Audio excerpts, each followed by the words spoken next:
It's just the pass. And he's there. It's over. Fernando Cifuentes has found it. You've been patient. You've been waiting all this time, but you ready.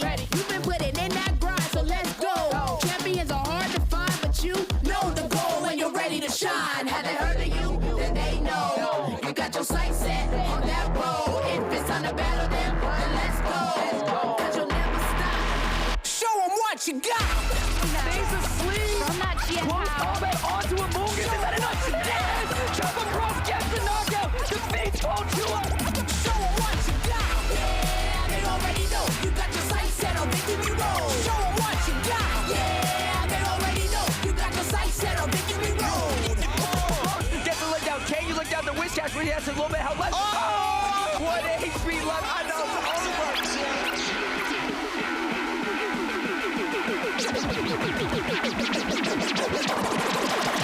Show them what you got. Yeah, they already know. You got your sights set on victory road. Show them what you got. Yeah, they already know. You got your sights set on victory road. Put your hands up.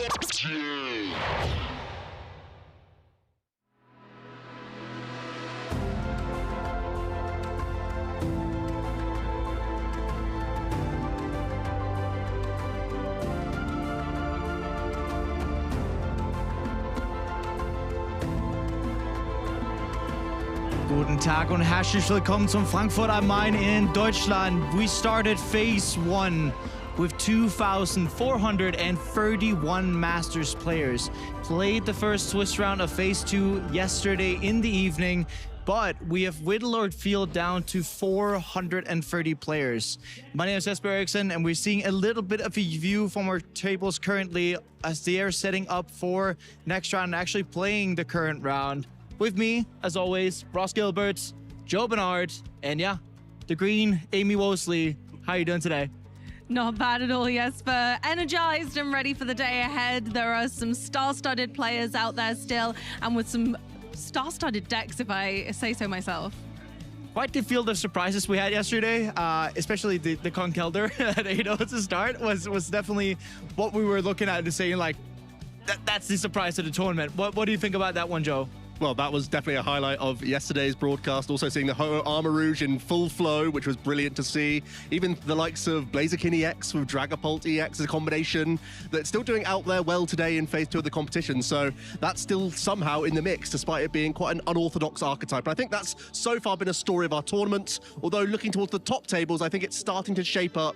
Looking towards Dragapult being a really top contender, and also Terrorbox having a fantastic tournament run so far. That's one of the things that's really been surprising me this weekend. I went out for dinner with a friend last night who is playing Terrorbox in phase 2 right now, and they told me they were very surprised at the amount of Terrorbox they're seeing on the top tables. And I know you sat down, Joe, before we came on today and made a list of all the players that are still in contention for that asymmetrical top cut. A lot of Terrorbox running around, and like you say, you build in that with Blaziken in Dragapult with the Conkelder doing very, very well. I came on yesterday, I asked for surprises. We got that. This is not the same metagame that we got at the World Championships, and I got to add, Dragapult seems really unhappy at not winning Worlds. Dragapult is coming for this tournament. And with Dragapult Cup for this tournament is also going to be coming for tournaments for the remainder of the season. We also do have our schedule for the remainder of the season. Ross, anything that is good in particular for you?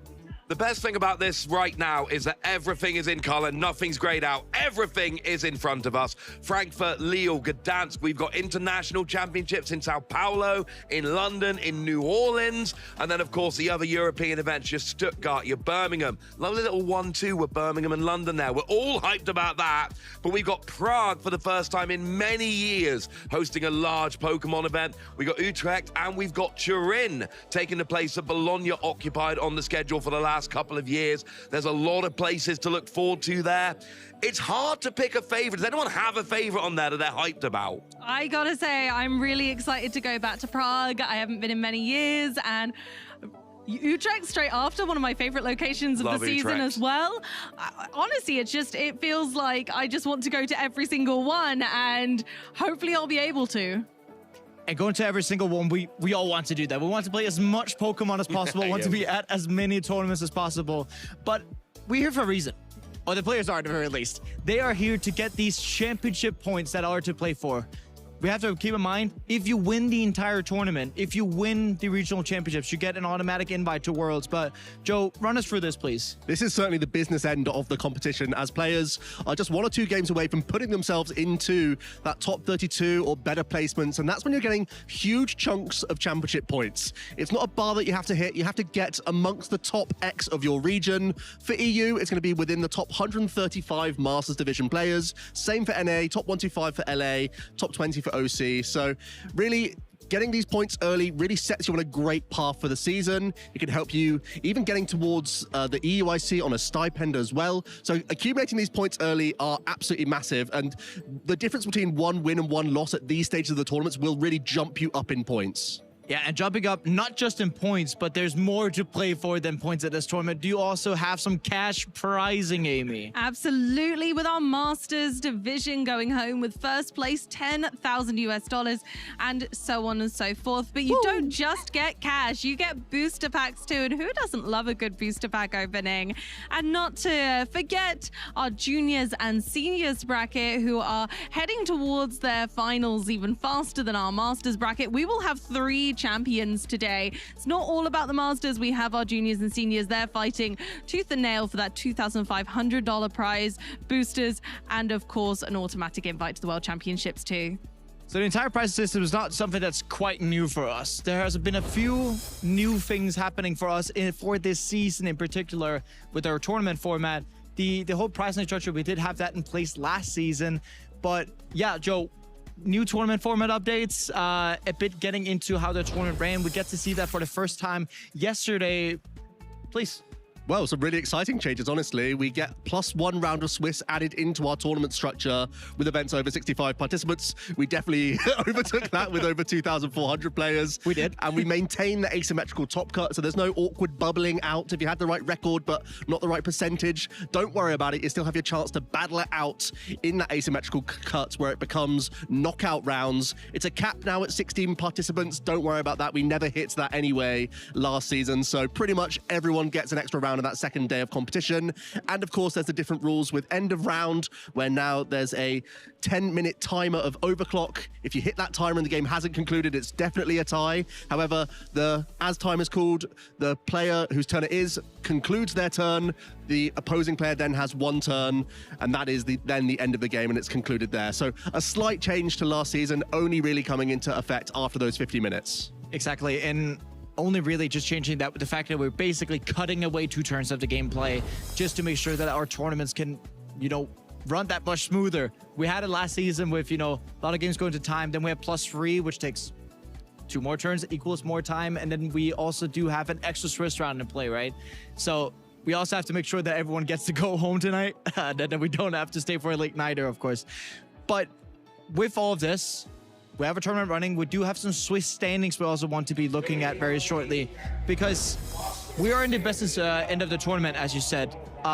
anything that stands out to you here, Ross? Oh, there are some people that stand out. Kato Arai takes their first loss in round 11. They were 10-0. They've dropped to 10-1 with that Dragapult deck. They are still a favorite. Tordoreklev, a name you might find familiar, also sitting at 10-1. Dominic Fink sitting there at 10-0-1, now the top seed. But we got Maze Brenningmeyer there in top 8 at the moment as it stands. Our casting buddy Mike Ellis with that Marnie's Grimmsnarl still hanging on at number 12. Some good names coming in there. Yeah, we got to highlight a number of these players already. Dominic, we saw on stream. We got to see David as well early on, still repping that Gardevoir archetype, doing really well. Patrick doing great, also with the Terrestrial Toolbox. I know he's been playing that at a number of local tournaments, been smashing those cups, also on this amazing record. And Owen Dalgard making the trip over from the US. This was a master that's only been around for a season, already acquired 3 top 8s. So coming into their second season of Masters, they are definitely a threat. Oh, yeah. And a threat indeed coming over, and that's what we got to see at these regional championships after, you know, all the pricing structure was included. And I like these regional championships are not quite just regional championships. It feels like they were mini international championships at that point. You know, Kato being here, Owen being here. And I mean, I am pretty sure that Owen was not the only US player to get over here. We do have to look at our players to watch, because there was one player in the left side of our screen there, David Valerian Versepka, who was within the contention of top cut. We do also have Daniel Magda and Øyvind. Yeah, any updates on those? Wow, we saw David on that graphic, say, repping that Gardevoir, having a fantastic tournament so far. So all of our free players to watch, it really is David so far, who is, you know, flying the flag and looking like they're in a decent position to fight for a spot in that asymmetrical top cut. So we can look at it like this. Currently, we have 2 out of 3 who are alive in the tournament and well living. Daniel, unfortunately, not in. Øyvind and David being all good and alive, and I mean, doing their best to get into this asymmetrical top 8. I mean, it just shows that even our top finishers from last season, there's no guarantee that they're going to walk into any tournament on any given day. It's so competitive out here. Yeah, it is. The level is so high at these regional championships that at any given round, you're going to be given a really tough fight. Even our top competitors have a tough time at these tournaments. And we got to cut exactly away 2,001 players, looking at the numbers here. And with that, we get into a new type of breakdown with our Phase 2 metagame. We did repeatedly see that first round of Phase 2 yesterday, just to tease you all a little bit, but we do have a breakdown for you for that Phase 2. And Amy, going into a Phase 2 like this, and new kind of we've done it, we haven't watched the first round of Phase 2 during what was the first day of the tournament, but please, what do you notice here? Absolutely. You all got a little sneak peek of Phase 2 just as a little treat, but we do have some interesting decks up there now. We see the conversion from day 1 to day 2 really kind of showing that Gardevoir, Raging Bolt, and Dragapult are those top contenders. Between just a simple Saturday-Sunday mix, it actually turns around that we're having that, once again, kind of these champions of these tournaments coming back again and fighting tooth and nail. I would always pit Golden Go, Gardevoir, Raging Bolt, and Dusknoir, Dragapult as those kind of top 4 decks of the format. But the 2 decks that are really challenging that are the Terra Toolbox and Joltik Golden Go EX. Those 2 decks, I was surprised, especially with the Terra Toolbox, to see underrepresented in our Phase 1. And now coming into Phase 2, they've got this fantastic conversion, and they are challenging that norm as we've kind of come to know it, especially after the World Championships. Don't hold me to these numbers, but I know you looked up, Joe. I'm pretty sure it's 3.8% Terra Toolbox had in day 1, going up to 9% in day 2. That's pretty huge. Having a fantastic tournament run. It feels like it's again found that pocket in the meta, encouraged perhaps by the World Championships where it got a top 32 placement with Alex Szymanski, of course. So definitely one of those players where you see his deck building, you see his metagaming, and people do take note of that. Looking at the best of the rest, Charizard still in that mix, not having a great time, falling a little bit from our Phase 1 of competition, but still up there. The other Jewel Seeker style deck, Flareon, still with that 4%, a handful of players have started to fall away from that top 8 contention, but still have a great shot. I know Emma Hagen was up there with an archetype that actually scrapped Psychic Energies altogether, took out the Clefairy, took out the Sylveon, had a more streamlined build, was having a pretty good run throughout Phase 2. Yeah, and have a good run throughout phase 2. We do also get to look at the conversion rates because maybe these numbers look a bit confusing if we don't take the numbers from yesterday in mind. And here we get to see the conversion rates. The best converting deck? Well, is it really a surprise that Dragapult does know it's the best converting deck? Well, it's the best converting deck on here, and honestly, no, you know, it's converting really well. Like Charizard, you look 22%, Joltik Golden Go, 22%. They didn't have such good representation yesterday, but they converted really well. Now, the Terra Toolbox isn't on here. I would love to see the conversion rate of that deck as well. But what we can see is, you know, we look at Charizard on the day 2, the phase 2 graphic, and we go, well, there aren't that many of them, and there aren't. But compared to how many there were in day 1, it's actually the highest converting deck along with that Joltik Golden Go. And also from phase 1, there's not been really a big loser. It looks like all of our top decks have been decent enough choices. Anytime you see an above 15% conversion, I think that's a pretty decent tournament run. Anytime you're going above that 20%, you're having a really great deck for the day. So Charizard and the Joltik Golden Go right now looking like really strong picks. One deck I do really want to see a conversion rate off at some point is Conkeldurr. We had a bit of a chat backstage about that, Amy, and your love for that type of Conkeldurr deck. Seeing a good conversion rate of that, because I think that actually would challenge to be the highest conversion rate that we do have of deck.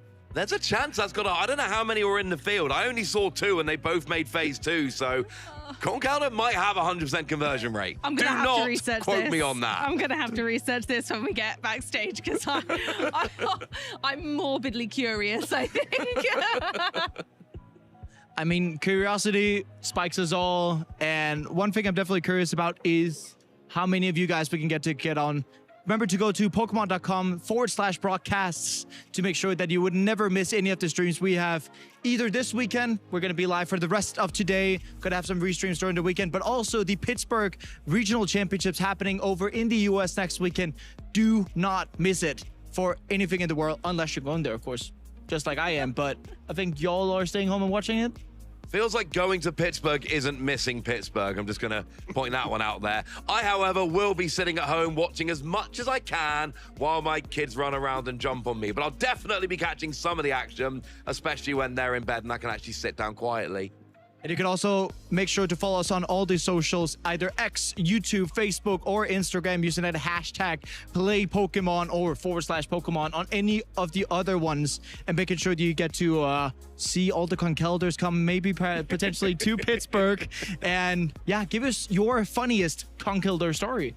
I'm sure you've got some. Everyone's got a Conkeldurr story somewhere because it's such a chaotic card and it can create some great highlight reels. We saw a little bit of that in phase 1 of the competition, but it couldn't be easier.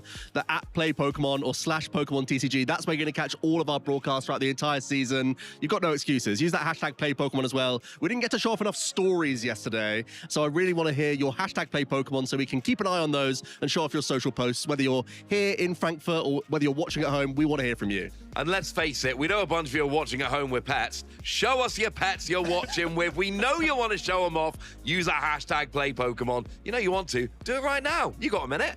And speaking of showing off pets, we want to get into showing off the action. So, guys, let's get going, man. Let's get going. This weekend, the 2026 Regional Championships are bringing the electrifying action of the Pokemon trading card game to the global stage. Top trainers from across the world have gathered to compete for a share of over $125,000 in cash prizes, travel awards, and the all-important championship points that could secure their spot at Worlds 2026 in San Francisco, California. It's a 2-day battle for glory. Trainers kick off the weekend in Swiss rounds, with each match being a best-of-3 showdown. To advance to Phase 2, trainers need to rack up total match points to exceed the threshold for their division. In Phase 2, the pressure intensifies as the remaining trainers face off in more Swiss rounds to determine who advances to the top cut. After all Swiss rounds are completed, the top 8 competitors, plus up to 8 additional competitors with the same number of match points as 8th place, will advance into an asymmetrical top cut single elimination bracket. Win, and you move on. Lose, and your journey ends. Only one trainer will rise above the rest to claim the title of regional champion. Who will etch their name into the history books this weekend? And who will punch their ticket to Worlds 2026 in San Francisco? Don't miss a minute of the action. Stay tuned all weekend long to watch the battles unfold live. To stay up to date on future Play Pokemon events, visit championships.pokemon.com. And we are live and back and ready to show off some more of the Switch action here from the Phase 2 of the Frankfurt Regional Championships. My name is Jesper X and I'm here with Amy Wosley. Yeah, Conkeldurmy here, Conkeldurmy there. Conkeldurr is everywhere, huh? You just stop saying it just for like a minute. Just give me a break, please, Jesper. No, honestly, it was a really fantastic show yesterday. We got to see so many fantastic decks.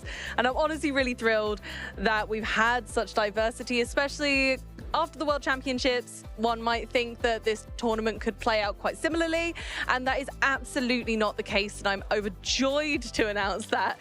So I think everyone has, in that kind of couple of months break from the World Championships, really brought their extra kind of techs and their spicy cookings from home. They've been deck building, they've been practicing at locals, and I'm certain that we will see more innovative deck building today. And innovative deck building, or just having a good old guard. We do see people like Tor Redcliffe running what we would describe as, you know, a really meta deck, as Dragapult Dusknoir really is, but running 4 red candies in their deck, and yeah, that's getting really spicy whenever you want to be like, well, I got a Duskull on bench, and the norm quite is Duskull doesn't turn straight into Dusknoir, but here in this case it does. Or even if you have a Dreepy and you're like, there's nothing on the Dreepy, go to my Pornstorm, my opponent feels safe. But secretly we're gonna play Hilda, search out a Dragapult and the new upper energy, and then we're gonna go boom, candy Dragapult, and then we're just attacking from turn 2 onwards, and yeah, having a blast. It's a much, much more ferocious version of Dragapult than we've known before. And I think some of the earlier variations of Dragapult were those rare candy builds, and people have been going back to that. And I think that element of surprise is something that really resonates with people. They like to be able to bring not only an element of surprise to their opponents, but it surprises the whole tournament. If you're able to kind of do something unexpected, that has a lot of power to it, regardless if it was intentional or not. It can really throw people off guard, and they don't know how to respond then. I think a lot of people test into the top meta decks, but don't always consider, but what if my opponent does X, Y, and Z? Yeah, what if my opponent decides to play 4 rare candy in the Dragapult Dusknoir deck? Whenever Tord plays it, it sounds like, yeah, we should definitely been doing this for ages. Dragapult Dusknoir hasn't really included Arcanine since we saw the Arvin Sparkling Crystal build. After Badoo came out, we kind of had this weird interface of, well, do you want to play Arcanine when Badoo is making all these item locks with Itchy Pollen? And do you want to do X, Y, Z? How do you want to play this? How do you want to make the strongest into the mirror match, really?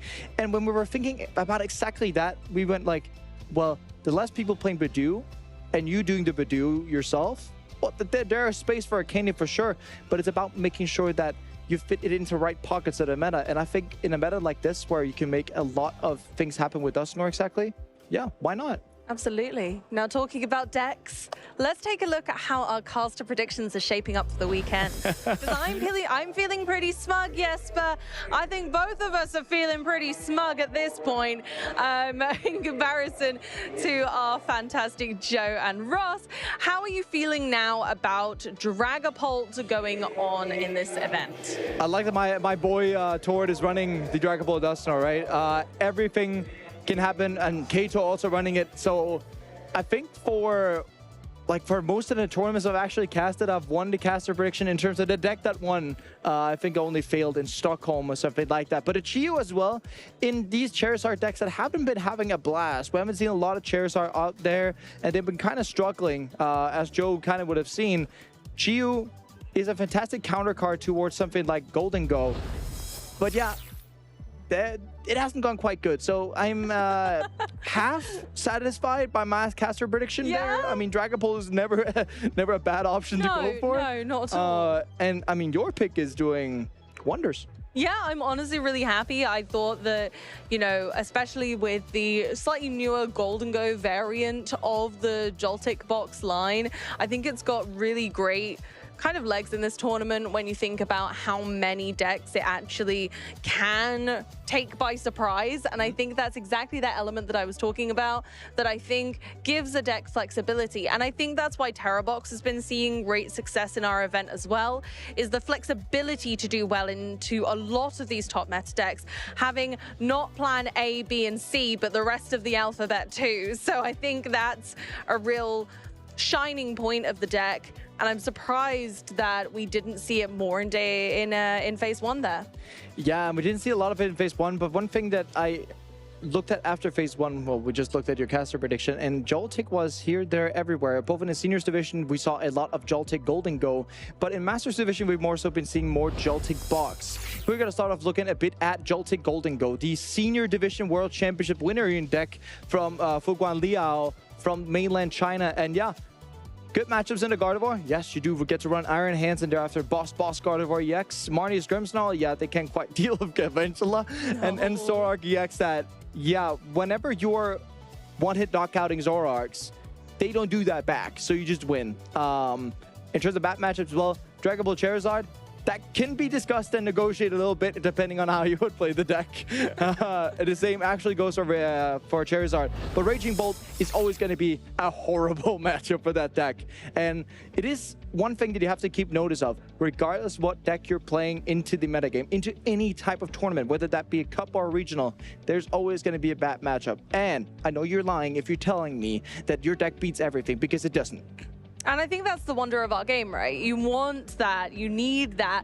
We don't want one deck to be towering above the others. Everything has something else that challenges it at very least. At least it's a 50-50 matchup, or someone can improve their chances into your deck. And you might have no clue, be none the wiser that that Cornerstone Mask Ogerpon is staring down from the sidelines. I do remember we started the stream off really rough there for Golden Go. Yeah, Cornerstone Mask Ogerpon showing why it's actually quite good into that. Being a literal wall with that Cornerstone stance, right? Just being like, yeah, no Golden Go here today. Oh, you're benching extra gimme goals? I'll just knock them out. And then we got an easy game from there on out.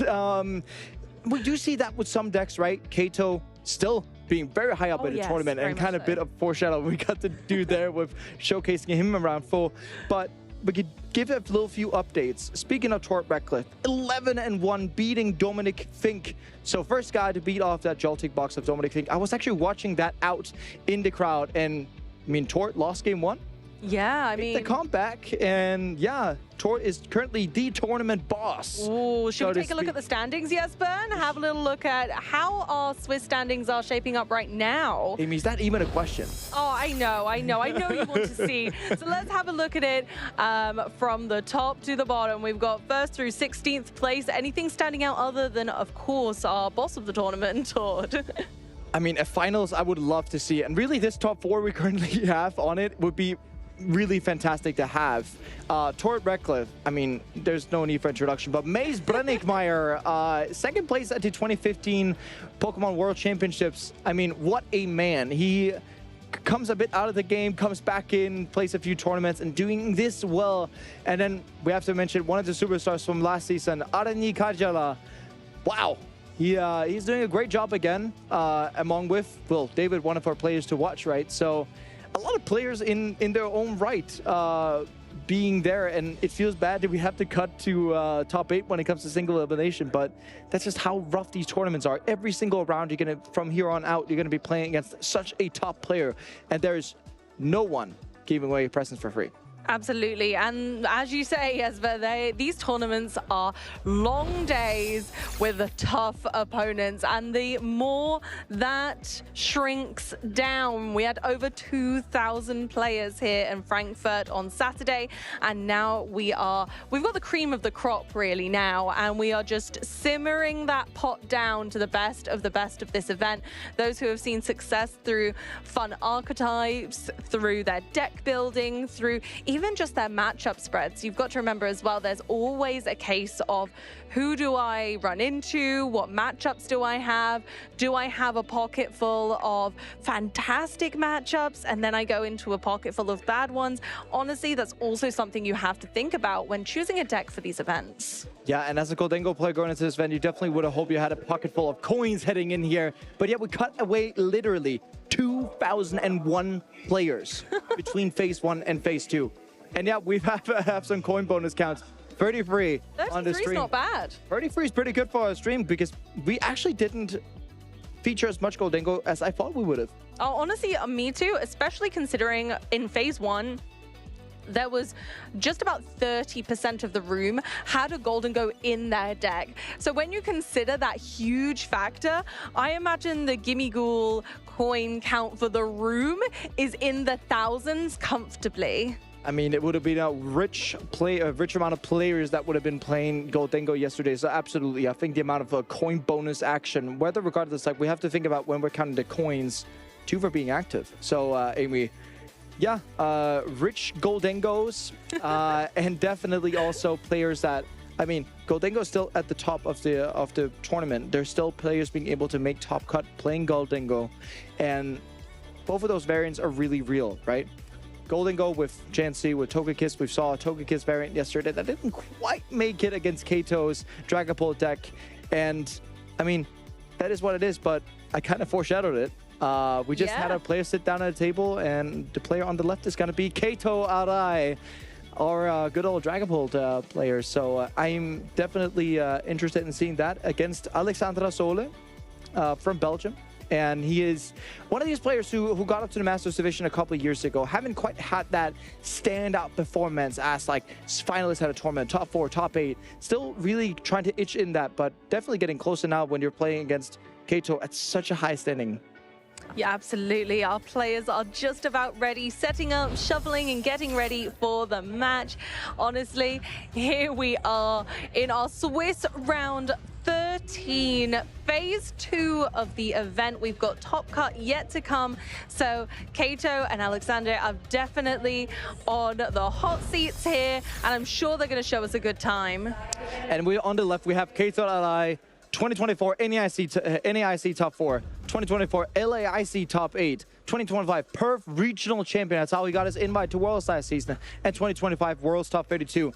Kato's from Japan. We have to remember that. So Kato travels outside Japan, really loves to play the game. And as I said, I'm here to grow stronger. We already do have the Champions League in Yokohama just a few short weeks away. And Kato's definitely, I mean, just testing up for the event. And what an awesome amount of results from a player who isn't really forced to play in our circuit.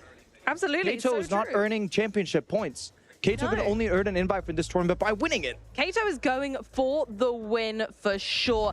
And their interview yesterday was fantastic. If you didn't catch it, please make sure that you don't miss a second of the action. Now let's chat about Alexander. They have had fantastic results through 2018, through 2019, but really haven't had that star moment in the most recent events. But that's going to change this season because here they are. Wow. It's a fantastic time to be in Swiss round 13 at a 10-1-1 record, really. You can't be mad at that. You know, last season, Swiss round 13, typically most of our regionals would have been the last Swiss round, but I can tell you it's not our last Swiss round due to the new tournament structure. So we're just happy we get to showcase even more Pokemon, have the players play even more games. And you know what? The more rounds we have, the more refined of a result we have, the more refined result we have, the better the decks are on top. And I mean, more action we get to watch, more action we get to feel, the more action the players get to have. Awesome. Absolutely, and here our players go. The prize cards are being placed. Let's have a look and see if any of those might spell just a little bit of a hint towards how this game's gonna go. Yeah, and the prize cards doesn't look quite dangerous for any one of them. Something like Halucha is really good for Kato in this matchup, but we are off in and win and in to our asymmetrical top cut with Alessandra going first with that Terra box. Absolutely, and Clefairy is our first Pokemon of the day here for poor little Dreepy. Yeah, Lily's Clefairy EX is a card that we haven't seen much on stream yet, but it really is troublesome for these Dragapult variants and, of course, Raging Bolt. And I imagine Alexandra has seen such great success with that thus far. Starting out with it, maybe not the best scenario, as it does only have 190 HP, but it is a core element of this deck, so I imagine he's feeling pretty good right now. Of course, we have the fan Rotom calling all of his friends, all his fluttered friends. We're looking at 3 Hoot Hoot at the moment, which I think is a great call for this deck. You need those Hoot Hoot. They're your entire engine. You need the Noctowl to very cherry pick every single card that you need in every scenario. Yeah, and the Vayne Rotom be asking where the Hoot at, and there they are, getting into the hand of Alexandra, really building up. We were talking about yesterday how the different engines of decks works. A lot of the great decks, they were drawing a lot of cards, whereas when you're realizing you're talking about these Terra Box style of decks, they're not just drawing a lot of cards, they're searching a bunch of them. And when you're getting to search these specific cards, you have cards like Wellspring Ogerpon. How do you charge it up? Well, you just go Noctowl for Sparkling Crystal and Crispin, and then that's charged up. Going over to Kato, as we saw yesterday, typical Dragapult EX deck. Playing that 1-1 Dusclops line, not really into the Dusknoir totally, and doing the first deck search here, looking through the deck and making sure that he has got everything that he needs. Of course, wanted to get that Badu online. Really, the Itchy Pollen is the heart and the soul of what Dragapult wants to be doing those first 2, 3, 4 turns to try and lock down the opponent. And whenever you're locking down the opponent and you potentially get an opponent who is a bit stifled, a bit behind, that's where you can kind of take the lead and go ahead and just use Phantom Dive and take out all the setup. I think the unfortunate thing for Kato here really is those Noctowls. That Noctowl engine just kind of circumvents it enough.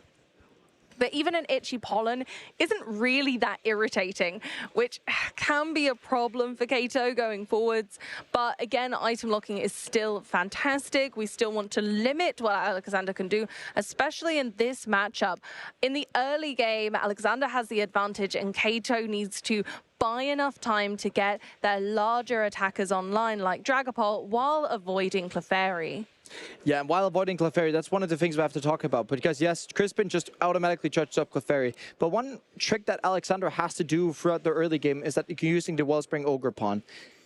A little bit of a shame for Alexandra that they didn't get Latias in play last turn. That would have been really great to give the free retreat, so you can next turn just retreat and then use a Noctowl for Crispin plus Sparkling Crystal, giving you all the access that you want to, yeah, just taking out like double Dreepy, but if Badu was used, that could have been just Badu and a Dreepy on the bench. Really starting to take 2 prizes. We talked about it oftentimes enough, right? The way you want to take your prizes are always in 2s, unless your name is Dragapult. You can literally just take all of them at once. But yeah, Amy, with the way that this board looks, right? Kato shuffling up, getting 1 Dreepy. Hand not looking the strongest. We do have Latias, we do have Dreepy, and we do have Maractus. Ooh. And a Research. So in case we miss Badu, if we get an energy, there's at least Maractus to fall back on. Yeah, Maractus is actually a really great attacking Pokemon in this matchup.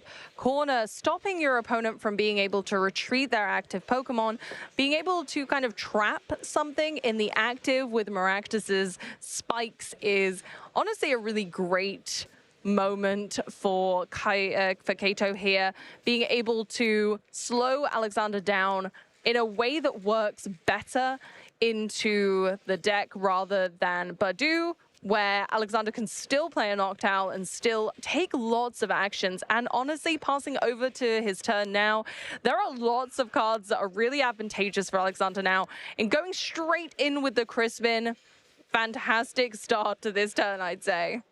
Yeah, and one thing that we have to mention about Kato's variant of Dragapult is not like Toads, which is mentioned with all the rare candy action going on.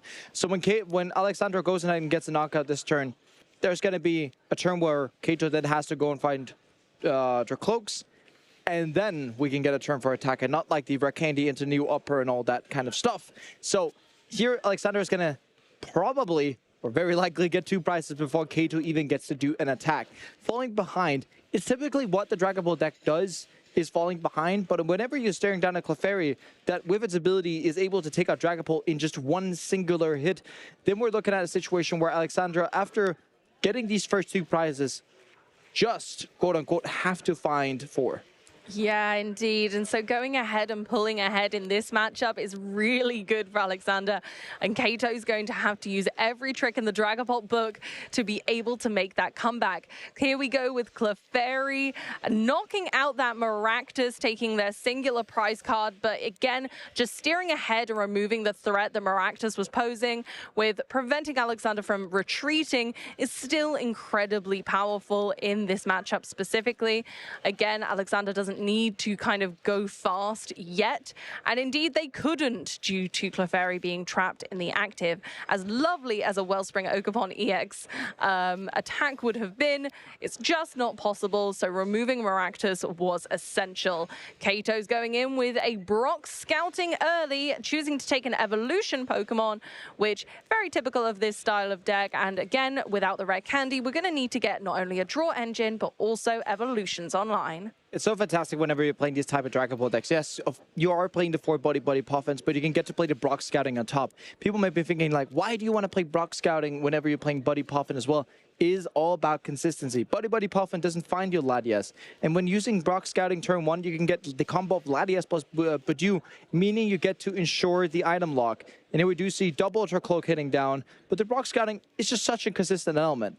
It reads, find 2 basic Pokemon or an evolution Pokemon, so it's always useful. Whereas something like Hilda, even though how nice it can be and is most of the time, yeah, it doesn't get you the basic Pokemon. We did get to see that with Kai yesterday, really biting their lips because, yeah, Hilda wasn't the option they needed at that point. Ever so true, Jesper. It's all about consistency, and that's how you get to these top tables, making sure your deck is always running as it should, and having that consistency kind of overload with the Brock Scouting just always allows you to keep your engine online. Here comes Maractus again from the discard pile, growing back up from the roots down, going in with, of course, the Luminous Energy. We can get Corner back online. And what's really beautiful about using Corner this turn is sticking that Clefairy in the active spot. There's nothing really that Alexander wants to be knocking out. And if Alexander wants to be getting into a boss, well, they need to actually get a knockdown to use for the boss. But the math works out really, really fantastically here. You corner, the Clefairy goes up to 100. If the Clefairy takes the knockout and Maractus goes to 160, meaning that Kato can actually take multiples of knockouts with a Phantom Dive the turn afterwards. Even better, getting a Fan Rotom stuck in the active spot. There currently is not a stadium in play, so it won't be able to attack unless that changes. And the real reason why that you're using Corner on the Fan Rotom instead of actually using it on the Hoot is whenever you evolve a Pokemon, every single effect disappears, including special conditions, which means that if you didn't want it to retreat the Hoot, you could literally just say, okay, I'll evolve it, and then I can get out. No, this way, the Fan Rotom is stuck in the active spot. Alexander has to play something like Professor Turo to get it back. And I mean, just Assault landing into Maractus doesn't feel really nice because you're dealing 70. You're not even taking it out. Yeah, not getting a knockout there would feel really crummy. And so Noctowl is being played, but maybe not to the full effect that Alexander would want.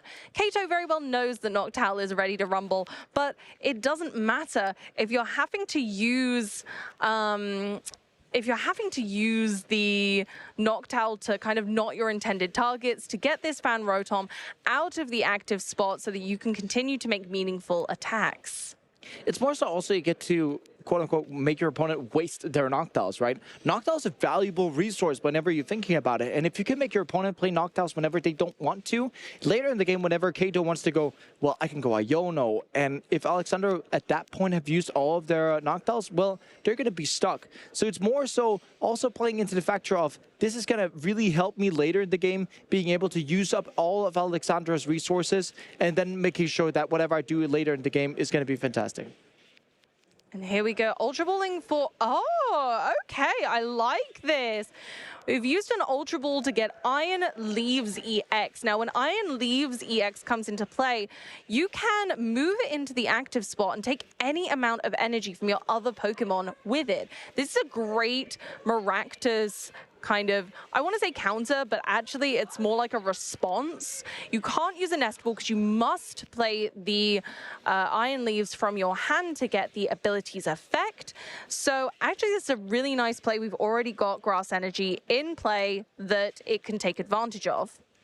Yeah, exactly. We got the energy that we can take advantage of. And with us being able to take advantage of that energy there, well, we can move it if we like. Not that we have to. We do have the Latias on the bench to gain us free retreat, but gonna take up that Grass Energy to have it for later.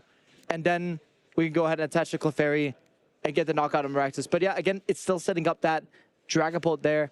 But we can see the boss's orders onto the Pheasantipity. Really nice play here. And yeah, Clefairy's going to do enough damage to get the knockout on that.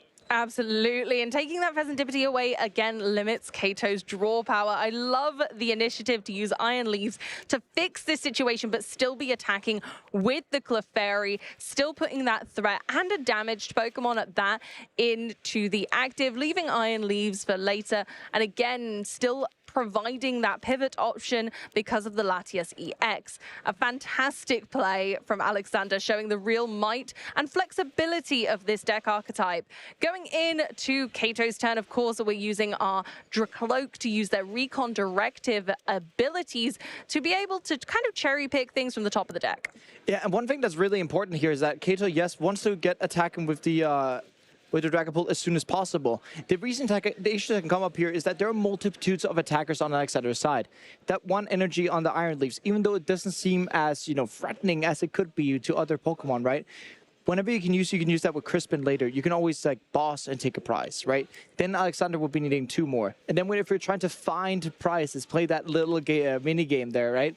There's always the opportunity of Night Stretcher for Clefairy, Crispin, and then boink, right? So there's a lot.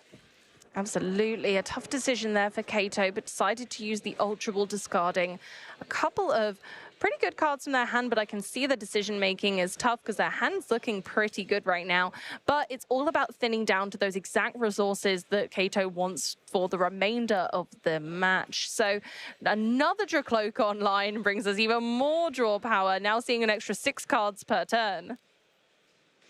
Yeah, exactly. And when we're looking at the board, like board-wise, it looks pretty okay for Kato. But what Kato really has been missing the entirety of the game has been energies, right? We need to be hitting that new upper energy to get attacking. But this Clefairy is at a 80 damage point, which is really awkward to play with, actually, because it would have been so nice if the Maractus was knocked out. We could have taken out the Clefairy on the bench. We could have started attacking into other Pokemon. But if we have to attack into Clefairy, it feels like we're wasting a bunch of damage. And yeah, gotta go for the boss's orders. And what is really nice with Maractus and Corner is that whenever you can use boss's orders on something like Latias, most decks actually do not play the energy to attack with it. And especially in this situation where Alexander plays 2 Psychic Energy, and yeah, it's easy to think to do it. But gonna go ahead and counter and boss's orders up the Noctowl. What do you think of that, Amy?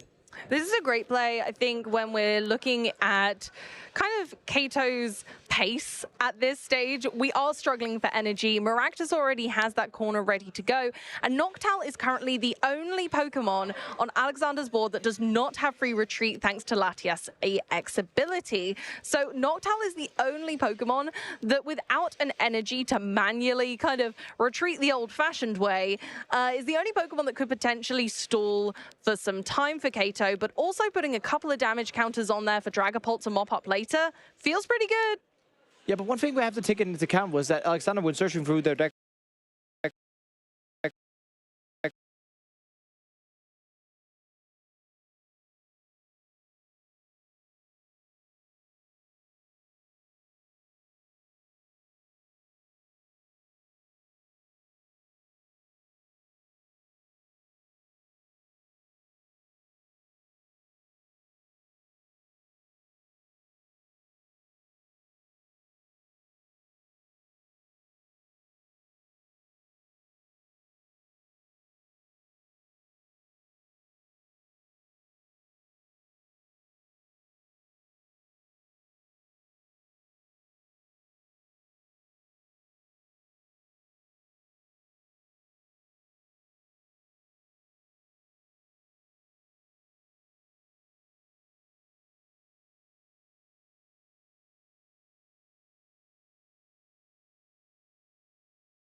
back foot for the majority of the game. You saw here that really huge knockout, taking first the Fan Rotom, then Clefairy, and knocked out, really pushing Kato into a commanding position. Alexander kind of had to put all of their eggs in one basket, and they did that, trying to champion the Briar, but unfortunately weren't able to get the resources they needed. If that Clefairy was able to be back online, then we could have seen a really tremendous comeback, and it really goes to show these players know exactly what they're doing with this matchup, but they needed to go all out. Yeah, and with these players knowing exactly with the matchup, we do have just around about half of the clock passed over, and Alexander knows that this has to happen fast if they're going to be able to win this round. Yes, it is a win and in situation, although if Alexandra gets to get a tie out of this, potentially if they win the game 2, but I don't even think as a player you can sit in this situation and think like, okay, if I win 2, I win the round. No. You got to think about winning the game you have at hand. That singular game you're sitting with, that game 2 of this round, you have to win as soon as you can to make sure you even have a living, breathing shot of winning a potential game 3. Oh no, Maractus! Why are you there? That's such an unfortunate place for Maractus to be sitting when Kato used it to such great effect in game 1.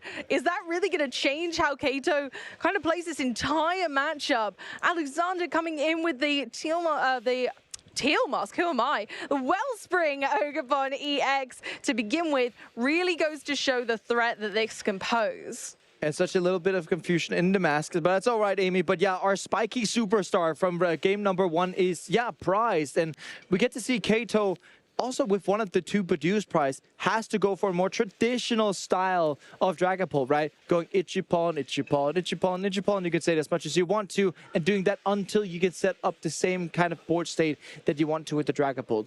Super great build-up that Kato had last game, but has to take it quite differently. But yeah, really a really great turn 1 from Alexandra. The attachment to Wellspring, Mask Ogerpon, and setting up for a potential Torrential Pump next turn. Yeah, Alexander's setup 3 Hoot Hoot was a pretty intense tell, saying to Kato, right, I'm going to do my best. I've got a lot in my toolbox to try and overcome it, but we do have the Badoo in hand, which is really lovely from Kato.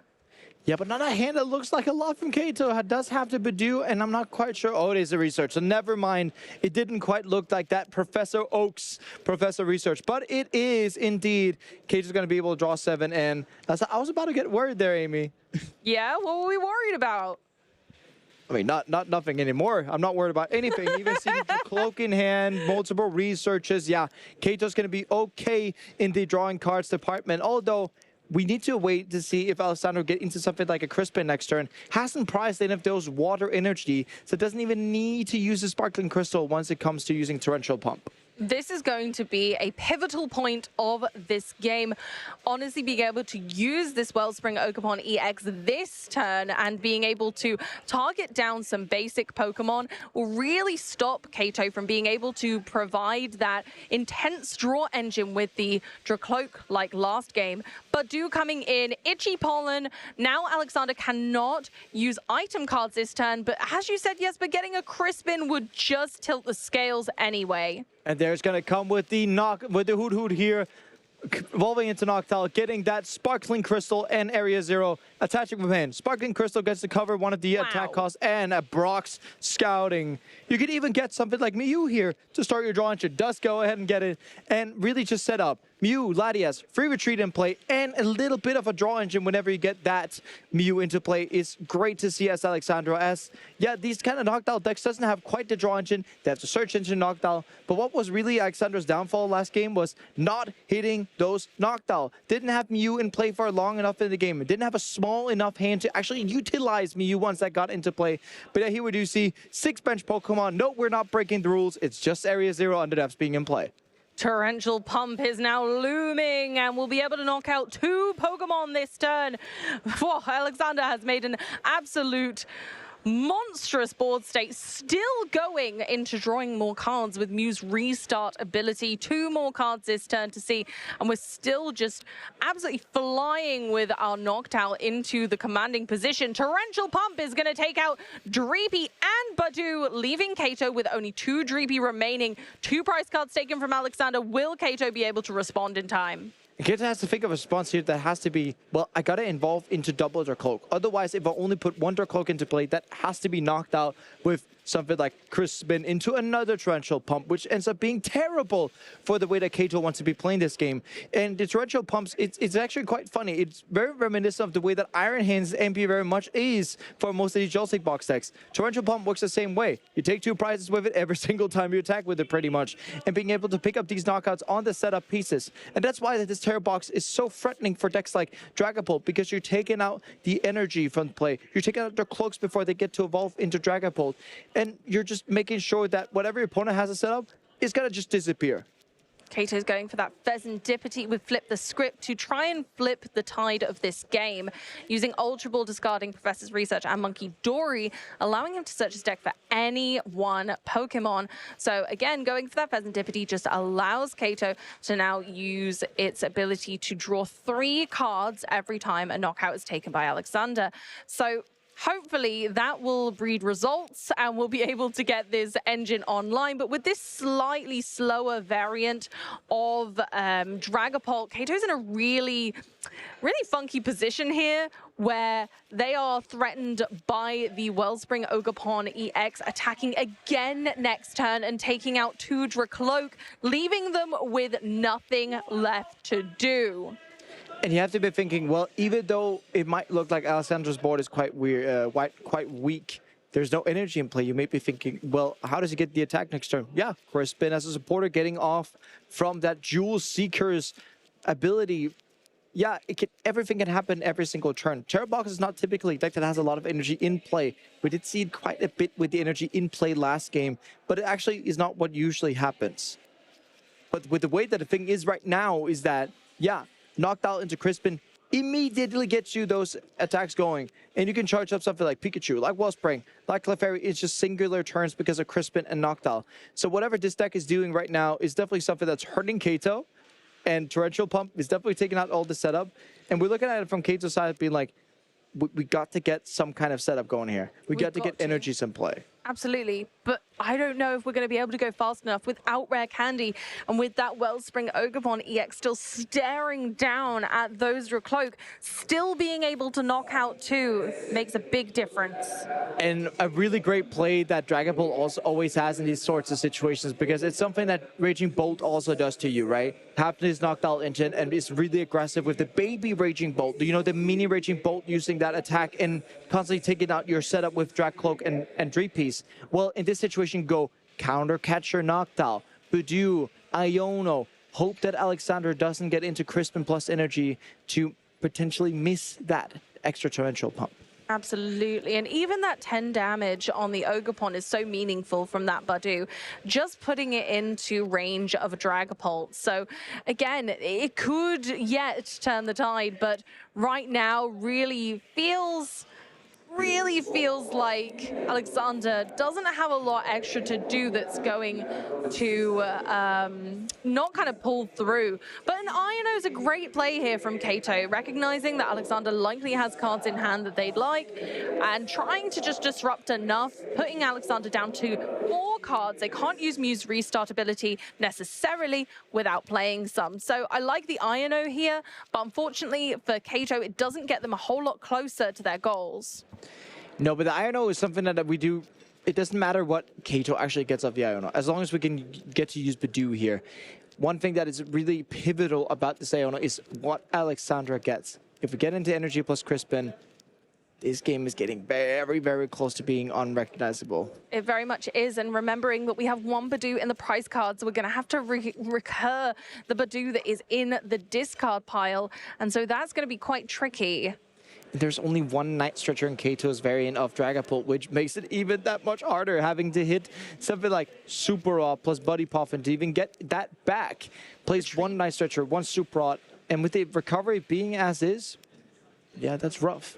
Retreating into Pheasantipity is the only thing that can handle that Torrential Pump at full blast in range of the active spot. Now Alexander needs to pivot this Noctowl down off into the bench position again, bring a different Pokemon forward potentially, maybe dealing with Pheasantipity, just going for the traditional retreating method, going back into Wellspring Ogerpon EX, really does show Alexander's potential and shows what their intent is. Oh, and just going to go for the Sob, just like we saw Corner last game. Sob doing exactly the same. And you know what? Pheasantipity, cry all you want. You're stuck in the active position. And then we're back to Kato again. It's Kato having to answer all these questions. Alexander can actually just sit back. Has their Ultra Ball, can go for a knockdown next turn. There was a play where he potentially could have taken out both of their clocks this turn if we were a bit lucky with it. Just gonna wait back, sit back and wait until with further notice. But, you know, there's avenues where Alexander can actually take out both of their clocks next turn if there's just a little bit of hitting involved. Absolutely, it's not over yet, and Kato does have lines into some pretty meaningful knockouts here, especially with that 10 damage already on the Wellspring Ogerpon EX, if we can get our way into a Dragapult. But Kato's just going to boss his orders that Noctowl for now and pass back over to Alexander, hoping that Alexander cannot continue to bring that Noctowl back. Now, Alexander could use an Ultra Ball to thin down that hand and then use Mew to try and find another way to retreat this Noctowl, but I feel like they're both giving themselves a taste of their own medicine. Yeah, and here we do see the Ultra Ball, the Terrapagos and the Nest Ball just literally going to be able to go, well, Ultra Ball, Knockdown, get something like either Turo, which we don't want to get played because the Mirax is going to be difficult to deal with later.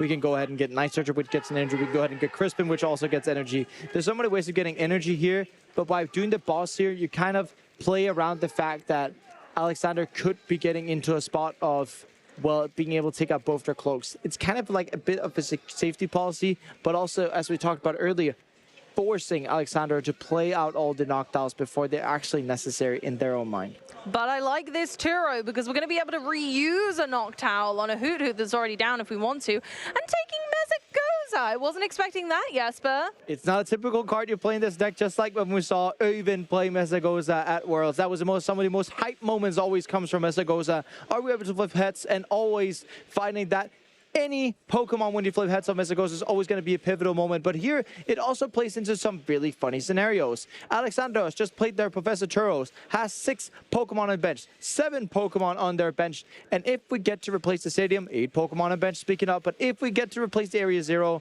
Alexander gets to discard 3 of the bench Pokemon. And you know what? Something like Gladius, when that retreats back, can happily go to the discard pile for Alexander because he does not want that Gladius to stick in the active of something like a corner later on. Yeah, it could be troublesome, but and definitely get some flexibility to the deck. But we're just going for a Mew right now, just to draw 1 card. Is it going to be enough? I like the odds of the Clefairy knocking out a Pheasantipity here, but at the moment really struggling to see that energy come through. We have another Noctowl that could be used on a Hoot Hoot because one of these Hoot Hoot was played on a previous turn. But first we're going to go for that Mesagoza. And the Mesagoza hype ensues. The Mew, the Noctowl, and the Fane Rotom is going to get off the play. And yeah, looking at just trying to get the Torrential Pump going. We're going to go for the flips. Oh, we couldn't see it. Oh no! Table, Amy. Oh, we're going again. Oh, it's a Tails. We don't get to take a Pokemon from the deck. Unfortunate. And energy goes to Clefairy. Yeah. Very deserving of 1. We're going back into the Wellspring Ogerpon, and it looks like we're going to sob once more. And I imagine at this point, Kato is the one sobbing. Yeah, Kato's sobbing a little bit, but we do have to remember, Amy, if this game doesn't finish within the next 9 minutes and 50 seconds plus 1 turn, then Kato's going to be winning this set 1-0. So Alexander's really looking at, I have to be grabbing my prizes as soon as possible. We're not talking about Alexander winning this game potentially at that spot. 10 minutes is not a lot to deal with, essentially. But what Alexander's looking at is to at least get away with a tie. Absolutely, very much so. Every tournament point counts at this stage, and it could be make or break. Kato taking their time choosing the recon directive targets at this point because every single card is that important that we're going to need to see them both playing at full throttle to make sure they're doing whatever they can to stay in this game. It's not undoable game state for Kato, speaking of that, right? Even though they're sobbing on the Pheasantipity and all that, it is, you know, quite doable whenever you're talking about something like, you know, Phantom Diving and Dragapult. It's always doable. But this Clefairy down on the bench is kind of keeping a bit of a checker, as Alex, if you can put it in Alexander's words. And yeah, it's going to be really dangerous to Keijo just to be like, I'm going to go Phantom Dive, because then the Clefairy is always going to be like, well, attached knockout, right? Absolutely. Okay, we're pennying the Pheasantipity, moving that to... moving those damage counters off, and then going for a Dracloak in the active. That is a line to success here for Kato. So I wonder whether that the brakes are still going to be on, or whether we're going to head towards that win condition soon. I mean, with a Dracloak in the active, Dragapult being evolved on the bench, and attaching on the bench, it does look like the brakes are still active. So, you know, the hype would be definitely be going on with I mean, first of all, we got Mesagoza. Yay! A success! Yeah, but working for the opponent. I know. That's the risk that Mesagoza brings, is that you might give your opponent some advantage with them being able to take one Pokemon from their deck. Looks like we're eyeing up that Dragapult EX, and I imagine I know why, but I think we're going to be going for the Latias, which at the moment cannot really help us in this scenario. It doesn't do anything, but it is removing a Pokemon from the deck as the Pokemon does go to hand. I mean, the thinner your deck is, the more closer you are to the cards you actually want to be doing. Exactly. So that's why that every single turn you can see your opponent's Mesagoza in play. Make sure you use it, because you're just getting rid of cards you don't want to have. Mesagoza fails. Oh. And we're going for the Noctowl here on Alexander's turn. Another jewel-seeking opportunity. What are we going to go for? Is it time for a Crispin to the Ogerpon, or are we going to boss and start doing some damage with that Clefairy, which is primed and ready to go? We do see Vessel, so that means that with the boss, the Clefairy can go ahead and just target that Dragapult straight our way. And when we get to see that, with the Clefairy moving into the active spot first here, yeah, it does look like Kato's going to have a situation where you would need for Kato to actually get Dragapult plus Neo Upper Energy plus Iono to even have a shot in this game. Oh my word, a huge knockout here from Alexander using Clefairy, Lily's Oh Clefairy. No, there's not enough in play, Is there Amy. enough in play? For a knockout, there's not enough Pokemon in play with Lily's Clefairy, Full Moon Rondo requiring lots of Pokemon in play to be able to take a knockout. So, my word, that is unfortunate not taking this Dragapult out, but now it is in the active spot. This could be the break that Kato needed. It is so typical whenever you're using Clefairy that you just get a knockout just by the virtue of it being in play, but you need 7 bench Pokemon total, which is something that whenever you have to full bench yourself is something you think of, oh yeah, for sure my opponent has that. But Kato has actually really played well around this. Alexander not getting the knockout here, and then Kato looking at it like, now we got them. So with the Ultra Ball here being able to get out, you know, potentially the second Dragapult, just maybe finning the deck actually rather so, and then being able to draw into something like a Luminous Energy, which we need to get the knockout, because Kato actually does have a bit of a map to pull off here. Absolutely. The amount of damage you need to take 6 prizes in 2 turns is not quite on the board, where you then would be needing that, you know, something like the Dust Globs has to be put in play instead of actually being discarded. This is a huge break for Kato, being able to actually attack with this Dragapult. Will knock out the Clefairy, which is the largest threat on the board, and then scatter damage round ready for knockouts later. I imagine 10 on Latias and Pheasantipity are no-brainers. And again, you're just going to be putting lots of Pokemon in range of Dragapult to be able to mop up at the end. Even though Alexander was in such a championing position, it looks like Kato's finally, their patience has paid off, and they're finally making a comeback of the century. Yeah, and paying patience indeed. And as you're saying, Amy, you want to put these Pokemon within, you know, striking distance, right? The Pheasantipity at 210, you can put 10 on that. The Latias also at 210, you can put 10 on that. And you want to go for that engine here. In this case, for Alexander, the engine has to be that knocked out plus fast. So if you're putting 20 damage on a Hoothoot, you make sure that can get knocked out on the bench. If you're putting 10 on the Pheasantipity, it means you get knocked out next turn. Tails on Mesagoza, unfortunately. And yeah, not really getting into it. No, not getting into it at all. And here comes, yeah, getting rid of some Buddy Poffins. We don't need those now. So they're just happy to be discarded at this stage. Again, you mentioned earlier, Jesper, how it's so important that having the deck thinner is only going to be advantageous, especially when your draw engine is so narrow at this stage and now non-existent. Yeah, and now Alexander's kind of looking at it. It is so rough to see where the price is going to be at. Kato's going to be at the very least able to just tie up the game here. And it's so smart for Kato to put that Monkey Dory into play. It literally does not punish him at all. When you have two prices down and you pop in a Monkey, Alexander has 4 prices left. What a great tactical mind that Kato shows here.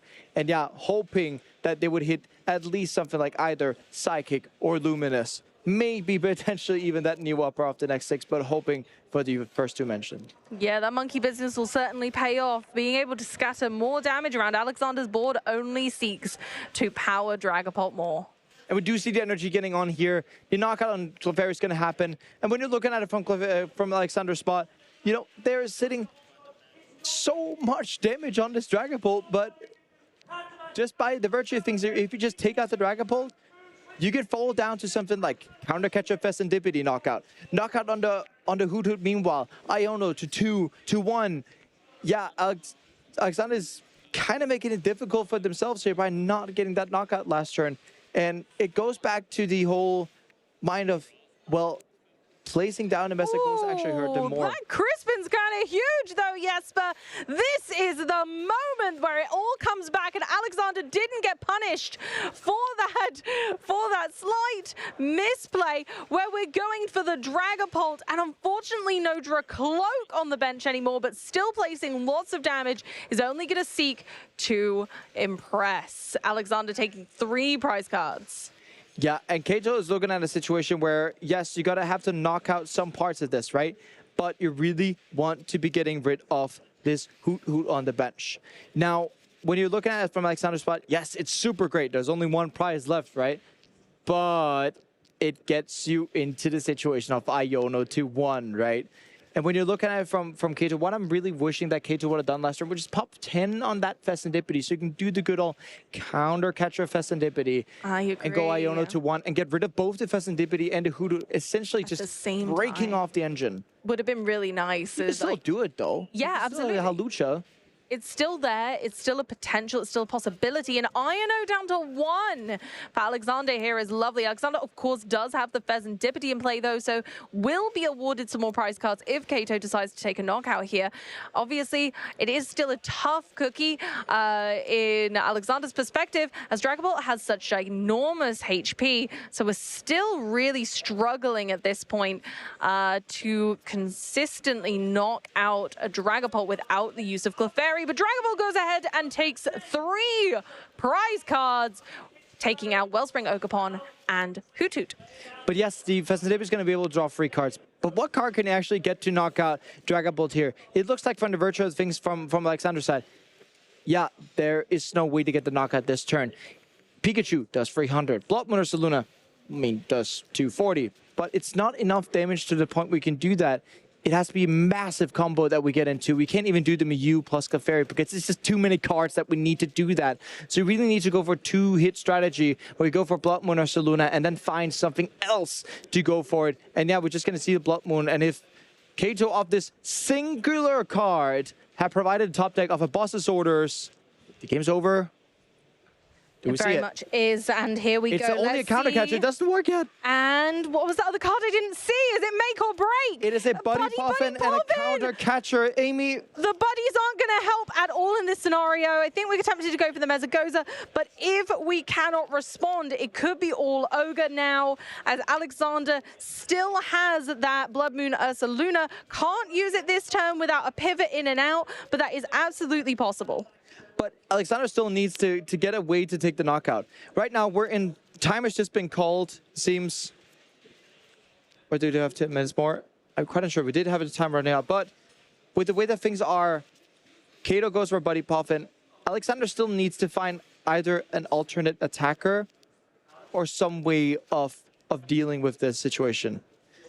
So, with the way that time rules are currently, we do have 10 minutes. Right now, it's 9 minutes and 15 seconds to conclude the entirety of the game. We do have this turn that Kato has, plus the turn that Alexander is going to get. And after Alexander has concluded their turn, the game is over. If the game score is still 1-0 to Kato, Kato's going to win the round, so Alexander only has one turn to do it all. But there's a Turo in hand, which means that we can get to reuse Blood Moon. No, that looks like actually that's a research. No, I think there is a Professor Turo scenario, isn't there?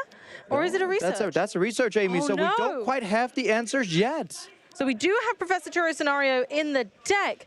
So hopefully we'll be able to get. We're just going to see a pass over. Do we see? We do see Crispin. Okay, There's 240 damage. It's a Tails. Oh no! It's not quite there, Amy. It is indeed a cheating one because it is one of the Professor's research. It looks like it, but it's the do we get to see it? Phantom's 10 damage short, Amy. 10 short. That's not going to help. Oh no! This is not good at all. Teal Mask Ogrepon is not even drawing a card because it's not there. And the concession from Alexander sees the writing on the wall. Kato winning the game 1-0 in the Swiss round, booking their ticket into the asymmetrical top cut. And yeah, that got so close, Amy. Against all odds, Kato Phantom dove right into the victory spot. Playing their cards right, keeping that thin bench to avoid the Clefairy was genius. And then the replay from the entirety of the game. This game one was characterized by one thing. Corner, corner, corner, corner, corner, corner, corner onto these knockdowns, setting up the damage as Kato wanted to. So we see corner, again, retreat. And what happens then, Amy? Another...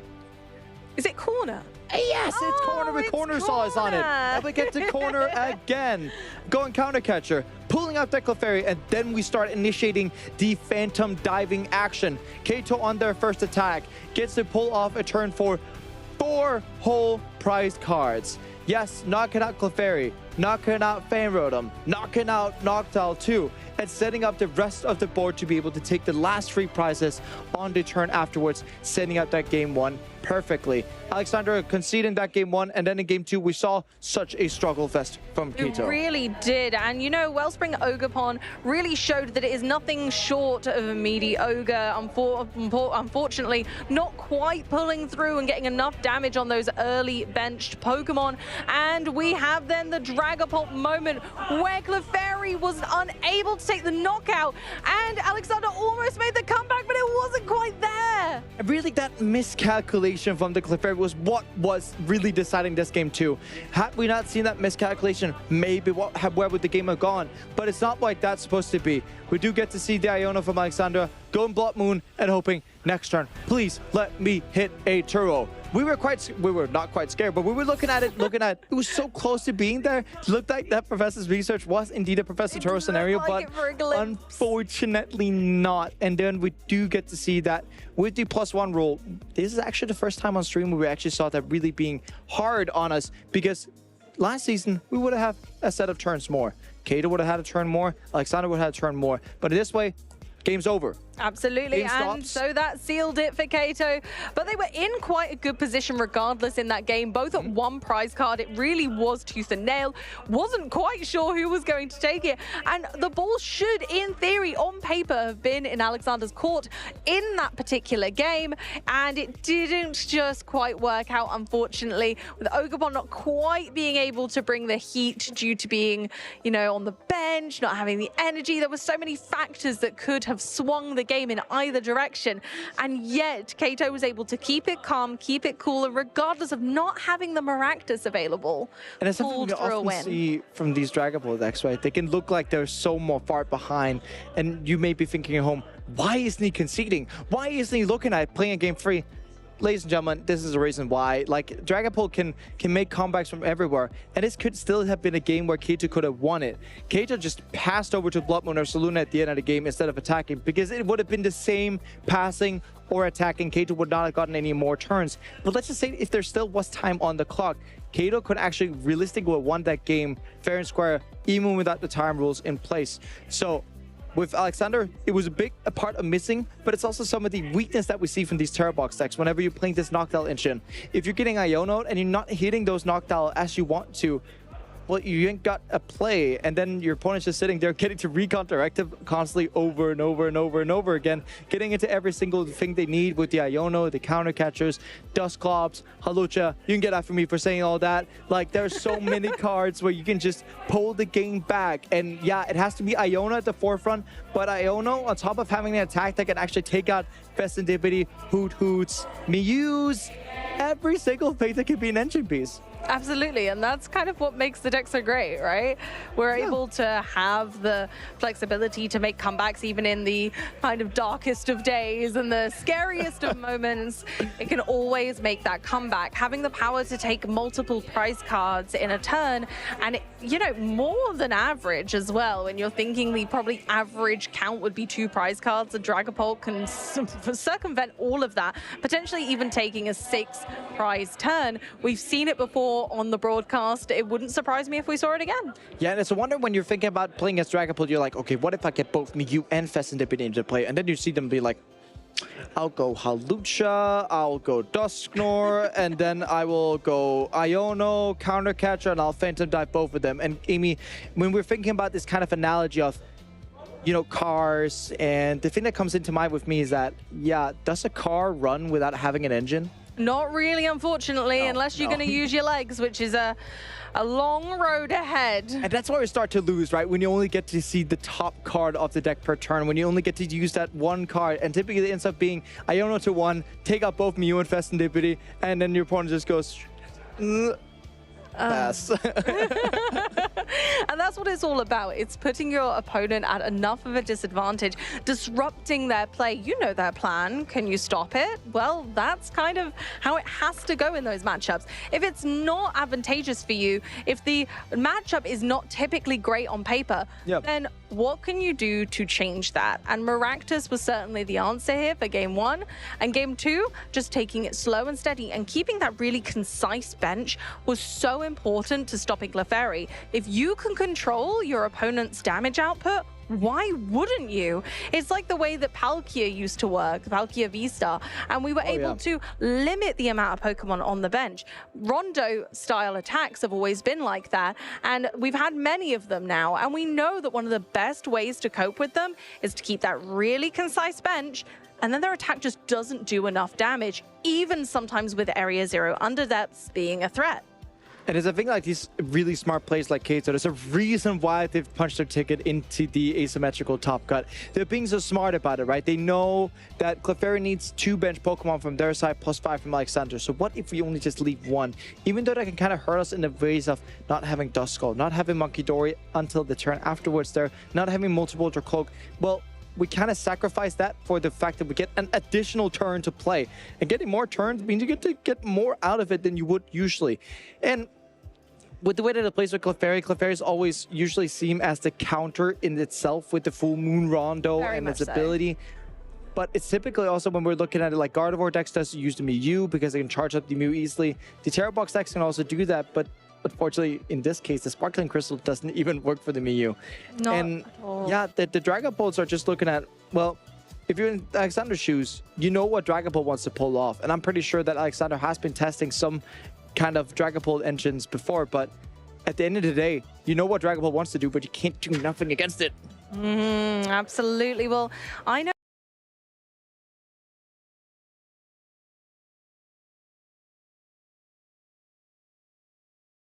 So we've got Joe on the floor with a very special guest, so don't go anywhere.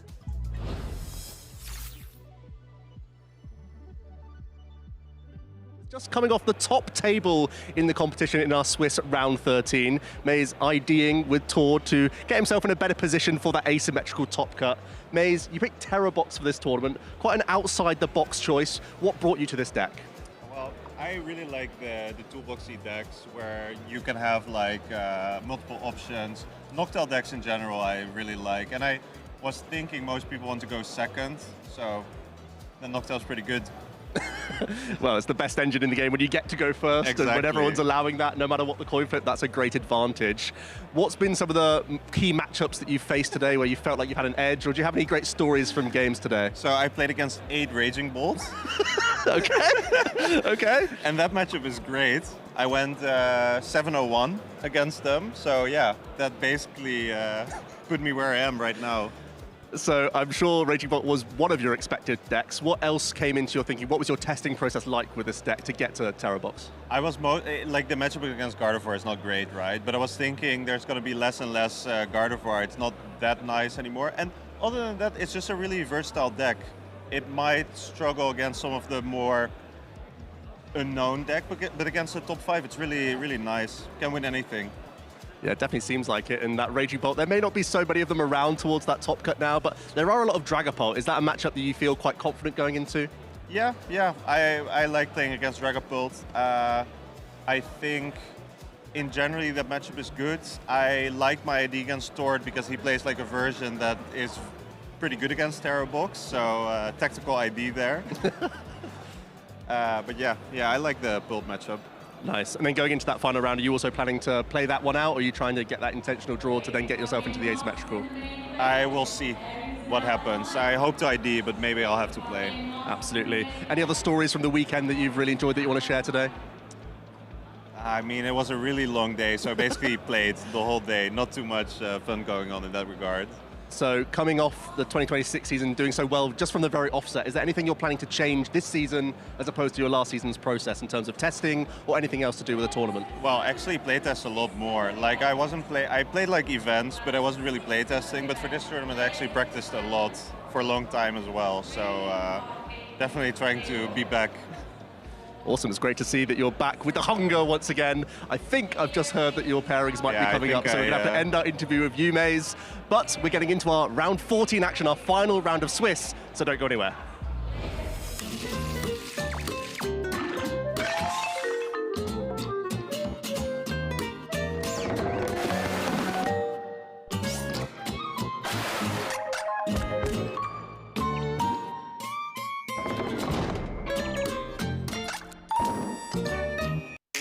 Trainers, Chip Ritchie here. In this short video, I'm going to take you through the basics of how to play the Pokémon trading card game. The Pokémon trading card game is an exciting way to enjoy the world of Pokémon. You can play at home with friends and family, online against other trainers, or compete to earn championship points and try to be one of the very best. Players construct their own decks of exactly 60 cards to play with. Most trainers play in the standard format, which only allows for cards with the newest regulation marks to be used. You can only have up to 4 copies of a single card in your deck, with the exception of basic energy. There are 3 types of cards in this game: the Pokémon themselves, which you use to attack your opponent's Pokémon, trainer cards to help you support your deck's strategy, and energy cards to pay for your Pokémon's attack costs. There are 3 main types of Pokémon in this game: basic Pokémon, which can be put directly into play on your bench, Stage 1 Pokémon, which can be played on top of basic Pokémon to evolve them, and Stage 2 Pokémon, which evolve from Stage 1 Pokémon. Check the top left corner of your card to see what stage your Pokémon is, and also what Pokémon it evolves from. Pokémon have different attacks and abilities that they can use. Most attacks require a certain amount of energy cards in order to use them. We'll go more in depth on this later. Pokémon also have HP, which lets you know how much damage that Pokémon can take before it is knocked out. There are 4 types of trainer cards you can play: supporters, items, tools, and stadiums. It's very important to include plenty of trainer cards in your deck, as they will help you to more consistently execute your strategy. There are only 2 different classifications of energy card: basic energy and special energy. You need energy in order to use a Pokémon's attack. You can attach an energy card to one of your Pokémon once during each turn. Some Pokémon require specific types of energy in order to use their attacks. Each basic energy provides 1 energy of its type, or 1 colorless energy at a time. The main areas of the game board include the active spot, the bench, the deck, the discard pile, and your prize cards. You may only have 1 Pokémon in the active spot, and this Pokémon is the only one that is able to attack. You can have up to 5 Pokémon on your bench. To start the game, flip a coin or roll a dice to determine which player will get the first turn. Then, each player begins by drawing 7 cards. You must have a basic Pokemon in your hand in order to begin the game. Place your Pokemon face down in the active spot, then set out 6 prize cards to the side. Now you and your opponent can begin the game. In the Pokemon TCG, players take turns playing their cards. On your turn, the first thing you do is draw a card, and the final thing you do on your turn is announce an attack. The order in which you play cards between these 2 steps is up to you. During your turn, you may play trainer cards, attach energy, and place Pokemon on your bench. It's important to remember that the player going first is not allowed to play a support card or attack that first turn. Every time a player knocks out an opponent's Pokemon, that player adds a prize card to their hand. The first player to take all 6 prize cards wins the game. When a Pokemon is KO'd, it and all cards attached to it are sent to the discard pile. A Pokemon from the bench must immediately take its place in the active spot. If a player has no benched Pokemon to make their new active, that player loses the game regardless of how many prize cards have been taken. As mentioned earlier, players must start their turn by drawing a card. If a player has no cards remaining in their deck at the start of their turn, then that player loses the game. These are just the basics of what it takes to play the Pokemon TCG. Be sure to tune in to our Championship Series coverage, and to learn more, visit Pokemon.com/play. Hi Pokemon trainers, I'm Shay Burton, and today we're going to take a crash course into the Dragapult EX archetype, the deck that won Dortmund Regionals and got 2nd place at Lille as well. Let's Phantom dive in.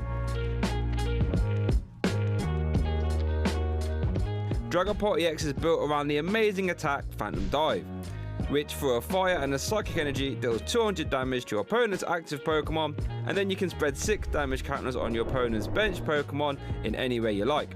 This, as you can imagine, applies a ton of pressure on your opponent's board state, since not only are you dealing massive damage into the active, that 2-shots everything in format, but you're also peppering your opponent's bench, meaning their bench sitters like Fezandipity or Hoot Hoot now have a big target on them. Worth noting that the stage 1 Draclock can provide a ton of value here too, since its Recon Directive ability lets you look at the top 2 cards of your deck, and then you can put one in your hand and the other one goes to the bottom of your deck.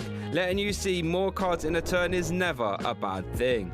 With the aim of the game being bench damage, Dragapult EX decks can play Dusknoir, whose ability fits this strategy perfectly, letting you KO the Dusknoir with its ability, but then you can place 13 damage counters on one of your opponent's Pokemon, making Phantom Dive even more terrifying. Some players even opt to use Hawlucha now as well, whose flying entry ability lets you put 1 damage counter on 2 of your opponent's bench Pokemon when you put Hawlucha into play, which would let Phantom Dive KO 70 HP benched Pokemon, like Charmander or Dreepy. The most awkward part about Dragapult is that split energy cost, so Dragapult players will now use Sparkling Crystal as their ace spec to help alleviate that, since it reduces the attack cost of the Terra Pokemon it's attached to by 1 energy of any type, so now Phantom Dive can be used for 1 energy. Crispin can help out here too, since it lets you search your deck for 2 basic energy cards, put 1 in your hand and the other one you can attach to one of your Pokemon. So at any point Crispin basically reads start using Phantom Dive. With all these tools in the tool belt, Dragapult EX has become a spectacular deck in this format, and it's something that on any given weekend could take the event down. Speaking of which, let's get back to the stream and see if any damage counters are being spread right now.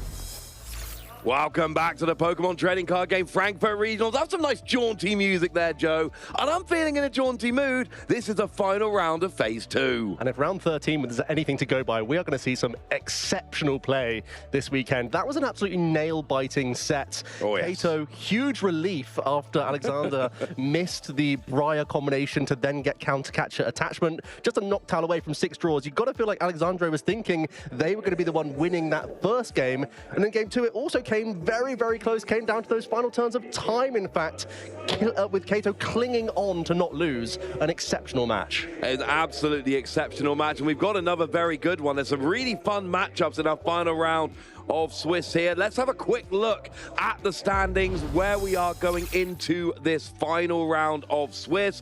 And we see, players like Kato, Tor, Dominic, Drew Stevenson feeling pretty good. And certainly those top 3 players we believe are already locked for that asymmetrical top cut. But then look at the rest of the list there, Joe. James Cox, Owen Kammerman, Fabian Puyol. These are players with whom we are very familiar. Maze Breckenmeyer. Yeah. It's a great sign for the format, really. It shows just how skillful it is. These pilots are all taking different archetypes, different solutions to the format, but through their own skill, they're all making their way towards those top tables. I think it's a great sign for our game of how complex the format is and also how skill can be rewarded.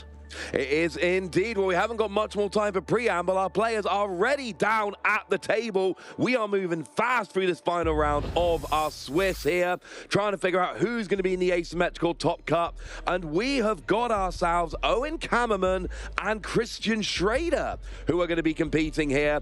And it should be a situation, I believe, where we need to get a win here. A win should put them on 34 points, which should be enough to get them into the asymmetrical top cut. Owen Kammerman won EUIC in seniors, won Dortmund regionals in 24, top 4 at Oceania, top 4 in Lille, a fantastically accomplished player. If you've been following our streams for a number of seasons, you'll have seen Owen popping up time and time again with such amazing accomplishments and always in touching distance of top placements. For Christian, similar story really, more so knocking on the door of becoming that higher echelon of player, has some decent accomplishments here with some day 2 performances, even getting top 256 in this modern day with multiple 1,000-player tournaments. This is still a fantastic accomplishment. A couple of special championship results as well, a top 64, a top 128 finish in Utrecht. So a more recent list of accomplishments here, but also really trying to make a name for themselves here in 2026. And this is an excellent opportunity to do so. Beating Owen Kammerman on stream, getting into asymmetrical top cut. That'll do it. The first regional season. Yeah, that'll do it. Beating a big name player, a well-known player to get into the asymmetrical top cut. That is going to really put your name on the map. Prizes coming down. What do we see, Joe? Well, I see the 1 copy of Pheasantipity EX for Owen Kammerman, who is playing a Golden Go EX archetype. Christian, as you saw with the prize cards, is going to be rocking the Dragapult matchup. But there we go, the fist bump, and it's double Budgie to start. Yeah, Christian's going to be taking our first turn here. Starts off with that Buddy Poffin. Christian is going to be on that Dragapult deck we know so well. And of course, if you are new to the deck, it is very much a Dragapult deck. Phantom Dive does 200 to the active Pokemon while dropping 6 damage counters anywhere you like on the bench. And you combine it with things like Dusknoir to drop damage counters, or Lucha to drop some cheeky damage counters, Monkey Dory to move some damage counters. But if you need a bit of time to set up, well, that is where our old friend Badoo comes in. Itchy Pollen, no energy, 10 damage. And if you were hoping on playing items next turn, I got some bad news for you. Yeah, that is the MO of this archetype. Dragapult can definitely sweep the rug from under players. You buy those couple turns of item lock, then suddenly you can be evolving into not just your Dragapult, but also into some of those ghost Pokemon, curse blasting and picking apart a board before those evolutions have come online. Owen with the Badoo in the Golden Go, that's already an out-of-the-box pick, really. You don't see it too often, but now been enabled thanks to the air balloons that have become much more popular within the deck list. Actually will allow Owen to slow down Christian as well. So it's going to be an interesting opening here of the back and forth. Christian with a really, really strong opening turn. A couple Dreepy down in addition to a Duskull, even found that energy attachment. It's going to be really important in this matchup, whenever you face an archetype that can represent one-hit KOs, that you stay on top and maintain your energy attachments. You never want to find yourself in a spot where you can't use that Phantom Dive. You've got to keep up on those. So really an excellent turn one. Absolutely. We have Neo Upper Energy in the list for that emergency single attachment Phantom Dive, but we want to keep it as an emergency. If we can double attach naturally to use it, that's going to be a big advantage. Now, Owen's going for this Golden Go deck. Golden Go got a big new toy in Black Bolt and White Flare, which is that Genesect DX, which has just been searched out with that Nest Ball. Every turn, you get to go and search a couple of evolution metal Pokemon.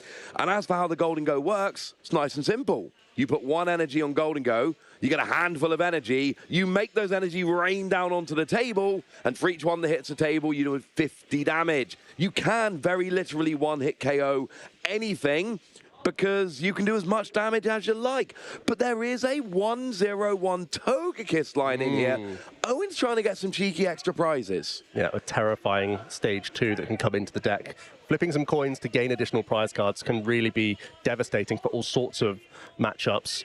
Now, Christian is likely going to launch some item lock early, so it's going to be difficult to grab this stage 2 Pokemon, but whenever you see the Wonder Kiss online, your opponent is immediately terrified because there's an opportunity of taking additional prize cards, and that is just so powerful in the TCG, no matter what deck you're playing. Really good start from Owen here by the looks of things with the early Arven. We're also buddy-buddy popping out a couple Gimme Ghoul, and we even have the Genesect EX early, so we can search out 2 Golden Go EX for the following turn. Everything's looking pretty rosy for him right now, and is quite happy ending on an Itchy Pollen here as well, I would imagine. Although there is the 50 hit point call for family. Gimme Ghoul been searched as well. Possibly Owen grabbed this one simply because it has the lowest amount of hit points. Get this in play before you get hit with the Phantom Dive, so you're not being vulnerable in the later stages of the game, but it does offer up a call for family attack as well that sometimes is taken into account to draw more cards on a future turn by simply grabbing more Gimme Ghoul. It's there if you need it. One thing we do see, these Golden Go players, they're going to search with Genesect, even though they can't play the Golden Go now, because now they're not going to draw them next turn. It means their deck is slightly smaller. It means it's slightly more likely to draw the cards they do want. And if you do have your hand altered by something like an Iono, just search them again next turn. Genesect being an every turn ability really is helping these out. Lovely little consistency boost. Over to Christian, we start off with a Dracloak and a Recon Directive. Yeah, the item lock is initiated, so this Hilda is a great pickup. It will mean we can continue to evolve into more Stage 1 Pokemon, get more Recon Directive. That's always a good sign of when a Dragapult deck is running smoothly, you're going to see a huge number of these Dracloak on the board because it allows you to just see much, much more of your deck. And Hilda is a fantastic inclusion within these lists to maintain these Stage 1 evolution Pokemon and, once again, keep up on energy attachments, especially when you're A-spec. That Neo Up energy is so critical, getting easy access to that card so you're not frantically trying to draw through your deck to find it is a much more reliable choice here, and that's why we're immediately going to see a second copy of Dracloak and a Fire Energy coming into this hand. It's always nice to be able to search out those A-spec energy. It's a special energy. There aren't many cards that can search for it, so if you can get one, you take advantage. There is a single copy of Rare Candy in Christian's list. It's always something I look for in Dragapult. Do they have that opportunity to go Rare Candy, Dragapult? Let's speed this game up. They don't need to here. Both players have a Badoo, but there is one Rare Candy we can keep an eye on in case there is that emergency Dragapult that we might need. Here we go then. Is there any other actions beyond this Recon Directive, or will it simply be an Itchy Pollen back into the opponent? Both these decks are pretty well set up to accept that they submit a few prize cards in the opening and then look to work in their larger EX Pokemon, but it is just going to be the 10 damage prod from Badoo here. I'm going to see the Genesect EX once again from Owen before he begins evolving into these Golden Go EX and begins to tick up our Gimme Ghoul counter that we've been following all weekend, knowing that we were expecting a lot of coins to be bonused here throughout Frankfurt, and we're going to see that once again this round. And you've even shown enough faith, Joe. You're rocking the Gimme Ghoul pin today. I love that. With coin bonus is going to be here. You draw one extra card if you activate it from the bench, but if you get to the active, you actually draw 2 extra cards. Ooh, it was not great now, but that's always a dangerous card to have in the hand. Oh, we're going to go for the KO straight away. Always an interesting question here. Do you want to go for the single prize KO or wait for the Dragapult? But of course, take a single prize KO here, and then if Christian ever uses a Dust Noir, brilliant, now I'm back on a 2 prize per attack prize map. Do we have enough energy alongside Boss's orders to knock out a more important Pokemon? No, doesn't look like the case. So we'll just use a Cypher Maniac's code breaking to improve our top decks here by stashing any 2 cards to the top of your deck. Sometimes you can use this card before using coin bonus, then you immediately access those cards. In this case, Owen's going to use it after using all of his coin bonus, so we'll be stashing cards to the top to improve his hand off the top of the deck, or in case he gets hit with an INO, he'll immediately access those cards as well for the next turn. That would be nice. Looks like we're eyeing up a Gimme Ghoul and a Basic Energy. Yeah, honestly, physical Basic Energy are really important when you're under item lock. You can't use your Earthen Vessel, you can't use your own A-Spec, the Energy Search Pro, so naturally getting towards these Basic Energy is actually really important here. So you can see why that's been put to the top. Absolutely. It's going to be the Metal Energy here as well. We don't yet have a Togekiss down. We don't even have a Togepi down. But of course, we see things like Cypher Maniac's code breaking. That does make it much easier to get a rare candy and a Togekiss here, because there's only one rare candy, right, and it is there just for the Togekiss. We see the hit, we see the KO. Badoo goes down. Owen goes up by 1 prize and goes and grabs. Oh look, it's that Pheasantipty. It's a pretty good prize to take. You know that Dragapult is going to be a disruptor throughout the game of your hand, so having access to Flip the Script makes the puzzle even more awkward for a Dragapult player, now having to play around Flip the Script in future turns. But we have a nice Ultra Ball to kick things off here for Christian, who is already looking at a lot of draw power. Could be looking at getting their own Pheasantipity in the mix. No, it's going to be the early Dust Clops. These Pokemon are really important to maintain throughout the game because typically Dragapult's damage doesn't line up perfectly into Golden Go. Knowing that Golden Go EX builds often play a couple copies of the Professor Turo. There's one in this case for Owen. Also, there can be tech inclusions like Picnic Basket, for example. In this case, Owen isn't choosing to use that card. But just generally, you need to maintain more damage than just Phantom Dive, because there are situations where your opponent can undo the damage that you're trying to set up. So you need to be a little bit more on top of things and Curse Blast through more dangerous threats. We're immediately going to be pivoting out of the Dracloak, re-establishing the Psych Energy attachment and doing a clean Professor's Research for 7 cards here. We've already made our retreat, so we know we're having a slow turn here, Ross. Yep. But we're still building a very strong board. I remember when if you used to use a card like this with an empty hand to draw 7, we used to have a nice friendly high five over the table. Those days appear to be gone. What is not gone, however, that Badoo, there's going to be more pollen. It's going to be a little bit itchy. There is a counter catcher in Christian's hand, so if he wants to strand something like a Genesect, this might be an option. It's definitely one of those cards that's got slightly weaker with Air Balloon coming out. Yes. It's an easy way to pivot these Pokemon, and Owen typically is playing a high count of both the Cypher Maniac and the Arven, so should have good access to the Air Balloon. So we may see Christian actually value holding on to Counter Catcher until they're actually launching more devastating attacks, but it can still sometimes throw a spanner in the works, and there are plenty of Counter Catcher in the list. And I do believe we've already seen Owen play the Arven, so I think Christian knows there is an Air Balloon in hand. So it would be maybe potentially a bit silly. Itchy Pollen for no damage because of the grass resistance on Golden Go, but you are at least stopped playing item cards. We draw, oh look, it's that Gimme Ghoul again, plus a Levintia, that Stadium card. So there is an option here to just discard an energy from hand, make it rain to KO the Badoo, but can we set up anything else in the meantime?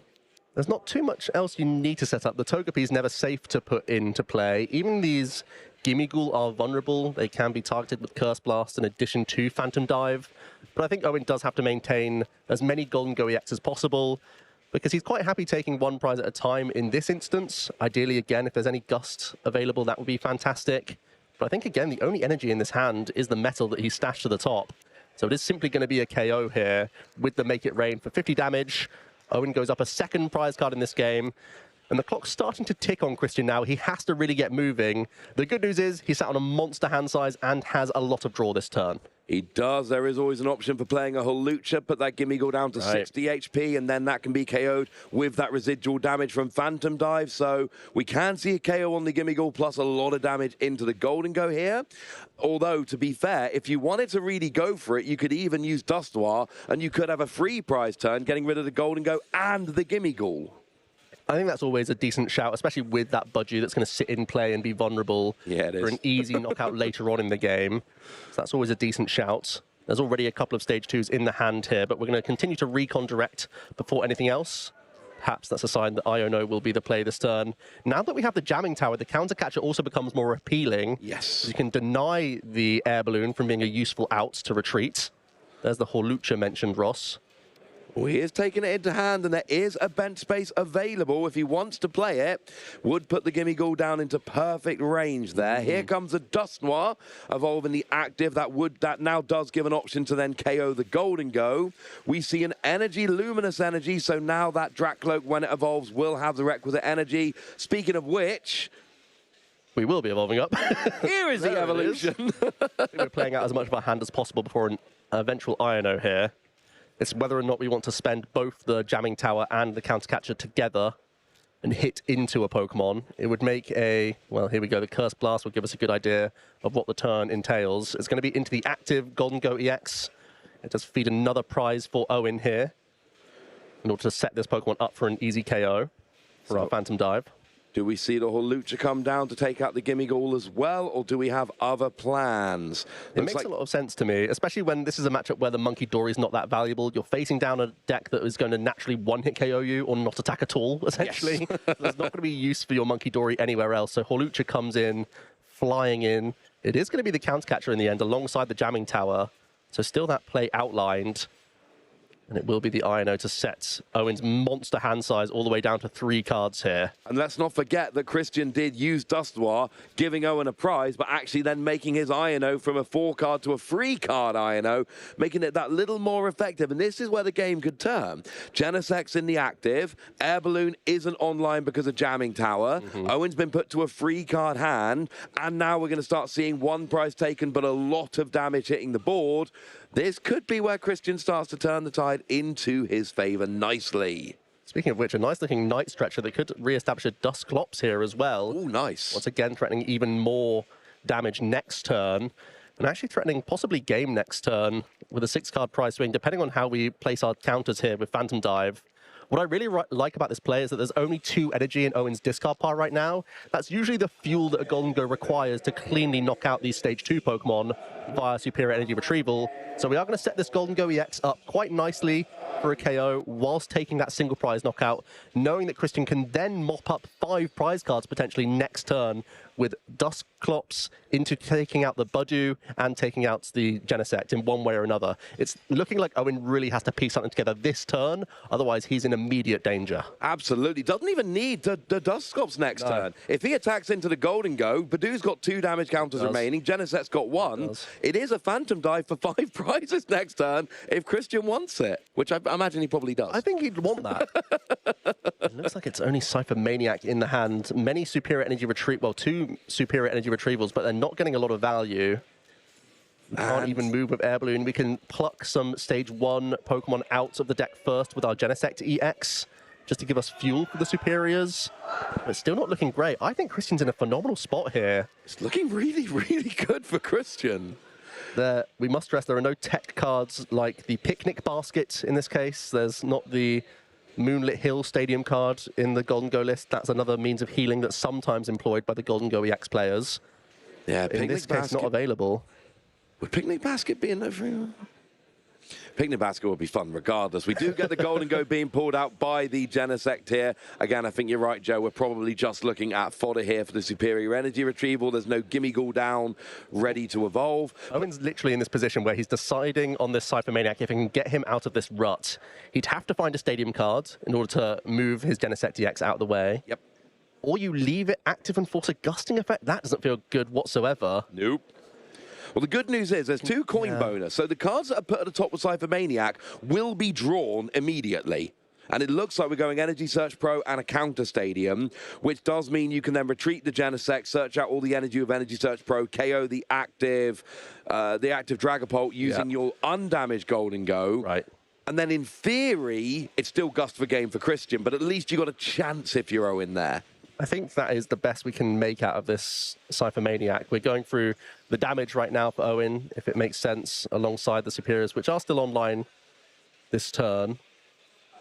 But again, we're still just in a dodge and weave situation from Owen. Christian would have to find an energy card, a Dragapult EX, and either a Gusting Effect or a means of getting his Dustoir back. That would be the combination. It's only a few cards needed. with this much, this much draw, sat on a decent hand size, I think, unless we've gone low. We've still got at least one Dracloak, a second Dracloak potential there, maybe a Pheasantipity coming down. Certainly a lot of options. By the way, I had a bit of time there to do the maths. Picnic Basket would save the 5-prize KO. Right, you'd be 1 damage counter away. I think that's important just to know. It's not in the deck, but I did the maths, I checked it. We are using coin bonus. We've got the Levincha. That gets rid of Jamming Tower, which allows the Genesect to retreat using Air Balloon. That's part of the puzzle. We then get 2 cards with a new active Golden Go. Unfortunately, the second was another Genesect. That is not doing any good. Energy Search Pro, however, will. But remember, Dragapult's a pretty big boy. You're going to need 7 energy plus the metal to attach to the active in order to get the KO here. So it's not a given yet. There's 6. That's 6. There are 2 in the discard pile, so we can make it come together. You'd have to discard some additional cards from your hand here in order to make it happen. The Genesect EX looks like good fodder in the hand right now. You'd also give up one of your Golden Go EX, and it feels like the game's coming down to just these next 2 turns, so it doesn't look like you need any more Golden Go at this stage. Nope. So it will be a knockout coming together here for Owen. Also, by going down to 1 prize, it then shuts off the use of Curse Blast, so it would still force more from Christian next turn. Absolutely would. Curse Blast is actually a really good option to KO the Golden Go right now, meaning you wouldn't need Gusting. So taking a prize here would mean that you would then force Christian to need Gusting to end the game next turn, which is a pretty big deal. Looks like we pieced together enough energy eventually. Down goes the Dragapult. Owen Cameraman goes to 1 prize remaining. Curse Blast is no longer an option. And look, basically, either Christian wins this turn, or it's incredibly likely Owen wins next turn. We need Dragapult, Energy, Gusting. Those 3 cards will guarantee the win. Pheasantipity going to the bottom because you need the counter catcher. Yeah. That doesn't feel good. You want both those cards. You would love both of those cards. You can reset the deck with Buddy Buddy Pop in here to give yourself a better odds of drawing back into that Pheasantipity EX. But counter catcher's a piece. You have to take that. We're going to bring up the damaged Golden Go EX. We already have evolved into a Dragapult, and now it's a big research for 7 cards, Ross, looking to find energy. We just need an energy. Energy means that we can then just, use Phantom Dive, KO the active, KO the Genesect, KO the Badoo. That's 5 prizes. You win the game. Is there any energy in there? No. Wait, there's no energy? We have Nest Ball, Ross. We have a means of using Pheasantipity that we put to the bottom of the deck. Okay. There's still an option to potentially use 1 more Recon Directive as well. But somehow 7 cards, that's a big miss. And Neo Upper is still in there. And is it just the 2? Luminous Energy works, Night Stretcher works. We're going to see the Ultra Ball first as well. That will give us access to 1 more Dracloak. Yeah, I like this. Then you're essentially seeing 5 cards from the top of your deck, and as long as one's an energy, we're actually going. There's 1 Psychic, 1 Luminous, 1 Neo Upper, and 1 Night Stretcher from where I can sit. I know, that's exactly what I saw. 3 energy and 1 potential out. 2 an energy. Oh no, Night Stretcher isn't energy. 4 outs. As long as there's a fire energy. I think there's a fire in the discard. There should be. We have 5 cards to see it. First, flip the script. No, yes! Well, if there is a fire energy in the discard, which there is, and now we see the Phantom Dive, KO in the Golden Go, KO in the Genesect, KO in the Badoo. Christian takes 5 prizes in 1 attack and takes game 1 on this crucial win and in for the asymmetrical top cut. Beautifully played there from Christian. Patient play as he built towards his stage 2 evolutions. And he attacked twice that game. Yep. But he pinpointed the Pokemon that he had to target down, made the most of his Curse Blast, gave himself a few different avenues. Let's go through the replay here and see how it happened. The early Curse Blast into the active Golden Go, and then pushing it out the way, trying to target down the lower hit point Genesect, trying to lock up even the Air Balloon, thanks to the Jamming Tower, alongside this crucial hand disruption turn, meaning that Owen didn't have easy means of grabbing his own Professor Turo scenario. Really the only card that could have bought him more time in this case. So the best thing Owen could stitch together with a Cypher is this big knockout, putting himself down to just 1 prize card remaining and undoing the likelihood of a Curse Blast. But Christian had this big turn, but fortunately gave himself a lot of draws to get there, Ross. He did, and it took a while. Had to draw 10 cards in the end, but the good news was there was an 11, including a draw for turn. But the point is, he got the card, and that was crucial. One thing we need to bear in mind, a tie doesn't do either of these players any good in terms of getting into Top Cut. Absolutely, it can help with, say, a top 16 placement or something like that. That one match point, absolutely crucial in some ways. But if you're looking for Top Cut, and let's face it, they're looking for Top Cut, you need to win this match. Christian, in a very nice position, needs to either win another game or have the next game not end. Owen's got half an hour to win 2 games to get into Top Cut. It's a tough one, but we do know Golden Go can really race through those prize cards when it gets rolling. Yes, you can take some time deliberating over your own ciphers and whatnot, but generally, because you have that reach into one-hit KOs, you should be able to still work your way through the game within these 28 minutes. So I'm hoping that time isn't a huge factor here. That being said, we're getting into our game number 2. Some really awkward prize cards for Christian now, with the Pheasantipity EX, the Horlucha that was very handy in that game number 1, even that Blood Moon Ursaluna that can be a late-game finisher. Looks like Christian's been forced first here, leads out with the Latias EX, does have a Luminous Energy for the Dreepy, but no access to Buddy Buddy Poppin or any additional basics. This could be a great opening for Owen because, as we know, he has Budu in his own deck, and that could shut down a lot of the ball search that Christian has within his list. Absolutely could. Good news for Christian is that Dreepy is not getting KO'd this turn. That is not how Owen's deck work. Bad news is you've not done very much, and Owen can basically slow you down. And now, are you even going to be able to get your own Badoo to slow Owen down? Because if not, essentially you're locked out of items, but your opponent isn't. They can set up their combo and you can't, and that could lead to a pretty quick victory, which is what Owen's looking for here. We've got plenty of time for now, but this is the kind of game where you need to win, and you do need to win quicker rather than slower. So a quick check here of the energy in the deck, I think, is what Owen's doing. Yep, always useful when you have your Energy Search Pro to know how much damage you can burst onto the board in one go. Turns out there is a Fire Energy and one of the 2 Lightning Energy in the prize card, so that's something he'll take a quick note of. But there is a second Buddy Buddy Poffin in the hand, and Owen has to see whether or not he values this more or less than going for Ultra Ball fodder for a Genesect here. Because he has prized his 1 Call for Family Gimme Ghoul. That could have been an option. He could Turo the active Monkey Dory and get a Call for Family in to then guarantee your Genesect. But in this case, the Call for Family Gimme Ghoul is in the prize cards. So Owen's just going to hold off on that, grab that 3rd and final Gimme Ghoul within his deck, and not go for a Budu line here, unless we're going to be discarding some cards for it. Going to be getting rid of that Togekiss in addition to one of those Golden Go EX, and it will be the Genesect coming down this way. Yeah, searching out those couple of Golden Go. You can't use them till next turn, but again, if they're not in your deck, you cannot draw them, which means you're going to draw something else, which you would much rather do, because you can search these with your Genesect. And of course, if you get Iono, just do it again next turn. You'll be fine. I love Genesect. Such a good card. It's a crazy card, honestly. It's so every turn ability. Yeah. Genesect keeps getting abilities that you're like, no, surely it's own. No, okay, fine. You can use that more than I thought you could. Now we do get that Monkey Dory out of the active. Gimme Ghoul sitting in the active. And then we just pass over to Christian again. Owen pretty sure that Christian cannot get a KO this turn. And immediately evolving into Dracloak basically guarantees that. We'll see the Iono coming in now. But Christian, relieved not to see an Itchy Pollen in this case, has decent outs to find Buddy Buddy Poffin, still wants to work on getting multiple basics down himself here. Immediately at least finds a Budu on his side of things and a Dreepy, so pretty good so far, all things considered.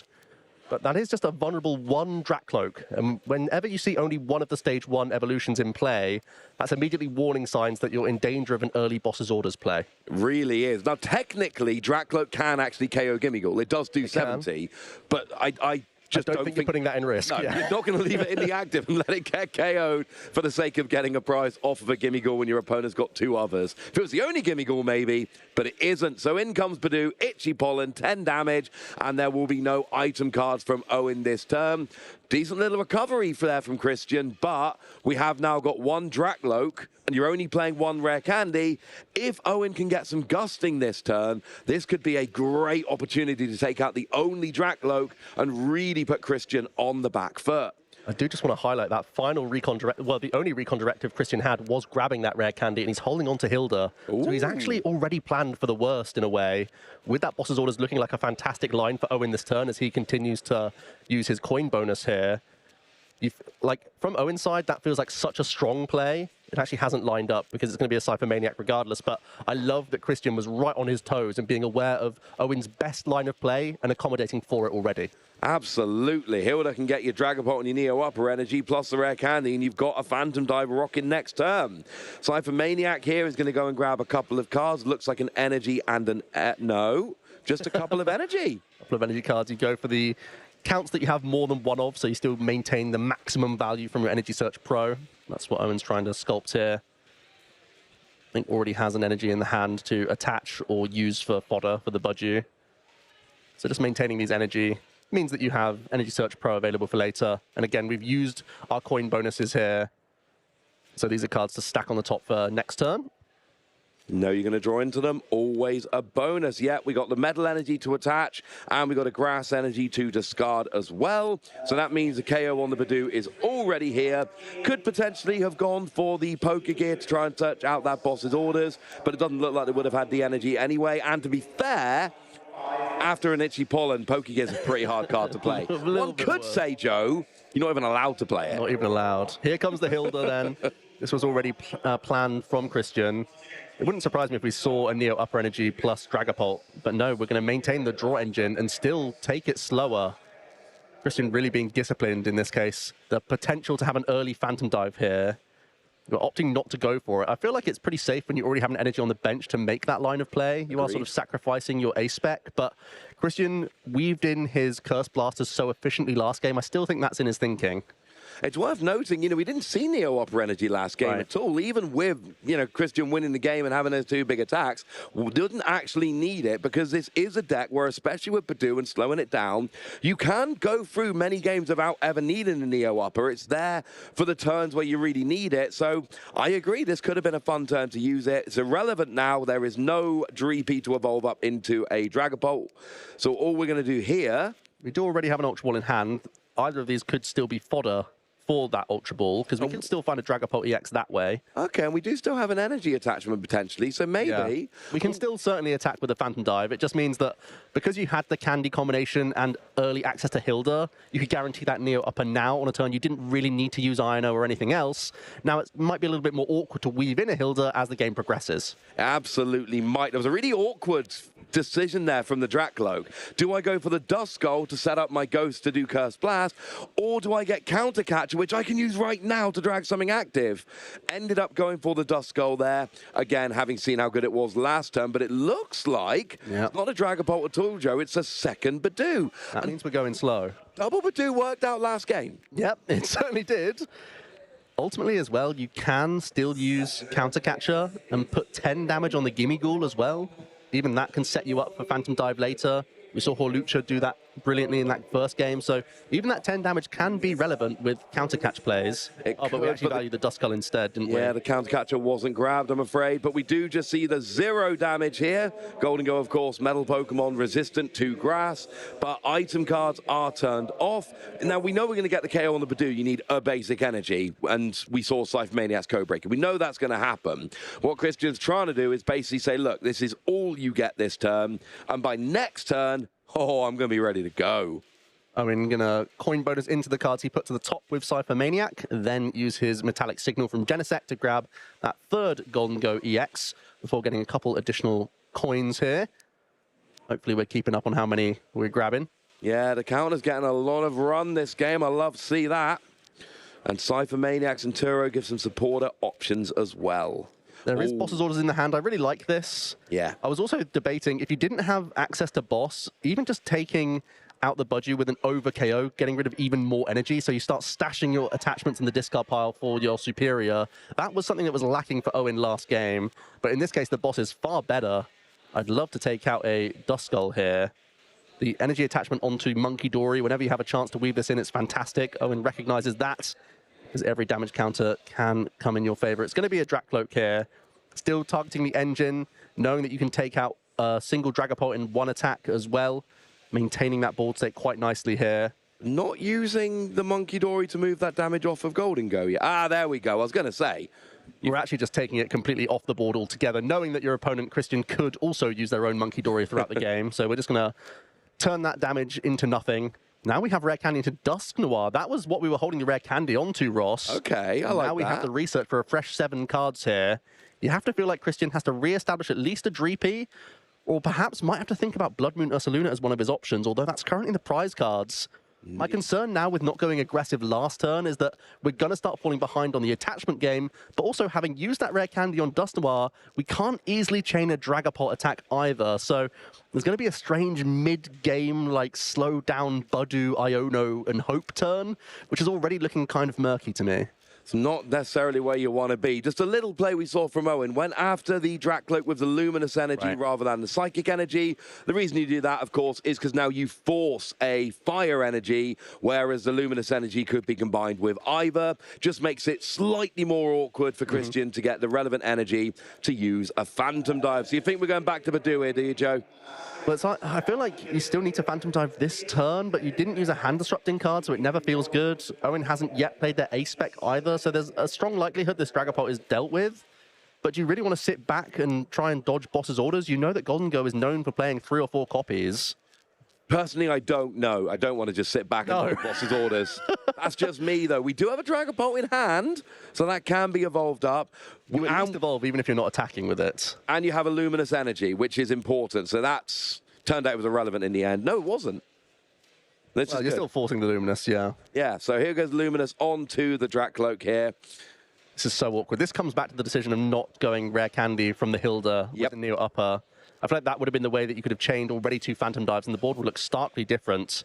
Because of this, Christian is trying to dodge here and doesn't even evolve up into the Dragapult. That might make it even easier for Owen to knock out the Dracloak on the bench, and has a lot of coin bonus to do it here. I don't see any energy in the hand right now. I think Levincia would be a big pull here to grab at least that Lightning in the discard pile. There is the Stadium in hand. So at least we have the KO on the Budu guaranteed. So we can continue with our prize race. Candy off the A lot of these cards are not useful, though. Nope. Perhaps it's a Cypher Maniac, where you put even a second Lightning on top. Then you draw the 1 Lightning and just have them both in the discard pile for you, for Levincia for later. Might be the play. You need to have, well, you need at least an energy. Levincia will give you the energy. Is there lightning in the discard? Yes, there is. There's 1 lightning in the discard right now. Slightly off to the edge there, but it is there, right next to the metal. So the question is, and are we baiting the early Professor Turo, just picking up the Genesect, you would imagine. So you can't be hit by Iono, Countercatcher, Jamming Tower, the combination that hit him last game. There we go. So he's prepping for that while he already has the KO established. One of the situations where Turo is so good on so many turns of the game. Yeah, and any Golden Go can attack. And the Monkey Dory's got a retreat cost of 1 and already has an energy attached. So that, yeah, I love this. Now we've got 2 lightning in the discard. Levincia will let you get both of them back every turn. That is going to give you just extra consistency. And Owen in a very good position here, up 3 prizes to 0. Yeah. And now, I mean, Christian really needs to start attacking now, needs to start getting some damage on the board. But the easy prizes aren't there like they were in game 1. No. Genesect has 220, not 260. That one's gone. The Gimmighoul aren't there right now. So the easiest you've got is a Monkey Dory, but that's still 110 HP. It's one of those situations where you almost feel like you need to start using Curse Blast. But as soon as you use 1, then Owen's 1 knockout away from potentially winning the game.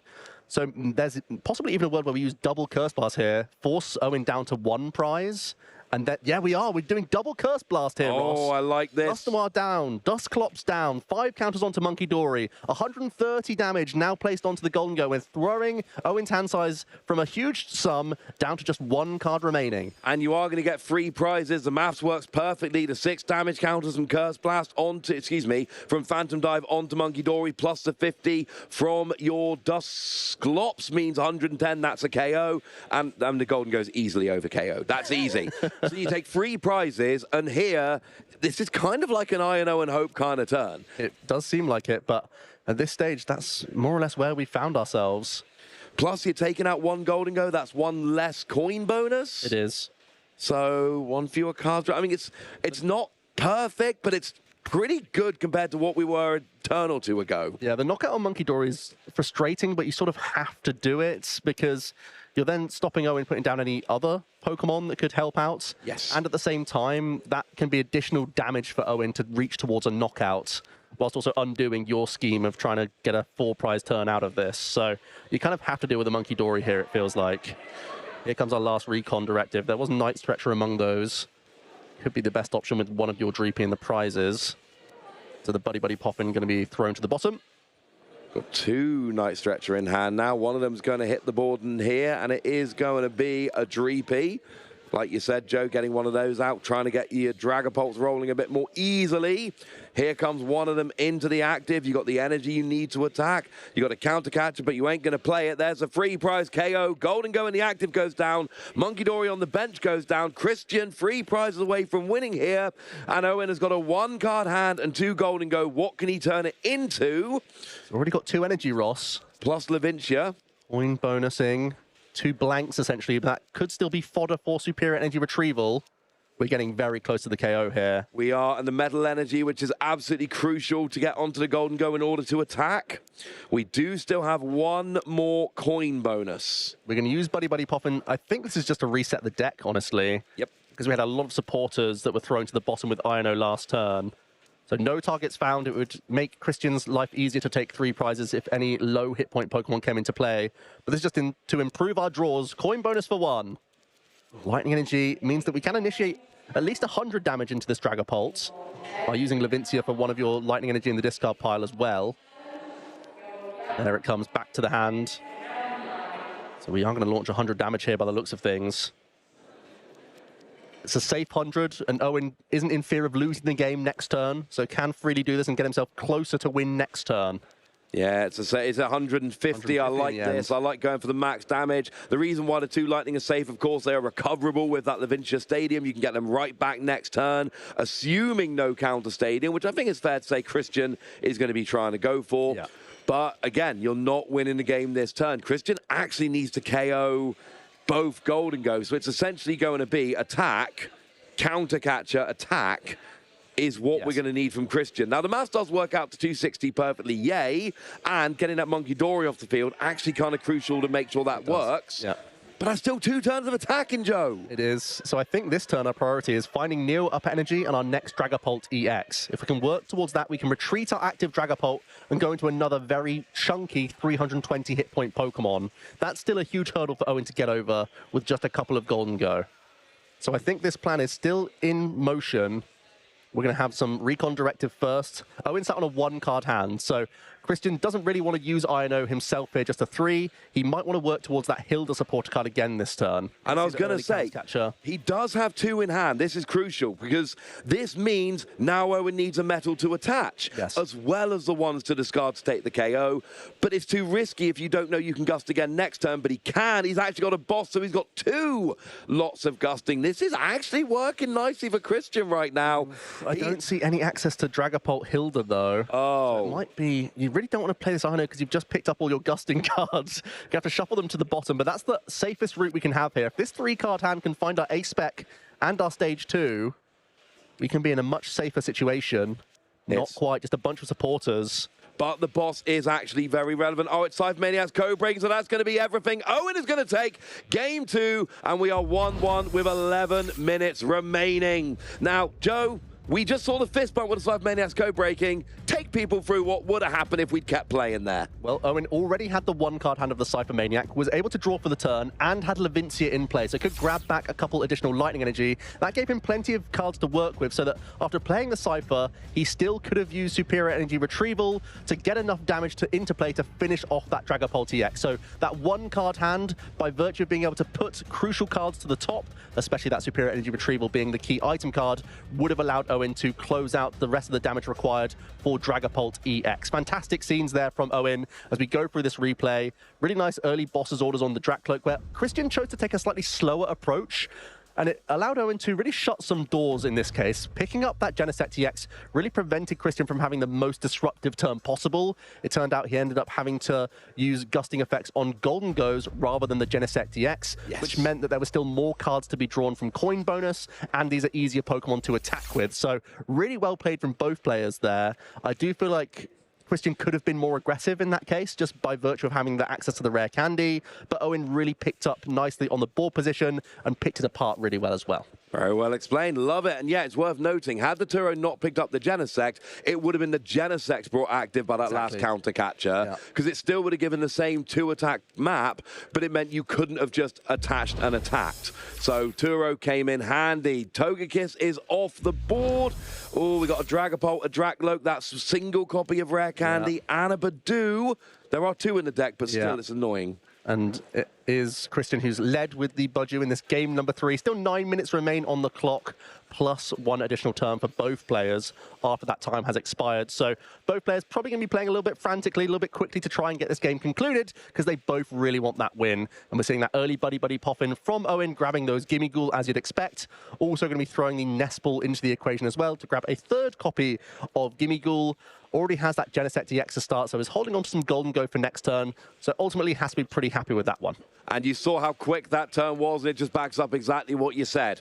If they get a tie, that can help with a top 16 or a top 32 placement. That's lovely. That's not what you want. You want to get into that top cut, and the only way to do it is to win this game. That will put you on 34 points. We believe this is not a guarantee. We believe 34 points will be the cutoff, so getting here will get them in, assuming we're correct, which is not a guarantee. So Christian here, Buddy Poffin, and it's an awkward situation. You want to search for prizes, but you're really short of time, so you have to search as fast as you can, get your basics. We are going to see some turbo gameplay because both these players know what the deal is. And Christian does have a second Buddy Poffin here as well, so a really good opener for him. That's before using the supporter for turn. I believe there's a Professor's Research in the hand, so stark contrast to that game number 2 where it's just lone Dreepy.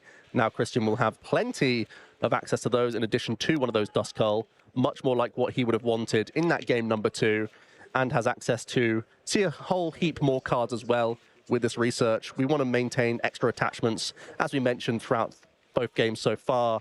That's how we can maintain our Phantom Dives throughout the game.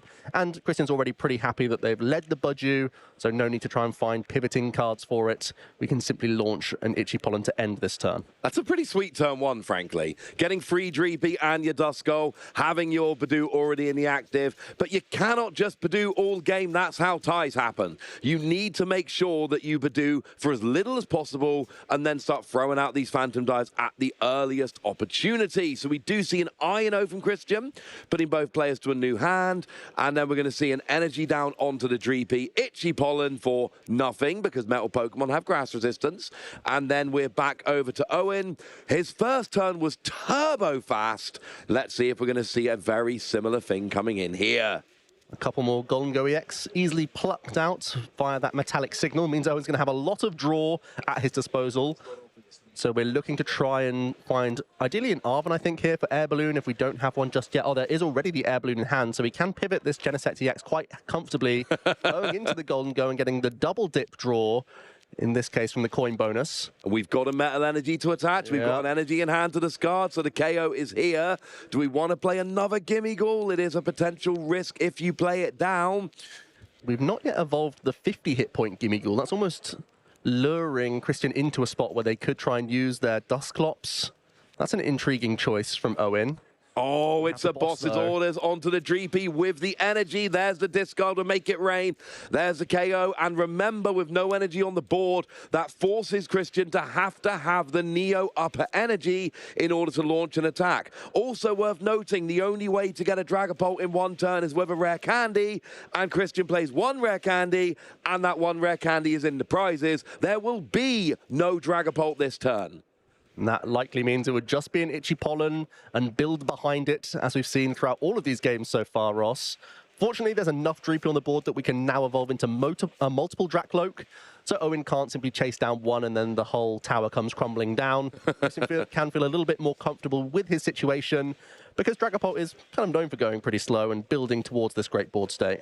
Absolutely it is. So Christian gets a 1 evolution into a Dracloak. We had a Recon Directive. Look at the top 2 cards. One goes into your hand, one goes to the bottom of your deck. The Special Energy, the Luminous Energy goes away. The Professor's Research, I believe it was, gets kept. Second Dracloak, second Recon Directive. We got an Ultra Ball, and was that a Dracloak? It was another Dracloak, so likely holding on to the Ultra Ball here, possibly even evolving into a Dusclops. And keeping all 3 of these Stage 1 Pokemon online seems reasonable. Means you're holding on to Neo Upper Energy for next turn. and you have a research next turn as well. So all looking pretty good. Oh, already the Dusclops in hand. Nice. Christian's holding on to a monster here. Feels like this turn. Oh, and actually Neo Upper is also in hand if it's needed. So not much this turn, but it feels like next turn things are going to start accelerating quickly for Christian. There's the Itchy Pollen, no damage, but also no items for Owen. Owen's taken 1 prize. We see the search out for the Genesect there, revealing the single prize Golden Go, which has not come out because it's not that useful in this matchup. No, the Strike Rich is really just a niche card that can sometimes come up in Mirror, can sometimes help wall break. Every now and then you can use it as a prize offset Pokemon because it just requires 1 energy attachment, but more or less you always want to be evolving into your coin bonus guy because card draw is pretty good, and it's also the Pokemon that can knock out basically anything in front of it. Turns out card draw plus infinite damage equals good card. That's pretty much my analysis. We have some coins to bonus here. We haven't yet had the combination of Cypher pre the coin bonus. Owen's almost always used it after drawing all of his cards for the turn.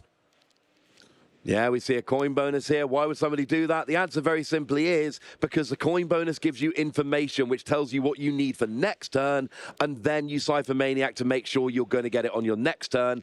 You would do it before if there's something you desperately needed, like we saw kind of at the end of the first game, but otherwise getting what you need, seeing what you've got, and then using Cypher Maniac setup for next turn. Absolutely valid. This turn, we get a KO on the Badoo. And Christian, you have 3 minutes remaining. You've used Badoo. You've done it twice. You've lost both your Badoo. Now is the turn you need to go Phantom Dive. And Christian's just picked up the Ino. I think the only supporter that's better than the research that he stashed last turn from Recon Directive. So this is the swing turn, Ross, I think. We're going to try and find Countercatcher, going to try and find Jamming Tower, going to try and hand disrupt with Ino, launch those Phantom Dives and put Owen into this position. One of the crucial Pokemon that Owen wasn't able to find last turn because it was prized was Monkey Dory. He's actually just taken it off the prize cards. But Monkey Dory was really useful in that game number 2 that Owen came out on top in because it then denied the easy 4 prize swing of putting 6 counters onto 1 Golden Go whilst then hitting an EX. Yes. Now, Christian will have that line available to him, and ideally is going to try and disrupt the hand this turn, so Owen doesn't have a likely chance of finding a Turo and still making a meaningful attack. Yeah, the 260 on Golden Go works perfectly for a 200 from the active from Phantom Dive and 6 damage counters on the bench. You hit 2 Golden Go, use Gusting to switch them round, hit the same 2 but in the opposite way, 4 prize swing. That is an option. Owen does have Monkey Dory available, but if you... Oh, you're not going to KO, though, because you want to try and force your opponent into 2 attachments, which they can't do, unfortunately. Now, we do see the Ino coming down after the Neo Upper Energy, so the attack is there. Owen's on a 4-card hand, and what Owen draws here and what they do on their next turn is going to be the most pivotal part of this game. First, Christian has a few more draws left as well. Let's flip the script here. I think if we can find a counter-catcher, we're once again getting really disruptive. And there could be a chance that Owen can't attack altogether. That'll be fun. Next turn. If that happens, then Dragapult is running away with this game. Christian's able to grab a Duskull freely from this Buddy Buddy pop-in before the flip the script. Also a Recon Directive still open to Christian. Chose to just use the active before evolving and committing the Neo Upper Energy. Something we often see from our players so that they have the highest hand size possible after their use of Supporter. Now, we are at 1 minute remaining pretty much here. Remember, whoever's turn it is when the time runs out is turn 0. They do not get any more turns. Their opponent gets 1 more. So if you can finish your turn and pass before the clock hits 0, then your opponent finishes their turn and you get 1 more. So literally pass or finishing your turn and attacking before the clock runs out will gain you 1 additional turn. You ain't gonna get any more than that. There's 40 seconds left. But just finishing your turn before time runs out, like, legit, kind of crucial here. We're going to Ultra Ball a Dracloak, getting rid of Blood Moon Assoon and Psych Energy. Neither of those are too important at this stage. I think that's just trying to thin before this final Recon Directive. So I still feel Countercatcher's the missing piece from this hand. We saw 6 cards from the Ino. We saw 3 additional from the Flip the Script. We do have the Jamming Tower available. But if we can combine it with the Countercatcher, that's where it's going to become devastating. Let's see. Hold your breath with the Countercatcher. Not yet. Not yet. Found. Buddy Poffin and a Psychic Energy. Do we have any more draw? There's no more Dracloak, unfortunately. So yeah, the Dreepy came down this turn, so we're out of draw. That's a shame. And I think our players are just hearing that it is now time, and we're now in Christian to conclude his final turn of the game, then Owen to conclude his final turn of the game. And our players are just having a quick discussion at the table as to how this game is playing out. Absolutely, they are. It's a disappointing situation if the game ends in a tie. Again, this can absolutely affect top 16, top 32, but it will eliminate both players from contention for asymmetrical top cut. 32 points is not going to be enough. Maybe 33 if there's a bunch of ties, we don't know, but 34 is the number we're generally looking at here. 32, unfortunately, will not be enough. So both players looks like they're having a bit of a chat here, kind of trying to figure out, well, if we carried on, you know, how would this game go, essentially? Looks like a bit of a board state discussion going on. Owen's clutching onto a handful of cards, but as we know, Golden Go can always draw a bunch more cards during its turn, so it's never really the whole story of what's going on here. Christian noting that the jamming tower could have been useful. This is Christian's final action, his final turn being used here. Phantom Dive, 200 to the active Golden Go EX. Also going to be placing 6 counters to the bench. And then Owen still has his final turn to conclude here.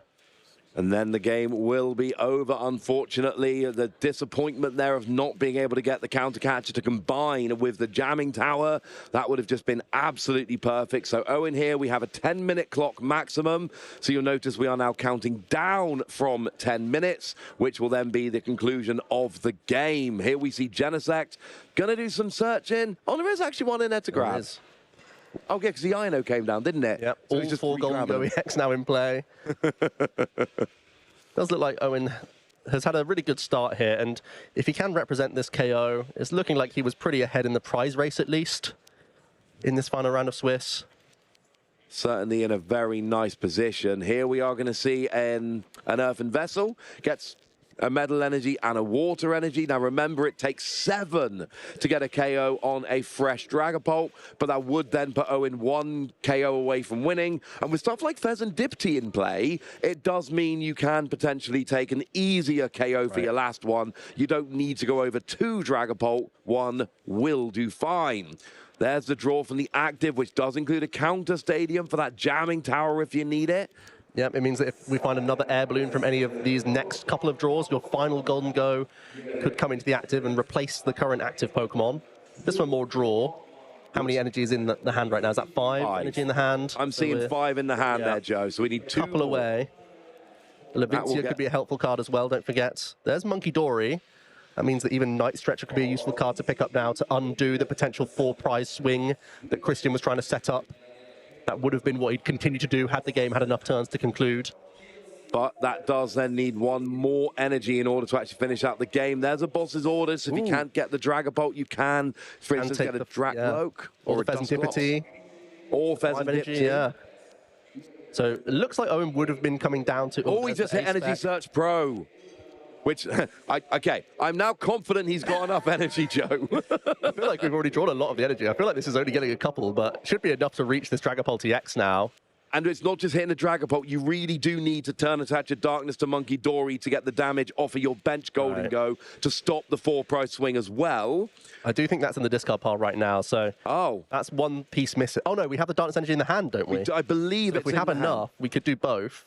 Do we have 8 energy now in total? Psychic, I'm not sure. I'm sure he'll count out in a minute. So there's... If we're attaching this way, it means we are... bossing. Yeah. Going to use that boss's orders. Give ourselves the best case scenario against hand disruption. So Owen's figuring out now he has to use boss with 6 remaining. I think there's 6 remaining. There's yeah. Onto the Pheasant Dipty, you only need 5 here. That does open up the 4 prize turn for Christian on a hypothetical future turn, because both Golden Go are now in range of being KO'd, 200 on 160 on the other. So there's the KO onto the Pheasant Dipty. Goes down to 2 prize cards remaining. Now that is the end of the game as it stands at the moment. So then the question becomes, it looks like we are in a tie here, unless the players decide it is possible for one player to concede if they wish, which we have seen happen before, especially considering only one of them can potentially make asymmetrical top cut. But that essentially depends on the generosity of the players on the game. Players, exactly. That's why we're not seeing the fist bump just yet. There is a discussion going on clearly at the table. Yes. Because it is within anyone's right to choose to concede the game at this stage. But important to note, it is just, is either player going to be generous enough? The rules are essentially that if a player wishes to concede, they're allowed to. That's what we're on. So both players here having a little bit of a discussion. We are waiting for that fist bump. And essentially, at this point, both players are basically trying to figure out, well, okay, look, I know we ran out of time. Let's pretend we didn't run out of time, because also, we all want to know what would have happened if this game would have carried on. If I run through the theory there, it would have been that, like, maybe there's a Dust of Our use, maybe there's use of a Dragapult bringing up, taking out a couple of those Golden Go, and it looks like our players eventually opted for the tie in the end, because they couldn't conclude how the game would have gone. Indeed, we have ended up in a tie. Both players had a discussion. It was left open for one of them to concede if they wished. Neither player wished. We end in a tie, and look, like I keep saying, that tie, that extra match point, absolutely relevant for a top 16, top 32 finish, whatever it might be, but it does mean that neither player now will be making that asymmetrical top cut. I think it's so murky as well. It's one of those situations where Dragapult, sure, it can come back, it can bounce back with, I don't know, Jamming Tower, Counter Catcher, spread a ton of damage, and maybe then you could still make that huge deficit of prizes still look pretty close. You know, Christian was still only 1 or 2 attacks away from closing the game himself there.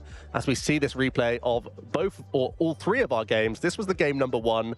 Christian getting those Phantom Dives in, and really crucially combining the Jamming Tower with the Counter Catcher, and gave Owen this really awkward situation with only a low hand size. Even despite finding a Cypher Maniac, Owen couldn't really pick up enough damage and still get the knockout on the massive Dragapult EX, so had to only commit the switching out as well as the A-Spec, the Energy Search Pro.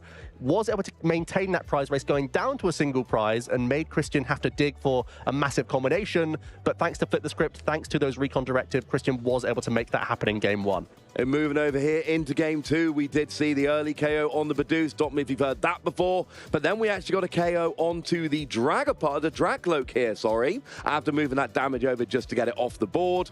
And then we did see this was absolutely crucial, the Turo picking up the Genesect, taking those prizes off the board as Owen takes a 3rd prize, taking out that Badoo. Ends up with 1 prize remaining, and here all we need is a bunch of damage on there, and there was a hope. Can Christian come back? No, they can't, and that Cypher Maniac's code breaking gave everything he needed. Going into this game number 3 then, it was once again Owen kicking things off with some early boss, taking out Energy as well as Dreepy in the opening. Then was able to maintain that prize race as Christian was trying to build up his stage 1 and 2s. He was using those Badoo to slow down Owen, and in this case was able to set up some big Phantom Dive. Owen was able to, in that final turn of time, take out this Pheasantipity EX. This is actually in the overclock there, if you're wondering about that 5 minutes remaining, but this was that final turn from Owen, and Christian or Owen, neither of them were able to close out that game from that stage. Absolutely, and that ends in a tie. Now, I have had a cheeky little look there, Joe, and 34 points is the cutoff. Now, this is very much unofficial, but what I'm counting from what I can see from results at the moment is 11 players on 34 or more points. That means 34 is the cutoff. We will have our 1 asymmetrical top cut round. If there's exactly 8, then we lose that round because there's no asymmetrical top cut.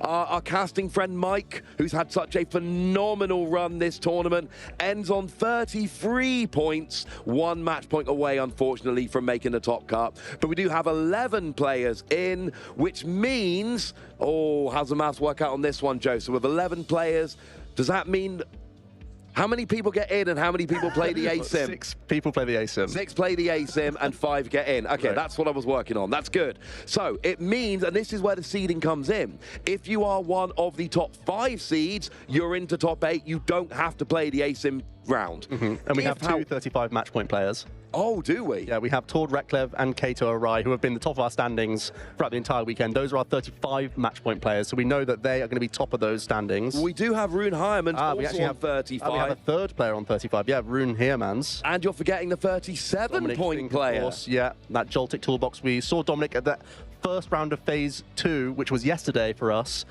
dominating with that Iron Hands Joltik box, and really has been dominating the competition, ultimately carving his way through to top cut. So that means that Tord Reklev, Kato Arai, Dominic Fink, and Rune Heiermans, those 4 will be avoiding the asymmetrical top cut, which means 1 34-point player will also avoid. That's going to come down to resistance, cross your fingers, and then the other 6 are going to be playing a single elimination, single game for the final 3 spots going into that top 8.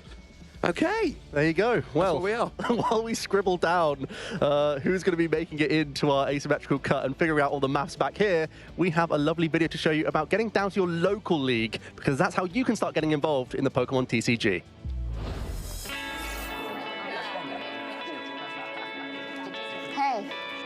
want to play? Yeah.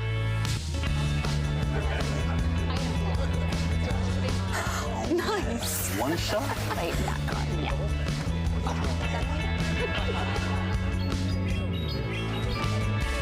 I'll use twin cannons. Great game, guys. Bye. See you next week. Come play at your local Pokémon League.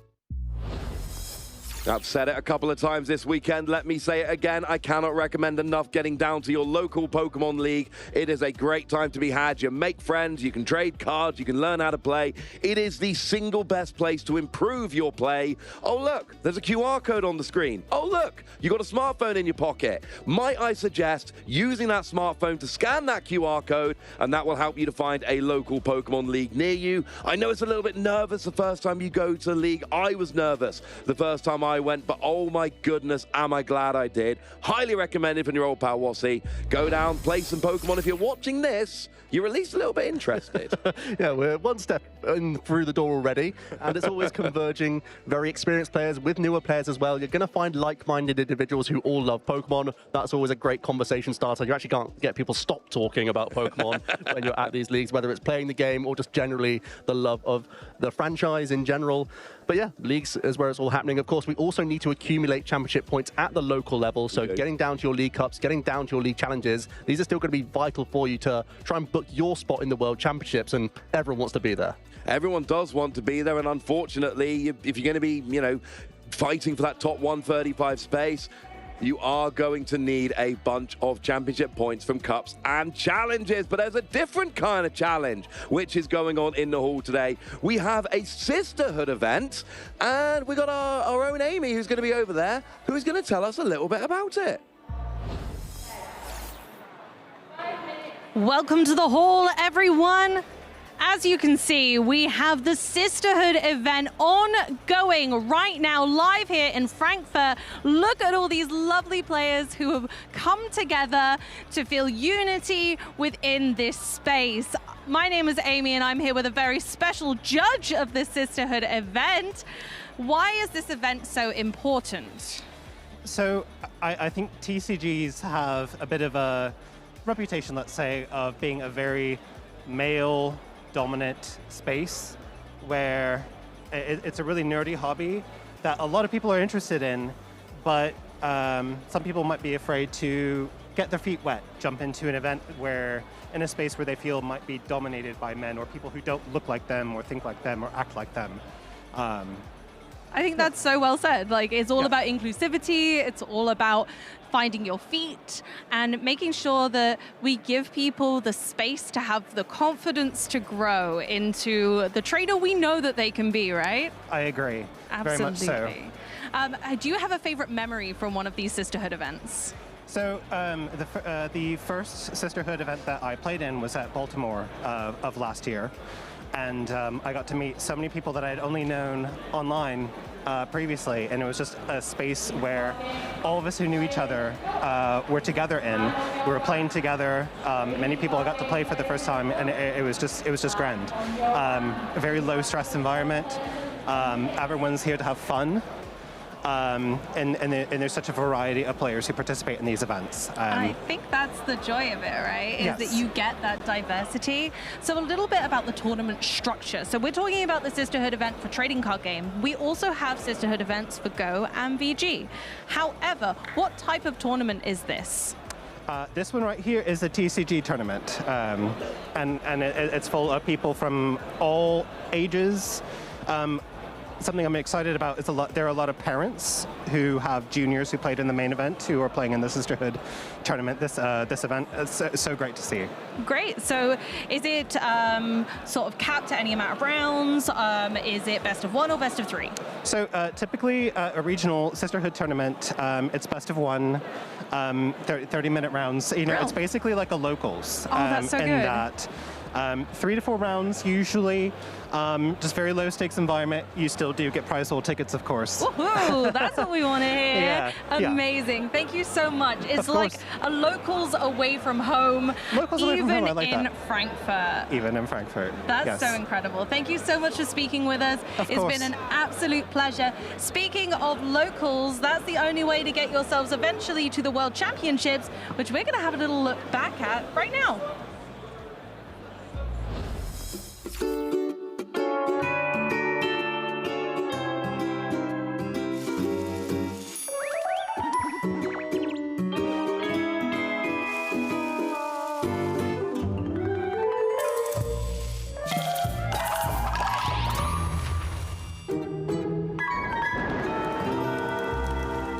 Are you guys ready for the Pokémon Center? Yeah, I'm so excited! What are you gonna get at the Pokémon Center? I'm gonna get the Jigglypuff. What are you gonna get? I'm gonna get the Pikachu. Oh, I'm so excited! Okay, let's go. Let's go. Let's go.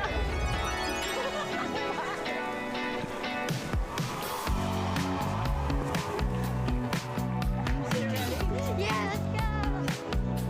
Yes, we need to get these. Oh, this one. Oh, Psyduck. Tatsugiri. Oh!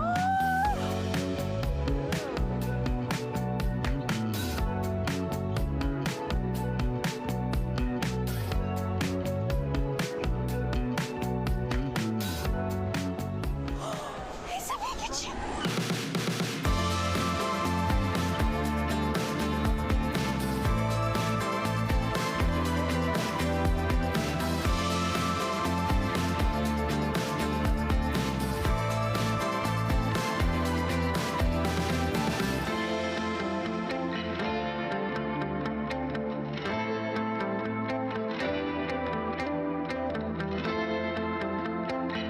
Tough choice. Remember, you can only have one.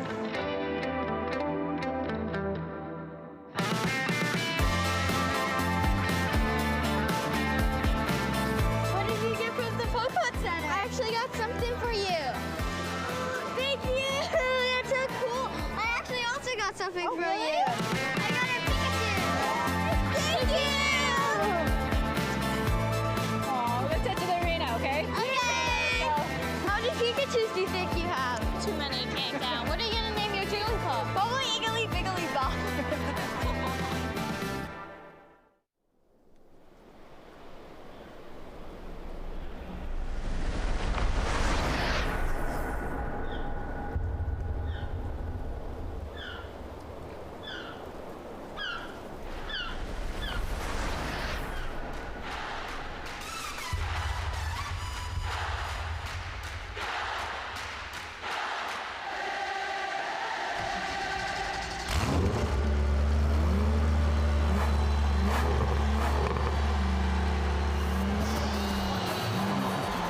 Welcome to the 2025 Pokemon World Championships!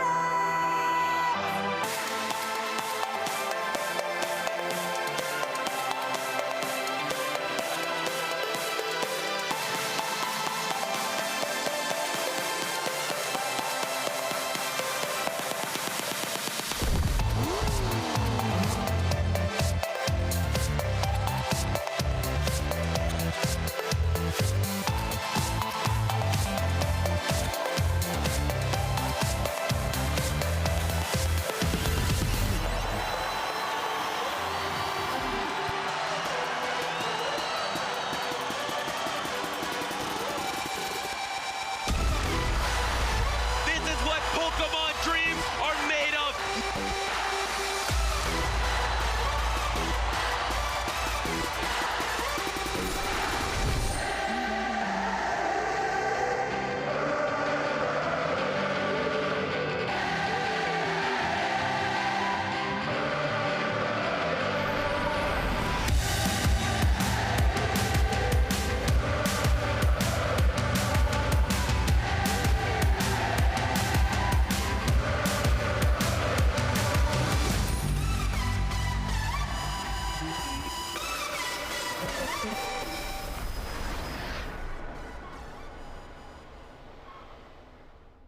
Hey trainers, welcome to Pokemon Championships history. the series where we take a look at some of the most memorable and exciting matches in the past of the Pokémon Championships series. My name is Jeremy Jallin, and today I'll be talking about the 2017 Memphis Regional Championship Finals, where we had a clash of two of the best players that the TCG has to offer, Azul Garcia Griego and Michael Pramawat. Hello, I am Michael Pramawat. My name is Azul Garcia Griego. Even back in 2017, both of these players were no stranger to the finals table, with Azul having 4 regional wins to Michael's 6, the most at the time. Who is your biggest rival? Biggest rival? That's a tough one. Probably Michael Pramawat. All right, yeah. My biggest rival would be Azul Garcia Griego. We always have good games when we play. We play each other a lot in local events, and then in the top 8s, top 4s of major tournaments. Most recently, we met in the finals of Memphis Regionals. But at the end of the day, we have 2 familiar faces, Michael Pramawat and Azul Garcia Griego. Hey, these 2 players actually faced off in the top 4 at that San Jose Regional Championship not that long ago. And you know, Azul got the best of Pram in San Jose, so this is perhaps a bit of a grudge match. Azul was using a deck based around the powerful attacks of Glyspod GX paired with the obnoxious Garbodor with its Garbotoxin ability to disrupt the ability-ridden field of the tournament. Pramawat, meanwhile, was using a deck centered around 3 Pokemon GX and their powerful abilities. Zoroark GX with its trade, Lycanroc GX with its bloodthirsty eyes, and Tapu Lele GX with its Wonder Tag. Both Azul and Pramawat start with a Wonder Tag to search for a Bridget to get a bench set up. Azul is able to play down a Garbodor to start locking down abilities, but Michael has a quick Field Blower to start applying pressure early. Prizing 2 Glyspod GX means Azul was focused on protecting the one he had, and thanks to the card Acerola, he was doing just that. Acerola picking up that Glyspod GX and all the damage with it. Garbotoxin, in combination with N, forces the game to slow down, and Azul jumps ahead on prizes once more. Michael responds with a Puzzle of Time, a unique item card that allows you to recover any resources if you have 2 copies, to bring back Field Blower and enable his abilities yet again. N disrupts Azul's hand once more, Pram's last. What Azul draws off of these 2 could determine the outcome of this game. And out of 3 cards Azul has set up for the winning attack on the next turn. And the Float Stone. Michael top decks the last Field Blower in his deck, which gives him access to trade once more. The first trade finds another 2 copies of Puzzle of Time. This enables Pram to get a KO on the heavily damaged Glyspod GX with Guzma, and with no cards in hand, it is looking like the scale has shifted in Michael's favor, as he has the strong energy needed for the last KO and takes game 1. Everything went Michael's way after a few turns in the middle that kind of looked iffy, and he's 1 game up in the finals now. Game 2 starts off much better for Azul, having Wonder Tag for Bridget and the Glyspod GX and Garbodor with Floatstone to go along with it on the following turn. Pramawat finds himself with not much going on and struggles to get much of a bench going until a late Bridget finally gives Michael a full bench. Typically you want that Bridget on the first turn of the game, not the third, but he'll take it either way. Michael draws N to keep his hope of a comeback alive. A Field Blower allows Zoroark GX's trade to be used once again, but the draws don't find an energy for him to attack. Azul responds with another KO and sees himself 1 prize card away from tying it up. Pramawat is forced to pass the turn to an empty-handed Azul, who top decks a Guzma to clean up game 2, and they are off to their final game of the set. Your boy comes in the clutch and cleans up game number 2. In game 3, we see Pramawat to be the one starting off strong with a Bridget, as Azul just passes with a couple of Wimpod in play.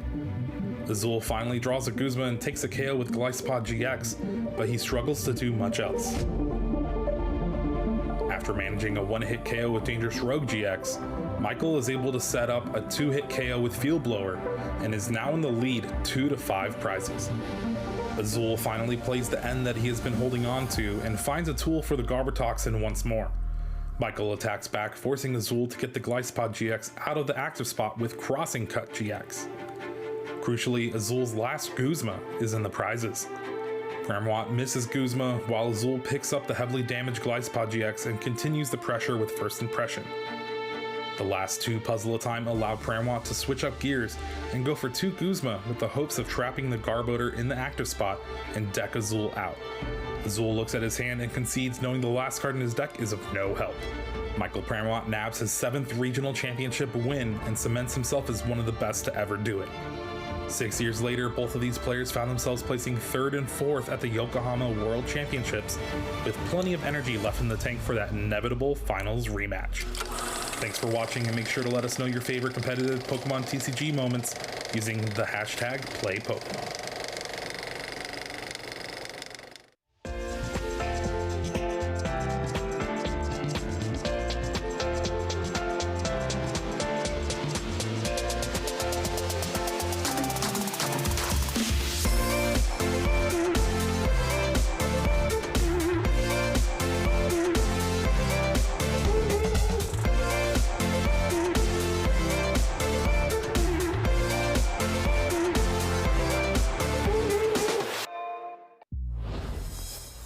Trainers, have you used hashtag #PlayPokemon yet? If not, do it now. Get that phone out, be on your desktop, I don't care. Do some content. Come on, guys, get involved in any way you can. My name's Amy. I'm back from the floor with Jesper Eriksson. How are we feeling now that all of the Swiss matches are done?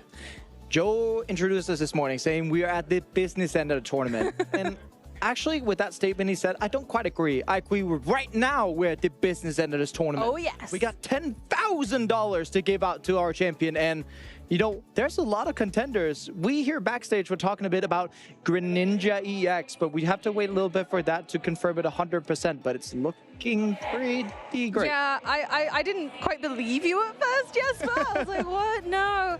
And I kind of thought, no, why are we talking about this? And Jesper goes, no, really, Amy, for real, though. It might be uncut. And I said, oh. Well, okay then, and I feel like you guys are going to be thinking the same. What on earth is that pairing with? Which of these decks has that potential? Well, you might have to stick around to find out. We're just whetting your appetite at this point. We've just got to wait for those lovely pairings to come in and for all of them to be finalized. But we do have the current rankings for you guys to take a cheeky peek at. Yes, and with this current rankings, we could also take a look at who is in our asymmetrical top cut. As we're looking at it, it is decided by who is our number 8. Our number 8 is Masiesh, and Masiesh is at a 11-2-1 record. That means that everyone at 11-2-1 or better has secured their ticket into our asymmetrical cut. That means that 34 points. So actually, it looks like Richard Hermann not making it, unfortunately, because they're at 33 points. So is our caster friend Mike Ellis. Good way to start the season. Speaking of that, top 16 here at the Frankfurt Regional Championships, along with David Valerian Rashepka, who was on our players to watch. That little tiny 32-pointer squeaking into the top 16, and that's a good bump of money you get on top for that. Oh yeah, we certainly are behind the desk here. We have a little bit of a competition of our own, seeing who can get the most championship points each season. And Mike's just gone ahead and now put the pressure on for the rest of us. Now it looks like we all have to try and prove ourselves, Jesper. I mean, I'm soon going to have some regionals to prove y'all wrong that I will be taking the crown once again. I did win last season. I think the points to score last season was I got like 706 pre-worlds, got into World Championships, and yeah, I really do hope that Mike gets into Worlds this season. Such a fantastic start they are having right now, but I mean, at the end of the day, I also got to fight out for myself, right? And think, yeah, I mean, 10-year anniversary in San Francisco coming up. 10 years ago since I won the World Championships. I got to repeat that. But first, I got to get the invite. That's very true. And I hope I could do like Mike did this weekend, but just do it a couple more times, and then we can make that invite easy and peasy. Fingers crossed. Now, I do have a little bit of news on that little bit of a morsel of information I gave you earlier. Now, I can confirm that Richard has successfully got themselves into that asymmetrical cut with their Greninja variant. So that is coming in now. We did have a little bit of an error on that graphic, but I can confirm that it's very much possible that we could be seeing him soon. Yeah, and I really do want to see Greninja in effect. It is one of these decks where it reminds me kind of Ho Armarouge. If it works, great! I did play against it sometimes in locals where I've been piloting a lot of Dragapult decks, and it felt like an easy breezy storm because I went Itchy Pollen and then you're not going to be able to use red candy. So it kind of puts, it's like putting a stick in the wheel of it, really, right? Like you're just making that deck fall over. But it also depends on how you're going to build this deck. We do already have our bracket for our top 16. And yeah, Dominic Fink, we've seen him before. Oh, yes, straight very into much. the top 8. And then we, along with, we do have good old fabled Fabian Pujol versus Maciesh in the top 16. Drew Stevenson getting directly into top 8 together with Rune Hegemans. And they're going to be fighting it out in top 8. That's the only match we actually have set. Yes. The rest of our top 8 matches are dependent on what happens here in this top 16. Going on further down, Tort Redcliffe. I mean, that Dragapult Dusknoir deck has been doing him good. Gonna try and keep using Dusknoir to power his way through the tournament. Then we got Richard Hermann. Yeah, Greninja boy. Oh, yes. Getting in there against Maze Brennigmeier. And then we saw Alexandra earlier. We did. Fighting it out against Konsta Kalama, who is a good old friend of the stream. Him and his brother Yuho has definitely been terrorizing tournaments before. And I can say as much as that, whenever you see a Kalama, either Konsta or Yuho at a tournament, you better be ready. Oh my word! You better be ready for them because they're always decorated players at this point. So Alexander, although we have seen their power on stream, they've got a long road ahead, with Konsta being the first barricade in the way of heading on to top 8. I do want to talk about how this system has benefited the players a lot. As a player myself, whenever the asymmetrical top cut system was introduced, I was actually really happy about it, because the season before it was introduced, I actually got 9th at the Charlotte Regional Championships, and I bubbled out on 5% opponents win. Not great, but it was after having a day 2 where I went undefeated, and I kind of had this gut feeling where I was like, it didn't feel quite fair, but how else are you supposed to set the players apart? When we did this asymmetrical top cut system, it was about to make everything more fair for the players. And I certainly do believe that that has been done, is that if you get into asymmetrical top cut, you still have a living chance. And what depends on you winning this championship? It's all about your talent, your draws, and your matchup in that case. And I think with these players we got such a great show to put on for the rest of the day. So do not go anywhere. We're going to be seeing everything from Greninjas to Dragapults to Gholdengo and what else the world can decide we get. I'm just here for the show. Honestly, we've got some great decks in, kind of already guaranteed going ahead into our top 8 of this tournament, let alone any others. We've got so many interesting variants coming up, even Tord themselves running a very different build than we've ever seen before. This tournament has really been the defining factor when it comes to unclassified, as we like to call them. The decks that are so obscure that we've just not seen before. And although they might have a core variant, whether it be Gardevoir, Dragapult, Gholdengo, we have those unclassified decks doing really well. People have innovated, and after being kind of afraid of maybe trying something new at the World Championships, have really gone all out this event, and it's going to show. And it shows even in our breakdown of day 1 when we look at all of these decks and we think, oh, well, those are pretty typical. But they weren't the only ones there. They were far from it. No, and whenever you're going into regionals like this, yes, people might have been thinking at Worlds, okay, I should just play something safe because it is the World Championships afterwards. We're fighting all year to get to that point, and maybe taking the massive risks are not appropriate at Worlds. But then we go to regionals. We got a bunch of those throughout the year, and why not go with something a little bit more spicy? And we do see here in the breakdown of our phase 1, right? Like Dragapult Dusknoir, expected, top dog. But something like Raging Bolt, Gholdengo, I mean, all these decks we have in frame right now were expected. The big surprise from Worlds really was that Joltik Gholdengo deck, which got to win the seniors division. And I mean, might be me being a bit biased, but it seems like the seniors divisions always give us new decks to look at. They do, though. Sometimes we really get shocked by the juniors and seniors innovation themselves. If you give them the creativity, they will roll with it. And as you can see from our phase 2 breakdown here, it changed a fair amount. I think the Terra Toolbox coming into this graphic makes a huge difference when you look at the matchup variants and kind of which deck is good against another. You're looking into them and you're thinking, wow, that Terra Toolbox, it may not have been on that phase 1 graphic, but I can see why it's on the phase 2. It's also where you can kind of get a feeling of how the conversion rate was. If your deck wasn't even on the first page of the meta breakdown and it goes up into the first page and being even 9%, even though 9% is, well, it is, as said, 9 out of 100. It's still a lot when you're comparing to this tournament, sizzled from 2,431 players down to a measly 430. We sorted out just about over 2,000 players after phase 1. And that's where you can kind of see all these players on the Terra Toolbox. It is massive evidence that they made such a good play. Absolutely. And speaking of decks, breakdowns, phase 1 and 2, let's move along into our asymmetrical top cut, our first game of Frankfurt. Asym top cut is here with Fabian. My word, what a fantastic player. On the left there, and Mace on the right, both at 11-1.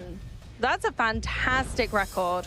And it has to continue on. Here on the left, we do have Fabien Poyol hailing from France, NAIC top 8, World's top 16, LAIC top 8, World's top 32 back in 2016. What a good year that was, huh? And going on further, Fabien has been an ever-present here in the European community. French player, been playing since the 2014-2013 era of the game, and has been to Worlds every single year since, and constantly have been on the top of tournaments, multiple top 16 regionals every single season. But something of a more unknown capability when it comes to Maciej Czarnacki. Indeed, but as you can see, still a well-decorated player. We've got top 128s pretty consistently, and even an LAIC top 256. And although that seems like a large number, you've got to remember the scale of an international championships in variety of the regional championships. The floor for the skill ceiling is certainly higher there. And so this is still a fantastic set of accolades to really show the championship level of these players.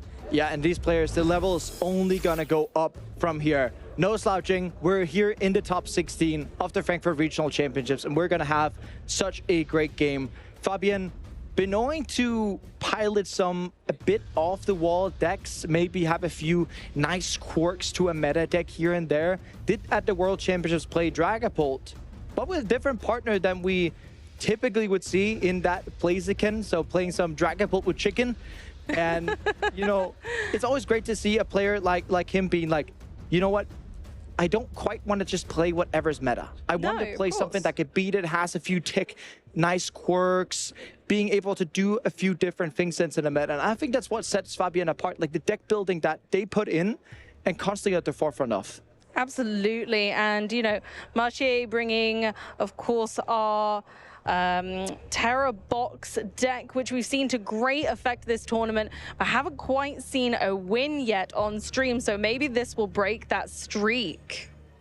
Yeah, and it seems like, you know, with a matchup like this, we're often talking about with the Terra Toolbox here, that Wellspring Mask Ogerpon has to put in work. We did see it earlier where it wasn't quite doing it for Alexandra, and it also depended on the speed, right? But you can get in there, Maractus can get it in there, be quite annoying when it comes to the point. Although, you know, Fabien with his deck, not running the Maractus, but Budju is definitely something that's going to come in and stop it. We do have our price cards here. Here we go. Let's see if these are going to make a difference. Now we see the Blaziken once again in the Dragapult. Will it make a difference to this matchup? Will it change the tide, or will the writing be on the wall? Honestly, it's been a bit back and forth between this matchup for us. We need to see if this Terra Toolbox can make the comeback it deserves after our Dragapult match on stream earlier. So hopefully Fabien's got the toolbox to be able to pull that off. For now, we're going straight on into our first game. And when we saw the Terra Toolbox earlier, we didn't quite see the Pikachu a lot. Back whenever the Terra Toolbox was revealed, essentially, the Pikachu was actually the all-star of the deck. You were able to use Crispin, charge up Pikachu in one turn with its Sparkling Crystal due to its, you know, status of being a Terrestrialization Pokemon, and using the Area 0 Underdepths to kind of live up to the fact that you can be using Trapagos as a great attacker in the deck, but also being able to have just a slew of options. And that's where deck building is such a big part when it comes to Terra Toolbox. Using the Noctowl, using the Wellspring Mask Ogerpon as like your main kind of guys. But further on into the game, we get to see all the creativity that comes here. We do see Fan Call, get some Hoot Hoot knocked out pieces, 2 Hoot Hoot knocked out. That's a pretty typical what we get there. Yeah, we expect to see that when it comes down to this deck. It doesn't have a lot of natural draw power. What we're relying on is that Noctowl's ability to be able to cherry pick exactly what we'd like out of the deck to perfectly fit the moment that we're in. And of course, Fabian's going to be trying to make sure that those options are either skewed or used ineffectively by presenting difficult board states. For now, we're attaching a Metal Energy to Pikachu and passing the turn onto Fabian, who starts off with our Badoo and a pretty nice looking starting hand, if I do say so myself. We've got the Buddy Buddy Poffin, which is always a great first card to be playing with this deck. Going to be looking at getting some Torchic and some Dreepy on the bench, getting all the buddies in the yard ready to be evolved up good. But we're just checking. You can see them doing some prize checking at the moment. It's really important at this stage of the tournament to know kind of what you have access to. You know, one card that springs out to me whenever Fabian is looking through his deck is that Elgyem. That Elgyem is super cool whenever you got to play these Dragapult mirror matches. Elgyem is capable of moving an energy attached to one of your opponent's active Pokemon with that slight shift. We saw a little bit of it at Worlds, but not quite a lot. Slight shift says move an energy from one of your opponent's Pokemon to another of their Pokemon.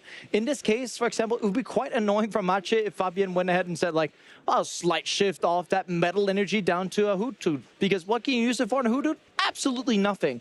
Although Mache and these Terrabox decks typically do play energy switch because you can combine it really well with the Ogre Pawns. It's just another part of the strategy where you can get in. It's not going to be seen much play, but it just shows off the amount of options that Fabian has in his deck. Absolutely, and that's what it's going to be all about, is the flexibility of this Dragapult variant. Dragapult giving kind of much more flexibility than we're used to, but most importantly, that Shaman is now down, which is going to make it really difficult because we're not going to be able to use that Wellspring Ogerpon to its full effect. It is so nice to see from Fabian, you know, having a bit of recognition that Wellspring Mask Ogerpon, quite annoying. Raging Bolt, quite annoying. How do we solve that? Shaman. Absolutely. Shaman getting in there, protecting the bench, and going back over to Mache. Hoot Hoot into Noctowl, and yeah, party's getting started. Yeah, the party's getting started indeed. We're allowed to take 2 cards. We're taking Judge and Area 0. Area 0 under depths is down. Mache's bench is now 8 wide, so we can keep going with those Hoot Hoots with no risk. We're going to do a manual retreat with the Pikachu. Of course, Fan Rotom's Assault Landing attack is now online and definitely poised to take out this frustrating Badoo, which is currently locking Mache out from being able to use item cards. So a Judge at this stage of the tournament, and very early in the match. I really like this, Jesper. I really do like this. It gives me a kind of reminiscent towards the 2022, 2023 era of the game where you go path to the peak, Judge, try to set your opponent back. And with these Noctowl decks, you can definitely be using that one-off Judge to put that in the deck and go Judge, and if my opponent doesn't hit anything, this Assault Landing can actually just take knockouts upon knockouts and giving matches such a lead. And in this case, yeah, Area 0 down, Assault Landing being able to be produced, and now it's a question of, does Fabian have anything to play with? Does Fabian have the pieces? Is Fabian able to make even one Dracloak here? Because I'm not seeing loads. We see a Buddy Buddy Poffin. There was a Technical Machine Evolution in hand. I don't know if I saw an energy to be able to utilize that. We might not be able to get a Draw Engine on board yet. And again, that's going to let Mache just pull ahead. You know, Amy, I'm pretty certain I did not see an energy in Fabian's hand. Oh, no. Which is going to set Fabian so much back. This Assault Landing is going to be able to take another knockout. And this is exactly what the Terrabox player here in this case would be thinking. Mache was like, well, if they miss, we got a huge lead. If they don't, it's going to be an awkward situation. Got to go ahead and see the boss's orders for Noctowl trying to do the same thing to Mache of putting him back. But I'm pretty sure that it's going to be quite easy when there's no Badoo saying Itchy Pollen to go ahead and find any type of energy. Not that, you know, Mache already has an energy in hand, but yeah, Nest Ball and just going to be building up that massive bench. Festendipity, a little nod to later in the game whenever you need to draw, setting up this engine piece. Absolutely important piece for later. Just going to get out of the deck for now. And it means that you're giving yourself a little bit of INO and Judge proof in the future. Machi's kind of saying here, okay, I know that I'm not always going to be able to necessarily see a Noctowl, so I'm going to give myself the best chance of success right now by putting the Pheasantipity down early. And although Noctowl isn't going to be in the active spot for long, it really does go to show the power of Fan Rotom as not just an enabler for the deck's core engine, but also as a really valid attacker, especially in combination with that early judge. Just seamless genius here. Seamless genius indeed, Amy. And yeah, it's just 1 energy, 70 damage. That's a pretty good outcome, especially when it's on a basic Pokemon like Rotom, giving it the multi-effect that it has here. And yeah, Fabian's just going to draw, and not even a Pheasantipity, no nothing, just a draw and a pass back to Machi. Going to be able to create almost what is an insurmountable lead, although this Shaman has 80 HP, not quite to 70. Absolutely, indeed. But just a quick note, taking you out of the game for just 1 second, my friends. We did have a little bit of an error on the clock. It was set to 50 minutes. That is not the case for this Top Cut ASIM match. So we have now adjusted it, and it is now on the correct timer that it should be. And moving on, that was great timing. Look at that. We're using a little bit of a tooty-tooty trumpet. Yeah, and the glass trumpet, really great to be able to charge up. Yes, we're putting lightning energy to Hoodoo, but as I alluded to before, we are playing energy switch. And that's one of the great combos you can be doing with this deck. You can be using energy switch to start powering up the Pikachu. Pikachu, not the greatest attacker in this matchup, but putting the energy in play means you can energy switch it anywhere else. We already do see the energy switch in hand, and potentially after knocking out something like the Shaman here, a Cruel Arrow could get into play to get started with knocking out these Pokemon here, or even just Cruel Arrowing the active, because what else can Machi really do to knock out the Shaman that is, you know, available on board and isn't too expensive? Yeah, I think that's the thing. It's about cost versus reward, right? Luckily, Pheasantipiti's attack is actually really good in this scenario. It's not the most favorable option. Don't get me wrong, friends. It's not ideal, but Cruel Arrow has its place. And certainly it might be now, but not quite so. We're going for 70 damage on Shaman, leaving it 10 short. We can try and mop that up later, but unfortunately, it's not really something this deck excels at.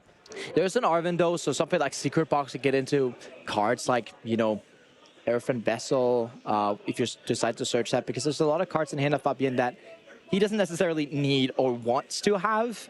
And really getting started. The Secret Box in this deck is really the enabler of the entire strategy. Going Arven, being able to Secret Box and then get a supporter for next turn. A Stadium, potentially being able to, you know, get rid of this area 0 underdepths to make sure that we can kind of start pulling this game back. Fabian's entire strategy relies upon, you know, a big Dragapult, a lot of Monkey Dorian play that gets enabled by these Blazikins. And this is step 1. Fabian really needs to start getting going with setting up this entire board state, because it is a lot to set up. And that's why we do see, I think it was Artisan, Earthen Vessel, and Research, and getting to discard the Artisan on Earthen Vessel, setting up to be able to using TM Evo. And it just looked like those 2 GP down there are begging to be evolved into Dracloak. They are so ready. They've been ready for a while. They only need to be on the field for 1 full turn before they have the ability to evolve. However, then receiving that evolution has been a bit of a thorn in Fabian's side, but not right now, as Technical Machine Evolution comes into effect and Shaman helps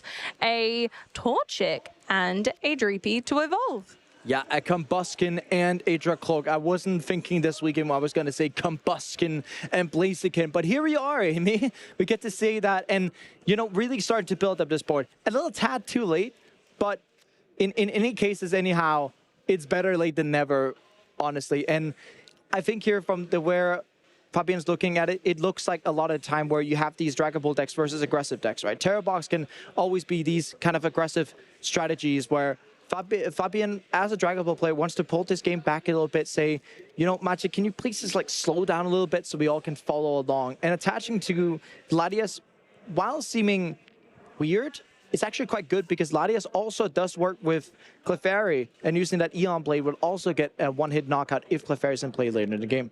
Absolutely. Utilizing every Pokemon on your board is one of the strengths of Mash's deck. Being able to use Pheasantipity, use Latias, we can see the pure flexibility through even the Pokemon that are helping you do other things typically, like giving your basics free retreat or drawing 3 cards once your opponent knocks a Pokemon out. these Pokemon are valid attackers in some archetypes, and this is just showing how much they can shine. Yeah, a lot of shining here. We do see the Combuskin getting energy attached to, and a Professor's Research. All Fabian actually needs to be able to attack this turn is just a Blaziken with its Seething Spirit, can put an energy from the discard pile up onto any single Pokemon in play. And it's something that enables cards like Monkey Dora, right? It allows a one-turn charge up of a Dragapult. And that's also why that in Fabian's case, typically we do see Dragapult decks playing the new upper energy because it enables them to charge up Dragapult one turn. Fabian's like, I got Blaziken. This means I can play Secret Box, which is one of the most consistent A-specs once you hit that. I just don't think we've got it, yes, but we've got... Oh, no, we have the Ultra Ball, and there is a Blaziken in hand as well, I think, actually. We already have everything we need, Yeah, Amy. this is nice. I was worried about the energy there, but of course we can. Oh, okay. We've deck searched for the Shaman, so the only Blaziken that we have right now is in hand already, because the other is in the prize cards. So we do have one, but we need to slow down and check our resources first. And it's really funny for Fabian. Fabian's looking at it being like, well, I'm attacking with the 320 HP Blaziken. And then you may be thinking, well, Terra Box has almost every single type of Pokemon to attack with. Fabian goes, yeah, you do, but your Wellspring Mask Ogerpon, despite it being a water type, doesn't even deal a one-hit knockout to Blaziken. So Machi needing to deal with this, and Fabian not even putting a Dragapult into play gives a nod to the fact that Fabian knows that in this Terra Box deck, there's no real big way of dealing with it. And here we are, there we go with the Smolder Salt from Blaziken taking the knockout there. Fabian's first prize card's taken, and we see a Volcanion EX be benched from... Oh, what's that? What have we got now? And we do have a update on our first top 16 match here. Consta Kalama is up 1-0 against Alexandra Sole. Yeah, this Gardevoir deck taking down 1-0 against this Terra Box deck. And let's hope that Magic can carry the flag for the Terra Box decks now. Fingers crossed. I think it needs a redemption arc at this point. And here we go in with another Ultra Ball, really putting all the pieces of the puzzle together. And again, just having that option of Lily's Clefairy later is really handy, making sure your bench is always fruitful. Another Noctowl combos in. We're going for End's Plan. He's got a plan and he's gonna help. And of course, I think we're considering the Sparkling Crystal there. Brilliant card at the moment. But which of our Pokemon can it even be used on? Sparkling Crystal can, on this board state, be used on its Steel Mask Ogerpon. Not great, because it's going to get knocked out straight back by a potential Blaziken. Although Blaziken's attack, the Smolder Salt, does say that a Pokemon cannot attack. Fabian was actually sitting with Red Candy in hand, and if you get two Blazikens in play, the abilities do stack, so you can retreat between Blazikens if so. So if Fabian gets that into play with the Dracloaks being in play, being able to draw cards, that'll be fantastic. Machi, though, End's Plan is really nice to get to move, and, you know, Volcanion dealing burn is 20 damage. If you can End's Plan onto the Pikachu, you can get to take what essentially is a one-hit knock-on. That's what we're seeing right here with a Topaz Bolt. What fantastic mathematics on that one. Burning our Blaziken EX so that Pikachu actually will deal 320 damage. But what's even better is that the burn is knocking out that Blaziken, meaning Pheasantipity cannot be activated from Fabian's board this turn. They're going to have to rely on these Dracloak to get closer to that win condition. But we do have to remember, Fabian was sitting Rakeni in. A second Rakeni surfaces in their hand. Doesn't want to be using Dragapult as a real attacker currently due to its, you know, sidekick weakness when it comes to a Clefairy, which is easy for Machi to get into play. Machi pulling off the combo wombo here to get into this knockout. And I was also thinking before the turn, I had to maybe be looking a little bit at the list there and was like, how does Machi even piece Pheasantipity be used? I thought it was knocked out by the burn. No, it cannot with the burn. Oh no! Okay. Yeah, I believe it got knocked out by the burn. So we'll see what happens there, because the 20 extra damage came to be able to knock out from that Scalding Steam ability the Volcanion EX has. And since the knockout was taken between turns, it does change things up a little bit. It does change things up a little bit. It's one of the things that a cloth deck was very good at doing, right? Whenever you can take a knockout and not enable your opponent to use Pheasantipity, you're really just saying no to the extra free cards being drawn there. And it ends up being such a thorn in the side of the opponent. Typically, it's thinking like, whoa, my opponent's not going to knockout. I can use Fest. But there's just these small things that can come into play where you're like, oh, actually, I can't. Yeah, these interactions are really important. When a status condition is going to take the knockout, it becomes a between turns action. And henceforth, you won't be able to activate Flip the Script because it very specifically is worded in a way that means that the opponent must have taken a prize card during their turn, not during Pokemon checkup. Exactly. We do see Mache winning game 1. They noticed the mistake, and Fabian kind of came to a realization, okay, I'm not going to be able to win the game. We're just going to go on to a game number 2 here. And Mache, yeah, getting up to 1-0. We get to see the replay here. Absolutely, and it was looking really strong for Mache regardless, especially at the beginning of this game. As Assault Landing plus Judge was really strong, Fabian tried to kind of circumvent that, bringing forward a Noctowl, but it did not stick. Mache had the perfect energy retreat in hand. Another Assault Landing kept going. Assault Landing again, not knocking out the Shaman this time, but still forcing Fabian to put the pressure on and try and come to a resolution, eventually knocking out with another Assault Landing. That was 4. And this combo is just so beautiful, right? The burn from the Volcanion, switch into Pikachu, Sparkling Crystal, ends plan, moving the energies, and then enabling the Topaz Bolt to take the knockout, which essentially was the last attack of this game. It's just so beautiful. Well fought out by Mache. We also going like, how does Mache actually get the knockout here? And he goes, I've got a plan. I'm going to do the ends plan of this, and we get to see exactly why ends plan, even though released in, you know, the White Flare Black Bolt sets, which we typically don't give too much credit. I don't know. I think we've given a lot of credit. I think Conkelda would not be at this event and placing so high if it weren't for our new expansions. But yeah, I haven't actually seen that Volcanion EX coming into these Terra Box decks very often. And I think that is the exact combo that it's here for. But unfortunately, Machi is priced atrociously with not only Clefairy, Endsplan, Volcanion, a Noctowl, and the Blood Moon Ursaluna. Amy, so speaking many of atrocious, there's no fan rotom, but also Fabien's side of things, it doesn't look too great. There's an Ultra Ball, and oh, Arvin saves everything. Arvin saves the day. We do get to see Earthen Vessel gets the energy. Arvin can get Team Evolution. And ladies and gentlemen, there's no Team Evolution prize. Being able to Arvin for Buddy Puffin, Technical Machine Evolution, being able to get these stage 1s online. Fabian's engine all cleared out. We can even get the secret box to be able to make sure that we have a supporter card next turn. And then the initiative will be put onto Machi, really. Absolutely. Machi do anything about next turn? Can you respond at the end of the day? A lot of the cards that we used to great success last game are just not going to be available. Yeah, we do have an update from one of our other top 16s, Ricard Herrmann with Greninja Dusknoir versus Mace Brenning Myers Terra Box, 1-1 apiece. And it seems like this Greninja, which is almost like a Terra Box deck when you think about the Wellspring Mask Ogerpon, or yeah, both are just one game away from our Fable top 8 here. Yeah, who's going to be able to take it to top 8? We'll get to see. And the event's worst kept secret box. It has been played to great effect. We're now choosing our discards. We discard 3 cards, but then you get a tool, an item, a supporter, and a stadium from your deck, and you can choose those. So you're kind of discarding 3 cards that you're like, these aren't great right now. Maybe I can get them back later, or I just don't need them. For 4 phenomenal cards that you much further need to, as you say, continue to get that engine online so it doesn't stall. And it feels like sometimes when you're playing Secret Box and you're like, buddy, I have a supporter in hand for next turn, it almost forces the opponent to go, well, I got Iona you, right? Fabian keeping the Dracloak in hand can actually go Buddy Puffin, Torchic, Dreepy. Being able to go Artisan for another Dreepy. Go Team Evolution for Combuskin plus Dracloak. Having that extra Dracloak in hand, saying triple stage 1, turn 2, here we go.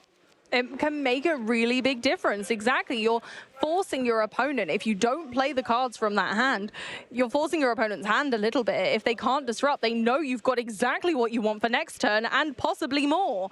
So here we go in with the Buddy Puffin. Of course, we've got a really typical board state from Fabian, as we've seen throughout this event. Going in with the Earthen Vessel for 2 energy. I mean, it can't get a lot better than this, really. You know what started everything? Top deck Arvin. We love that. We love that. And otherwise, Fabian's hand would have looked actually closer to atrocious, right? It would have looked really nice. But here, we're threatening a you know, a turn 2 Dragapult EX, and you're thinking, well, there's still no energy under Cloak. Remember, Blaziken EX can make all of this happen so fast, and potentially even just attack with Blaziken. Doing 200 damage is no small feat, especially when we talk about setting up these Phantom Dives for multiple prizes down the line. And that's what Blaziken is so good at doing. Absolutely, just getting a damage on the board. A sleek 200 from Smolder Salt puts Dragapult in a really great position to scatter some damage counters later and just take those little knockouts. Only one extra damage counter would need to be placed on this Wellspring Ogerpon EX, for example. And there are many more in Mash's deck, which kind of have a very similar damage cap that they can handle. So actually it's a really fantastic attack. Even if you just can attack with the Blaziken, I don't think it's a bad position to be in. It is definitely not, Amy. And Magic kind of looking at the ways of which they can start building up their own, you know, comeback at this. It is such a great board stage from Fabian. It's nowhere near what we saw in game 1. And Magic is also just struggling to see, how do I make a board out of this? Not hitting Fan Road on turn 1. All of these decks have something need to hit turn 1. These Dragapult decks need to hit Buddy Puff and potentially Team Evolution in Fabien's version. But Match's Terrabox decks, Raging Bolt, everything that actually plays Noctowl almost has to hit that Fan Road on turn 1. Fan Road on turn 2, you don't get to Fan Call with that, but it at least gets to have the ability of using Assault Landing. Indeed, and that's where it really comes together. Fan Rotom's still worth putting into play, though, as we can see now. It still goes in, still has Assault Landing available to it, and it's still a really great attack early game for Mashi here. So it's a great Pokemon still to be in the deck and to be in play, but it would have been so nice to have had that turn 1. It really does give this deck just that little push it needs, a push of wind to throw them towards a more stable and consistent board state. The risk here is that Matcha just kind of runs out of steam. Yeah, and Matcha potentially running out of steam is something we could quite often see with these Terrabox decks. We're always talking about these Noctowl decks having, you know, that one weakness. We can talk about Dragapult decks having the early game weakness of maybe getting board wiped early, right? Where the latter stages of the game is more so the weakness for these Terrabox decks, right? Constantly having to hit these combo pieces to take knockouts. It's such an issue once it comes to it. But Manchi here getting the Festendibity, giving a nod to, yes, there's going to come knockouts at some point very close in the future. Gonna Ultra Ball and get out Mew, which is, you know, one of the actual main pieces of the engine for this deck. And there comes the Mew again with a lack of Noctowl. We do have to make sure that there are other ways to draw cards online. And there we have another update from Drew and Rune. Rune 1-0 currently with Gardevoir. Yeah, Rune Hegelmans, one of these newer Masters players, had the first season of Masters last season, had a banger off a season, back in top 8 here now with Gardevoir, having played that for what seems like the past half a year, and really just showing that if you're comfortable with a deck, you're going to do good with it. And Rune, once again, really just showing off with it. Okay, here we go. Looks like we're retreating now and discarding energy as we don't have Latias in play yet, and going for the Assault Landing knockout on Elgium. And here we go. Can Fabian continue this relentless Assault Landing of their own with their skills rather than a Rotom? We do have to put into mind that if Fabian actually goes for attacking with Dragapult this turn, which is a very real option, we can get both Dragapult EX in play, an attachment from hand, and a Blaziken EX, it is a good option. Matcha prized their Clefairy. So a Dragapult would go unchecked, which means you have to start going around it. Going around it's going to be difficult because there's just Shaman in play. It's so very true. It's going to be a lot tougher to go around it with that Shaman. And henceforth, Fabian's kind of looking in a very strong position right now. It's going to be really tough for Meichi to actually come out of this. And I'm hoping that they show us a really good time because, honestly, I'd love to see them be able to pull forward in this match. I think, as Jesper said, it's really difficult when a Dragapult goes unchecked. It's one of the reasons Clefairy is so strong and relevant right now, but also not having any Hoot Hoot on the bench just is really slowing things down. And Fabian looks like they're poised and ready to take advantage of that real soon. The only trouble is that we have no energy in play right now, but hopefully Blaziken will help us with that even a little bit.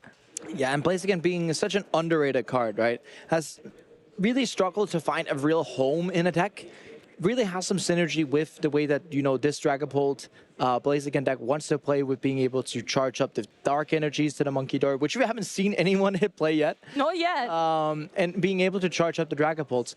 Retreating doesn't matter. You have the Seething Spirit. So it's about keeping these energies in discard pile to be able to, you know, be very versatile when it comes to attacking. In this case, we can use the Seething Spirit, put an energy to Dracloak, but wait, that's the Darkness energy. We can retreat and go Itchy Pollen.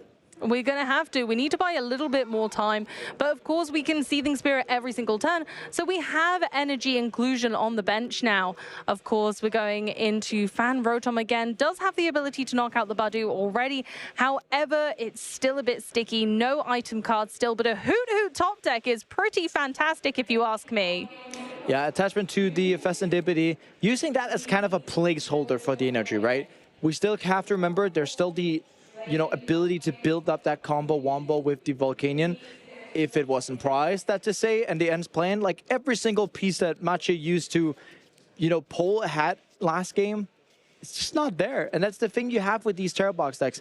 It feels sometimes like as if you're playing singleton deck besides the main engine itself, where there's a lot of one-offs, and that's just the thing that happens. When you have a lot of one-offs, the prize cards are really bound to hurt you at some point. Recognizing the Magic really isn't doing much right now, we're going to go for the Hoot Hoot here, and we're attaching one energy to use Dragapult's very first attack that gets very, not enough love. Jet Headbutt coming in and just saying, no, stop that. Yeah, and you can kind of see at the forefront of Machi's hand, there was a Noctowl.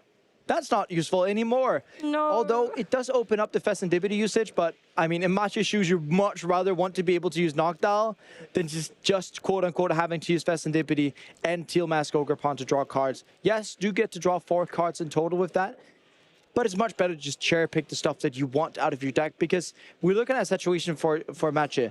There's no access to Clefairy. That's prized. There's no access to the good old plan of Volcanion plus Ends plan plus Pikachu.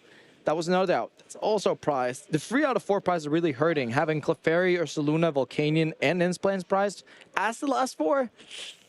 Wow. Match is really kind of showing here how, although Terra Box in theory seems so versatile, it can have these moments where it's just a little bit bricked up and it can't really do exactly what it wants. And it just has to look in like, you know, putting down the Terrapagos, retreating into Fan Rotom and just going Assault Landing seems like a necessary plan here.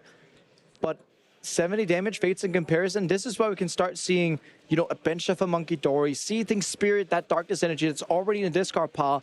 And what Fabienne really needs here is just a Fire energy to be able to attack.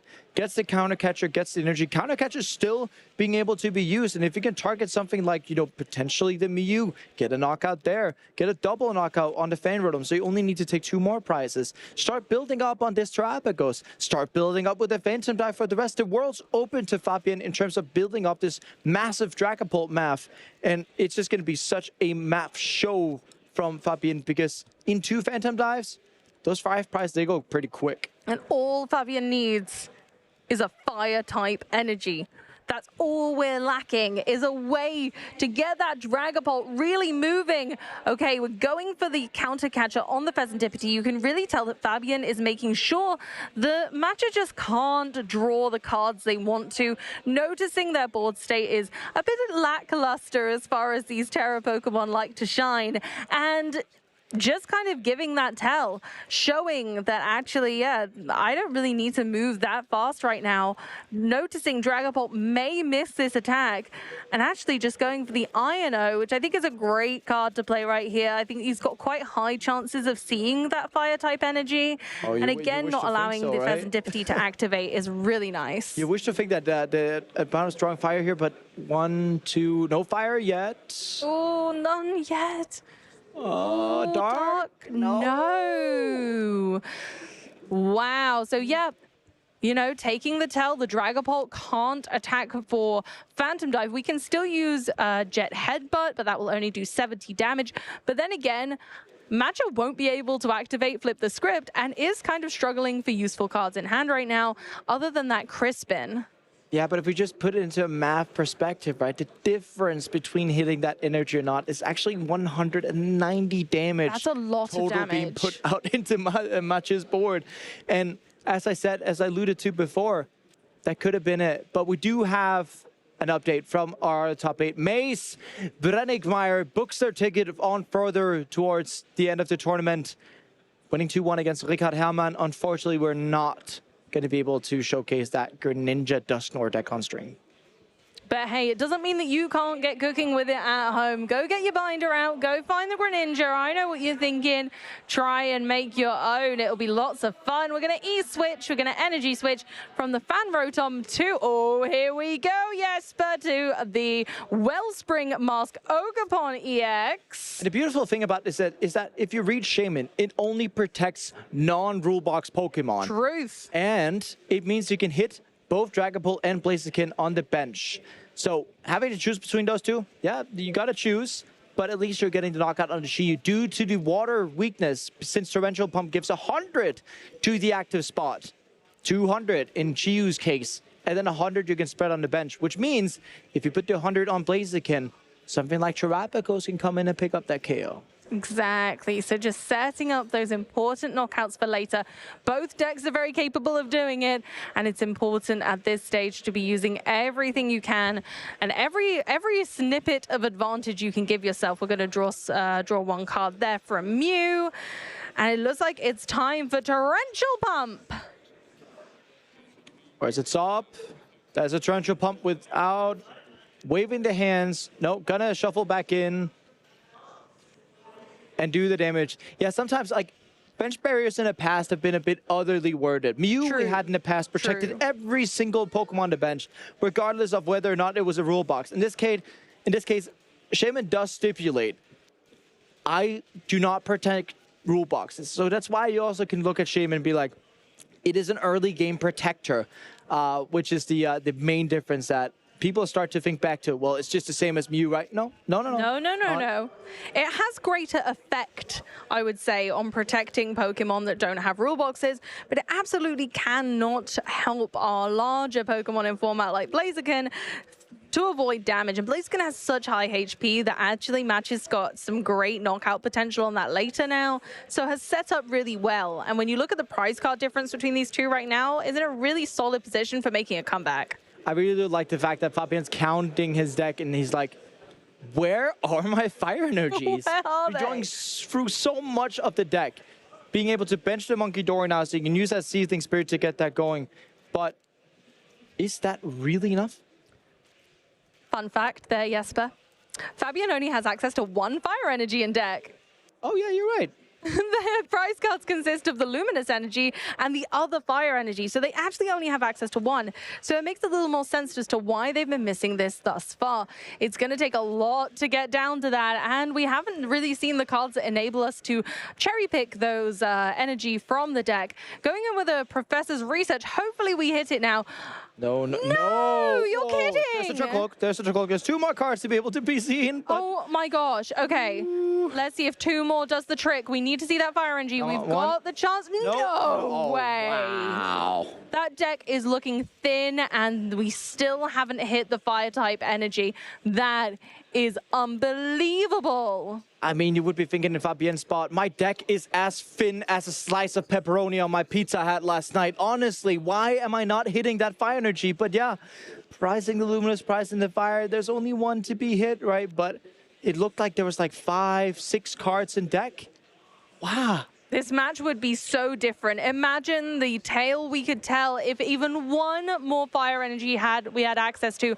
But also, what if we, just had access to absolutely any way of getting this Dragapult online right now? But I think by the look on the players' faces there, we could see them. You guys couldn't. I think that we may have had a concession there, so I think we might just be finding out what quite has happened, or maybe not. They seem to be still debating. Still have to be waiting around a little bit, but with the board state that was, like, Fabian missing essentially 2 Phantom Dives in this case by missing the fire energy wasn't really nice. every single time you use Jet Headbutt instead of Phantom Dive, you're essentially losing out on, yes, 190 damage. And you're thinking, why is it 190 damage? That's why, because we put the 200 damage you put to the active, we put those together with the 60 you put on bench, yeah, essentially 260. And with the way you can play with Monkey Dories a little bit, it's like whenever using Phantom Dive multiple times, that it's like you're placing all the damage however you'd like to. It's just such a shame whenever you start missing these pieces, and that's, you know, we see this more often with the off-the-wall meta decks, right? Fabian playing 7 total energy in the deck. It's pretty difficult to deal with all of these different things when you have to build a list that has to be setting up 2 different stage 2s. Can't forget to say that, right? Both the Dragapult and the Blaziken have to be set up. We have this like kind of side quest with placing some darkness energies onto Monkey Dory. The more pieces you have inside of your deck, the more consistency you sort of tend to lose. And it's really what's ending up biting Fabian in the back here, right?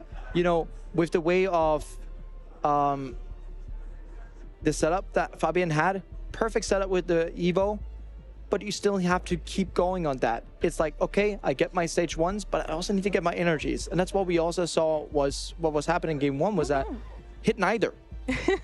And just as an update to everyone, there were no problems with the board state. We've just got a few technical difficulties on stage, so we'll be getting back into the action really soon. The players are just having a little break, drink of water, a little chat for now, so we're all good. We'll be back to the action in no time, and hopefully a comeback is on the way. Fabian just needs to find that momentum that they've been missing, and I think once that's kind of back online, that's when we'll see this pick right back up again. I'm really excited to see what the outcome is here, because it really is, the ball is in anyone's court at this point. If Fabian can find a way out of this situation, it could all go wrong for Matcha. So there's just really all to play for, and this is such a paramount moment in the tournament for us as well. The asymmetrical top cut, fighting your way into that top 8. This is the way it has to be done. This is the fantastic system we have now that allows the players the opportunity to win their way into top 8, which I think is so fantastic for us. We're playing for a tournament live at this stage, right? And you have to remember it's trying to stay alive in the tournament. But you're saying missing opportunities and missing cards, right? We could just say one thing. We're missing fire energy, Amy. That's what we're missing constantly. So much, and we really want it back. But unfortunately, Fabian just hasn't been able to get it, even though the deck is super thin. If Fabian can just hold on long enough and spread damage onto Match's board, maybe they can pick up all of these knockouts later, maybe even do some fantastic magical plays and bring us 5 prize cards in one turn. Yeah, that is what these, you know, Dragapult Blaziken decks can do. Funny story, actually, I remember testing for Worlds, and I was playing Pokemon TCG live, and I actually ended up facing Fabian with a different kind of Blaziken deck. And I got, yeah, 6-1 prize comeback with Iono and all sorts of Monkey Dory action happening. And that's what the deck is capable of, right? Phantom Dive is fantastic at spreading damage. Blaziken is fantastic at placing these darkness energies back into the deck. So it's definitely within the realm of possibility. But we have to keep in mind in context that Matcha prized the Clefairy. Had we been able to see Clefairy plus End's plan here, yeah, this game would have been looking widely different, but it's not what we're seeing.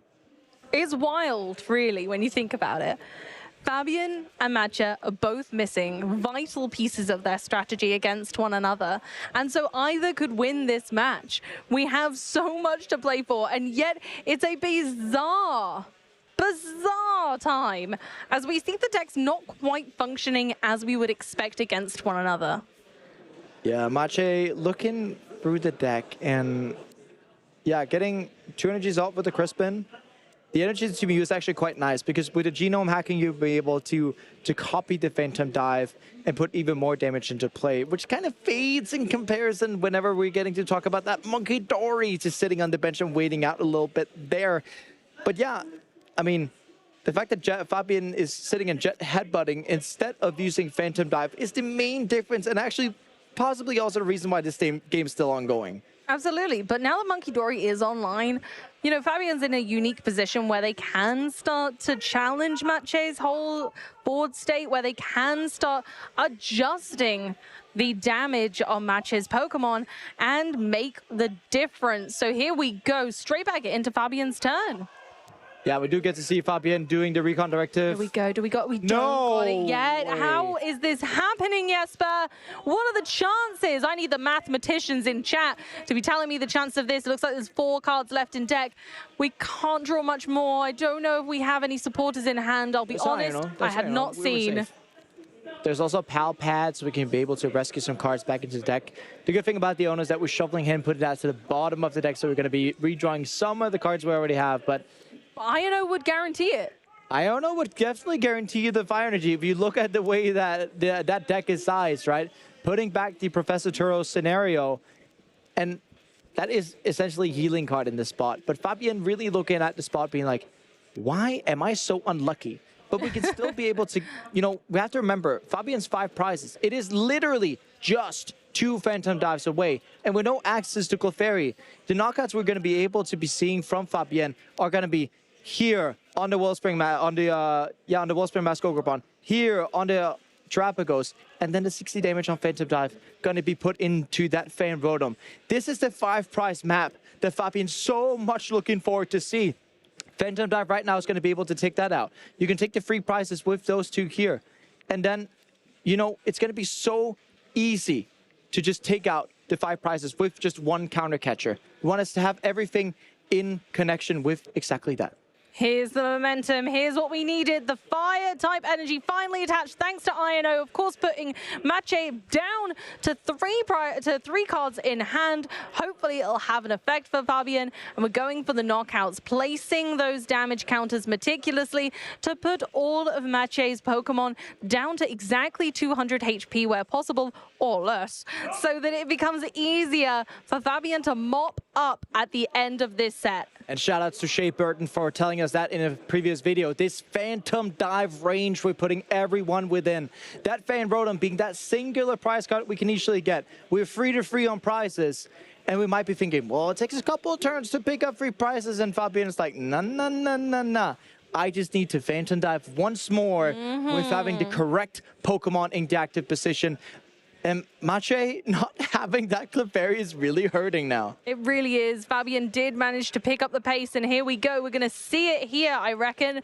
I think it's going to be really tough for Mache to kind of avoid that knockout here, because Fabian made a very conscious decision to spread those damage counters to make sure no matter what Pokemon goes into the active, they will get a knockout with Phantom Dive.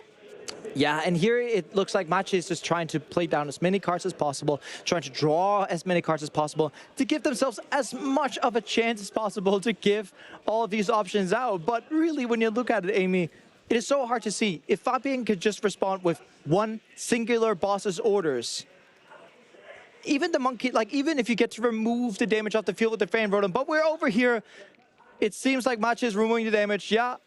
Yeah, looks like Clefairy being in the prize cards was just too much, and we needed the help of Lily, and we didn't quite see it. So our winner there, of course, is our lovely Fabian, bringing it back from a really awful situation with that fire-type energy, but Mache was unable to bring anything else forward once that Dragapult was raring and ready to go. We're going to see the replay here. The beautiful turn 1 with the Combuskin, the Dracloak being evoed, getting double Dracloak turn 2, putting up that Dragapult, boss's orders, being able to jet headbutt the Hoothoot, put back Mache. That was great. But then afterwards ensued the era of missing the fire. Counter catcher, Fessendipity, going down, using Iono to draw cards. And then, yes, we should finally hit the fire here. No, Jet Headbutt onto that Wellspring Mask Ogrepon. And then, as soon as that fire came, that game went. Felt disaster for Mache, bringing down all of those damage counters, meticulously placing them. It was just too much. Look at all the damage that happened, and Fabian was able to pull forward. We're 1-1 here in the top 16 asymmetrical top cut for Frankfurt 2025. And the good thing about it here, we have over half an hour on the clock. Amy, no doubt in my mind, we're going to be able to see this game fall through. And it's just dependent on, can both of these players set up? This feels like a matchup where no coin flip is needed. And what do you mean? What I mean about that is that Match wants to go first every single time. That's what all these knocked-out decks wants to do, so you can just activate Fan Rotom, get going. But speaking of Fan Rotom, we got such a good starter in that. A fantastic start with Fan Rotom. The prize card's not looking too shabby on this occasion for either player. I think we're going to see a true match between these decks at full power. Now let's check if both players can set up and give us exactly that. With both of them fighting tooth and nail for this spot in the top 8, it's all to play for. We're going for our first fan call where, you know, Match is just going to casually go into that deck and pick up 3 normal colorless Pokemon. Ooh, with a Ditto to boot. And they're going to be able to take 3 of those colorless Pokemon from their deck straight away. A Hoot Hoot played from hand, and the Ditto, we haven't seen this yet in our broadcast. Once Ditto is in the active spot, it can use Transformative Start to put itself into the discard pile, and you get to search your deck for any basic Pokemon to replace it with. So this gives Matche some really exceptional flexibility. We're going to need to bench the Latias first, of course. And then using Transformative Start, and typically these Terra Box decks wants to get a Terra Pokemon. Really? Otherwise you can't, yeah, well, otherwise you can't be using that Noctowl, right? I'm teasing. Oh yeah, you always are, Amy. And you need to get all of these Terra Pokemon down. And both of us have seen the situation before where a Noctowl player plays down Noctowl, says, "I'll Jewel Seeker," and then you point to the board of like, where's your Terra Pokemon at? I can't pretend I haven't done it before. I can't pretend I haven't done it before. I can't pretend that I also haven't attacked with Speedwing before on an Noctowl. It happens sometimes, desperate times, Jesper.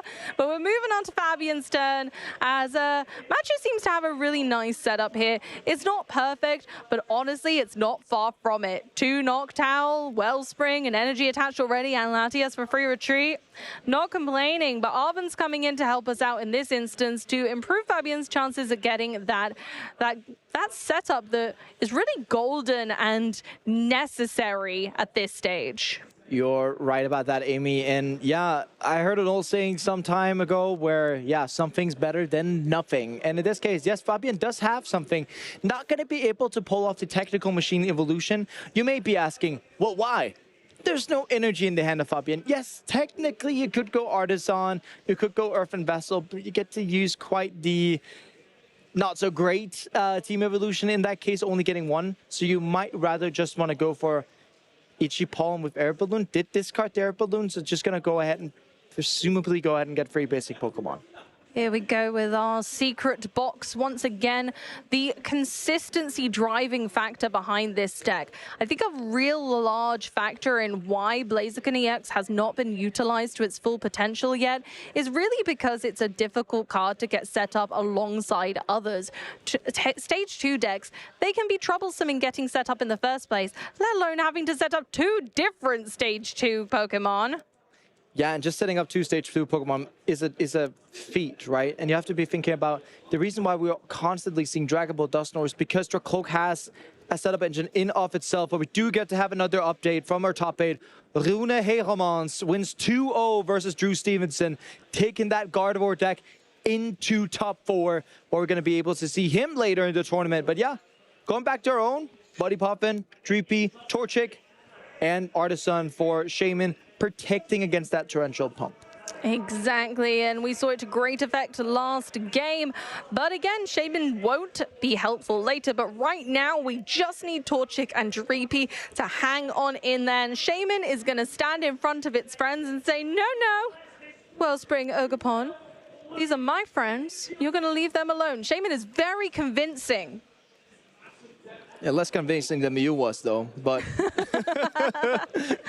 And here we go with the Artisan for another Hoot Hoot, increasing the consistency of this deck further, and replacing it then with Area 0 Underdepths for that beautiful bench of now 8 Pokemon total.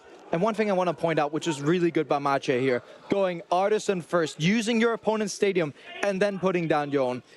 using and putting leverage to every single thing you can do on the board and making sure that works out perfectly for yourself. Going into that judge. And that reminds me of the game one. What happens after you use judge on your opponent who has no Drachulk in play and has a suboptimal board? Well, we've seen it happen already. Unfortunately, it can really stick them in the mud and they really can't get going again. And that'll just give Mache time to continue to set up this strong board state that we do have access to everything we need to be successful in this instance. There's a really nice play from Mache that could be done here where you can go ahead and you can actually attack with Torrential Pump. Torrential Pump doesn't say you have to shuffle in the free energy. So you can charge up for Torrential Pump if you can get something like a Noctowl and go ahead and just do the 100, which turns into 200. But just gonna go here, sub for 40, and going over to Fabian, and oh my. That hand, Amy. That is very far from ideal. Sob currently trapping Chi Yu in the active spot, and it doesn't look like Fabian has anything to respond with right now. If Mache had taken a knockout, it actually would have put them in a worse position right now. This was very clever, limiting the potential of a Pheasantipity split the script, and kind of taking the note that Fabian has not had an ideal setup. It is just to pass the turn over to Mache again. And Teal Mask Ogre upon Teal dancing and dancing some cards into the hand. And Mache, what is really up for them is that they just have to do the maximum here. You can even assault laning for knockout. 40 plus 70, 110. And going for the boss's orders onto that Torchic, targeting energy. Not quite sure if I like this too much. You presumably want to take out the engine, right? But going for at least one of those is so important. Top decking the Iono, though, at least giving a slimmer of hope. Torchic was cooked, unfortunately, and Iono has brought the heat with Pheasantipity on the bench, again threatening that draw 3 cards every time a Pokemon is KO'd, which just happened. So we can draw some extra cards on this turn. Counter catch is now in effect. Oh, my word, the moment a knockout starts, the fire really starts to heat up in here. And it's like Fabian's looking at the scrapbook. How do we beat these Noctowl decks? Well, there's Counter Catcher for Noctowl, there's Bidoof, and there is Iono. Ooh, okie dokie. Iono.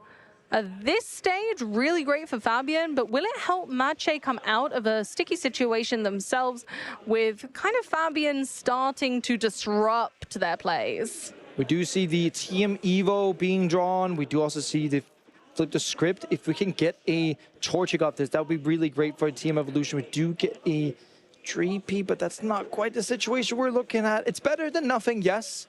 But essentially here we have to see, do we want to go into Team Evolution? Kind of have to, right? But then we have to buy some more turns because we don't get to play or don't get to have the luxury of playing the new upper in this version of the deck, right? So it's really unfortunate we don't get the Torchic out because Torchic would have meant that we could at least potentially have been attacking with Dragapult next turn. So we have to wait an additional turn for that. And speaking of that, Mache has not prized the Clefairy. Not this time. Lily's Clefairy is going to be here to help out for certain. And unfortunately for Fabian, Mache is going to once again just manually retreat this Noctowl out of the active. This Noctowl has some maneuverability every single time, seemingly getting out of that active spot with ease. And we're just going for the assault landing for knockout on Chi Yu. Yeah, promoting that Shaman, accepting that, yeah, Shaman has to hold down the fort one more turn. And looking at, well, we got to get a Blaziken to play. It's the heart of this deck just getting a Blaziken. Double attaching to Dragapult, even though it may enable a Dragapult to attack. But if that gets taken out, then we fall too far behind. Benching that Pekaron.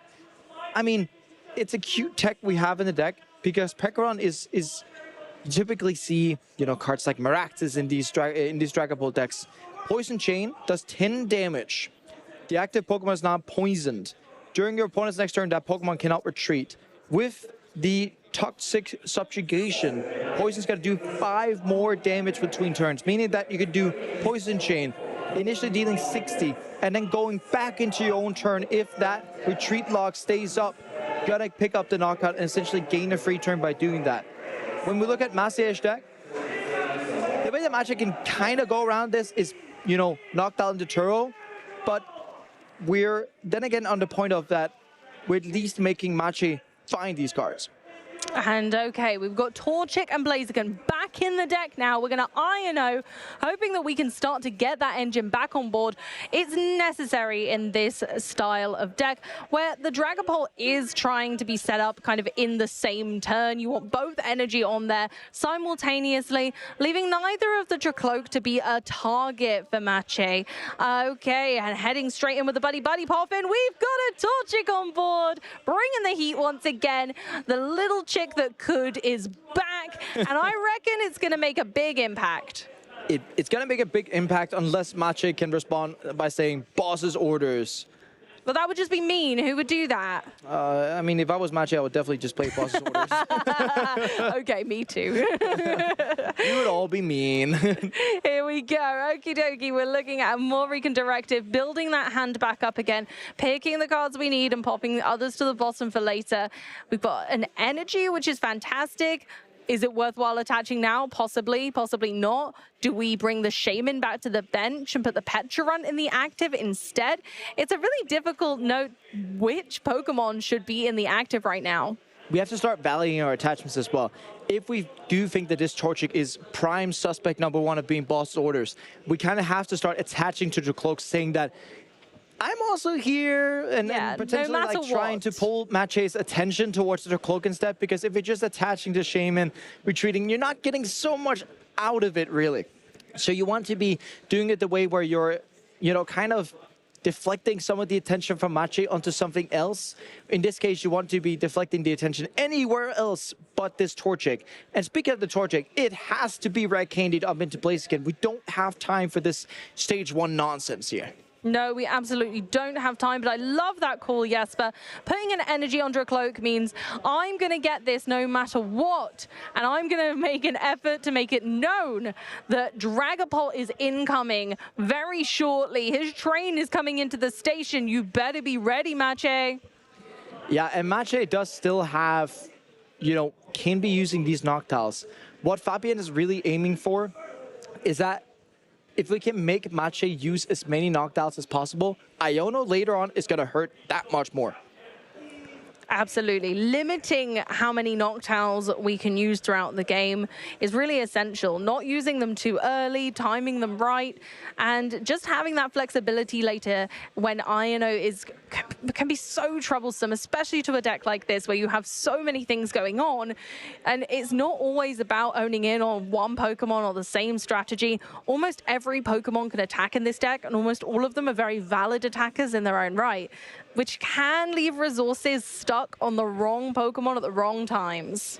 And speaking of Noctile here, we do get to see Mache kind of checking through the deck. What can we get with this, right? We can get a Nest Ball to get an extra Hoothoot. That's really nice for the latter stage of the game. We want to be starting preparing for that late game scenario. Getting Sparkling Crystal and Nest Ball for Hoothoot. And showing that they're going to go back into the deck. Attaching the Sparkling Crystal to that Wellspring Mask Ogerpon. Fabian not quite showing a way to one-hit knockout that Wellspring Mask Ogerpon. And if we knock out the Shaman, we're forcing Fabian to use either the one Stretcher or one Super Rod later. So Mache forcing out some stuff here. And yeah, Torrential Pump is going to take a knockout, put 120 onto that Fecundipity, since that's the only target if they just decide shuffling, which they do not. So actually, keeping the energies on, also another safety net versus Iono. I like this. Once again, making sure that next time, if this Ogerpon can stick around another turn, actually it can do some more damage, and it can just keep putting the pressure on. And it builds up such a nice price map for Mache here. You can see with the Torrential Pump next turn. Let's say in this world that Shaman's not going to resurface. You've got prices to take, you know, here under Cloak on bench, here on the Torchic on bench, with the Torrential Pump, even hitting into a Dragapult. And thereafter, you know what? You can go ahead and get Noctile for Crispin. Nest Ball gets the Clefairy, is going to take the knockout, and this upcoming Dragapult is going to come here, and that's going to build that last couple of prize cards from Mache. Here we go. Here's a Blaziken as predicted. We're going to need that rare candy. I believe there's one in hand, and we can go ahead and finally put the pieces together to make a fully evolved first partner Pokemon. Here we go. We're going to see Blaziken heating this arena up. Here we go. Yeah, heating up the arena, but is it too late, Amy? Ooh. We uncovered one of the prize cards that Mache can take off Torrential Pump. But you have to then now evolve both of their Dragapult to get out of this torrential pump rage.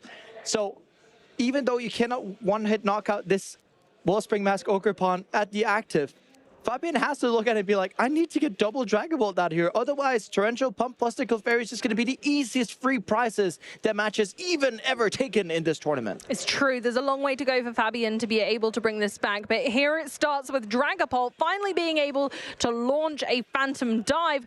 And we have the Night Stretcher for the Shaman, saving those smaller non-EX benched Pokemon from being knocked out by Torrential Pump. You're right, and I did forget that we do have the Pekron in place, so Shaman was actually the necessary step of the puzzle right here.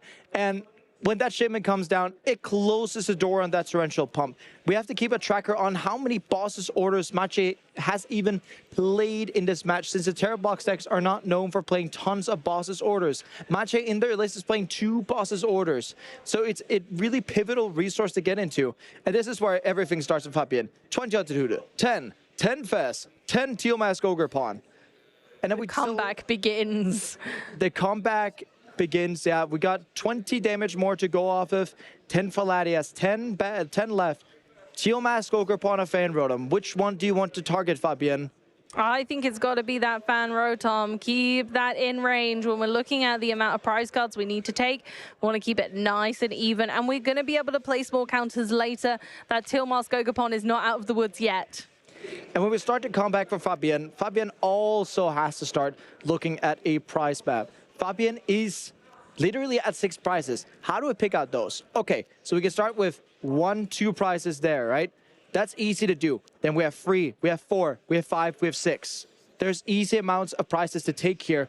And we could also be putting in that Latias, that Fan Rotom. Those can replace some of the other prizes if these Hoots do get evolved. Absolutely. There's a lot of different routes here for Fabian to pull forward and take all of their 6 prize cards before Mache can take their final 3, especially with a heavily damaged Wellspring Ogerpon EX in the active that can't really do much against Fabian's board state right now. I imagine a Professor Turo scenario would be lovely in this scenario, but at the moment, it's not looking like that's wholly possible. Let's have a look at what Mache is going to do to bring the odds back into his favor. It has to be a knockout on this Dragapult EX in the active, right? We have to stop this onslaught that Fabian's coming with. Put on some pressure. We're going to be able to see what looks like the boss's orders here from Mache. Going to be able to pull up this Dracloak. And then, yeah, we've initiated the same prize trade again, right? Knocking out Dracloak, forcing out something like Iono from Fabian. And then our silver bullet is essentially just going to be Crispin plus Clefairy. If we're able to hit that, we're good. Absolutely, then we'd be golden. So we go for Torrential Pump once more, dampening Fabian's board, taking out that Dracloak, and then just sitting pretty for now. Not too concerned about the potential of a comeback. Mache saying, okay, well, I only need to take 2 prize cards now. That's one of your 2 prize Pokemon. We're going to see if I can piece that together. Fabian, your move. Yeah, and Fabian can still, it's literally just 2 Phantom Dives. 2 Phantom Dives in this case equals 6 prizes from here on and out. And that's the beauty that we get to see. There's not a lot of damage that's been left on Fabian's board. Putting this Monkey Dory into play preemptively to make sure that if so any damage that decides to stick, we can get to cover that. And here with the Earthen Vessel, get to discard some cards. We don't want to be seeing those cards again whenever we go back into our deck. It's so true. And even though we only have 1 Dragapult, that's completely fine. If Fabian survives Mache's next turn, then the Dragapult could be used again to great effect, because the only way Mache really stands a chance here is either taking out the Dragapult or the Pheasantipity. But speaking of Pheasantipity, we've counter-captured 1 forward, which is really going to put a thorn in Mache's side alongside an Iono. And it's such a great play here. Picking up the Pheasantipity. We saw it earlier whenever people were targeting the use of the Joltik box decks. This is the exact same situation. You want to be taking out the engine piece like a draw cards. Put Mache to 2 cards in hand, taking out that Pheasantipity. The whole entire draw action of the deck. Putting up Blaziken to make it even that much more difficult to take that knockout afterwards. And now, you know, Phantom Dice is still going to be able to take 4 prizes next turn on that Latias and on that Wellspring Mask Ogerpon. Fabian, all he would need next turn is still the boss's orders favorable enough, but making it so difficult for Mache to take those last 2 prize cards. Now, Mache managed to draw the Mew EX off the top deck. We could use both of the cards in hand, potentially. Use Mew to draw 3 more cards, just like a Flip the Script. So that Mew might be our get out clause. We're going to start with a Teal Dance, of course. Why would we not? And let's see, we've got another Fan Rotom that could be benched. We could use the Energy Switch. Unfortunately, it would be to not great effect, but it's not the worst. Did you hear it benching anything, Amy? Now we've filled up the bench to the full 8. So it means we're locked down in terms of all of our attackers. We need to get into something like a Turo to be able to actually do anything about this spot. We want to potentially be picking up the Wellspring Mask Ogerpon or the Latias EX.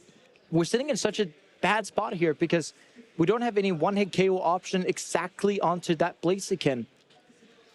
We can Torrential Pump onto the Blaziken. It will be doing double the amount of damage. That's actually really smart. Oh, so smart, yes. But why is it smart? It's so smart because it means that a Blaziken cannot retreat.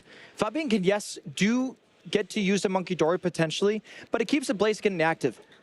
Fabian needs that Dragapult in the active to be able to use Phantom Dive. And the Smolder Salts, as you're mentioning here, like, it can only be used once. Yes, Smolder Salt cannot be used 2 turns back to back. During your next turn, this Pokemon can't attack. Blaziken can't do anything, and they're sobbing in the active as they cannot move currently.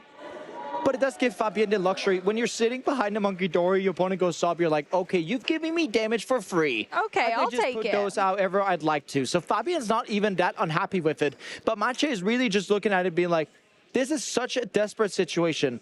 I just have to buy myself as much time as I can to potentially try and find any way to get out of this. Mache needs that time, and that's all they're trying to buy right now. And if they can get towards that Clefairy, if they can get towards a win condition here, now it would be so lovely if they could, because they can attach this Psychic Energy and they can keep on putting the pressure on. They also have the Energy Switch, so that can kind of possibly move an energy to one of the Pokemon that could be better at attacking, like Mew itself. Yeah, Mew, though, would only do 200 damage. Then the Smolder Salt would just, make that Smolder, right? So it's going to be pretty rough for Mache because you can't just keep sobbing. That doesn't work out. You're just literally doing 10 damage a turn when you factor in the Monkey Dory. That's not going to be good math. Fabian does already sit with the boss's orders in hand. If Mache does not disrupt this hand and not use Sob, this game is literally over. So we have to wait and see. Mew for 1 gets the Crispin, but it's not going to be really great here. There's no attacker that's going to be able to deal with this Blaziken effectively. No, it was a switch in hand, not an energy switch. Those gold cards are so glitzy, I'd got the wrong idea. Going in with the Crispin regardless still allows us to not only thin the deck, but also have a little cheeky look. I'm not sure we have 2 different types of energy. We do, so we can still get those out, but we still don't really have the ideal target for them that's going to be able to deal with this Blaziken. There's one thing I'm thinking about, Amy, right? Go What ahead. you can do is you can keep sobbing, and if you can charge up every single energy you have to this Teal Mask Ogerpon, that is the way to knock out Blaziken. You have to remember, Mache only has 2 prizes remaining. Right now, on its own, has 4 energy. It deals 150, 180, 210 damage can it deal. It's really depending on how long can we keep sobbing this Blaziken in the active position without losing. That's going to be a tough, tall order, I think. I think that's a question quite of a how many tall order. energies does Mache even have left. The Ends plan is not prized. No, that's very Ends true. plan can move 2 energies from the Wellspring Mask Ogerpon down to the Teal Mask. You're not wrong. Boss's orders? Oh, we're going to be able just to take the knockout. The Never threat has mind. been assessed, and the fist bump seals the deal. We're going to be seeing Fabian moving on to top 8. What a comeback, Amy. A brilliant comeback from a brilliant player. Fabian once again blazes to victory with a stunning Blaziken EX Dragapult Fun Time deck. I'm stunned by this comeback.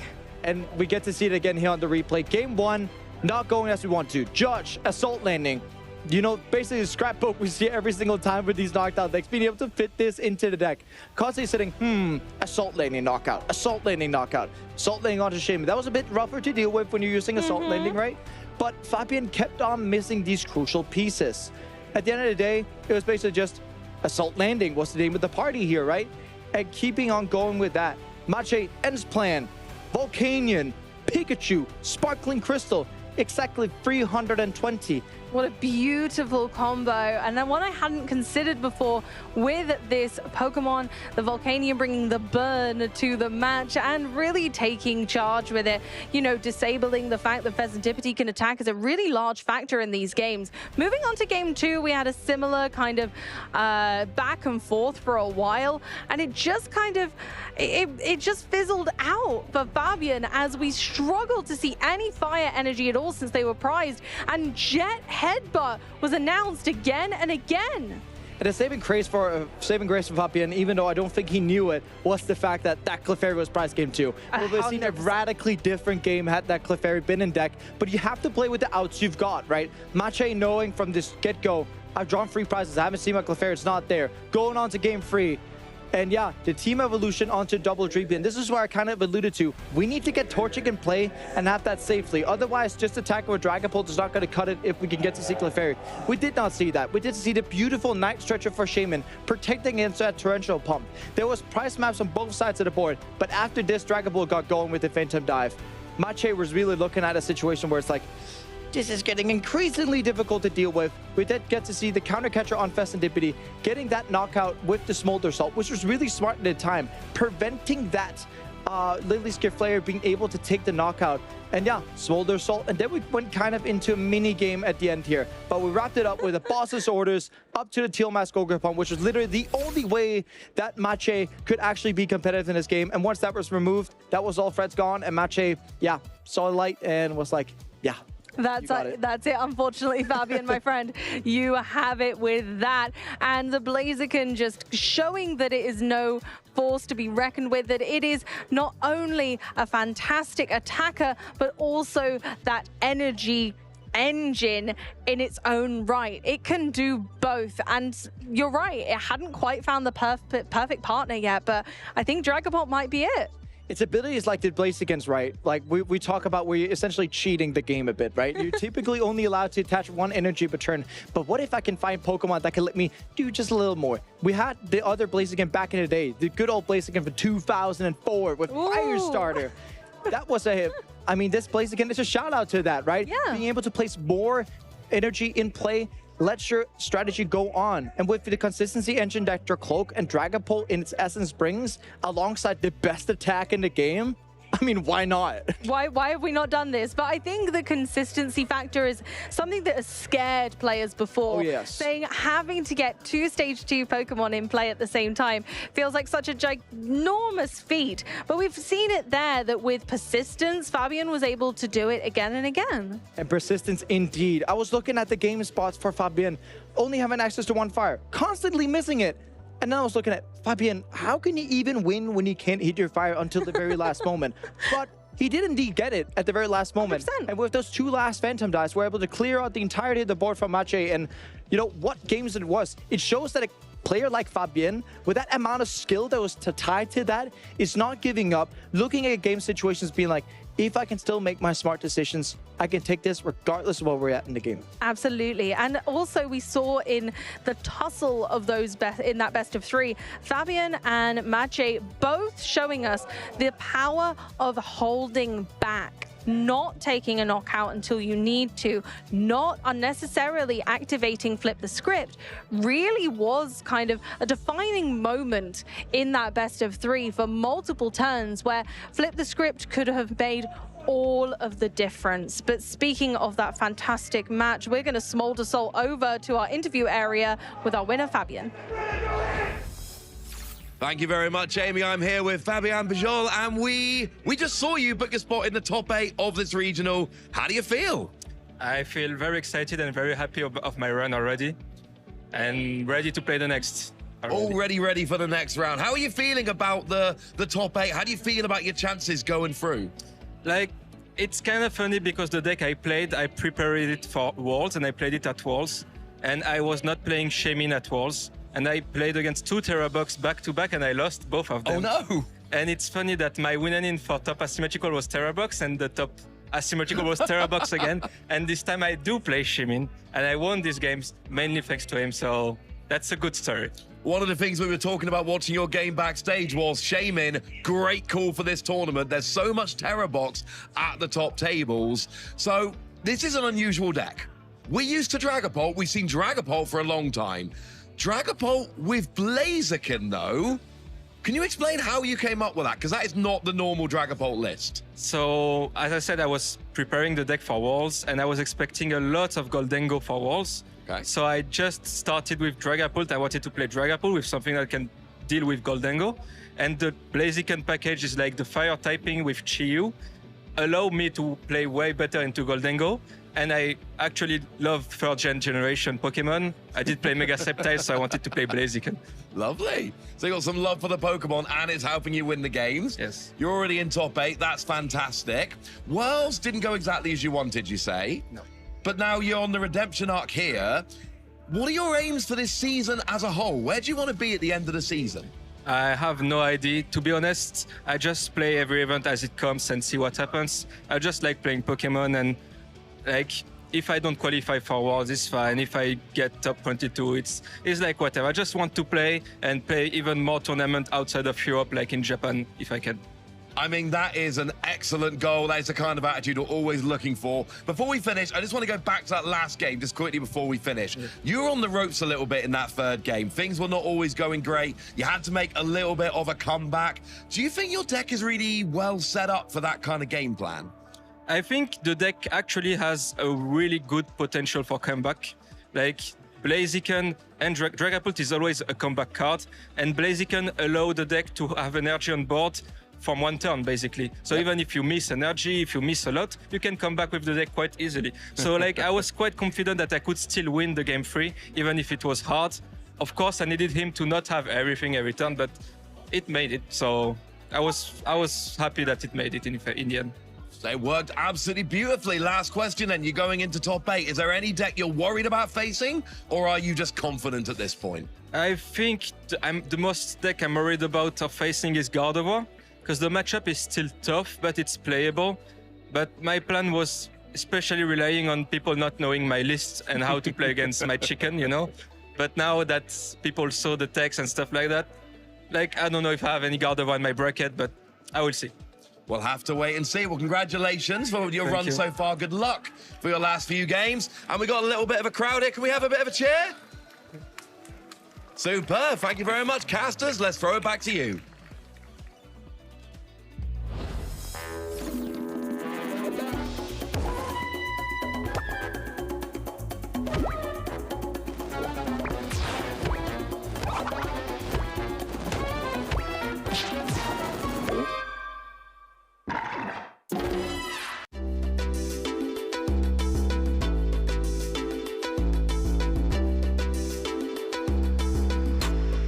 So I think what makes the difference between a great trainer and other trainers is consistency and persistence.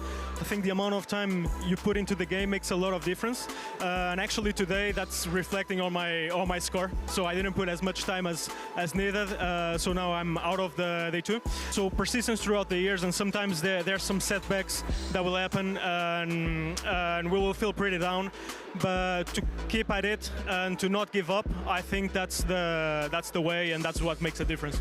I would say that making a great Pokemon trainer would be someone who practices with friends, help build and everything. Just practice, practice, practice. I think the good Pokemon trainer is someone who really knows their Pokemon, really gets around with them. He's also in VGC. Just by practicing a lot with my Pokemon, I know them through and through, and that's how I win the games. Para ser un buen entrenador tienes que estudiar mucho, mantenerte constante en el meta y divertirte con tus amigos, que es lo principal. I think the most important thing is practice, because without practice you cannot go anywhere. And of course, I think second comes passion, because even though you're the best player, if you don't have passion for the game, if you don't train every day, you will not win. So that's what it takes for winning. Yo pienso que para ser un buen entrenador, la habilidad de adaptarse a cualquier situación es muy importante. Para ser un buen entrenador Pokémon, considero que es importante la resiliencia y ser constante. Aunque hayan días malos, días buenos, seguir intentándolo, nunca rendirse. Solamente así se consigue el éxito. I think if you just like play with the things that you like, play with the friends that you like, use like strategies that work for you and you think is the best, no matter what anyone tells you, I think that's what makes you a good Pokemon trainer. Para ser bom treinador, precisa treinar seu Pokémon e pegar muitos Pokémons muito raros, até os míticos, e cuidar de seu Pokémon muito bem.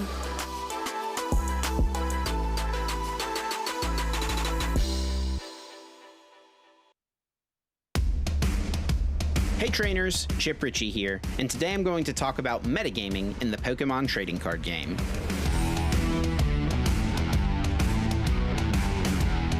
The competitive Pokemon TCG landscape is constantly shifting and evolving from event to event. We call this the metagame. Basically, what decks are popular and what decks are most successful. Let's discuss how you can use this information when preparing for a Pokemon TCG tournament. By using the results of recent tournaments and following along with online discussion, players can attempt to accurately predict what decks will be most popular at an upcoming event. There are a few ways to approach a tournament with this information. You could take a popular deck or archetype and just choose to play that. There's nothing wrong with doing this. There's a reason those decks were successful at the previous tournament. They are really good. It's easy to find successful deck lists on the Pokemon website.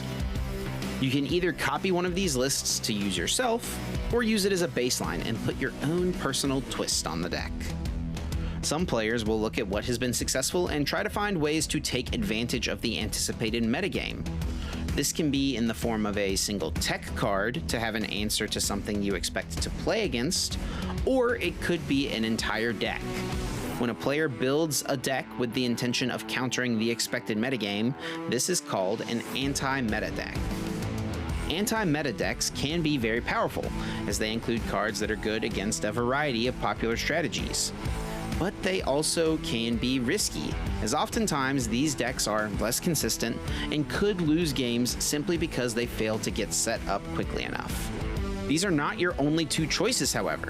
Playing the best deck is rarely a bad choice, and trying to find an anti-meta strategy is very fun and rewarding, but you can also find some middle ground. There are dozens of viable strategies that you could play at any given tournament. It really becomes a numbers game. If there's a deck in a format that consistently makes up for 25 to 30% of the meta, it could be a really risky decision to play something with a bad matchup to that deck. I think it's important to recognize that it's okay to play a deck that has a bad matchup, so long as that bad matchup is something that you feel is not going to be very popular. The metagame is also constantly shifting between events, so it can be useful to stay in the loop online to see what the community is discussing and what players are thinking leading into a tournament.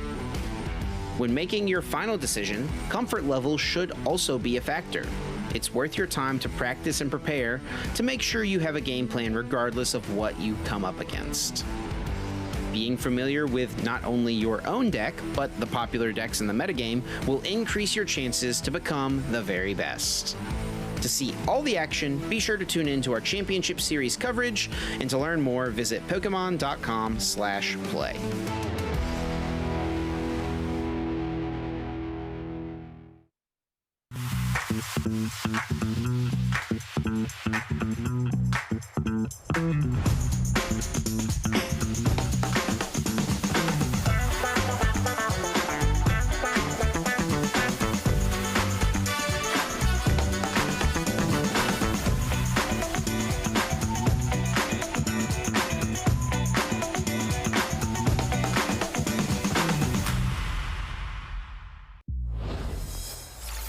We started with 2,431 Masters yesterday morning. We are down to our top 8. We got 3 rounds remaining. You win those 3 rounds, you are the Frankfurt Regional Champion. And taking you through your top 8 action is going to be myself, Ross Gill, but my good friend, the lovely Joe Bernard. How you doing, Joe? I'm doing great, Ross. We just saw Fabian book his place into that top cut. We also had 2 other asymmetrical top cut games. We had Maze Brenningmeyer overcoming Richard Herman, who was one of the beneficiaries of this additional round of Swiss, Ross, in our new age of tournaments here in 2026, because they started an X2-1 record at the beginning of Phase 1, then through Phase 2, won a bunch of games, and ended up coming into our asymmetrical top cut with the Greninja EX, Pidgeot EX, Dustoir archetype.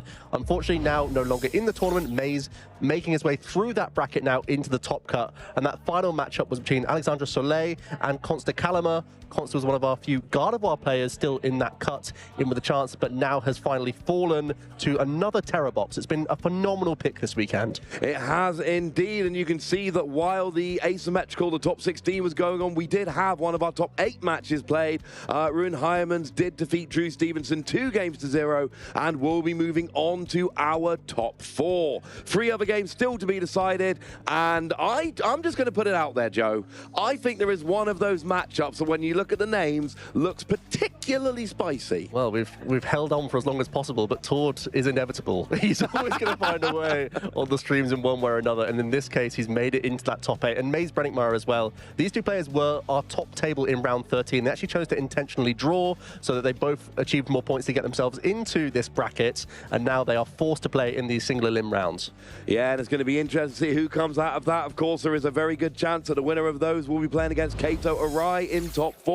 Of course, there is still a matchup to be played there. Nothing is yet decided, but Kato was #1 seed for a long time. And of course, we are still tracking that in our first regional last year, it was in Germany. We had a Japanese player come over and play Dragapult Ryuki Okada and win the whole thing. And we have a Japanese player in top 8 playing Dragapult. Right. So I'm just saying, time is a circle, and I think we might be coming back round, Joe. Time is a circle, I suppose so, yeah. But they're still, with Rune especially making it through their top 8 match into top 4, that's the lone Gardevoir in the field. And how many times have we said at these stages in tournaments, Gardevoir hits the Dragapult. Dragapult rises to the top, and finally Gardevoir starts hitting its good matchups. I think if you're Rune, surrounded by the Dragapults around you, you've got to be feeling good about your chances to become the champion. Yeah, Dragapult and Terra Box, really the 2 stories so far as we go in. Of course, we've just seen it on stream a moment ago, and I think we might be about to see it on stream again, because these are the decks that are rising up to the top of the tournament this time round.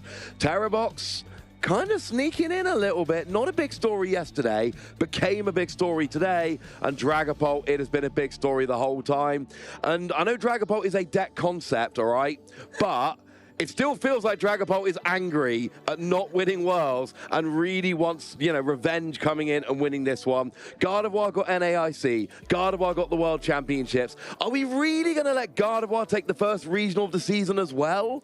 Well, you know, time is a circle, Ross. As we both know, it could happen again. Here are the breakdown of our top 8 decks then. We've already alluded to it with Rune there, with the Gardevoir. Got to be feeling pretty decent about this field, although the Terrastal box can be a little bit awkward. Alexander just helping himself into the top 8 by defeating the other Gardevoir that was in the asymmetrical cut. The 2 Terrastal toolbox. What a great choice that was for the weekend. Drew Stevenson is on the Golden Go EX, I believe, falling to Rune, but there's then these 3 different builds of Dragapult. That's what I think is so intriguing, Ross. Yes. Everyone can see, yeah, Dragapult, we know it's a great archetype, but we've seen it build from Kato with just a 1/1 Dusclops package, but mostly being a pure Dragapult deck, relying on Maractus in a number of the games we've seen him on stream so far. Tord, who's been known for playing a more straightforward build of Dragapult, now has completely flipped on its head, adding in Dustoir, but also 4 rare candy. He's been trick-or-treating a little bit early, Ross. He loves the candies now. He's got candy, he's got ghosts, he is getting right ready for the end of the month, and frankly, it seems to be working. Now, one thing that's really important to note, that Blaziken, I know. Where's that Blaziken come from? And I love chatting to Fabian at the end of the game. They had a really nice little interview, and one of the things he said was, I also just really like Blaziken as a Pokemon. Always nice. Yes, it works. I mean, yeah, it's absolutely worked. Now, we are going to have ourselves a top 8 game in a moment, but before we start that, we do have a lovely opportunity to meet one of the players we're going to be seeing playing in that top 8.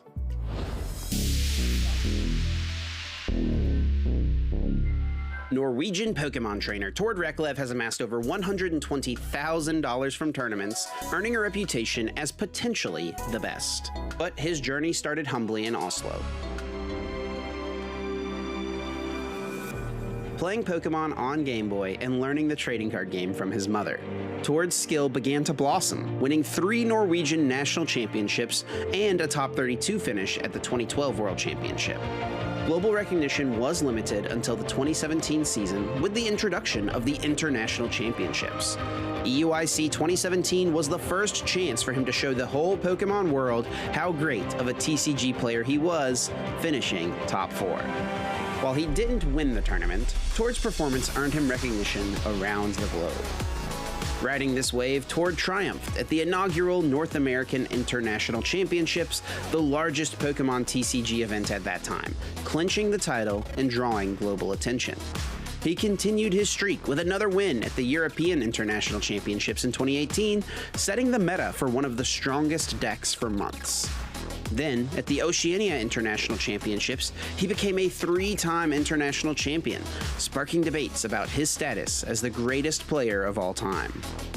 At the 2019 World Championships, Tord reached the top cut, but lost to former world champion Shintaro Ito, fueling his drive to do better. In the 2023 Latin America International Championships, Tord piloted the newly released Lugia V-Star. After a back-and-forth 3-game set, Tord finally did what no one had ever done before. He won all 4 international championships.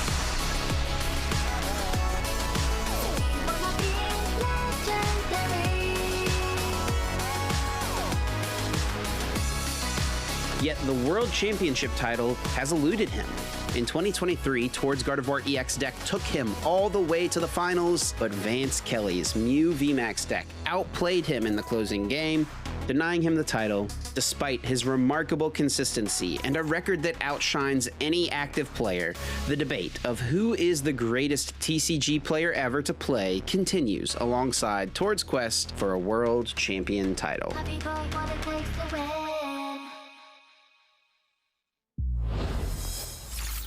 And one day when we have a bit more time, we can have the Jason Klaczynski versus Tord Reklev argument. But today is not that day. We have Tord on the left and we have Maze Brenningmeyer on the right. 2 absolute titans of the Pokemon TCG. This is a game. If you are a fan of the Pokemon TCG and you've been following the competitive circuit, you should be looking forward to this one. And these 2 players share a bizarre combination as both being finalists to the World Championships. It's an exclusive club. Yep. Not necessarily one you want to be in, however, but second place still a monster achievement here in the game. And essentially we can only show a tiny smidgen of Tord's results of the IC finishes there because of simply how many events he's won. He's already won multiple regional championships. And Maze Brenningmeyer, not just that 2015 World's second place, Maze has also mentioned in his interviews that he's been in and out of the game in terms of how seriously he takes it. But right now you can see just why he is such a big threat at these tournaments. He absolutely is. There is a Ross in that second place World Finisher Club. It's actually in there twice, but it's not me. That's a shame. Different Ross. Now, we're going to have Dragapult and we're going to have Terrabox. Yes. And we're going to see if we're going to have a similar situation, but this is not the same matchup we just saw. This is a very different build of Dragapult. There will be no Blaziken, but there will be Dusknoir and a whole heap of candy. Yeah, you don't really expect 4 copies of Rare Candy. A huge innovation from Tord, who's always been known as being this decklist innovator.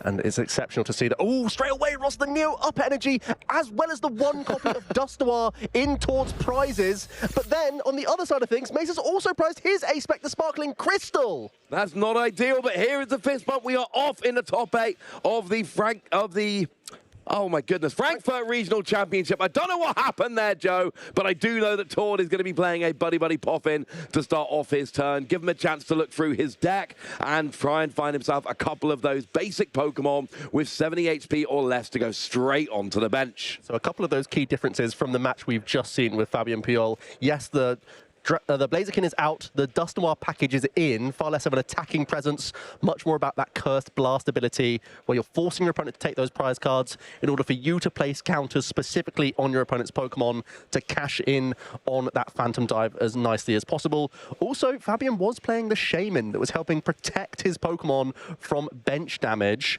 his non-rulebox Pokemon at the very least, and that's something that was a great defense mechanism in his matchup and allowed Fabian to really neutralize the threat of Wellspring Mask Ogerpon EX, something that Maze will certainly be looking to employ in this matchup. Nonetheless, Todd very happy with this opening of Dreepy and has that Buddy Buddy pop in, so can begin getting additional Dreepy into play.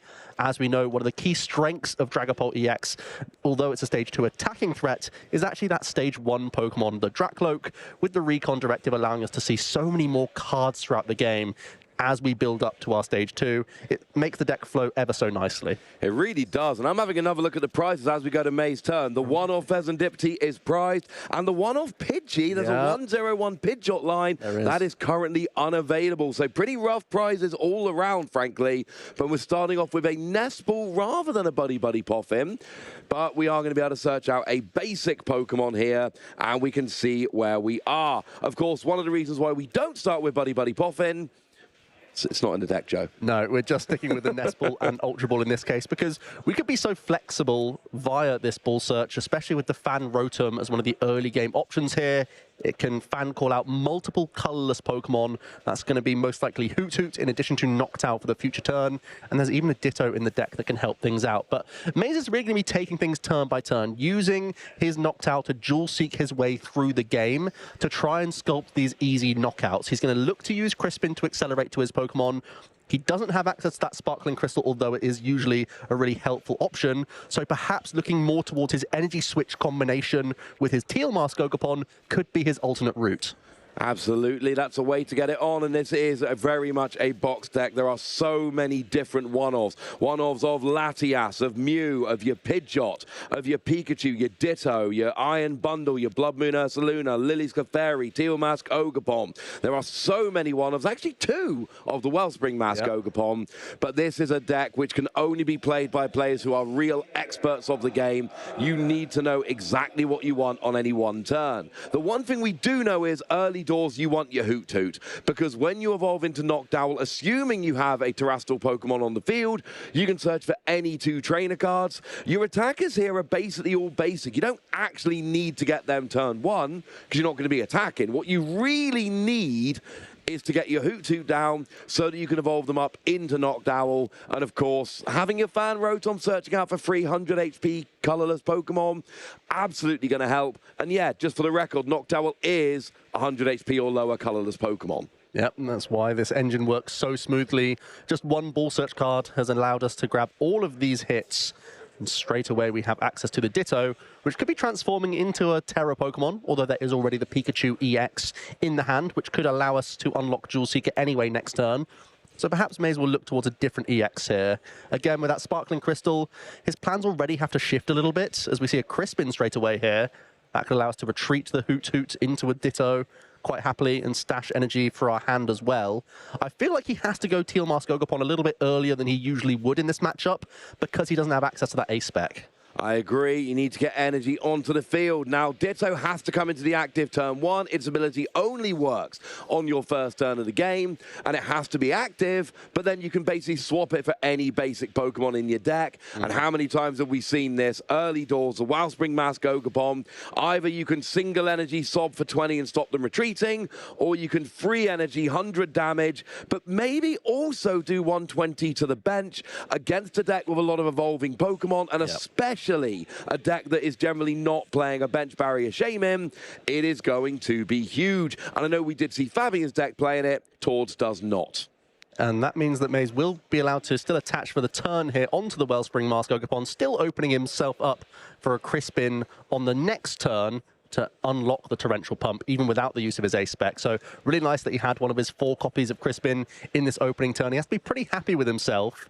There is the fear, though, that with Tord playing 4 Rare Candy, that a Dragapult could be staring you down straight away. And the Wellspring Mask Ogerpon is far stronger at dealing with multiple lower hit point Pokemon. We know, sitting from here, that the Neo Up Energy is prized, so Tord can't unleash early Phantom Dives, but could still look towards getting some Stage 2s online early. Absolutely. Start protecting against the Wellspring Mask Ogerpon, hitting the bench for 120. Always a fun thing to do. We start off with an Ultra Ball here for Tord, and he can go and get himself some of those evolution Pokemon. You can go Dracloak, which it does seem like we're going to. That gives you that Recon Directive, allowing you to get an extra card. You get to C2 and keep 1. You can, if you got a Rare Candy, combine it with a Dragapult, get that going straight away. And either Jet Headbutt for 70, or even just leave it sitting there until it's ready to go next turn. Second Ultra Ball. Looks like we're dumping the entire hand here. We'll go Dracloak into Dracloak, then we'll research and see a huge chunk of cards here. 7 from our supporter,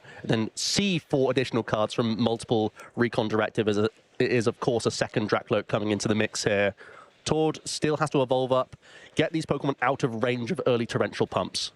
No, absolutely. The problem is, if you evolve into a Dracloak on the bench, that's still 90 HP. That is still in range of the Torrential Pump.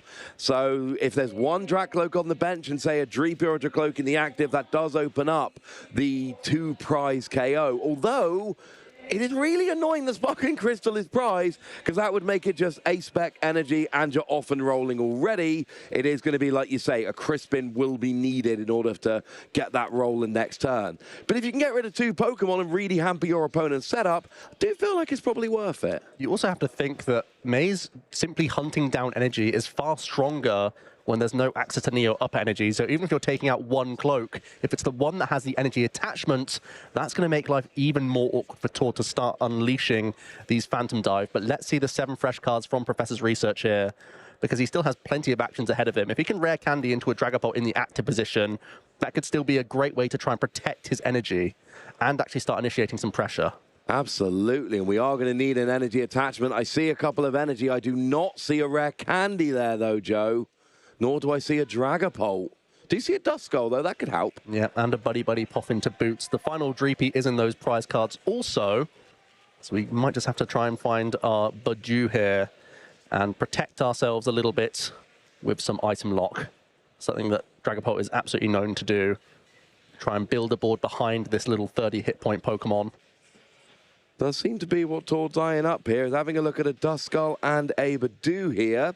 And that, of course, is going to give a bunch of options. Firstly, for slowing the game down, and secondly, those Dusknoir or Dusclops later on, being able to drop extra damage, giving up prizes, but making things like your own Ino stronger at the same time. And also maybe activating cards like Counter Catcher, which Tord is playing 3 copies of. I think there's a reason why Tord is having an extra second look towards what is in those prizes, because they really are horrific. Yeah. The Neo Up Energy, the Dustoir, even a 4th copy of Dreepy, when your opponent is very capable at taking out multiple of your evolution line in 1 attack, that's going to make life really awkward for you.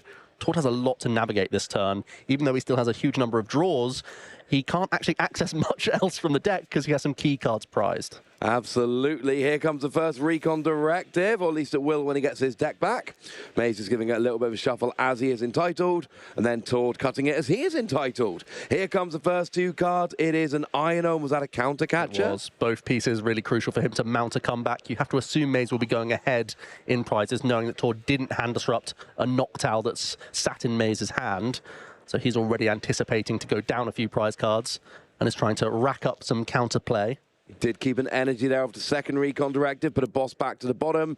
We see a second Duskull going down. Now, Tord knows at this point the Dusknoir is prized, so interesting to go for both of them, but I think it's one of those, yeah, but when I get it off the prizes, it's going to be amazing, or even just Dusclops might be enough to take some key KOs. Here we go, and it is just a Dreepy using Petty Grudge for 10. We couldn't retreat because of Soblock. Oh, of course. That's why we've had to Petty Grudge there. We would have loved to go into the Budew, but no dice. Tord is forced to put the attachment there. Either way, it was really under threat because Maze is almost always launching a Torrential Pump. So he was trying to get that little chip in with the 10 damage from Budew. Now has to settle for Petty Grudge, but still gets the 10 damage that he was after. And the 10 damage is crucial because now it's in range of a Phantom Dive. So it's very relevant damage. Oh, here comes a Knockdown you said about. Unsurprising that Maze immediately goes for this. It is the lifeblood of this engine. Jewel Seeker, as long as you have a Terra Pokemon in play, you're able to search your deck for any 2 trainer cards. And that's what's made this amalgamation of all sorts of different energy types, all sorts of different attackers, all come together because you can pick the ones you need in the right situation. We know that it's most likely a Crispin coming down this turn, unless he wants to start weaving in. Once again, that Teal Mask Ogerpon is his alternate line. When you prize that Sparkling Crystal, it's still one of the best ways for you to attack with the likes of Torrential Pump and still have more for the following turn, because there's no question that Maze is going to have a nice 2-prize knockout here, but it's also how you can make your board more robust against this hand disruption. Absolutely. Well, we do see a Crispin and a Nest Ball being searched out here. So the Crispin, nice and easy, 2 energy, 1 gets attached, 1 goes to your hand, and then, of course, that could be your attachment for the turn. So that is going to allow you to get this Torrential Pump off nice and easily. Looks like we're eyeing up a... Yeah, looks like it's going to be another Hoot-Toot off of the Nest Ball. Those knocked out, they're just so good, such a good engine for getting all of your trainer cards out. Ideally, you want as often as you can to just have one of them open, ready to evolve the following turn. And crucially, the 80 hit point Hoot-Toot is even less vulnerable. It would force Curse Blast activity rather than something just like Hawlucha. So that's the reason why we see a decent chunk of 80 hit point Hoot-Toot within the mix as well. Absolutely. Here comes the energy. We've got everything we need for that Torrential Pump. You do have to shuffle the energy back in if you want to do the 120 hit to the bench. One of the reasons why Sparkling Crystal is so good here is because it's a tool card. It doesn't get shuffled back in. It's not actually an energy. It just reduces the amount of energy needed. All the moot point of it being stuck in the prizes. But the good news for Maze is it's probably about to come out the prizes. Yeah, those are going to be, as long as he takes from the bottom, he's going to have the good news of receiving that A-Spec pretty swiftly, as well as another Crispin, so that's excellent. I think his final debate is whether or not he wants to give up on Pidgeot altogether. He's holding on to an Ultra Ball and a Rare Candy, as well as a Pikachu, which isn't really that helpful in the matchup either. I feel like you could end up using this Ultra Ball, but because we already have the Teal Mask Ogerpon in the hand, we can fill our board this way, knowing that there will still be a Terra in play, even if Tord somehow launches a nice Phantom Dive, knocking out your Wellspring. So Maze has once again built a really strong board, is very happy with the hand he's sat on because he's holding onto a Noctowl. That's pretty much all you ever need. And he's going to take the first 2 prize cards in this top 8 match. And it is, of course, one of the Bench Cloak and the active Dreepy. They both get KO'd. And actually, if Maze does take the bottom 2 prizes, as most players do, that is going to be a Sparkling Crystal and Crispin, or as I like to call it, everything you need to do the same thing next turn. You're going to have to keep an eye on those prize cards, but also there's more action going on out in the field, and Fabian is now 1 game ahead up against Dominic Fink, who has been the top seed for a decent number of rounds here with that with the Joltik toolbox. But the Blaziken doesn't have grass weakness, so it's a much more difficult Pokemon to knock out for the Joltik players. So already the choice from Fabian to go Blaziken rather than Charizard as the partner for Dragapult, paying off in that top 8. Absolutely. People are prepared to take down a Charizard. Very few people, I'm going to say almost nobody, maybe in fact nobody came in here prepared to take down Blaziken. Now, speaking of taking down, it looks like we're going after this 80 HP Hoot-Toot. It was counter-captured into the active by Tord, and we do see a Luminous Energy coming down onto that Dracloak. Remember, with no energy on the board and Neo up a prize, Tord is not getting a Phantom Dive off this turn, so it is going to be Hoot-Toot in the active, Iono coming down, and then probably ending on an Itchy Pollen, because Tord might be 2 prizes down, but right now there's not a good attack coming out of his board. The only good news is that the bench is full, and Maze has that 2 retreat cost on this 80 hit point Hoot-Toot, which is a little bit more awkward to deal with. So if he can evolve up, Tord could reliably, with this Itchy Pollen, buy himself a little bit more time and really stunt the flow of Maze. There's no air balloon or anything in Maze's list that could be used here to get out the active. You can play tools under item lock. They were split when Scarlet and Violet released. Tools are no longer a subset of items. They are their own type of card. They can be played, but not if you don't have them. Ultra Ball coming down from Tord here, and it looks like we're going to be eyeing up, another Dracloak. Yeah, possibly Dracloak coming in. There's still the option for Dusclops as well. I feel like that's also a decent shout when you don't have any Dreepy right now. Indeed. I mean, Pheasant Dipty would be live at this point if you need to draw some extra cards. I think that was thrown to the bottom from the Iono, so Tord's trying to make the most difficult prize map possible right now. I see this. Very nice. It was the Dusclops as suggested there. And then just a quick look through the deck to make sure exactly what's available and what isn't. Because, of course, with the prizes as they are, you kind of need to double check a couple of things if you're Tord. And Maze, to be fair. They both had rubbish prizes. Yeah, they have been awkward. The Turo scenario is one of Maze's prizes as well. And that would be a great way to use a Noctowl, then pick it up with the Turo. So then you can open up your board space to reuse your Jewel Seekers, either that turn or in future turns. As Tord is inevitably going to try and protect his Dragapult as best he can by evolving to stay out of range of a Wellspring Mask Pokémon EX. But there's item lock now. There's still a lot for Maze to contend with here. He's got a Grass Energy for a Teal Dance. No access to Noctowl just yet. Does have an Iono, though. Draws a Fan Rotom off the Teal Dance. That's not going to help very much. After turn 1, that is not a card you really want to be seeing. So, gotta have some... Yeah, as soon as you play this Ino as well, you know you're not launching an attack because you can't move this Hoot Hoot, and none of your Pokemon can launch an attack if you commit energy to your active, even after evolving up and going down to a single retreat cost. So Maze has to take his foot off the gas here. The Iono has worked from Tord. He's bought that little bit of wiggle room thanks to this item lock from Budju. Otherwise, the Ultra Ball would be cascading us into Jewel Seekers and all sorts of nonsense. We would be getting another torrential pump. It's not happening, and it's super annoying. Turo would be an option here, but the only Turo is in the prize card, so that's not going to be there, unfortunately. And without Air Balloon or Turo or anything else, it looks like, stop me if I've missed something here, Joe, looks like that Hoot Hoot is staying in the active for this turn. Does seem to be the case. There was the Area 0 Underdepths picked up, but no natural Latiasiacs. That would be the only other way that we can make that happen. We've basically just drawn into a ton of item cards. Maze is not sat on much, so has to pass things back over to Tord. Oh, can't even hit for 20. He's only got 1 energy, or 30. He's only got 1 energy on. No pecs coming in. It's actually a tackle. It's a tackle. It was 20. It was 20. Yeah. Also, fun fact, cannot be put asleep. Don't even try. Don't even try. It's not going to work. He is wide awake. He's excited. It's top 8. Wouldn't you be? I'm excited already, Joe. I am excited. Tord head in hands right now, thinking about this turn. He's already just happy to be in this spot. He's gained that tiny bit of wiggle room. He's got the second Dusclops in hand. Perhaps Tord is thinking that he could take out both of these Curse Blasters, leave himself with a board of Budju and Dragapult EX. Then it becomes a really awkward Pokemon to knock out with Lily's Clefairy EX, because you're then forcing Maze to get a bunch of additional basic Pokemon, as well as a Crispin, to actually attack with a Lily's Clefairy. We saw that work out for Fabian in his game that we saw earlier in the Swiss rounds.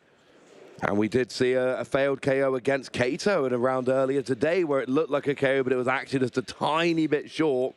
Going for a low bench size can be crucial to save against a KO from your opponent's Lily's Clefairy. And it's an easy way with Curse Blasting. You can take out multiple Hoot Hoot here with your Phantom Dive as well. So you can take out the only real engine pieces from Mace this turn. Even just using 1 Dusclops would keep you a lot safer. Maze only at 3 prize cards. And you could still take out both Hoot Hoot, and that's immediately being targeted by Tord. Yeah. Another prize card for Mace. Dragapult straight into the action.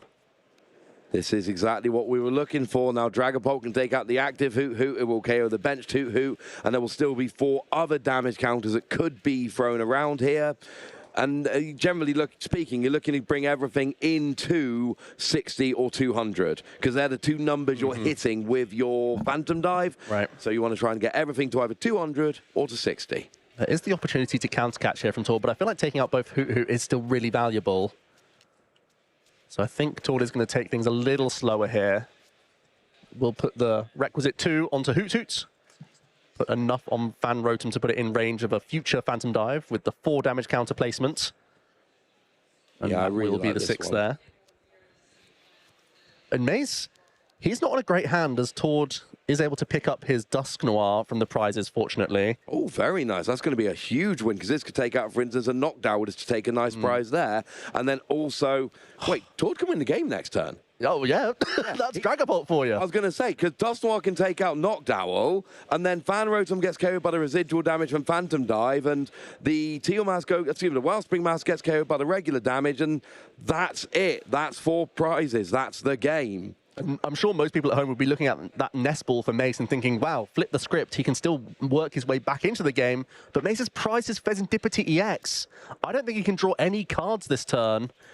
There's not enough. There's no Grass Energy to draw with Teal Dance. We don't naturally have the Crispin in hand to just weave in the Clefairy, which would be vital. I think Maze is just stuck. And Tord's got game in hand. all Tord needs is Countercatcher and Dusknoir. He has both those cards in hand. We know this for a fact.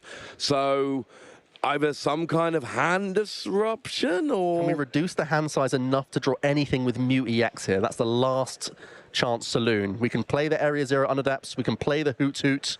We can attach an energy, commit the energy switch as well. We'd have to do all that just to draw from Mew EX. And I mean, essentially... Oh, Iron Bundle, that's interesting. Perhaps a Sob play is also the other line Maze can take to try and buy himself a turn now. I mean, it worked first turn. Sob worked beautifully first turn, so why not go Sobbing again? Bit of a Sob story, but when it works, why not? This is a really cute play from Maze. I was thinking panic draws with Mew. The Iron Bundle with Sob could be the better option. Tord perhaps not wanting to call the bluff and bring up his Dusclops, which he could take out of play with its own ability. Might be forced into the Budgie. Might be, and then you can't retreat because of Sob, and unfortunately, there's not a lot of cards in Tord's deck that really excel in getting around, you know, not being able to retreat. He's got plenty of ways to retreat with stuff like Latias, but that isn't going to be helpful if you can't retreat. Tord having a think. Thinking what situation forces Maze to not Nespel Fez is the first question. Then what situation is he looking up against? Does he call the bluff here and go for the Dusclops? Yes, he's doing it. I think you have to. Because I'm just looking at Tord's deck list. I don't see a way to get Badoo out the active.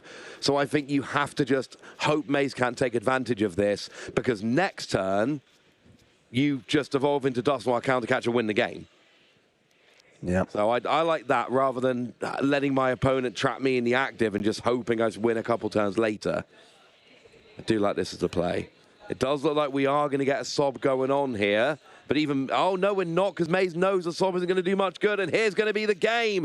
It's, it's actually Hawlucha and Countercatcher. Either way, that is the game for Tord. He takes game one on the back foot for a lot of the game. But oh wait, this is exactly what Dragapult does. This is Dragapult all over. Fantastic scenes from Tord. So many times throughout the weekend we've seen it's only taken 2 Phantom Dives to win a game with the help of these Curse Blast Pokemon. Well identified from Tord to take the time to build up towards this one Dragapult. Here was the panic play that really bought him the turn required. Let's bring up the 2 retreat cost Hoot Toot, build the 1 Dragapult EX, try and protect it for this one turn. If I can hold out with an Ino, Maze with only 4 cards plus the top deck to try and move this Pokemon. And when you don't naturally find the Noctowl, it opens up this.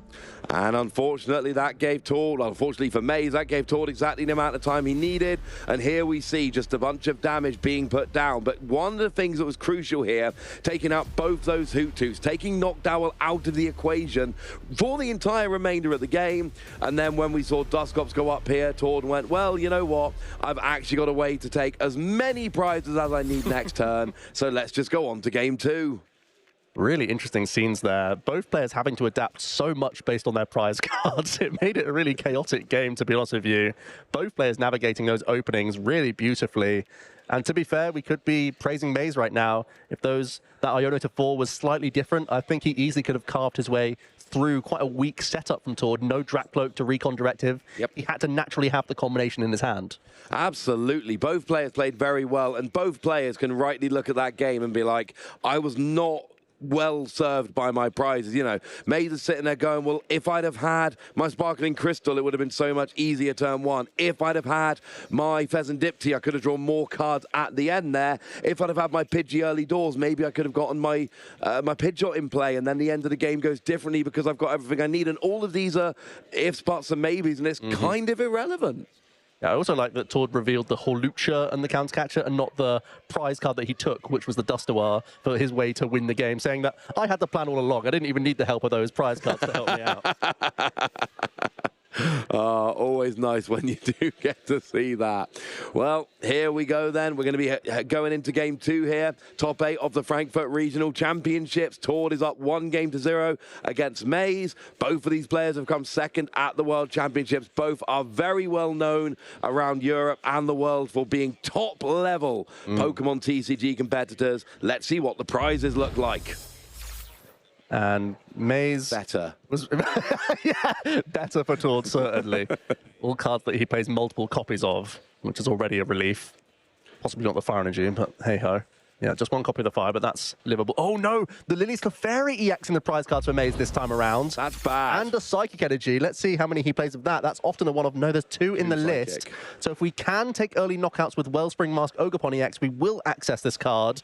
But otherwise, Maze is once again on the back foot based on those 6 prize cards. And the only rare candy, that is not ideal. Well, we are going here. Maze gets a Metal Energy onto that Wellspring Mask Ogerpon, and that's the entire turn. Passes over to Tord. I've got an energy on Wellspring Mask. Let's worry about it next turn. And also going on in the top 8 right now, we have the same matchup that you're seeing ahead of you. Kato is playing the Dragapult archetype up against Alexandra, and Kato is 1 game ahead in that top 8 match. So far, both the Dragapults are game up against these Terrabox players. So we could potentially be seeing 3 Dragapult in the top 4 here, and 1 Gardevoir. Oh no, not again. It does seem like I'm not just talking about today, I'm talking about all season. Everything's coming up, Guardy. Well, we got an Ultra Ball here for Tord, and he's eyeing up immediately that Badoo, because, well, that's what you Badoo when you're playing this Dragapult deck. Let's slow the game down and then find time to build up my stage 2s, get my energy on the board. And that's especially so the case when your opponent doesn't get the early Fan Rotom. This is a really awkward start for Maze. Going first, you still have a huge number of Ball Search outs to get that Fan Rotom. That sets you up really nicely with Noctowl throughout the remainder of the game. So if Tord now can unleash this Budju, he's not only trying to protect his board as well as possible, but also he's really reducing Maze's outs to get into those Noctowl throughout the entirety of this game. And it's really worth reminding ourselves that Fan Rotom does not work after your first turn. Ditto does not work after your first turn. Both of those options are now gone. They're like Squawkabilly in that they can only be used on your very first turn of the game, whether you went first or second. So Maze there, it's not just a slow start, but he's now got 3 really nice cards in his deck he cannot use anymore, which is a real downside, especially because it's Fan Rotom that pretty much guarantees your first 1 or 2 Noctowl are going to work. And I think Tord does have a couple additional basic Pokemon, at least another Dreepy here. There we go. So isn't in fear of a Torrential Pump for game. And Maze actually is holding on to Crispin, so even with that, there's the 10 damage launch from the Budgie. But Maze does have a means of taking 2 prize cards, even without any Noctowl here. Does he have Ace Spec? He's got his Ace Spec in that, and he's got a Boss's Orders. So rather than just using Crispin, what we could do here is get Sparkling Crystal, Boss's Orders on the Dreepy, and then you take out both the Dreepy, and Tord is left with just a Badoo in play. Phenomenal play here by Maze, going, why would I KO a Badoo and 1 Dreepy when I can get rid of both your Dreepy immediately? Bad turn 1 from Maze. For turn 2's looking like it's turning around. Those are the 2 cards you'd find from a Jewel Seeker. Oh, right yeah. There. So just having them naturally, absolutely exceptional, and not something Tord perhaps expected. There is the early Torrential Pump, and even better news for Mace, he's about to be plucking his Lily's Clefairy EX from these prize cards. And if he has got Crispin in hand, you said he did, I believe you, Joe. You can Crispin next turn and do that again. Yeah, and I think he wants to. I'll be honest, I think he wants to. Tord is left with, what is that, a Dracloak and a Pheasantipity EX? He's on the back foot, make no mistake. This game 2 could be a very quick game 2 at this stage. After that turn 1, I was not feeling good about Maze's chances. I'm feeling a lot better now. Lily's Clefairy did come out the prizes. That is going to be crucial for when Tord gets those Dragapult rolling in the late game. Well, Flip the Script does give Tord a chance here. We have an INO for a fresh hand, a bunch of fairly useless Pokemon. So let's see a fresh 6 throw Mace down to just 4 cards. And now there's even less chance that there'll be a Crispin next turn. Yeah. But he still needs to work on recovering some Dreepy here. Of course, when you are a Dust Noir build, you go fairly heavy on the Night Stretcher, but typically you would see 4 copies within a Dust Noir build. In this case, Tord is only playing 2 copies of Night Stretcher for Pokemon recovery because he's had to shoehorn in those rare candy. I'm looking at Maze's hand. I don't like Maze's hand. We've got Noctowl that you can't play, Professor Turo that you really shouldn't play. We've got, I think, a Super Rod, which isn't helping you very much. And then a Fan Rotom, which does nothing for you because it's not turn 1. There is nothing remotely useful in Maze's hand right now. Iono does it again. Here we are. Tord right now with only 1 Dreepy. Does have double Duskull. I believe there's still 1 more Dreepy within the deck somewhere, if we can grant access to that card. There should be. Could already be in the hand. Yeah, we've seen 2 KO'd, but there's none in the prizes, so 2 are available. And let's face it, he's going to need a couple Phantom Dives if he's going to get through this game, so we do need to start working on that second copy. He must still be fearful of a Crispin just coming out and taking out another basic here on the bench. Especially in a build that doesn't play more than 2 of the Night Stretcher. That could be absolutely crushing to Tor's chances of moving on here. But make no mistake about it, Maze went from, oh, that was a terrible turn, to, oh, that was an amazing turn. He might be right back to, oh, that's a terrible turn. Right now, his hand is looking incredibly bad. Here we see the Itchy Pollen, so he's blocked from item cards as well. What's the top deck? Crispin's the top deck. He top decks a Crispin, and that is going to allow the double KO here. Now this Mace is just showing how unlikely that was with how many were shuffled to the bottom as well. He's having fun. My word, that is so unlikely, but it worked. And this means that we are going to be able to get a torrential pump here. That is going to allow a double KO on both the Badoo and the Dreepy with the energy on, one would imagine. Yep. We're not going to get gusting as well. Let's calm down on that. But this is still going to be a phenomenal first couple of turns from Maze. Really coming back from that bad turn 1. Still a really bad board setup. Yeah. Really bad. But right now, it doesn't really matter. I think you can't overthink this. You have to just take Energy Dreepy here. Yeah, it is going to be removed from play. Maze going down to just 2 prize cards remaining, but has basically no board to speak of right now. He's exerting a huge amount of pressure, but as long as Tord has access to an Iono, he could still find himself falling way behind here. Tord's hand right now is Rare Candy Professor's Research. He's got an Iono. There's an Iono in There's an Iono in his hand. He does have one right there. Wow. Oh, and we have an update in our other top 8 match as well, Ross. Well, I've heard we've got a match result. So Dominic Fink and Fabian Pijot here, they are actually 1 game apiece with that Joltik box against Blaziken Dragapult. So that's something we are keeping an eye on. The rest of these top 8, that one could still go either way. So here we go then. Maze does take 2 prizes with that torrential pump, hoping to get something going at some point here other than just torrential pump, but has clearly bought himself some time. And remember, Lily's Clefairy just gets a 1-hit KO on Dragapult. So now, if Maze at any point goes Lily's Clefairy Crispin, boom, that's a game. Well, we do need a few bench Pokemon to help us get there as well, but okay. I know where your head's at. It is one of the easiest knockouts that we normally see here. Because Tord is clutching onto Rare Candy, he's thinking, can I have my cake and eat it too? Can I Rare Candy into a Dragapult before using my Iono here? Or will I have higher odds? As here we go, we're going to see the 3 cards first. We do see the Hilda. That wouldn't be hand disrupting, but it would grant us Neo Upper Energy in addition to our Dragapult EX. We could Phantom Dive, knock out the active, and leave Maze with a board of only Fezandipity. I believe do we have Countercatcher Hawlucha here as well? If we have that combination... We've got Hawlucha. We do have Countercatcher Hawlucha. We could also take out the Fezandipity EX this turn, remove the draw engine, and leave Mace with only this Wellspring Mask Ogerpon EX. Which would have a fair bit of damage on it at that point as well. Here comes the Hilda, so we're not going Iono here. We have already gone after Maze hand a little bit, so why bother too much here? Here's the Neo Upper and the Dragapult. Of course, with the Rare Candy, he's got Rare Candy in hand, right? He does, yep. So the Rare Candy in hand, that means we're going to be able to get the Dragapult Phantom Diving this turn. And you need to get the sequencing right. I believe Tor's going to be okay with this. You can play the Hawlucha, put 1 damage counter on the Fezandipity. That's it. That's all it does. It's kind of like Crobat G all over again. But then you can bring it into the active with Countercatcher, KO it, drop 6 damage on the bench Wellspring Mask Ogerpon. But crucially at that point, it means Maze is not drawing an extra 3 cards from Flip the Script. There's the Candy, there's the Dragapult, there's the Neo Upper. Are we going to see it? Or are we just going to KO the attacking threat here?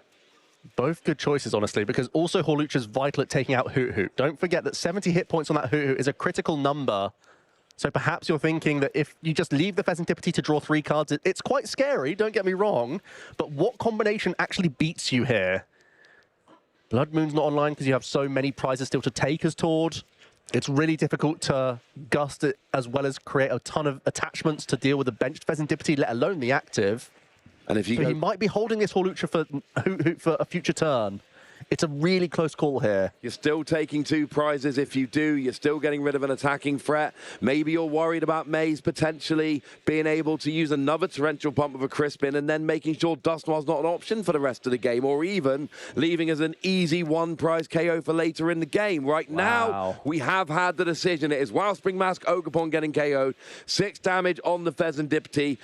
Right, up till now it's been fine, but now, Maze, I'm afraid you do need to build a board, or Tord is going to be going to the top 4 of the Frankfurt Regional Championships. 3 big cards from the Flip the Script then. I believe I saw Ultra Ball in there. Knocked out. There's also Blood Moon Ursaluna, which isn't live just yet, but if you're going to leave the Pheasantipity EX in the active position, that could be putting a pin on Tord, almost saying that the Blood Moon Ursaluna could come in with boss's orders and take out the Pheasantipity EX for the final 2 prize cards.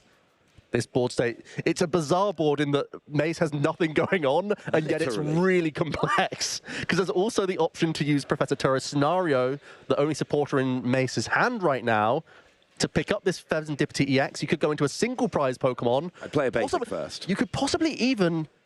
Can we get the Pidgey into the active and use Call for Family here? Perhaps that's the best route with Turo's Scenario. That would be a way to get multiple Hoot into play here. It would. It would also put your 60 hit point Pokemon in the active position. I think Call for Family is a great choice. I don't disagree with you, Joe. That seems like a nice little plan. Right now, we've got an Ultra Ball coming down from Maze here. He's tricked 1 card to discard. He will need to grab... No, he hasn't. Yes, he has. Here comes the Ultra Ball. And here's going to give a little insight into his thinking here. What does he want? Oh, nobody knows. I think even just discarding the Knocked Out opens up lines for him on future turns, thanks to Night Stretcher. So I think he wanted that Knocked Out in the discard pile. But keeping the Fan Rotom around, again, it might come into the thinking of Lily's Clefairy EX. He needs to have a critical mass of basic Pokemon to bench, to have a huge number of those benched Pokemon all in 1 turn. I feel like Call for Family has to be a great route here. I'm trying to think through the lines. I like it's so dangerous with Curse Blast still open. That's the thing you have to think. If you put the 60 hit point Pidgey down, you could lose to Counter Catcher, Candy, Dusknoir, and a Hawlucha. You would lose to that combination of cards if you put any Pokemon with 60 hit points or less into play. Yep. Well, here comes an 80 HP Hoot Hoot. That is one which is a lot. It can be KO, but it's going to take a lot more effort to do so, and probably doesn't quite represent game on board right now. Yeah, this is certainly a safer option for Mace. That 80 hit points actually being really important right now. Oh, yeah. It's a tech card that you see sometimes in Raging Bolt, but very frequently in the Terrestrial box because you play 4 Hoot Hoot. Yeah, you really need to. I mean, you know, 70 HP, it's a Hawlucha plus residual damage from Phantom Dive. That's a KO. That is a terrifying situation. It's why the Dragapult always play 1 Hawlucha, so they can take out 70 HP Pokemon so easily. So it's too much of a risk. When you can play the 80, you need to try and do so. The 2 retreat cost is annoying, but the extra 10 HP makes a gigantic difference. I think Maze really is just eyeing up, is it worth sacking the Fan Rotom? I think that's going to be the play Mace goes for here. Simply send that into the active position, re-benching the Pheasantipity EX, perhaps. It would, again, be punished by Counter Catcher Hawlucha, which we know Tord is holding on to, I believe. He hasn't played Hawlucha yet. Yeah, he really debated that last turn. That was one of the crucial decisions from Tord, to hold on to Counter Catcher plus Hawlucha. And after the Flip the Script, it's looking like an amazing choice. So we do see the Professor Turo scenario. Pheasantipity goes back into the hand. If you keep it in hand, and Ino is going to put it to the bottom of the deck and leave it unavailable for next turn, there is a very strong argument to replay it. Here comes the replaying of Pheasantipity. You could... Oh, here's an energy onto Pheasantipity as well. My goodness, Tord is going to be licking his lips with this situation, to be honest with you, Ross, because he held Ino, Counter Catcher, Hawlucha, and he's watching his opponent build up a Pheasantipity EX to try and play around exactly not that combination of cards. The only saving grace is that 80 HP Hoot Hoot will be still on the board at the end of this turn, because the Hawlucha plus Phantom Dive will not quite be enough. And unfortunately, you cannot hit both the Fan Rotom and the Pheasantipity like you would ideally want to.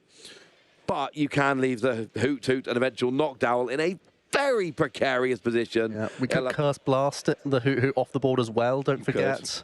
That will be an option. So you could be Ionoing Maze down to 1 card, removing Hoot Hoot and the Pheasantipity EX.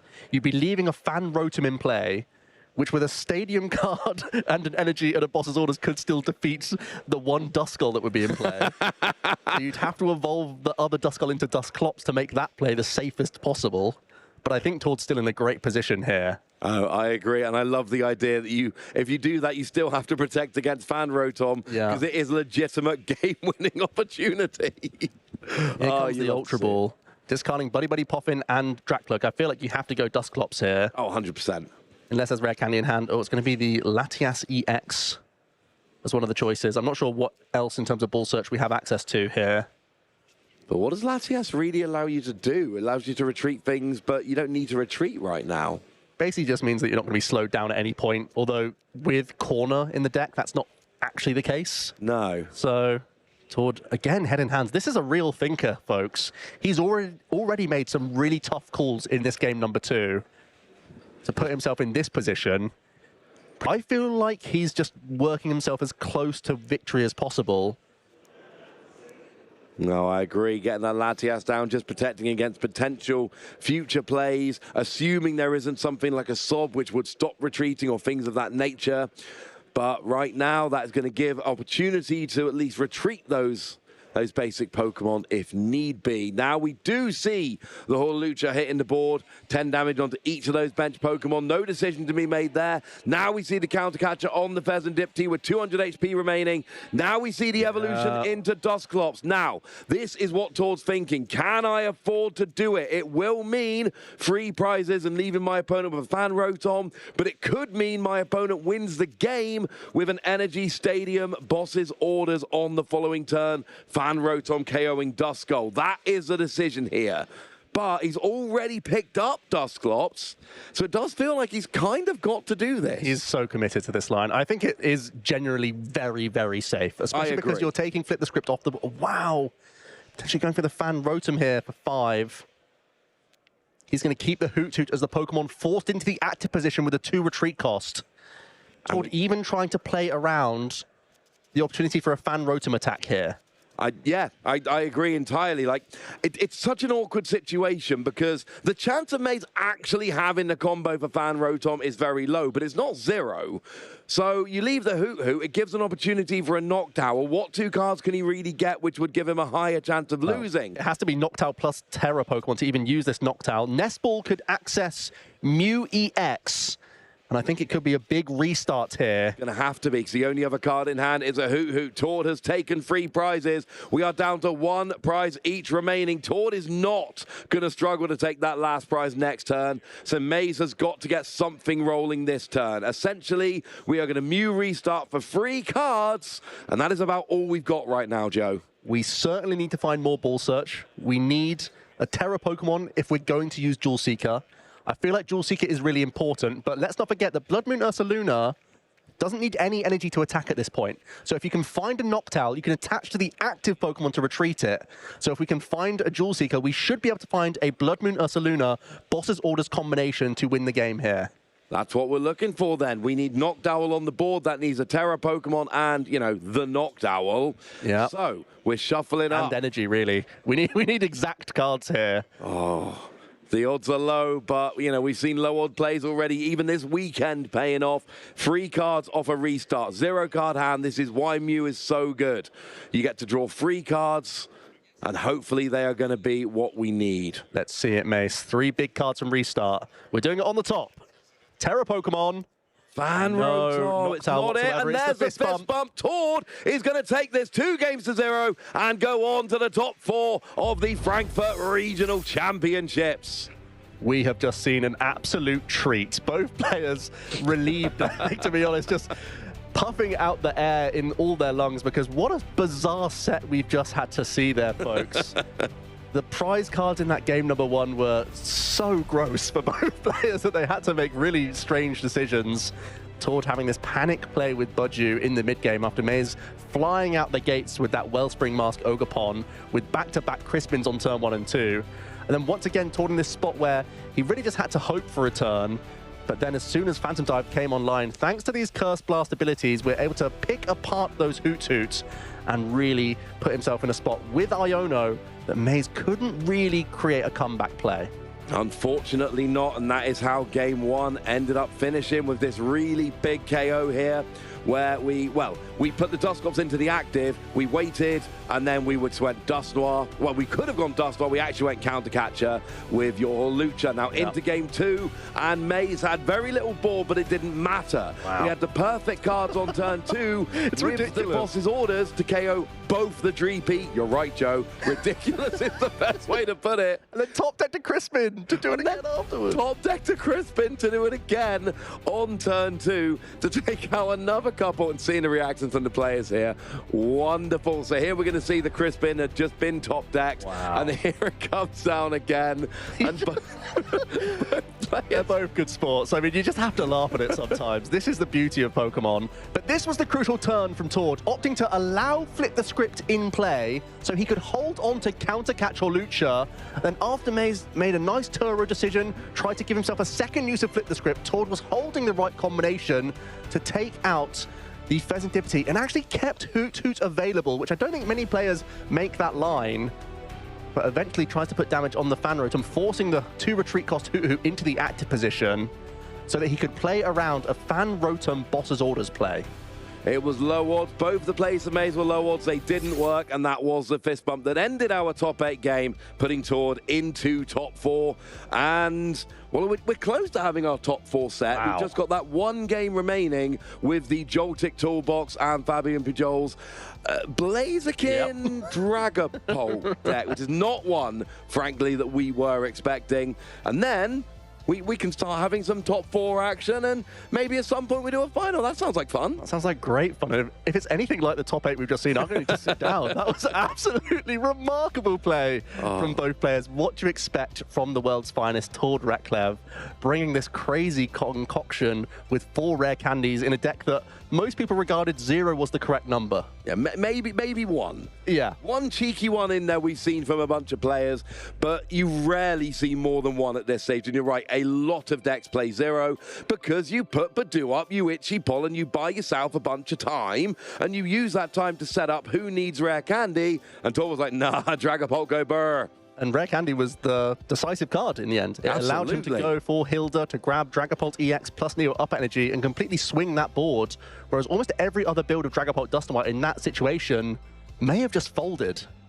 It honestly feels like the big advantage Tord has given himself is going burr, going active, going really fast, because players aren't expecting it. Right. When you come into a tournament, you're expecting Dragapult, so you build to beat Dragapult. But if Dragapult is doing everything it's supposed to do a turn earlier than you're expecting, you haven't tested against that. You haven't teched against that. You're not prepared to face that deck. And then, you know, it's one of the things that sets Tord apart. He comes into this, he's clearly come into this tournament with a huge advantage. Oh, speaking of which, I think it's about time we heard from Tord to see what kind of advantage he thinks he's got in this tournament. Welcome back, trainers. My name is Amy Wasley, but more importantly, we have Tord Reklev here, heading into top 8. Why did you hang on during that match? Give us the intel.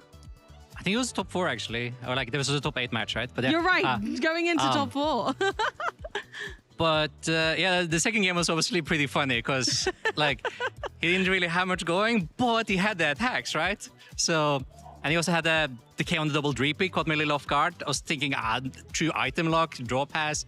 There's no way. No way. And then he pulled it off, and then you know, he was suddenly up for prizes and things got a little shaky. But I got like the best disruptive combo possible, so I was able to close out that game. I mean, it was like a theoretical chance you could pull it off from the Ionoto one. We're talking about like which 3 cards it had to be, and there was 3 cards that it could be. I need like Latias, Clefairy, and Crispin, exactly, to make it. There we go. And I mean, even just the Crispins coming down one after another, it felt so harsh, but I suppose with the Wellspring at Ogerpon and not much else going on, it was worth hanging on. I think that's a really nice ode to newer trainers as well, as a not to give up kind of memento. Is there any advice that you'd have to trainers going up against just a seemingly poor moment, but if you know you can make a comeback? Yeah, so even though it was open prizes, his board state was useless, right? So keeping attacks coming was obviously going to be very difficult, especially if we get some disruptive things in there as well. And that was what happened in the end. And Dragapult, Phantom Dive, especially now that they're paired with, like, you know, the bombs, the Dusclops and Dusknoir, can essentially win the game in 2 attacks. It's not that difficult to take 6 prize cards in 2 attacks. So there's almost never any point in the game where I feel like I have to concede, because after this attack, I could win next turn is always my mentality. So exactly, that's so usually well a way. said. There's always a way, especially with Dragapult. Is there anything that really inspired you to bring this 4 rare candy build to this tournament specifically? So I still like Dragapult, but I felt that it was struggling a little bit in the format. And one of the things that Dex takes advantage of right now is that Dragapult is slow, right?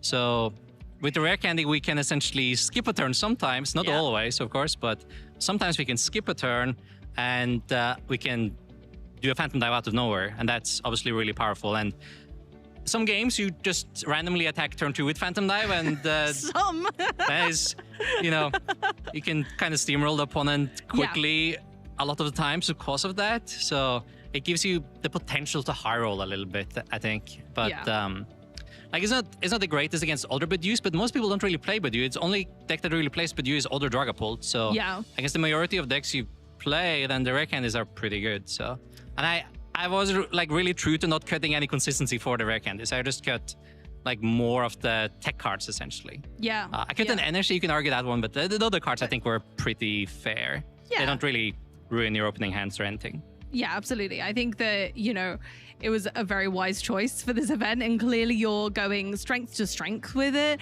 Has Hilda been a really big factor in that deck thus far? Hilda's pretty fun, because if you have one of the 4 rare candies randomly together with the Hilda, then you suddenly have the Dragapult attack, which I did in second game. Yeah, so exactly. That was pretty cool. So I saw the Hilda and I was thinking, you know what? Maybe we don't tie on him. Maybe just do this attack. So he doesn't have anything, right? No, let's try. That's so good. I love that inclusion in the deck as well, bringing one of our more recent sets, Black Bolt and White Flare, into the current meta and showing really how it can make a difference to our deck building. Thank you so much for chatting with us, Tord. We're going to take a quick glance back at Bologna from last season to give you a little bit of a history lesson on that one.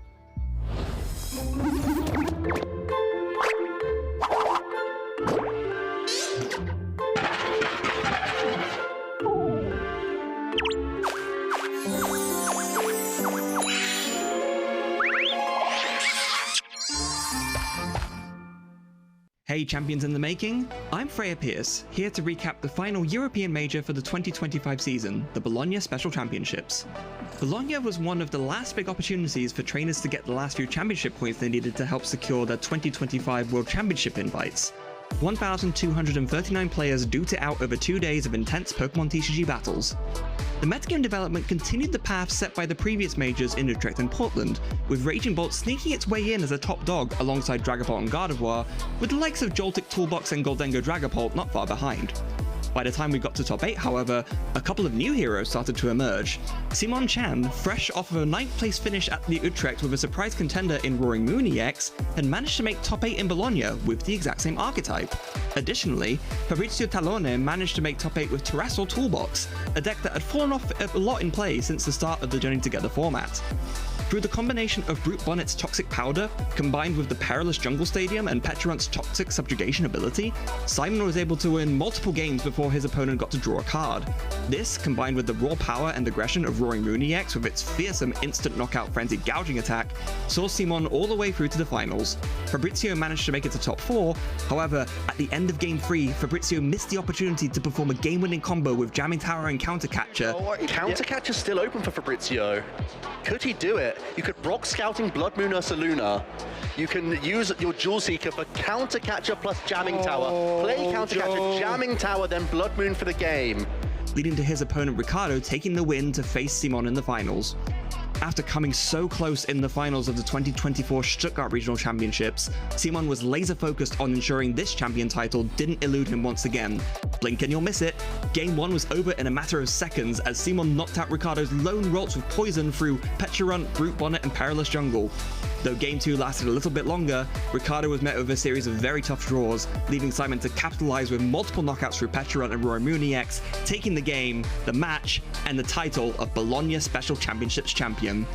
That was it for the last major event in Europe for the 2025 season. However, we are just getting things kicked off with our 2026 competitive season, so make sure to go to pokemon.com/compete to find out how you can take part. I met people in Finland who is very important to me, and they play Pokemon, and they told me to join us to play Pokemon. I was, okay, I can try out, and I got excited to play again and again, and here we are. My favorite Pokemon competitive deck probably is Ho-Oh-Kiawe and Green Blacephalons, because I love fire decks. They are so aggressive, they are so strong, they one-hit KO everything. They can just win mostly of decks in the formats. I really wish that one day I can be a Pokémon TCG champion. Any kind of regional, international or world championship champion title will be very cool to get it. I'm looking Brent Tonison because I really like to see he's traveling the whole world to play regional championships, and I really wish I can do the same one day. Hi, my name is Jesper Eriksson, and today I'd like to tell you about one of the meta-defining decks, Gardevoir. Since being released in Scarlet and Violet, Gardevoir as a deck has always been at the very top of the metagame. In one of its previous iterations, Gardevoir EX used a combination of the Gardevoir from Chilling Reign alongside Kirlia from Silver Tempest to dominate the metagame. The Gardevoir, commonly referred to as Baby Gardevoir, used its Brainwave attack to allow players to deal tons of damage by stacking Psychic energies onto it, either via the Psychic Embrace ability from Gardevoir EX or its own ability, Shining Arcana. Kirlia, in the meantime, would be used to set up consistency with its very own refinement ability that would let the player draw additional cards, thereby making the deck way more consistent. With first losing to Chilling Reign Gardevoir and then Kirlia to rotation, many players felt that Gardevoir EX as an archetype wasn't able to compete with decks like Dragapult Dusknoir or Terrabogs. Going into Atlanta Regionals, the first regionals of the post-rotation format, the master of Gardevoir, Henry Chow, showed us that this wasn't the case, by claiming another regional championships for Gardevoir EX. Henry used a list featuring Zoroark EX that has the trait ability, which is the exact same as the Kirlia had previously. Not only did Gardevoir win the Atlanta Regional Championships, it also won the Monterey Regional Championships as well as the Sevilla Special Championships, making the archetype a winner in the first 3 major tournaments after the rotation. Gardevoir EX nowadays uses its ability Psychic Embrace, which lets you attach psychic energies from your discard pile to your psychic Pokemon while dealing 20 damage to them for every single energy that gets attached, mainly to charge up Pokemon like Drifloon and Screamtail, which are very efficient one-price Pokemon that benefits from the energy and damage counters Psychic Embrace puts onto them. Beyond charging up these Pokemon, Gardevoir's ability can also be used to bring more damage counters into play that can be used by Munkidori and its Adrenabrain ability to damage your opponent's Pokemon and put them into range of exactly Drifloon and Screamtail. With such a plethora of options, Gardevoir EX will, for as long as it stays in the standard format, be one, if not the best deck at using Psychic Pokemon as attackers to cover every single corner of the metagame. As we move forward and our metagame continues to evolve, there's still massive amounts of potential for Gardevoir EX to take down even more tournaments. So stay tuned to see if Gardevoir also gets to take down this tournament.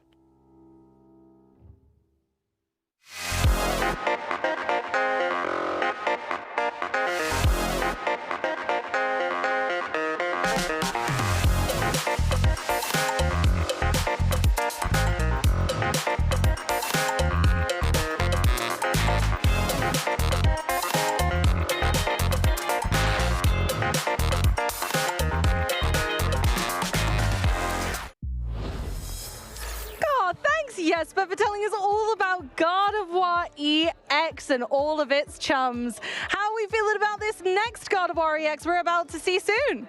I mean, I guess the video kind of gave it some true presence, because that is indeed what we're going to be seeing here. I mean, we got a good matchup ahead of us. Yeah. It's going to be an interesting one, that's for sure. 2 decorated players, 2 top-tier decks that we've seen battle it out numerous times before, but some interesting inclusions in the decks that could spell out a different story. Yeah, indeed there is. Like, Gardevoir has what we've seen from Worlds. Ryan McKay taking down the championships. Had a bit of a box with like Fluttermane and stuff, but like there's so many cards that you can put into Gardevoir, as I tried to allude to in that video. But you know, we got as much time as we can in those videos. We don't have quite the options because you got Zoroark that is technically still available to play as a draw engine. But Fluttermane, Screamtail, Clefairy, Mew, all typically the ones that are chosen. Riley McKay chose that at Worlds, and today we have Rune, as I mentioned previously on the cast as well. Rune has been playing Gardevoir for what seems like half a year at this point. And there's a reason why. Rune never plays bad decks, but Gardevoir's never going to go bad. So there's a reason why he keeps continuing to play it. Yeah, I mean, if it's going good, why stop, right? If it ain't broke, don't fix it. If Rune's got success with this deck, they might as well use the reps that they've got behind them and keep pushing forward. And it's doing them really well in this tournament. Let's take a quick look at the bracket and how that's standing right now and see how Rune is getting on and who they've faced thus far. Yeah, so we start off in the top cut. Rune was one of the ones who got to skip the asymmetrical top 16 cut, which was really nice so you can get a little bit of a break. I actually did talk to Rune just before while the other matches were playing out. He was just, yeah, lounging a bit back, having a bit of a relaxing one, because they were playing against Drew Stevenson while we were casting the asymmetrical. So it gave Rune a chance to, you know, relax and get ready for this match. Dominic Fink unfortunately lost versus Fabien Puyol, which means we got, well, Dragapult and some chicken indeed versus this Gardevoir deck. And it's going to be an interesting matchup. It's never a matchup we have seen before. Typically, though, Gardevoir has the favor into most Dragapult decks due to that Clefairy's Fairy Summon, due to Mew being able to copy Phantom Dive. But then again, we're having 2 world-class players showed off for us. We did see in the finals of Worlds with Dragapult Dusknoir versus Gardevoir. But then again, it's a matchup that has a lot of playability.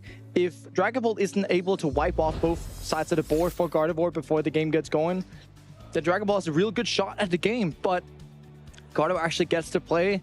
That's when I start seeing issues.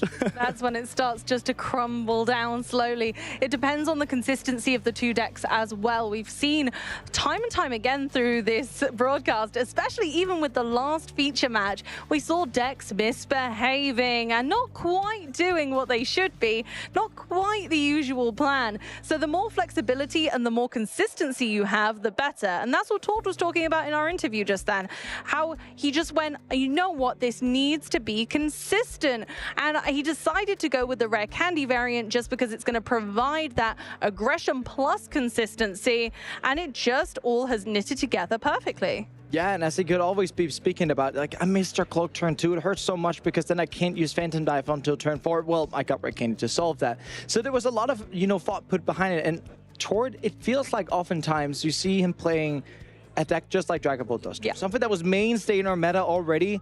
But as I say, let's just try to see if we can reinvent the wheel a little bit here. It doesn't have to be a round shape. No, perhaps a square shape of 4 rare candies does actually make it quite good. Absolutely. It doesn't need to be overcomplicated.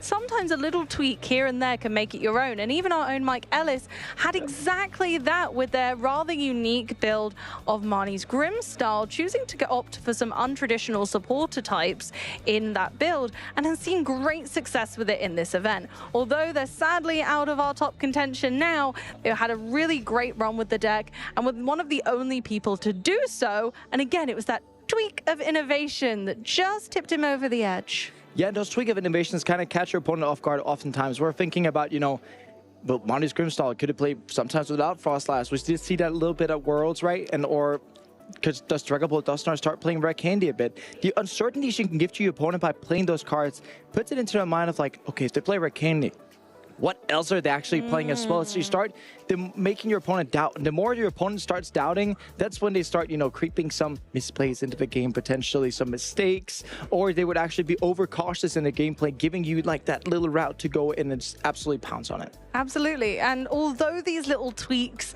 do bring each deck into a unique perspective, we do have the meta breakdown for Phase 1 for you guys to take a little look at to remember where we began this adventure.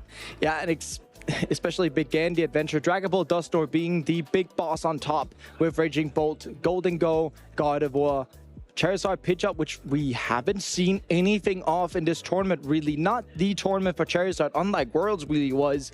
And then, yeah, Joltik Golden Go. Did have a bit of showing here and there. Was doing a lot better in the seniors division. I did get to see that, but not really a lot in Masters. And it feels like it has been a tournament where Golden Go has kind of let itself down a bit, I would say, in terms of the amounts of players who played it. But going on to phase 2. Of course, in phase 2, which we actually began yesterday on Saturday, we did one little round as a treat, and now we've moved on to our top tables. And you just saw that Terra Toolbox, although it was not well represented, it's actually come through in phase 2 and really is championing that archetype. And, you know, getting this far, getting all the way to top 8 is no easy feat, and it absolutely has made its mark. Yeah, making its mark. Usually we see, like with decks that are not beyond the top 6 in these deck list analysis, we often talk about, well, how was the conversion rate? If you weren't in the top 6 and you get into the top 6 into phase 2, you definitely had a very good conversion rate. We don't get to see Terrabox there. I actually think it might be one of the highest ones, but something like Joltik Golden Go, Charizard, 22%. That's a really high number. As soon as you get over those 15%, that's pretty nice. If it's less than 10%, that's essentially something that's gone wrong for the entirety of that archetype. But, you know, these decks like Joltik Golden Go, Charizard, with Pidgeot typically, Gardevoir, Golden Go, typical standard variation, Raging Bolt and Dragapult Dusknoir. With the way that they're all going through, it also shows that all these decks are equally good, and they all have their placement in the metagame. Absolutely, they all have a chance, and that's what it's all about, is those tweaks, those innovations, they make the difference, and that's what can get you into that conversion bracket, right? And it's the ones who have stuck with it, either gone with a tournament run of great success due to their own practice, their testing, or maybe even just their matchups. If you just go and pair into the right matchups at the right time, it can just be a golden run. I mean, if we can take the example, I go to regional championships. I decide to go ahead and play Joltik Golden Go, and I play against 9 Gardevoir. Unless something goes really, really bad, I'm pretty sure I'm 9-0 after today. So it's a lot of time, you know, tournaments. Pokemon is a card game, right? There are certain variables that we have to take into account when it comes to tournaments. Deck lists for both you and your opponent. Variations of how you're drawing. You could be sitting with dead hands often. That's fine. That could happen. But you can also just be playing against good matchups. And what we want to have is exactly close matchups, really good players pairing up against each other. And speaking of really good players pairing up against each other, we got Fabien Puyol, which you just saw getting that highly unlikely victory against the Terrabox versus Rune Heijremans from Belgium. Both very decorated players, especially Rune coming from our seniors division not long ago.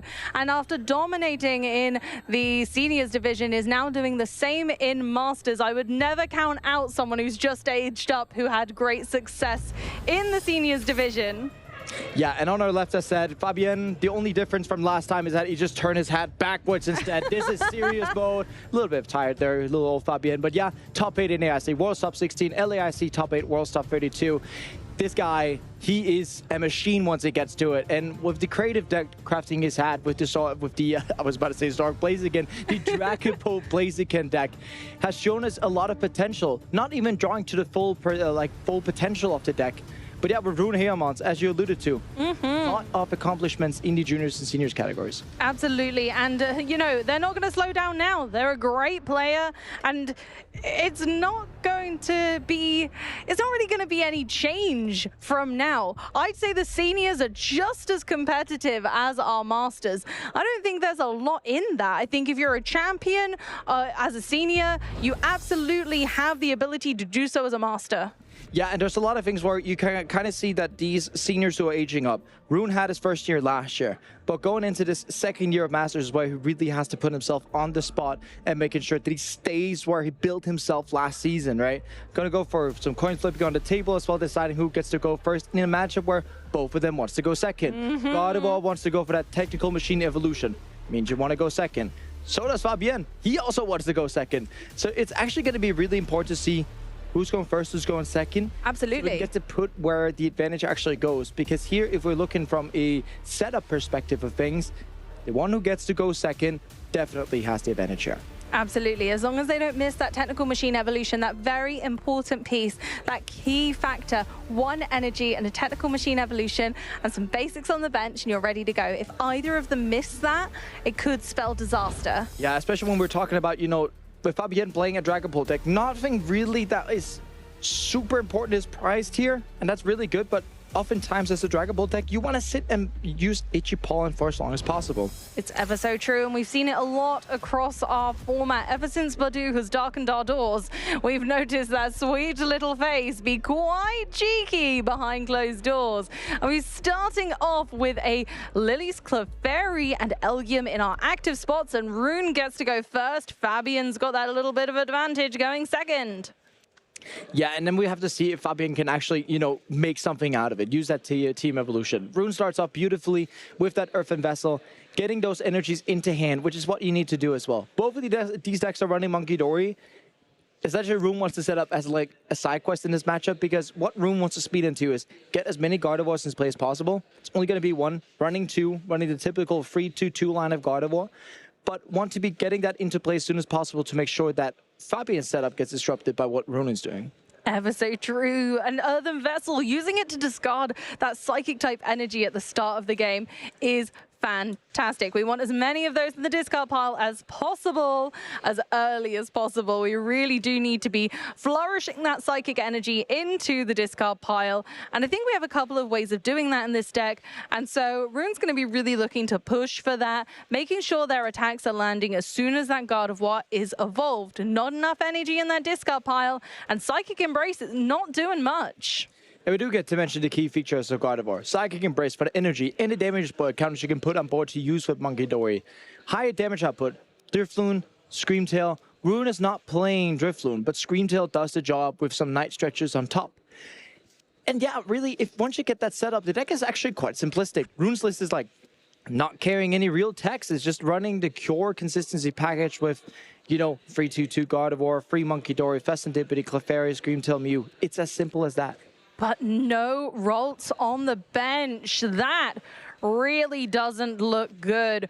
We're wanting those basics as soon as possible. A Pokemon needs to be on the field for at least one of your full turns before it's able to evolve. So Rune currently can't evolve anything.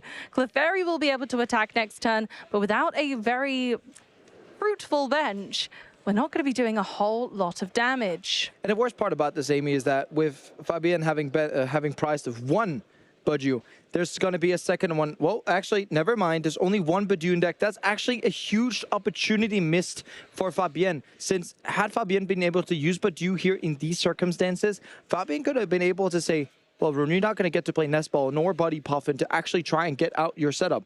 The longer Gardevoir is without Ralts, the more it suffers. And had Fabian, for example, been able to say, wait, Itchy Pollen, then we would have been seeing Fabian already so much far ahead. But there's no draw support. It's just being able to use the LGM actually as the only thing.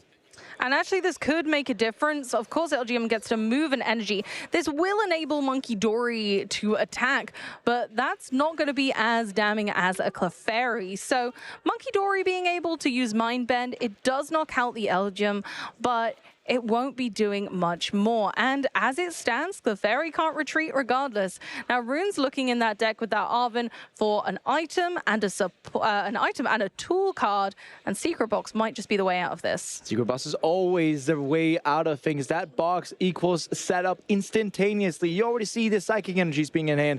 You can discard those to have them available for a Psychic Embrace later.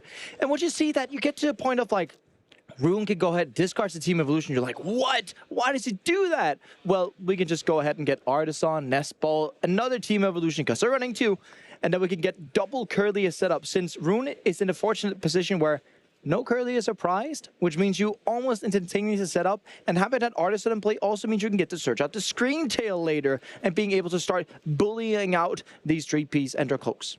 Absolutely, ever so true. So we're getting all of our puzzle pieces now put together.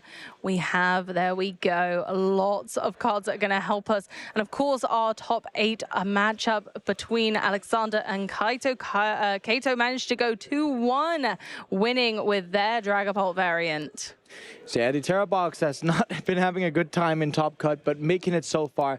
We have to remember we started with 2,400 players, so it's quite a shout. Indeed, and here we go with our Monkey Dory with the energy moved by Elgium itself using Technical Machine Evolution in order to evolve our 2 Rolts into 2 Curlier already. Rune really picking up the pace using Artisan and Nestball to get those Rolts on the bench, lickety-split, and now they're already Curlier. The pace has been set. Rune has done an excellent job there of recovering from a really awful position of not having any Rolts turn 1. And oftentimes when you're sitting and playing Dragapult versus Gardevoir, you need exactly this not to happen. Yes. When exactly this happens, you end up in a position where, well, then Screamtail comes out. If Fabian evolves into a Dracloak, he knows that that Artisan is going to grab a Screamtail and that Dracloak is going to be knocked out. It's where you wanted to evolve into double Dracloak. Having to go ahead and Buddy Puff, and yes, we can go ahead and get it. And Artisan can go ahead and get the Shaman, though, so we get some protection services offered. Although, with the Clefairy already being benched, Fabian knows that this has to be an alternate strategy to make sure that we can actually have a real shot at this game. Absolutely. Now, we've noticed Shaman a lot in decks this weekend. The sweet little grass type has been helping out a lot, and that is absolutely the case in this instance, where Screamtail won't be able to damage the benched Pokemon. We do see a little slight shift in the energy placement there, moving it from Monkey Door to Clefairy.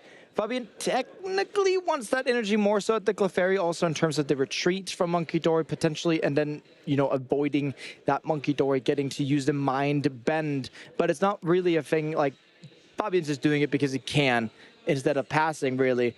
But for Rune, it's about, you know, do we get into Ultra Ball? Do we get into some Darkness energy to be able to start using the Adrenaline Brain and start washing some damage onto Fabien's board? And then we have to remember, Fabien doesn't have Dracloak down. Okay, so we've got the Ultra Ball, but we don't have any Darkness energy in hand yet. We might be able to use some resources to get some, but right now it's looking like not using this Monkey Dory is probably on the cards. So we've got the Gardevoir, we've got plenty of Psychic-type energy in the discard pile, and we've got lots of other cards in our toolbox right now to help us through, including a Night Stretcher if we did need any for later. We can go ahead and Psychic Embrace to this Monkey Dory, which attaches an energy to it for 20 damage, using it to manually retreat, and then, of course, Psychic Embracing to Clefairy, which is now all set up and ready to go. Rune seems like he's sensing no danger here, right? But there is just one danger. Fabien promoting this Monkey Dory to make sure that you can actually retreat the energy off, but if Fabien can get into Rare Candy, Blaziken, have the Fire Energy in the discard pile, I know Fabien has struggled with Fire Energy in the past, right? But if we can get into that spot, we can get that clean one-hit knockout on Clefairy. And yet again, because Rune is not running any Drifloon, he's actually going to have a rough time getting the knockouts that he's plays against because there's not any true way of getting that one-hit knockout. That's ever so true, yes, but it looks like we're eyeing up that secret box again. Truly is the worst kept secret of this event, and honestly is putting in so much work with helping these decks pull through with some consistency that is just undeniable. Going for an Artisan, for another Monkey Dory, attaching a Technical Machine Evolution, and going, of course, in for a Dracloak and a Combuskin using its effect. So now, of course, that is the end of Fabien's turn. We're moving on to Rune. What are they going to respond with to keep the pressure on after taking that first prize card? Yeah, and Rune has been put into the role as aggressor, right? After Fabien got to use that team evolution after what we would call, yeah, worst kept secret, best kept box. Absolutely. Really, in this tournament here, like, getting this setup is great, but Rune has to find a way whereas we can keep on pressure. It needs to revolve around getting Darkness energies for these Monkey Dory. Rune has to start washing some damage over where we're going to have this little tug of war with the monkeys, right? The Adrenaline Brain is going to go back and forth. Who can get most Monkey Dories into play? Who can get to use most of them simultaneously? Who can get to use them for the best effect possible? And that's where Rune has a little bit of an advantage, running 3 Monkey Dories and 3 Dark Brass. Fabien runs 2 of each. Absolutely, and Rune also has greater control over the damage counters on their own Pokemon because of the Psychic Embrace. So at the moment, Fabian can't put any counters on because they don't have a Dragapult yet. We're going straight in with the Gardevoir. 60 damage on it from the Psychic Embrace of 3. But of course, we can already Adrenabrain 3 damage counters away from the Gardevoir thanks to Monkey Dory's ability. And that is going to be placed right on that Shaman. Now, because we're moving damage, we absolutely can choose Shaman as a target. It is not protected from those damage counters. Yeah, Shaman has to be attack from damages, not attack from abilities moving over. And what is going to be, you know, really unsettling for Fabian is that he's not going to be able to get Monkey Dory online plus getting an attacker online. That's not going to be able to do because you can only use one of the Blaziken's ability per turn when you can only get one in play, that is. So if you want to be able to attack with either Dragapult or Blaziken this turn, yeah, that's not going to be happening. Although something like a Mind Bend would not be too bad. Although we still have to counteract what we call, you know, in this case, I would call it, you know, negative energies, right? You want to be playing down 2 energies, but at least one of them stays in play. Although that's very difficult to do with the spot that Fabian is sitting in. Fabian going for an Arven for an Air Balloon and a Ultra Ball. Considering what to discard now for the Ultra Ball. But going for a Super Rod first, bringing back Monkey Dory and potentially an Energy or just an Elgium for now. Leaving the Energy in the discard pile ready for Blaziken, I imagine. Going, of course, for the Ultra Ball. Boss's Orders and Pheasantipity are going into the discard pile for now. And here comes that very Blaziken. Yeah, Mega Chicken coming into play. And the Blaziken is what this deck is all about. As we said, it's one of the best attackers in this matchup. You know, the Smolder Salt does 200 and doesn't quite have a true nemesis in terms of, you know, something that can take it out. You can start to use the Artisan for Elgim. It's actually pretty funny here. You can go ahead and use a slight switch and start racking up all the energies on a Pokemon where Rune does not want the energies. We're quite uncertain how many energies Rune actually has in their discard pile, because what can happen here is that you can use a slight switch, move it down to something like a Curlia perhaps, right? And then you can make sure that the energies that are on Rune's board at some point runs out to a point where you can't use them quite. Yeah, putting the energy onto Pokemon that don't need them is really frustrating for Rune, because then if Fabian chooses not to KO those particular Pokemon, Rune can't put them back with Psychic Embrace. And what's even tougher is that Darkness Energy can't be brought back with Psychic Embrace. So for now, Rune's Monkey Dory just doesn't have the energy. He's too sleepy to use his big Adrenabrain. He's got no Darkness Energy. Clefairy's borrowing it by force. Yeah, Clefairy's borrowing it by force, which means that Fabian can go back and be like, well, I got to move the damage on my Shaman. Job done. Nicely. Also, the Monkey Dory on Rune side is not going to be able to push that damage back, which means that Fabian can start building up a board where you can take out, you know, Curlia plus Clefairy at the same time, potentially next turn even with a counter catch, although that Bravery Charm is going to put a stopper to that. Absolutely. A good Bravery Charm, if I do say so myself, into a Professor's Research, and a beautiful hand that is a Darkness Energy alongside, wow, a lot of good resources for the future. We've got the Mew, Night Stretcher, Artisan, another Night Stretcher, and Arven. I think that's a pretty good hand for keeping things flowing at this point. Oh, yeah, it definitely is. Rune did get the Darkness Energy, and getting the retreat off, being able to push more damage into play, just promoting the Clefairy, knowing that the Clefairy's not going to get knocked out next turn. It just isn't. Not with that Bravery Charm, it's not. That Clefairy is brave, getting 50 extra HP, so its HP is no longer sitting at a 190, but actually a really frustrating 240. Yeah, so Rune has to make the decision whether or not to Adrenabrain. If you're Adrenabraining here, you're definitely putting it onto the Elgim, so you get to remove those damage counters from play totally. If you're just leaving 20 damage somewhere on Fabien's board, take the knockout active, that doesn't quite make sense, because then it means that Fabian can get to distribute those damage counters as he wishes. Therefore, 30 onto Elgim, because that damage can disappear into the void anyways. Absolutely. Not giving Fabian any resource, making sure that you're not putting fuel on the Monkey Dory fire.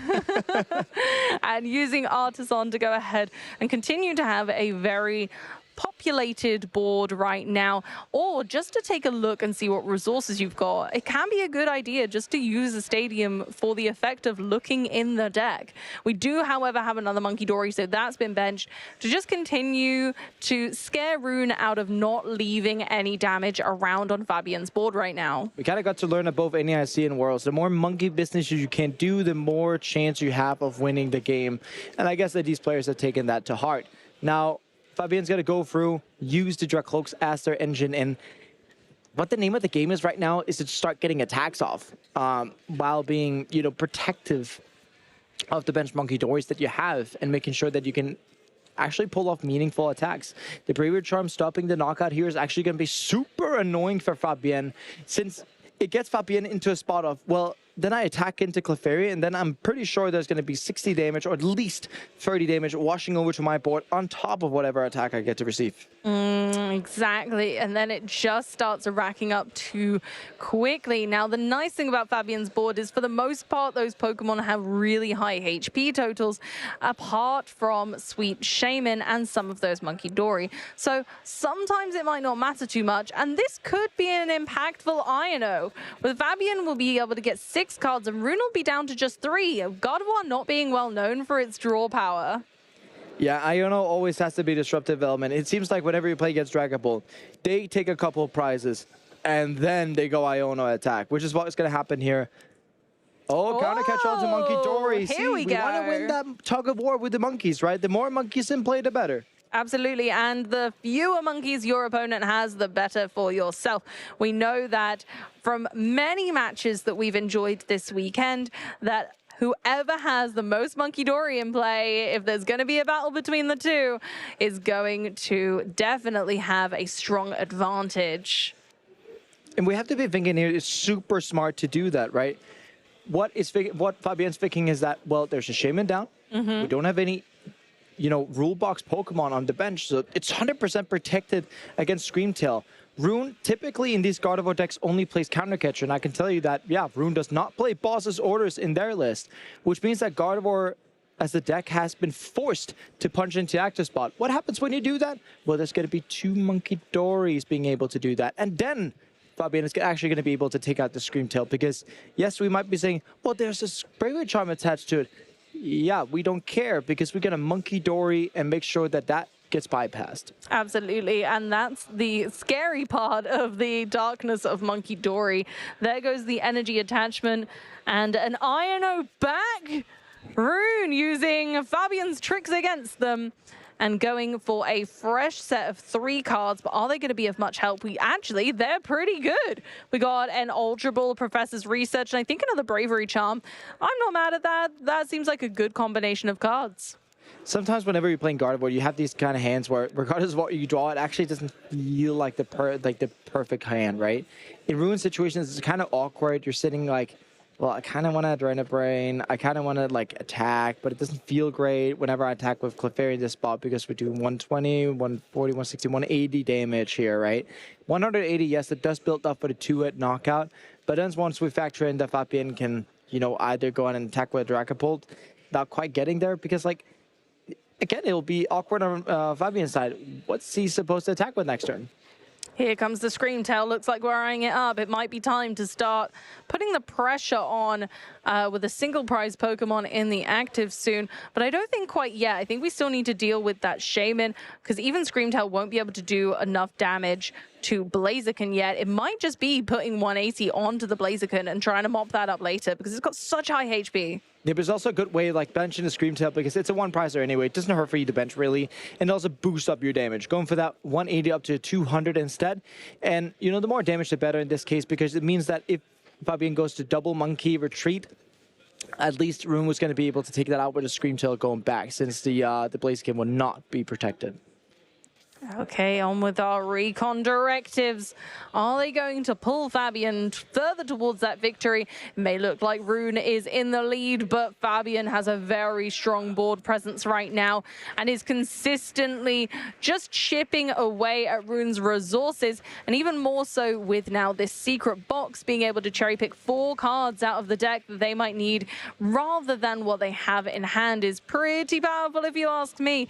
Being able to save secret box until later in the game when you need it even more can be so advantageous. If you don't need it for your setup, then you can just utilize it later for some real power plays. As long as you get free cards to discard with it, it's always going to be a good card.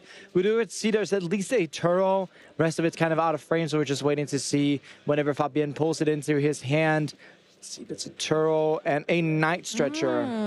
Interesting. Again, Night Stretcher is a great addition to this deck right now. So let's see how they're going to utilize it. But first, it's time to Monkey Dory, Adrenabrain, 20 damage counters from Shaman over to God of War, recognizing that Shaman really is something that's holding Fabian's board together right now. Yeah, and with Shaman holding down to 40, essentially, you know, actually it's really smart. You can do Professor's Turo, put down the Pekron, and you know what's really smart about this? You can pull up the Gardevoir, use that Pekron, and lock the Gardevoir in place in the active. It's a very, you know, heads-up play here for Fabian, because if Rune doesn't have enough energies in discard pile, you can use the Poison Chain, leave that in the active, and with Toxic Subjugation, Poison's going to deal 60. But 20 damage from the attack plus 60, doing 80, 60 back is like putting 140 on the Gardevoir, and it's not being able to retreat. What I'm really looking for here is how many energies does Rune have in their discard pile? That cheeky Pecharunt is really coming into play now. An interesting card that I've not seen in this list very often at all, but I'm really interested to see its inclusion. It's a little bit like Maractus with some extra poison power. So it's a lovely inclusion. I think it's really smart, and I haven't seen it being used in this way before. Okay, here we go. On with Rune's turn now with God of War. Kind of trapped in the active right now. Can't currently move. We've managed to draw plenty of cards thanks to Professor's research. But is it going to be enough? Yeah, is it going to be enough? As alluded to before, you need a lot of things, right? You need to then start discarding your psychic energies. Gardevoir cannot retreat. And even if Gardevoir gets to fire off an attack, it has to put damage counters onto itself to be able to charge itself up. There are already 2 psychic energies, but for Rune, is it the investment worth it, really, to go ahead and do this? I think that's what it's all about. Is it all worth it? If it's not, then it's not really advantageous to be wasting resources. Rune's actually used a lot of cards at this stage of the game and is not a whole lot closer to snapping up that victory, regardless of an early lead. Again, with not being able to play things like Boss's Orders, taking an early lead for God of War can not be a great situation, which is so strange to say. Okay, in with Artisan, just checking out what's left in the deck. Like I said, there's not a lot left. It looked like 5 cards or so. And so when we're looking at the future of this set, we're really having to consider when and where we're using our resources as to not run out. Yeah, you're right. And with these, you know, small decks getting in there, then we start looking at Rune's deck. The only thing to recover is actually Iono. There's no Super Rod. There's only Night Stretcher in the deck to get some recovery going. But it means Rune still has free prizes to take. That's not a lot in comparison to the deck size that they have. So we got to see the concession here. And Rune moving up 1-0 in the game. Taking it further, Rune once again proving that they are strong and wise with God of War at their side, bringing a strong start to this event. And my word, have they proven that God of War is still a force to be reckoned with and very scary given some interesting inclusions in the deck indeed. And even not being able to use the Scream Tail in that game was still victorious. Yeah, but you can see that's kind of like Tug of War. Fabian starting off with Elgin, which wasn't quite a good starter.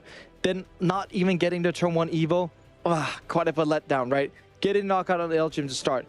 Then we're going to be able to start, you know, with the Monkey Dory pressure with getting that God of War down, taking out the first Monkey Dory. Initially winning this sort of Tug of War there is with these Monkey Dories. Being able to put 30 on the Elgin to make sure that the most damage possible goes to the Void. Getting that knockout and then attacking into place again. And kind of leaving Fabian in a spot where there's no good attacker.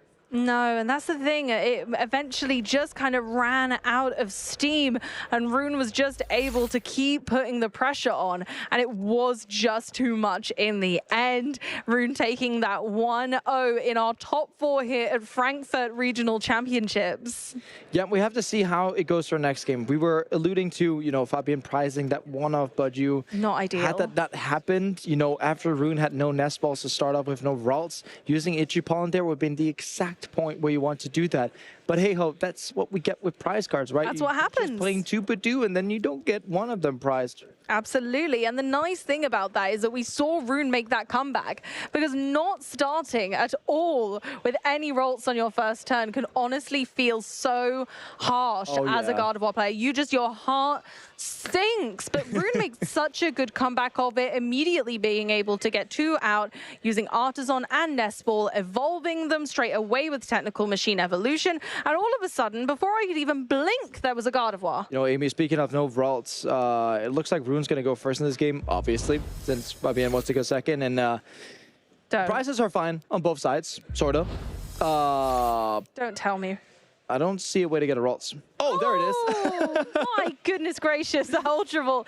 Well, it's only 1. So we're, of course, going in with the Earthen Vessel, very reminiscent of last game. Straight away, discarding a Psychic Energy, and of course, grabbing a couple of extras. We can either get Psychic or Dark. You know, Amy, I might be bad at math, but 1 is more than none. So I'll be happy if I was in Rune's shoes, you know, getting that top deck. It's just like we saw last time we saw Fabian on stream, getting that Arven top deck on turn 1 to get that secret box is really what alive the game for him.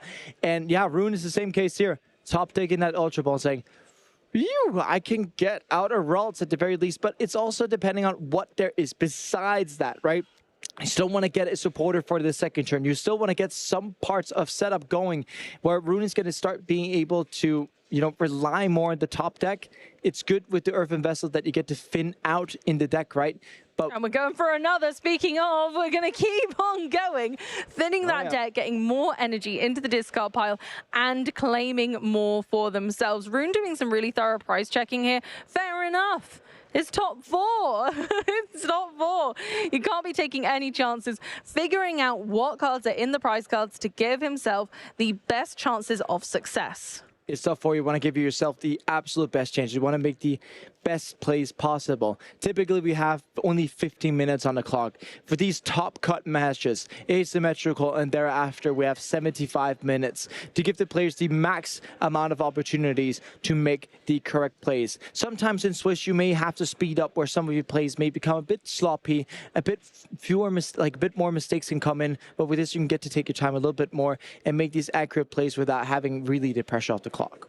Rune's going for the Mew EX to give themselves some more draw power, because I think the hand is looking a little bit devoid of that otherwise. So it would be all well and good getting a Ralts, but if you can't follow that up with actions on the following turn, then it's still no good. I love this inclusion of the Mew EX. I love its use, and especially since we've been able to discard lots of cards and primarily Psychic type energy, which is fabulous. Mew is a great addition here and a great draw engine when we're low on cards anyway. We're going to keep on going. Bravery Charm on Mew. We're going to draw 2. Oh, okay. Not too shabby. Retreat into the Mew as a free retreater, and of course with a higher HP. And yet again, the issue is that we didn't get Ralts out turn 1, but we did get at least a research off that restart draw. So honestly, I'd take it. If you got both, that would have been heaven. But looking at it here, like Fabian again, sitting with a bit of a rough hand. Did at least have the team Evo, does have Iona to potentially draw into energy, but from the looks of it on Fabien's side, it's like your opponent goes Ultra Ball from you to draw 2 cards.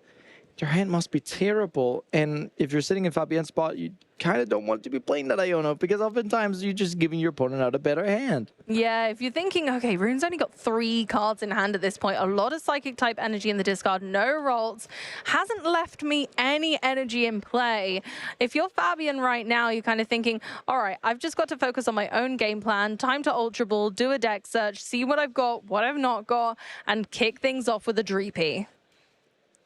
And kicking things off with Drapey indeed at least gives 1 target for that team evolution. Off Iono, you would wish to get something like Buddy Buddy Puff and Energy, so you can at least fire off a really good evolution and potentially start getting your things into play. Best thing would be, honestly, Secret Box. Yeah, I mean, you're not wrong at all. Again, we've denoted its power many times. We are going for the INO, which takes away that Professor's Research from Rune, which is kind of big. We'll have to see if there are some better cards in this 6. And it's not looking too shabby either. So I think Rune is probably quite happy with that. And hopefully Fabian is too. Let's see if they manage to get much else. We kind of want a Torchic here. We kind of just want a Buddy Puffin or at least something, but yeah, gonna be that awkward TM evolution for just a Cloak. Rune got Ralts, got Nestball, another Monkey Dory, a Research, Rare Candy. Man, I mean, you don't even want to play the Research then because you can be guaranteed Rare Candy Gardevoir now. Honestly, I think with Fabian's start, you kind of are happy to go slow here. Yeah. You're happy to be in the slow lane. It's not a problem. You've got a Ralts now. Is it looking like Fabian's doing much next turn? Not really. When you consider how energy is attached in this game, you can only attach 1 energy per turn to one of your Pokemon, unless you have a Blaziken in play. And Rune can also but we're definitely not having a Blaziken in play. Yeah, and with no basic in play, Rune can also start faking a bit that his hand is also bad, right? Oh, yeah. So we don't necessarily have a supporter, but gonna go ahead and do the Professor's Research. Oh, we're going for it. And if we get the full value of this, we get Evo plus energy. What do we get, Amy? There's an energy, but I didn't see a technical machine evolution at all, no. So I think it might just be a pass the turn. It indeed is onto Fabian's turn. And now we're looking forward to kind of just trying to solidify this board state once again. We've got that fire type energy, which we have seen has been troublesome in the past. So I like attaching that right now before this Professor's Research. And off the Research, we're just going to need more setup pieces. This Elgin being in the active is, I mean, cool. There's no need to move with it, so there's nothing to do, but at least we got that Buddy Puffin being able to get out those Torchic. Finally, we see Dreepy and our Torchic ready to heat up this stage because we kind of need it right now. But I like that Fabian attached the fire type energy last turn because it kind of signals to Rune, like, I'm going to be ready soon regardless of this Torchic. So if you want to come for my Torchic, fair enough, but it's not going to stop Dragapult. Yeah, but there's going to be no way that Torchic gets knocked out next turn. There's no Monkey Doors and energy in play. There's a Shaman in play. And yeah, Screamtail therefore cannot target the Torchic. So Fabian's bench setup is safe. The only thing that's unsafe on Fabian's board is whatever he decides to leave in the active, which in this case is going to be the passing Elgyem. Here we go. So passing on the Elgyem. Rune very cleverly not leaving any energy in play for Elgyem to manipulate. We've got an okay hand. We've got flexibility. The counter catchers aren't online. We've got 2 INO, 2 energy. But not the right ones. We don't have any darkness energy yet, so we can't really be making use of those Monkey Dory until we either INO or Arven. Yeah, I'm really just looking for the options. Rune kind of looking at it like, yeah, can we just at least get something like, you know, a Curly into play? That's like the middle step, right? If you're halfway there, you're almost there, right? And I think we might be headed right towards that with a Secret Box and a Technical Machine evolution being eyed up from that Arven. We could happily take both, and then Secret Box is going to allow Rune to gather even more cards. But no, we're going to save it for later. We don't need that right now. Ultra Ball is plenty. So Technical Machine evolution can be attached to any Pokemon that doesn't already have a tool card attached, which is a fair amount at this point. And then there we go. Yeah, Monkey Dory is going to be the one who gets the Psychic type energy and, of course, our Technical Machine evolution, evolving both of our Ralts into Curlier. Finally, we're there. But, of course, we know there was a Curlier in the prize cards. And so the Rare Candy that went into the discard pile earlier, ooh, not sure how I feel about that.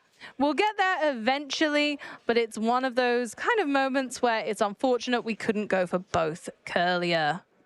Indeed, here we do get to see the Earthen Vessel discarding a Psychic Energy coming on from Fabian. And yeah, setting up this board state, getting that Darkness Energy, getting that Fire Energy.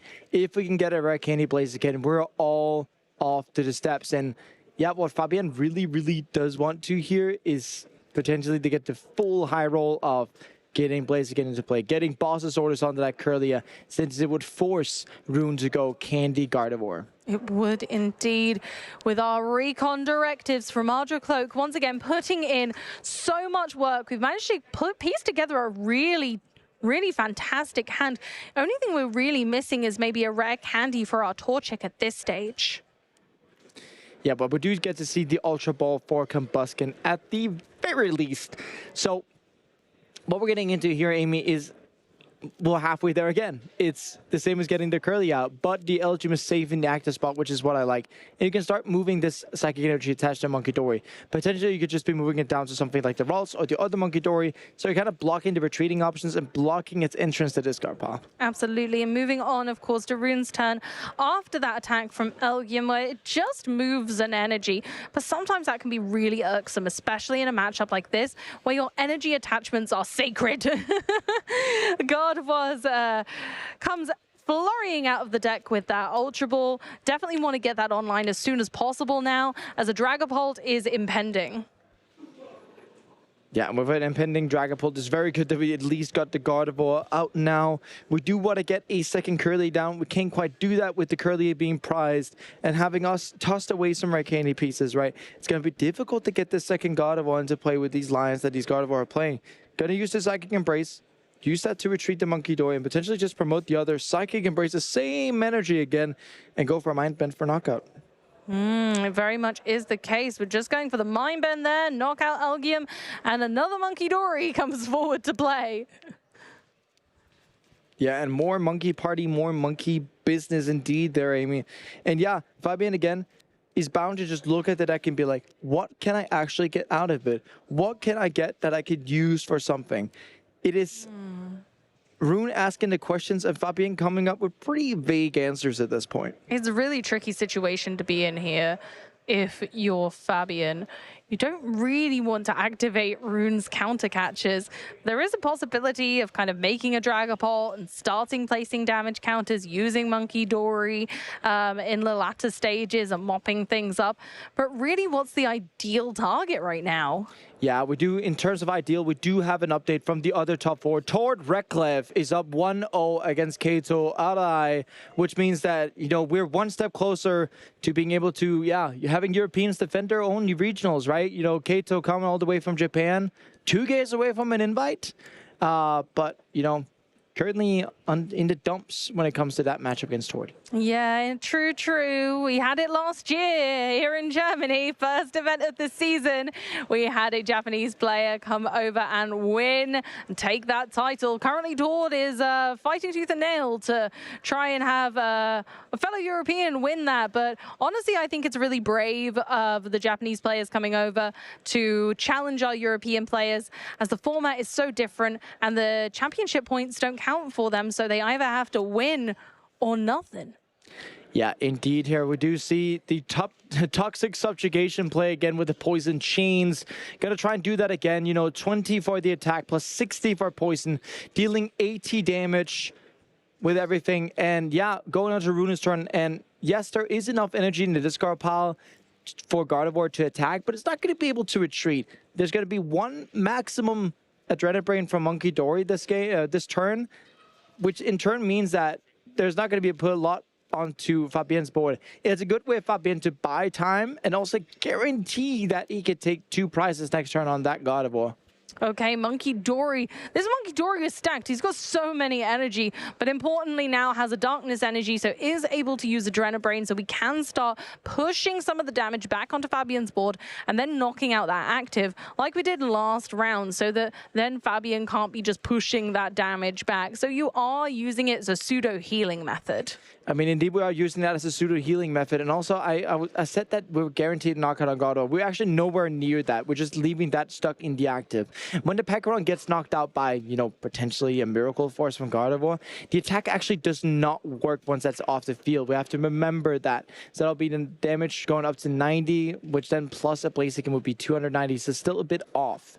And with the way that it looks from Rune's side now, it could still, again, be the Adrenabrain, 20 damage from either of the Monkey Dories, 30 damage from the Gardevoir, onto the Pekkaron, knocking that out, since Rune knows, yeah, we want to avoid this damage, heal it off completely, not have that in play, and that would be advantageous towards them. It would indeed, and so I mean, really, it feels like the ball's in anyone's court. I love the idea of trapping the Gardevoir in the active, but I don't think it's going to stick for very long. And if it's not sticking for very long, then Rune can really make a comeback and make some trouble for these dragons. It's super difficult for Fabian to navigate this, right? Suboptimal draws, a bit of a bad setup, and you're wishing here that you can have at least a better setup than Rune in these cases. It also shows up a bit of the inherent disadvantages you have against Gardevoir once you're playing Dragapult, right? You don't really have a good solid answer of one-hit knockouting the Gardevoirs, nor do they on the Blaziken, but they don't really care because they do have the Monkey Dories. So true, and that's the tricky part about any matchup, especially when there's Monkey Dory on both sides. It can get really tough. You're using Monkey Dory traditionally to fix the mathematics on your knockout scales, but you can't do them too early in some instances, especially when it comes from Rune's perspective. Here we are with an Artisan. Once again, getting to look through that deck, have a little check, and of course we do have another Ralts. It is definitely worth playing at this stage. Yeah, and here comes the Ralts. In this case, it's also Rune thinning out the deck, giving as much damage output for the future Clefairy as well. And yeah, if Fabian gets into a position where after the Psychic Embrace, you're moving up 110, goes up to 120, plus 200, that would be knockout with Dragapult. And let's say that Fabian was able to potentially make 10 damage extra on the board. It could mean that you could get the knockout on the Gardevoir as well as leaving off some stuff. But we do have to remember with Miracle Force, a little bit of text under it says that this Pokemon recovers from all special conditions, so no more poison damage upon that. No, it is a strangely nice extra line of text that is often forgotten with Gardevoir, but it does heal itself from that poison, which is rather nice. Fabian looking like they haven't got much going on here, honestly. No, just some cloaks here. Gardevoir for 310 HP. Both Blaziken and Dragapult is definitely going to be able to knock it out. Don't forget about that. But the question is then, where do we go after that? Yeah. If Rune can respond with Rare Candy Gardevoir, like, Fabian has to knock out this Gardevoir. The play is definitely Iono, knock it out, see where that can get you. But if Rune can respond with Candy Gardevoir, then, yeah, this starts looking pretty bleak because it requires such an investment to knock out a Gardevoir at all. But here we go. Smolder Salt in all of its glory. Yeah, Gardevoir just can't handle that fire, and off it goes to the discard pile and the energy to boot. 2 prize cards for Fabian. Now we're evening up this prize race with Rune. And there's always going to be the good old mind bend if you're in doubt, right? Always mind doubt when in doubt. Mind bend when in doubt. That's so good, but you're so right. It happens ever so often, especially against Dragapult. If it's also against Charizard, right? Like, you don't have a way to knock out the Charizard. Well, if you mind bend and get that confused, it's a 50-50. You miss the attack on the following turn, which is what we're going to be looking at, right? The Blaziken cannot attack, but we also do have to start generating damage still onto Fabian's board. Now, with the way that Rune's going about it, thinning out as many cards from deck as possible, right? Trying to get into the spot where we can get the Red Candy and the Gardevoir. Gotta get the Curlier down. That's step number 1. Iono could be step number 2. It is indeed. And I think step number 3, unless that's a Recanic Gardevoir, looks like a Mind Bend. It looks like a Mind Bend might be on the horizon, but we also have Monkey Dory in the plethora. We have them in the multiples. We have 2 Monkey Dory now with both with Darkness Energy. We can start manipulating damage counters back if Fabian also does the same on their side of the board. But currently their Monkey Dory is not active. I wonder if Rune's going to kind of force them to attach a Darkness Energy to that Monkey Dory by moving some damage across. Indeed, her. And yeah, Amy, it's gonna be a challenge to see what Fabian does about it next turn, right? We can get a retreat from Blaziken that gets off the Darkness Energy. We can use that Darkness Energy to put it onto Monkey to use a Donor Brain. But then we kind of also need a Boss Orders Infest Indipity and start using a Phantom Dive on it. Because then Rune can't quite clear 4 prizes in 1 turn. Then we can get into a spot where Fabian has to try and build a double knockout afterwards. But if we take it 1 step at a time, yeah, the ball starts to move a little bit more towards Fabien's court, but not by much. And if we are going for a Mind Bend, we might as well Adrenabrain this 40 damage across to the other side of the board, because we're going to be placing damage regardless. But at least it puts a little bit of pressure on Fabian to get the Darkness Energy onto their own Monkey Dory, just to start kind of literally having some damage control. Yeah, and having some damage control indeed here. We have to remember Smolder Saw was used last turn, so no attacking from that Blaziken. So it's going to be really, really, you know, difficult to get all of that going. And what I'm really thinking about here is, yeah, the way of which Fabian is going to be able to, you know, both heal the Shaman so it isn't becoming collateral damage here, together with getting knocked out with the Blaziken afterwards. 40 damage left, going to be easily handleable by 2 Monkey Doors sitting there on Runa's board. And yeah, Fabian has to get his own monkey going, preferably in the multiples. Does get that Budgie. It's not going to make a huge effort here. No, really? I mean, do we start putting the pace on here? We've got the Psychic Energy in hand. We've got a Secret Box. Do we angle for getting the Dragapult set up this turn, manually retreating Blaziken and getting on with getting some prize cards? The issue with just using Dragapult here at all is that there's Mew down there, right? If we get a knockout with the Dragapult, Mew plus Monkey Dory can actually use Phantom Dive essentially for doing 400 damage to the active and 90 spreading to the bench. That is such a thing to look at because it means you can take up both Dragapult and a Dracloak in one, and then the entire setup would just be wiped on Fabian's side. Fabian has to be really, really careful about how you would actually do that. And if Fabian ends up doing that, he knows that, you know, just the benching of the Clefairy is going to be huge problems. And that Rune's deck so thin that you expect that having the out to Clefairy is going to be almost a certain. Yeah, you're not wrong. Maybe a boss's orders angle here instead then. Maybe the Mew. Who knows? But there's certainly a lot to play for. I don't think that going aggressive here with Dragapult is the wrong timing, personally. Because if you look at the prize count, Fabian's on 2, Rune would respond with 2, and then Fabian would take the last 2 prize cards afterwards, especially if Blaziken's still on the board. It can still do some meaningful damage to a 2 prize Pokemon like the Mew itself or a Pheasantipity. You can also go for the knockout on Curlia plus attack him with Dragapult. That is the secondary route you can. When doing exactly that, you can even use the Dracloak because you can use the Adrenaline Brain with the energy retreat off the with the Blaziken. We have to remember that. But getting the knockout on the Curlia stops the Mew. That means that Mew, unless Rune goes Candy Gardevoir on the Ralts, is going to be off the table. So step 1, get that done. Step 2, go for Adrenaline Brain, put the 30 damage onto the Curlia. And are we going to be able to see? Yeah, we do get to see Dragon Headbutt from the Dracloak taking out the Curlia here, making it so Rune has to go through this Dracloak because A, it's 2 energies in play. We want to get rid of those. But B, we also have to start, like, we can't just use Mew on it. It's not a Phantom Dive we get out of it. Honestly, using Dracloak like this is so unorthodox, but so smart at the same time.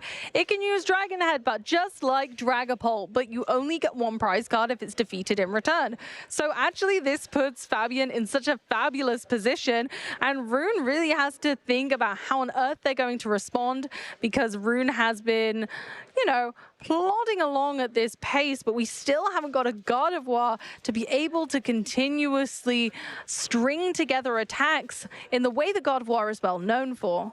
And with the way of looking at it here, with the way Rune plays, right? Earthen Vessel gets the Darkness Energy, wants to be thinning that deck. The more you thin the deck, the better cards you're going to draw. Have that Pheasantipity open as draw. Do have the Ultra Ball in hand. Night Searcher can go ahead and get your Gardevoir. Pheasantipity has to grab Arcanine. No. Yes, there's a Arcanine. We can get the Gardevoir in play this turn on that last roll. So benching that third roll, Amy, definitely important. It was paramount. It was important not only for thinning the deck, but also making sure that we have Gardevoir potential at any given moment. And these are the cards we needed to make that happen. Here it comes, the Rare Candy Gardevoir, bringing back Rune's entire board. Now Rune has every ball back in their court, able to accelerate that energy from the discard pile once again. However, is there much worth targeting on Fabian's board right now, especially without the use of a boss's orders? Now, we do have Counter Catcher, but nothing else yet. You could just go Psychic Embrace, get some energies into play, and then, yeah, go Mind Bend. It's easy to take out this Dracloak, so it's not a huge amount of effort you have to put into it. But then Rune has to start afterwards trying to get into how do we prize map this out. Both of them are going to be at 3 prizes apiece, and with having Pheasantipity down, Fabian having damage in play, you can go for the boss knockout on something like Pheasantipity, and then it's only going to be 1 prize thereafter. That Pheasantipity could potentially be the downfall for Rune. It very much could, unfortunately. Pheasantipity just being that slight liability, even though it's such a advantageous birdie that we have known it to be, still does only have 210 HP, it is a 2-prize Pokemon. We're currently using the Bravery Charm to allow Mew to survive a little better against a Dragapult build. But right now, other than that, we haven't got loads going on Rune's board that's going to be able to survive once Dragapult gets going. Yeah, but what we do get to see here is that the Psychic Embrace is going to give the 60 damage to Gardevoir, move those 60 damage down to the Cloak, putting some additional pressure that has to turn into a Dragapult at some point. Putting 2 further damage counters onto Gardevoir, so 5 energies on a Gardevoir, moving even more damage down with that third Monkey Dory. Here we go. That's the monkey business we've been talking about. That is indeed monkey business, because we get to take out the whole entire engine of Fabian's side, and Rune gets into a spot of, whoa. We have overcome this. Triple Monkey Dory, taking out both of them. And Fabian was definitely not expecting going into his turn that this would be the case. And yeah, when there's like a board state like this, and Blaziken has 260 HP left. Rune's psychic abilities here really come into play, knowing that they could just manipulate that damage enough, using 3 Monkey Dory, which is just enough to take out a Dracoloak, being able to piece together that Gardevoir flawlessly and really start to put so much pressure on Fabian. At this stage, the writing looks like it might be on the wall, yes, but Rune is really ramping things up, making it really hard for Fabian to respond. It's going to be super difficult, Amy, because if I'm trying to really figure out how Fabian actually does this. If Fabian goes as an attack with Blaziken, that doesn't seem like a mission that's worthy, because you're just dishing 200 damage, but you're getting 90 sent back to your face. And yeah, that's not a way you take free prizes. Rune can just literally chill here next turn, retreat into Monkey Dory and use Mind Bend and just retreat and then go back and forth with the Pokemon. The Elgin with a slight shift can switch the Darkness energies over to other Pokemon, like for example putting 2 Darkness energies in 1 Monkey Dory, putting it onto Mew or Pheasantipity. Pheasantipity can literally not use it, so it's pretty good to put it there. And then kind of by doing this, capping Rune at using a maximum of 2 Monkey Dories a turn. But the issue that comes here is that this Elgim's easy just to knock out, right? And we have 2 energies already in the discard pile. If Rune just retreats, gets 60 damage into play, can move it with the 2 Monkey Dories, and then we just need to find the last prize. Fabian would need to promote that Blaziken once that knockout happens, and then do what with it? Exactly. I mean, like, Rune just needs to take 2 prize cards. It's not that complicated. No. We don't always have to be going for a true 2-prize Pokemon. At this stage, Rune's like, oh, okay, yeah, I'll just, I'll knock out this Elgium, and then whatever you put forward, I'll knock that out as well. And unfortunately, I think that's the situation that Fabian presents at this stage, especially with not really having much more that they're going to be able to do to take 3 prize cards with not having any Dragapult in sight for at least a while. They can't currently really trap any Pokemon in any funky positions. They can't really do much at this stage. Let's see how it all plays out. We've got the energy on the Monkey Dory.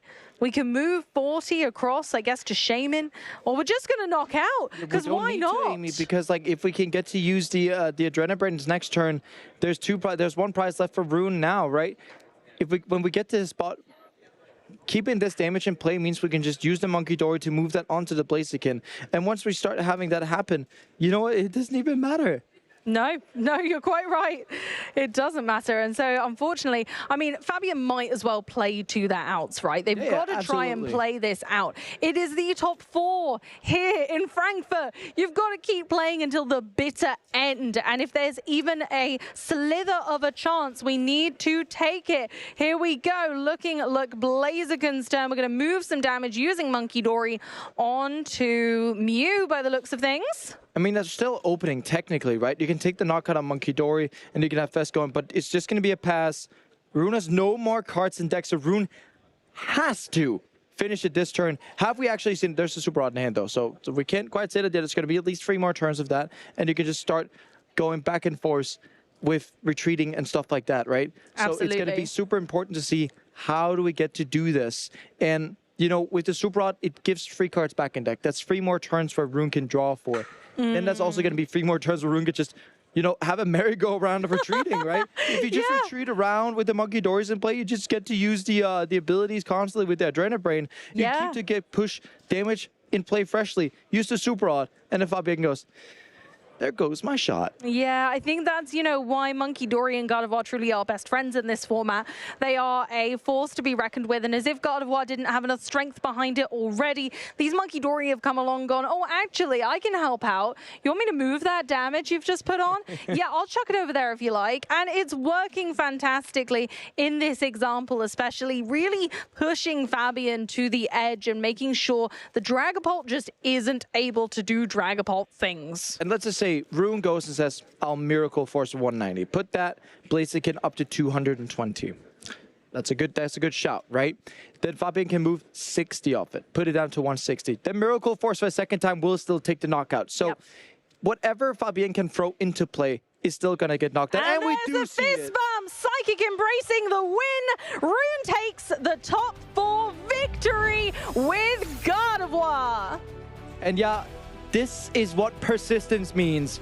Rune Herlemans is in the finals of the Frankfurt Regional Championships. Pretty close to home whenever you're from Brussels, right? And getting here to Frankfurt and, you know, being one step away from taking everything at the first time of asking. We do get to see a replay from the whole match here. Let's check out what went on. Of course, we had the very lovely start there in game 1 with the Monkey Dory managing to help us evolve into those double Curlier. And then we, of course, started attacking with Clefairy into Elgium, which is an unusual play in this matchup, but it worked so flawlessly. Rune was able to just keep that pressure on, moving damage again and again onto Shaman. And at first, it looked like that Shaman was putting enough work in, but Rune just kept chipping away at Fabian's board. And although the Shaman did protect from a Scream Tail, and Blaziken certainly was starting to put in some work, Clefairy just again chipping away. It didn't matter.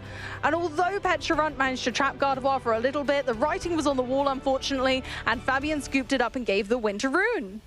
Yeah, and with the way that it happens also here in game 2, we got to see like this bitter opening from Fabian, Mind Bend being able to take out Elgium, and these sort of like awkward openings, you could call it at that, right? Where, you know, the attacks were kind of getting into some way of like, that's not supposed to happen in typical games, right?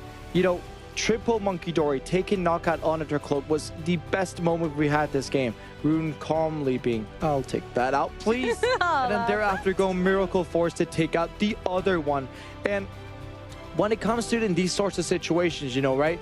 Like Mind Bend for a knockout, we did see that more than we usually able to. And I would have, you know, the Shaman paid its dividends here. It was really worth it in this matchup to shut down the ability to use Scream Tail. But in the end, Fabian was not able to come up with enough meaningful attacks and kind of just drew and, yeah, ended up conceding. And that was it, a 2-1 victory to Rune, championing our top 4 here in Frankfurt Regionals.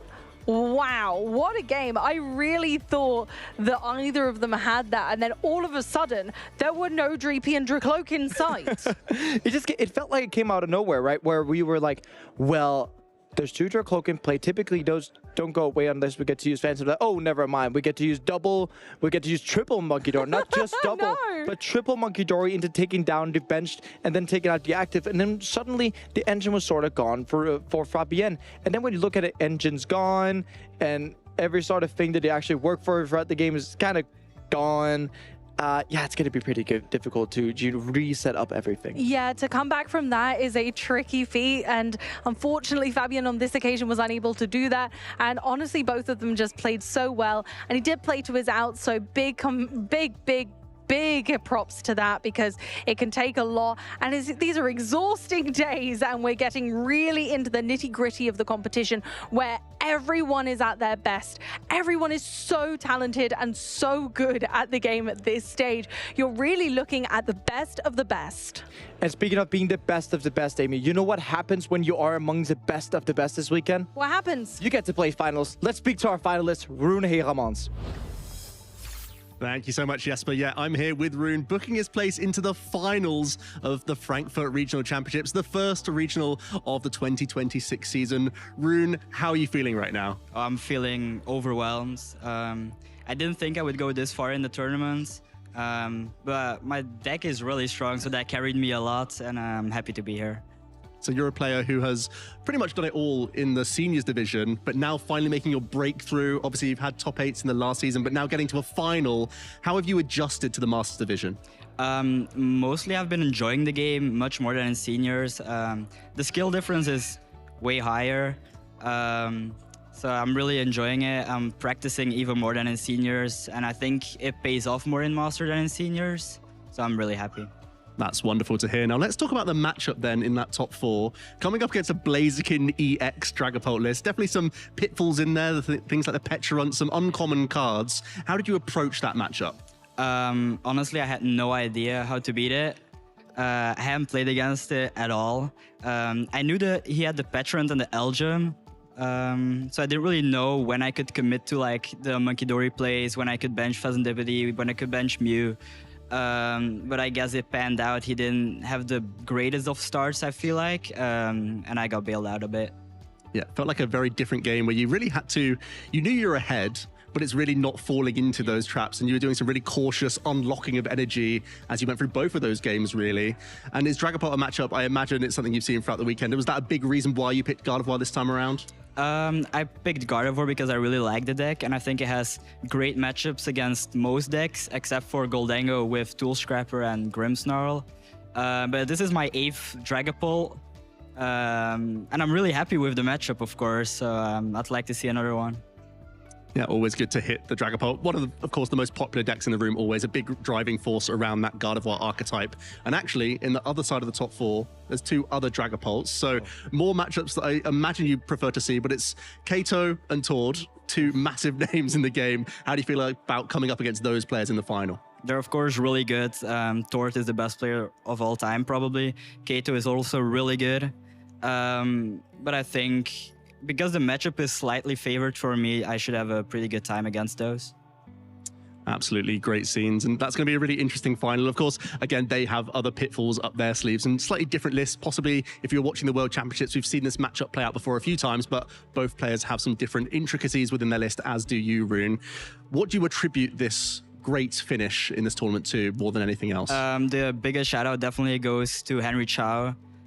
He gave me the list. I couldn't practice too much for this tournament. I asked him, I wanted to play Guardian. He said, play this list. I played it, and I'm here now, so that's good. And of course, my grandma, she's my biggest fan. I love her so much. And of course, my dad and my mom, everyone around me. Amazing to hear about that support group. It is so important for these players to have that around them, and obviously some great testing partners in there as well. Amazing scenes. And just try and describe, you've won these major tournaments as a senior. It's been a couple of years now since you've had that big win. What would that mean to you?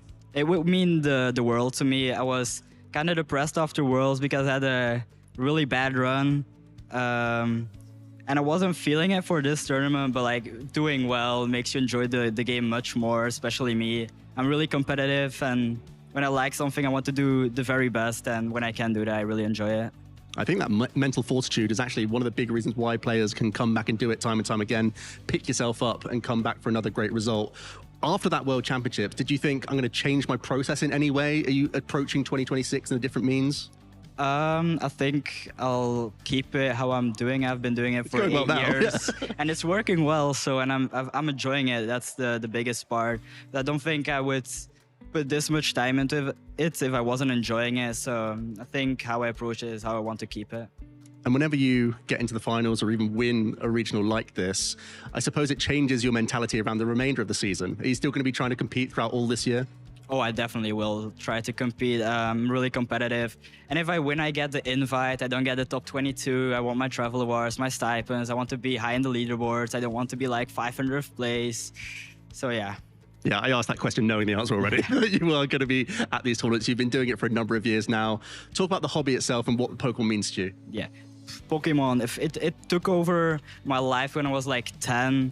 I quit playing soccer, put so much time into Pokemon, and it's addictive, the game, especially traveling to these countries, spending time with family, going to the events, spending time with friends. I wouldn't want it any other way. Fantastic stuff.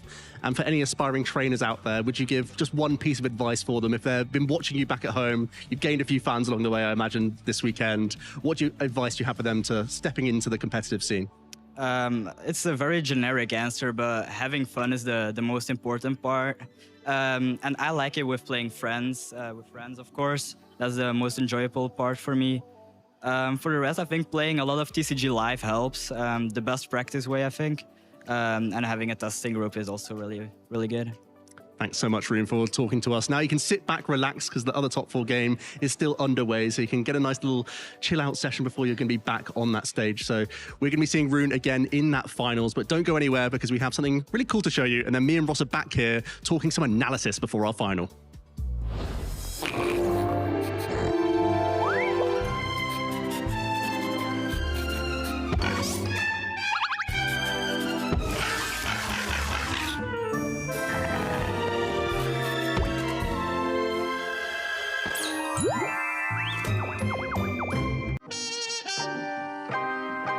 The future, I think it is Fernando's. I think he is able to take it all home. Bueno, fui a jugar Iron Turnex porque tenía muy buenos partidos, pero también tenía partidos muy malos. O sea, si te tocaban buenos partidos, te iba a ir bien, y si te tocaban malos partidos, te iba a ir mal. Esa es la principal estrategia. Y bueno, a mí me resultó y gané el mundial. Mi estrategia no cambió durante el fin de semana, siempre fue la misma. Principalmente las partidas más complicadas que jugué fueron contra los mazos Miraidon, o sea, Jesse Parker, que me tocó en la ronda 1 del día 2 del mundial y me ganó 2-1. Y después en la ronda 3 jugué contra un Gardevoir, que también son matches muy complicados, pero lo logré ganar. Y bueno, después en el top 4 jugué otra vez de nuevo contra Jesse Parker. Everything on the line here. Miraidon es un match muy complicado porque es una baraja que te puede donkear turno 1 y es un match que requiere demasiada suerte. Depende mucho de los Crushing Hammer cara. O si no, de los Electric Generators del Miraidon. Y bueno, casi siempre va a tener de ganar el mazo Miraidon. O sea, necesitaría mucha suerte yo y mucha mala suerte de mi oponente para ganar este partido. I am astonished. This was not on a bingo card. Y bueno, la final también es un match muy complicado. Riding Moon X. Bueno, lo presentí cuando en el Game 3 mi oponente no hizo mucho el turno 1. Así que, bueno, pensé, no tiene muy buena mano, así que quizás esta sea mi oportunidad. La mejor carta de mi baraja es el Crushing Hammer. Porque si sale cara, puede ganar cualquier partido. Here we do see that Crushing Hammer being played there. Sorry, what's that? That is a big flip. Siente increíble. Un saludo a toda la gente de Iquique que siempre me apoyó. Bueno, y a toda mi familia que también siempre me apoyó. Y a toda la gente de Chile que siempre me estuvo apoyando durante todo el torneo. Muchas gracias a todos.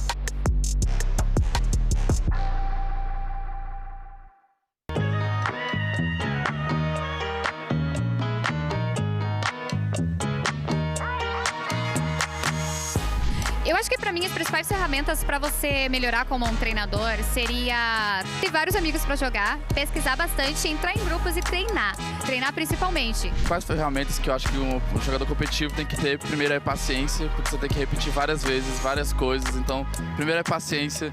E a segunda de tudo é, cara, é anotar as coisas. Anota bastante porque você vai anotando e vai gravando mais fácil. Então, é persistir e paciência.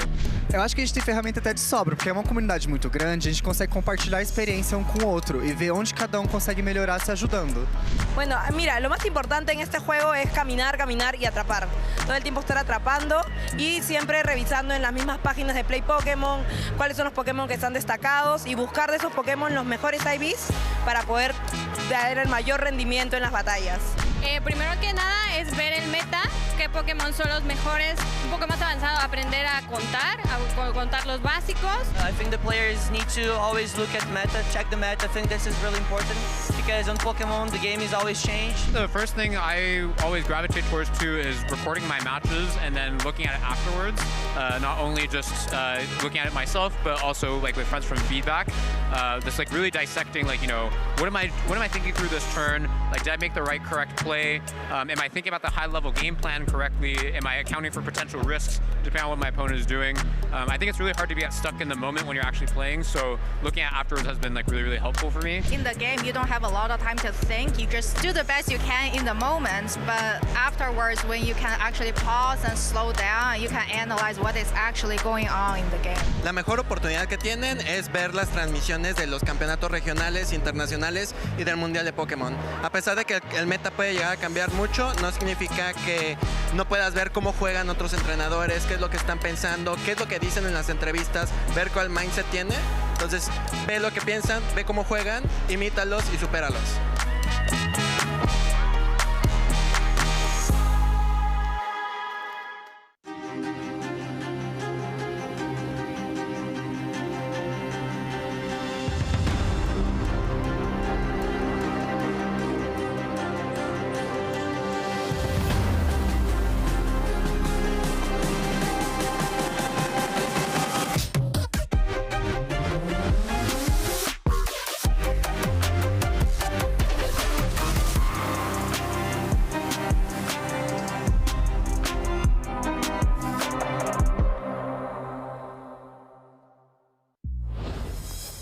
Well, isn't that an appropriate way to set up our Masters Division final? We are going to be crowning a champion here in the next hour or so. We have our Masters Division final at Frankfurt Regionals coming up with myself, Ross Gilbert, and my good friend, the lovely Joe Bernard. But Joe, you have something you got something you need to do, something you need to show us. We have gadgets. We have the power this season. We're going to be going through some analysis, some deep dives into some of the matches that got our players towards this position, towards that final, because some of the names we're talking about, Rune, Kato, and Tord, the three players remaining in that tournament, Tord and Kato still playing out their top 4 match. They didn't get there by accident, and they make it to these top tables time and time again because of critical decisions in tough spots. And who better to take you through some of those decisions than our good friend Joe? Joe, you're very good at this analytical stuff, and we figured, right, we've got a little bit of time here before the final begins. This is an opportunity to have you doing what you do so well and take us through some of these key plays that we've seen throughout the weekend here, and also kind of give a highlight to how impressive some of these plays from these players really are, and show us some things that people at home may not see or may not necessarily realize quite how good they are when they see them first time round. Absolutely, and we had an absolute treat so far earlier in the day, Ross. It was actually me and you casting over this one initially, where it was Maze Brenningmeyer coming up against Tor Reklev, and straight away we have to highlight those prize cards because that made the entire game very, very different. This was the game 1 situation where Tor didn't have access to his Dust Noir or his Neo Upper Energy. Maze, however, didn't have access to his Sparkling Crystal, so had a very awkward time of getting off this attack here, this early attack with the Wellspring Ogerpon. Had to be a 3 energy knockout, but initialized that pressure very early on, had a turn 1 Crispin into a turn 2 Crispin, which still allowed him to target down this early Dreepy, and crucially also a Drak Cloak early on here. As we play on through this game, we can see Maze going aggressive, what you typically try to do with the Terror Box deck. Coming into Tord's turn, he was having a very simple turn of saying, I'm on the comeback, I need to slow down Maze in any way possible here. And as we pause here, we can see that Tord is trying to get that Budgie to trap a 2 retreat cost Hoot Hoot to try and be essentially with no benched Pokemon like Latias EX for Mace. This is the chunkiest, most difficult Pokemon to move, especially when you're going to be using that Itchy Pollen, that item lock, and he's going to try his best here to protect his Drakloak because he's still absolutely terrified of this Wellspring Ogerpon here. This Pokemon is still a big problem because it can target down the Drakloak, so he has to give up on draw power whatsoever and evolve his one Pokemon, his one attacking threat here, his Drakloak that has an energy on it, into a Dragapult to protect it as best he can. Tord knows full well that with the right combination of cards, Maze could still have taken out this Pokemon. With Lily's Clefairy, it would have required a big combination though.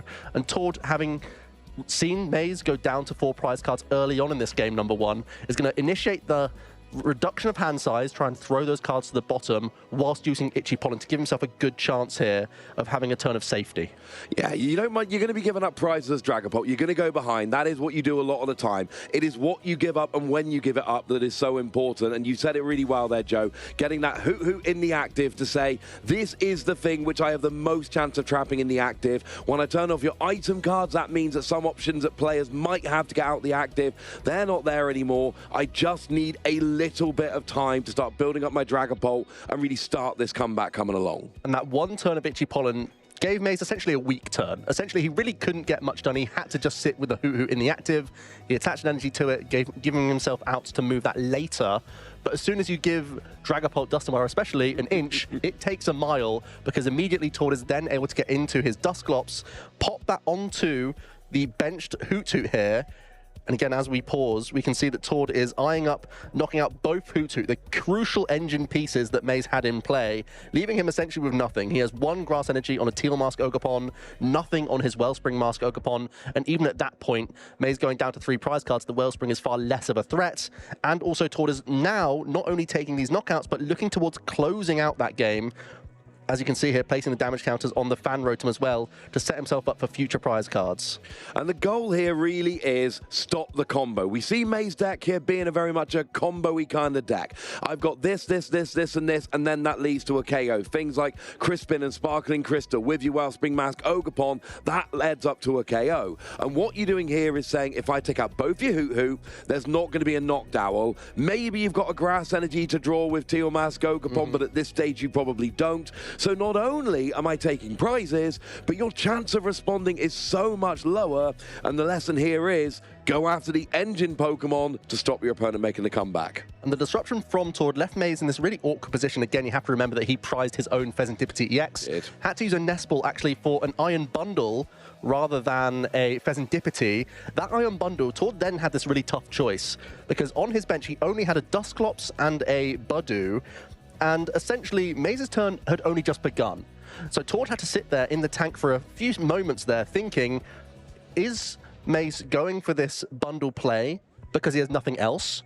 Or is he trying to take out my Curse Blast, making it much more difficult for Tord to close the game in the next turn? He still could have made that play happen, because we know he was holding on to Hawlucha and other combo pieces, but Tord made this really smart choice to then actually accept the fact that this Dusclops could get taken out by Maze, provided the right hand, but also called the bluff that Maze went for here.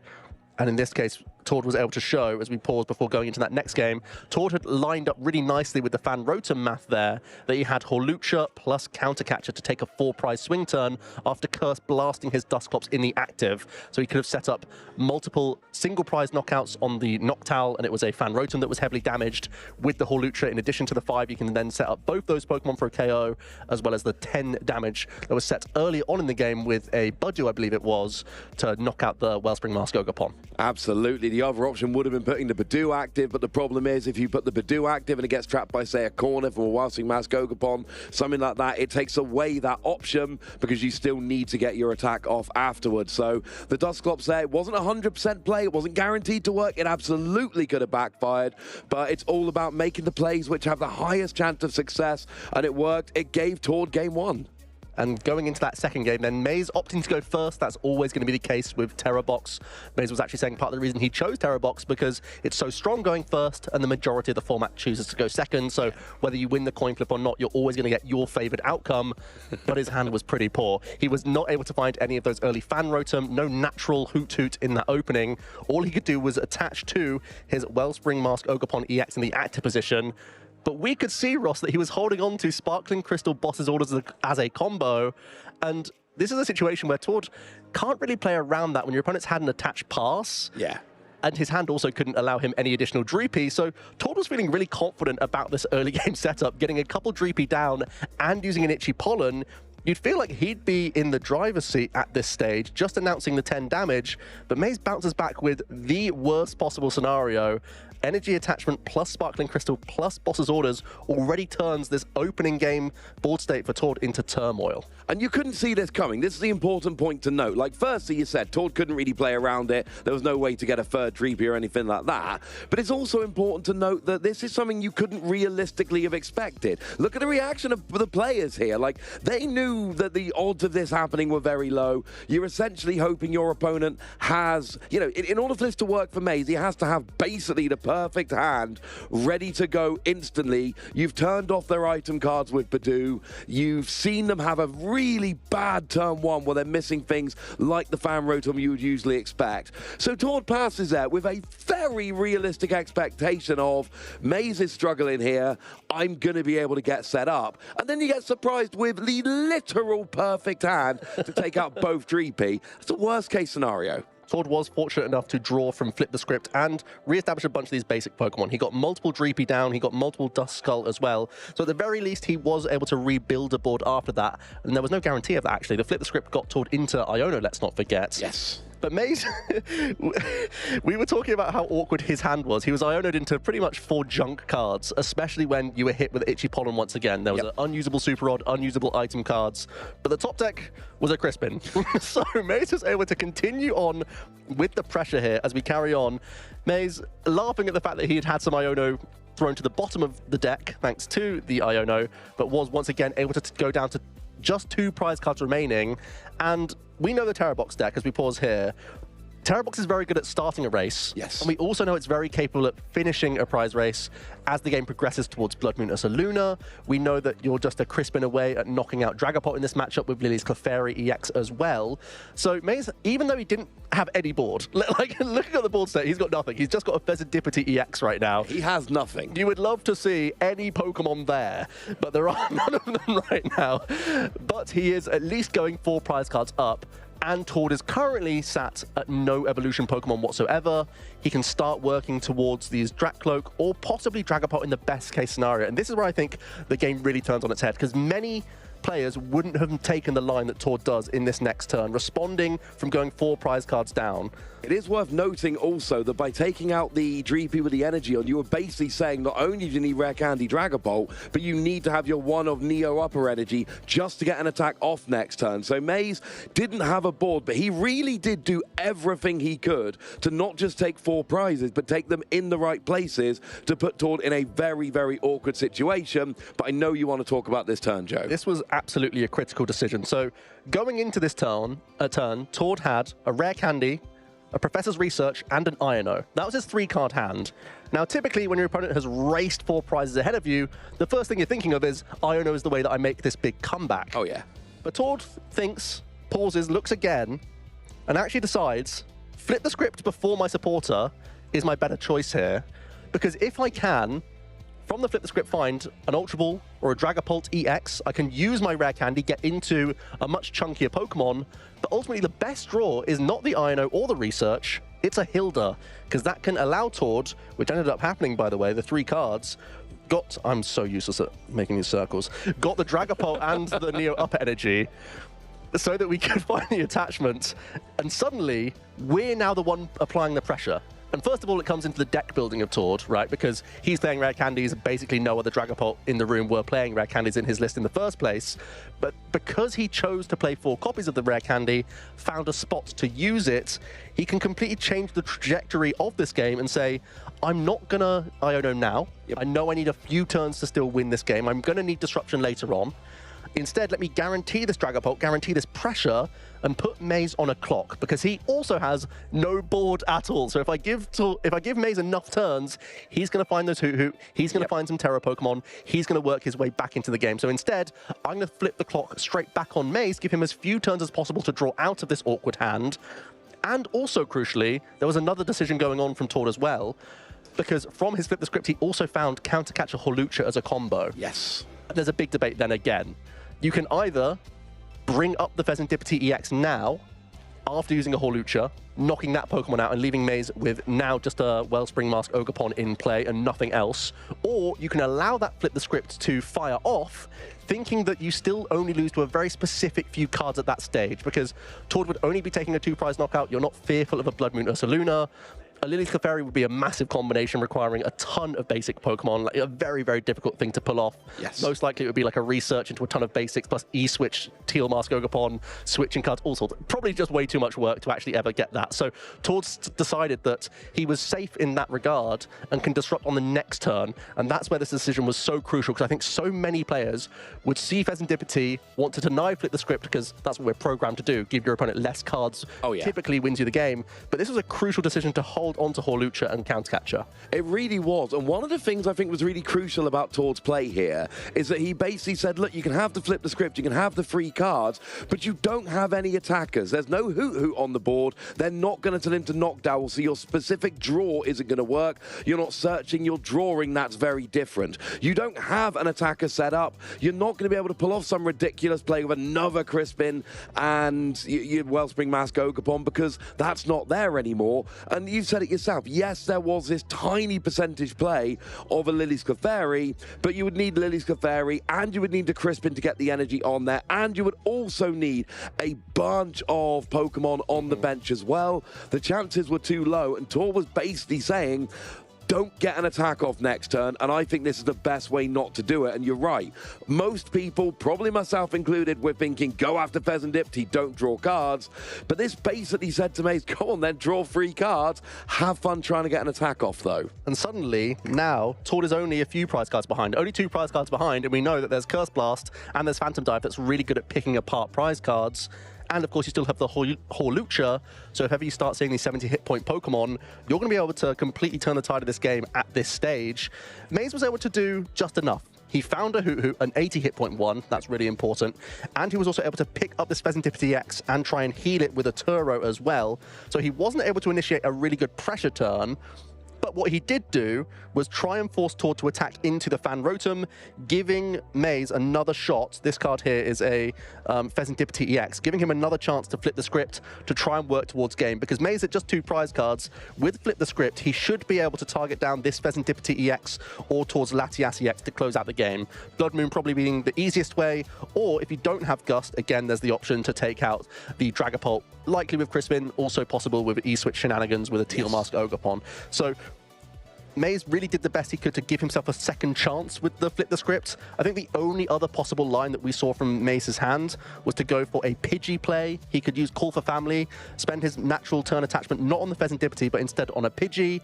But that possibly was a game-losing play because it would open Tord up to a 4 prize turn. He'd be able to Candy Dusknoir, plus push the Pidgey out the way that then has low enough hit points that it could all come crashing down after a Hawlucha as well. So really technical choice from Maze. I think that's a low, like a really close percentage of to go for the play he did, or to go for Pidgey and establish a guaranteed Terror as well as a Hoot.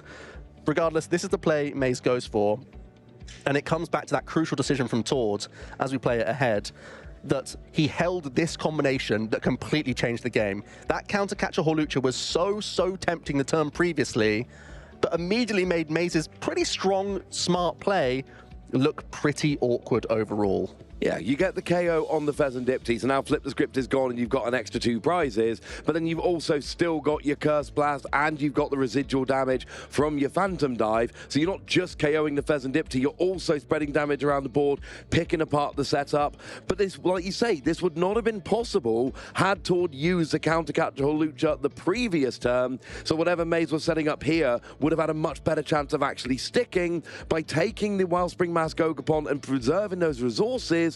Tord gave himself extra options for this turn, and boy did he make good use of them. This is the final choice that I think is unintuitive once again, and I think almost everyone would be Curse Blasting this guy, not this guy. Because almost always you think, a Hoot. That's the main engine of the Terror Box deck. Yep. Let's try and take this Pokemon out because it gives my opponent the most access to card draw.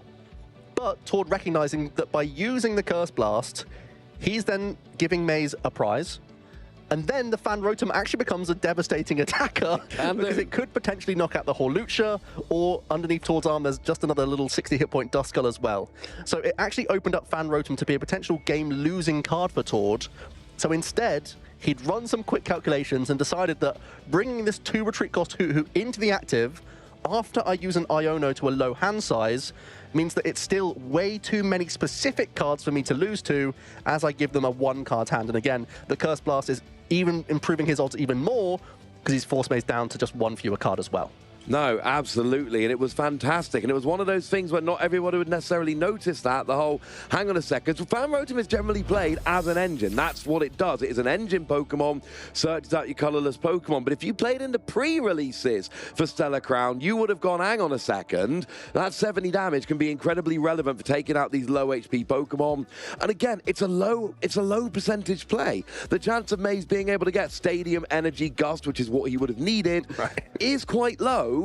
But you lose the game if he gets it. So why not protect against that and give him an even lower percentage chance play? And I think you did a great job there, Joe, of just running through those decisions. A lot of, I think the way you put it was unintuitive decisions made there. And you're absolutely right.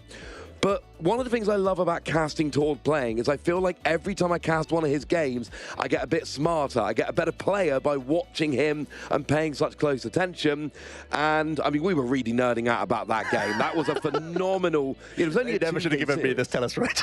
I'm going to take this and run a mile with it every tournament now. It was so good. But that, you know, even when we were watching it live and commentating it, that was maybe the best game of the entire weekend. Oh, yeah. For seeing high-level plays from really good players doing stuff that not everybody would necessarily have done, but both players were really upping their percentage chances every turn and going back and forth, and there was a bit of luck involved at times, but there was also some phenomenal plays. Hopefully you all enjoyed back home that game live and also us deliberating over those decisions. But we do have an updated bracket for you. We now know the outcome of the second top 4 match. And it's Tord Reklev. It is Tord Reklev, of course. Who else could it be? And there's a fun little subplot going on here, Joe. And that is that last season is the first time in a long time Tord did not win a major tournament at regional level or above. Usually wins at least one every year, sometimes multiple.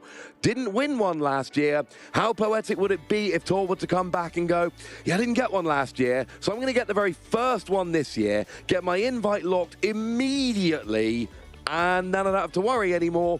And certainly some people noticed Tord didn't win a major last season. Yeah, he's coming straight back this year. Yeah, he's really resolving that issue really early on this time around.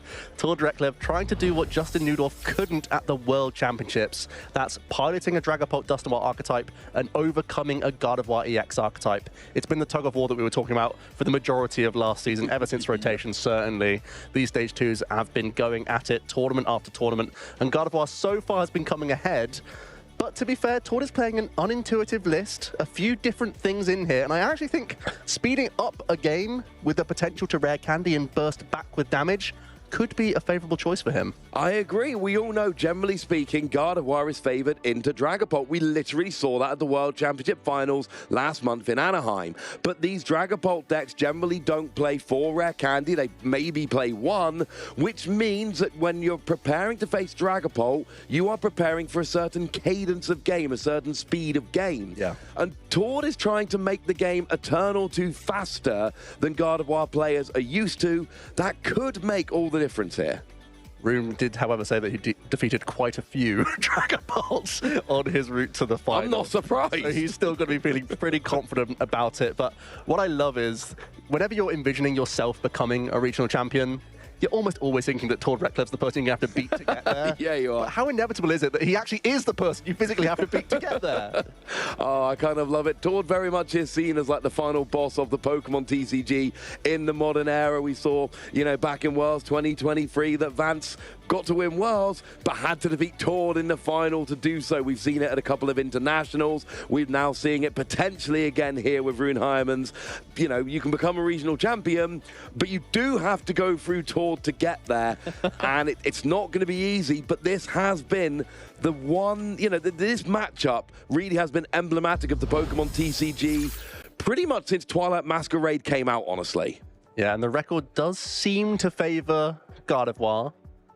When you just look at the head-to-head between these two decks, you can see the record there of recent face-offs of these archetypes. And this is actually from the World Championships as well. So this is recent information within the same format that we played, of course, as well. So Gardevoir is slightly favored, but it's not ridiculous. Well, in phase 1, yeah. In phase 2, it goes to a 70% win rate. And I think it was Jesper that made the point on stream yesterday. If you can hit 67% win rate through a tournament, you are going to win the entire tournament. One of my big points about Gardevoir for a long time has been, I don't think it is, I said this on stream yesterday, I don't think it is the best deck in the format as a general deck played by an average player. I think there is a caliber of Gardevoir player, people like Isaiah Bradner, Riley McKay, Henry Chow, names you should know from last season, who won big tournaments and often multiple with it. There is a caliber of Gardevoir player, and in the hands of those players, it becomes the best deck in the format, and I think that really nicely explains the split there with Day 1 and Day 2. Day 1 is including all of the average to good Gardevoir players, but Day 2 is leaning more towards the really good to great Gardevoir players, and they don't lose so much with the deck. No, they don't. That's a fair point. And Rune is also in that echelon as well, not just from this weekend. Is a senior division European international champion with the archetype. He was actually playing U2V Union in his Gardevoir back then, so it's a few seasons back, but certainly has had that tool in his belt and has picked Gardevoir for this tournament. And you know what has to be rubbing his hands that he's facing up against a Dragapult Dusknoir. Yeah, and I believe he had a Dragapult Dusknoir in the previous round, which... Was that Dragapult Dusknoir? It was a Dragapult Blaziken. Oh, it was Dragapult Blaziken, of course it was. It was a Dragapult deck, but it was Fabien Pujol's Blaziken variant of Dragapult, which I've really enjoyed watching this weekend. That's been a cool deck.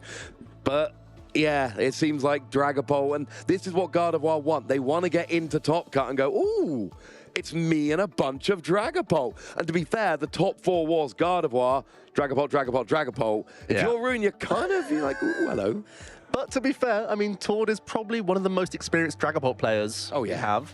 You know, getting an NAIC second place finish with the deck, and also just having, you know, decent performances throughout a lot of last season.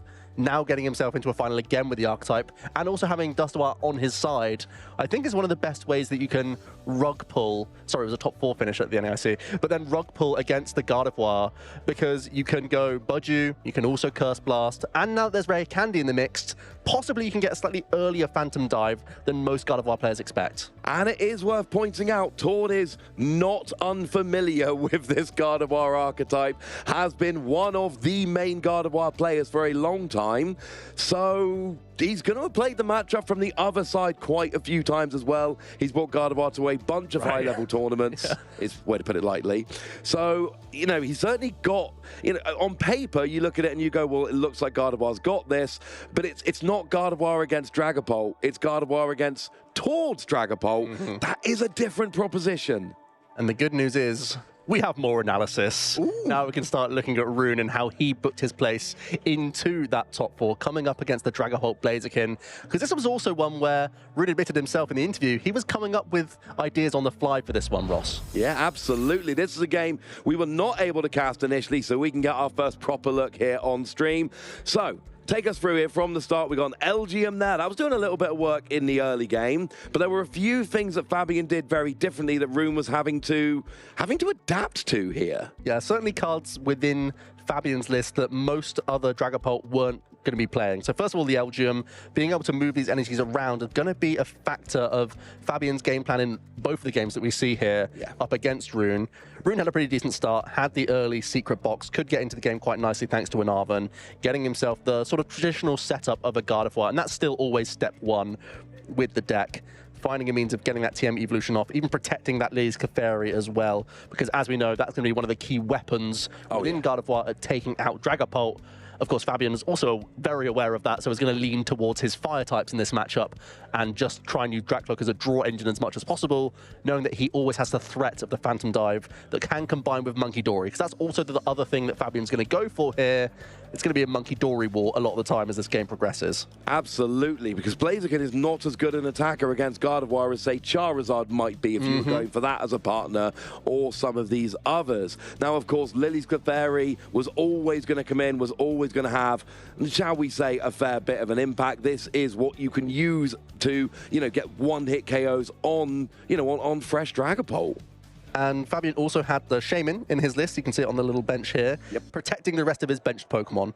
And very often we know that Screamtail is a great Pokemon at targeting down the evolving benched engine Pokemon. That's why you only see one Torchic on the bench. But Fabian was fairly confident that he could weave this in through the game and still build up towards that stage 2 because he's protecting it so clearly with that Shaman, forcing Rune to actually just attack with the Lily's Clefairy instead, keeping his board space open for future Psychic attackers, and ideally keep your board space open for more Monkey Dory. It's still one of the crucial elements of this deck.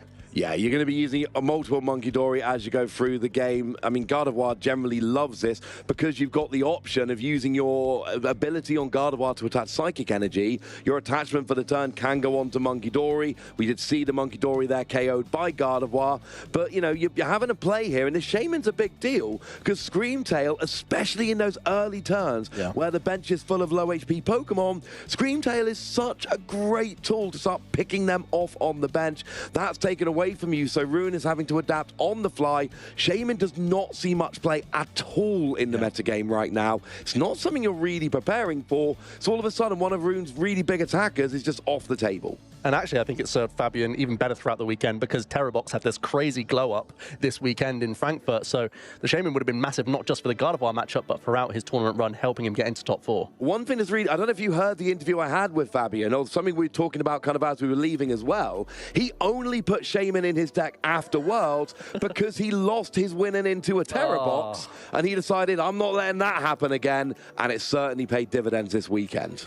Fabian really had to adapt a little bit here, had to TM Evo up into his evolution pieces, and was trying to get sneaky with his own Monkey Dory. You can see it was ballooned as well to protect the Darkness Energy, and the Elgin made a bit of a comeback, also just trying to fling the Darkness Energy off Rune's Pokemon here. His benched Monkey Dory, you know, Fabian also has his, it's underneath his hand here, but this was really the war that was going on throughout the game. You're the one in control of Adrenabrain. You're the one that's going to be able to pick apart your opponent's board much more cleanly. So we're going to see the use of Elgyem here, this tech card, often used for other Dragapult mirror match situations, trying to disrupt the flow of these Darkness Energy as well. Absolutely. So we see the Darkness Energy here being moved off over onto Lily's Clefairy, because it doesn't really matter if it's on there. And then, you know, we're just, again, it's Monkey Dory moving the damage. But if Rune's got multiple Monkey Dory and you're trying to go with one here, that is going to be something that gives them a bit of an advantage. It's why the LGM moving the energy could have been, you know, a real pivotal factor in the game. And it's cute plays like this that Rune just evaporating damage, essentially throwing it onto the active before knocking it out, means that Fabian doesn't have access to his own use of Monkey Dory, really limiting Blaziken, which isn't a phenomenal attacker, right? Just 200 damage with its Smolder Assault isn't the best.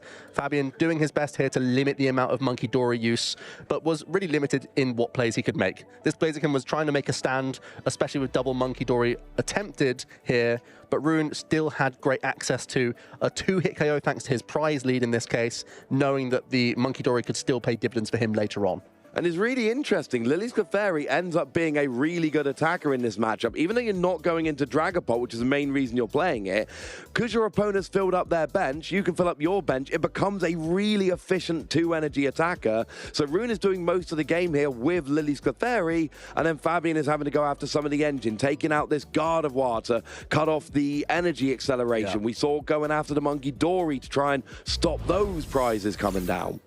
Yeah, and ultimately at that point, Fabian realized that he tried his best there with the Pecharunt to try and disrupt, try and trap that Gardevoir. If he can take that out, suddenly the Monkey Dory seem a lot less scary because there's not that same amount of damage that you can fling around the board and then throw onto your opponent's side of the field. So well-identified, disciplined concession there from Fabian because Rune really pushed him into a corner. He did indeed, and I would love to sit here and do the other game of analysis with you, Joe. I'm genuinely enjoying this, but we have something more enjoyable. We have two players that sat at a table, and they're about to play a game of the Pokemon trading card game to determine who is going to be the Frankfurt Regional Champion. We have Tord on the left with that Dragapult deck. We have Rune Hermans on the right with that Gardevoir deck. One of these players in the next hour and a bit is going to be crowned the Frankfurt Regional Champion.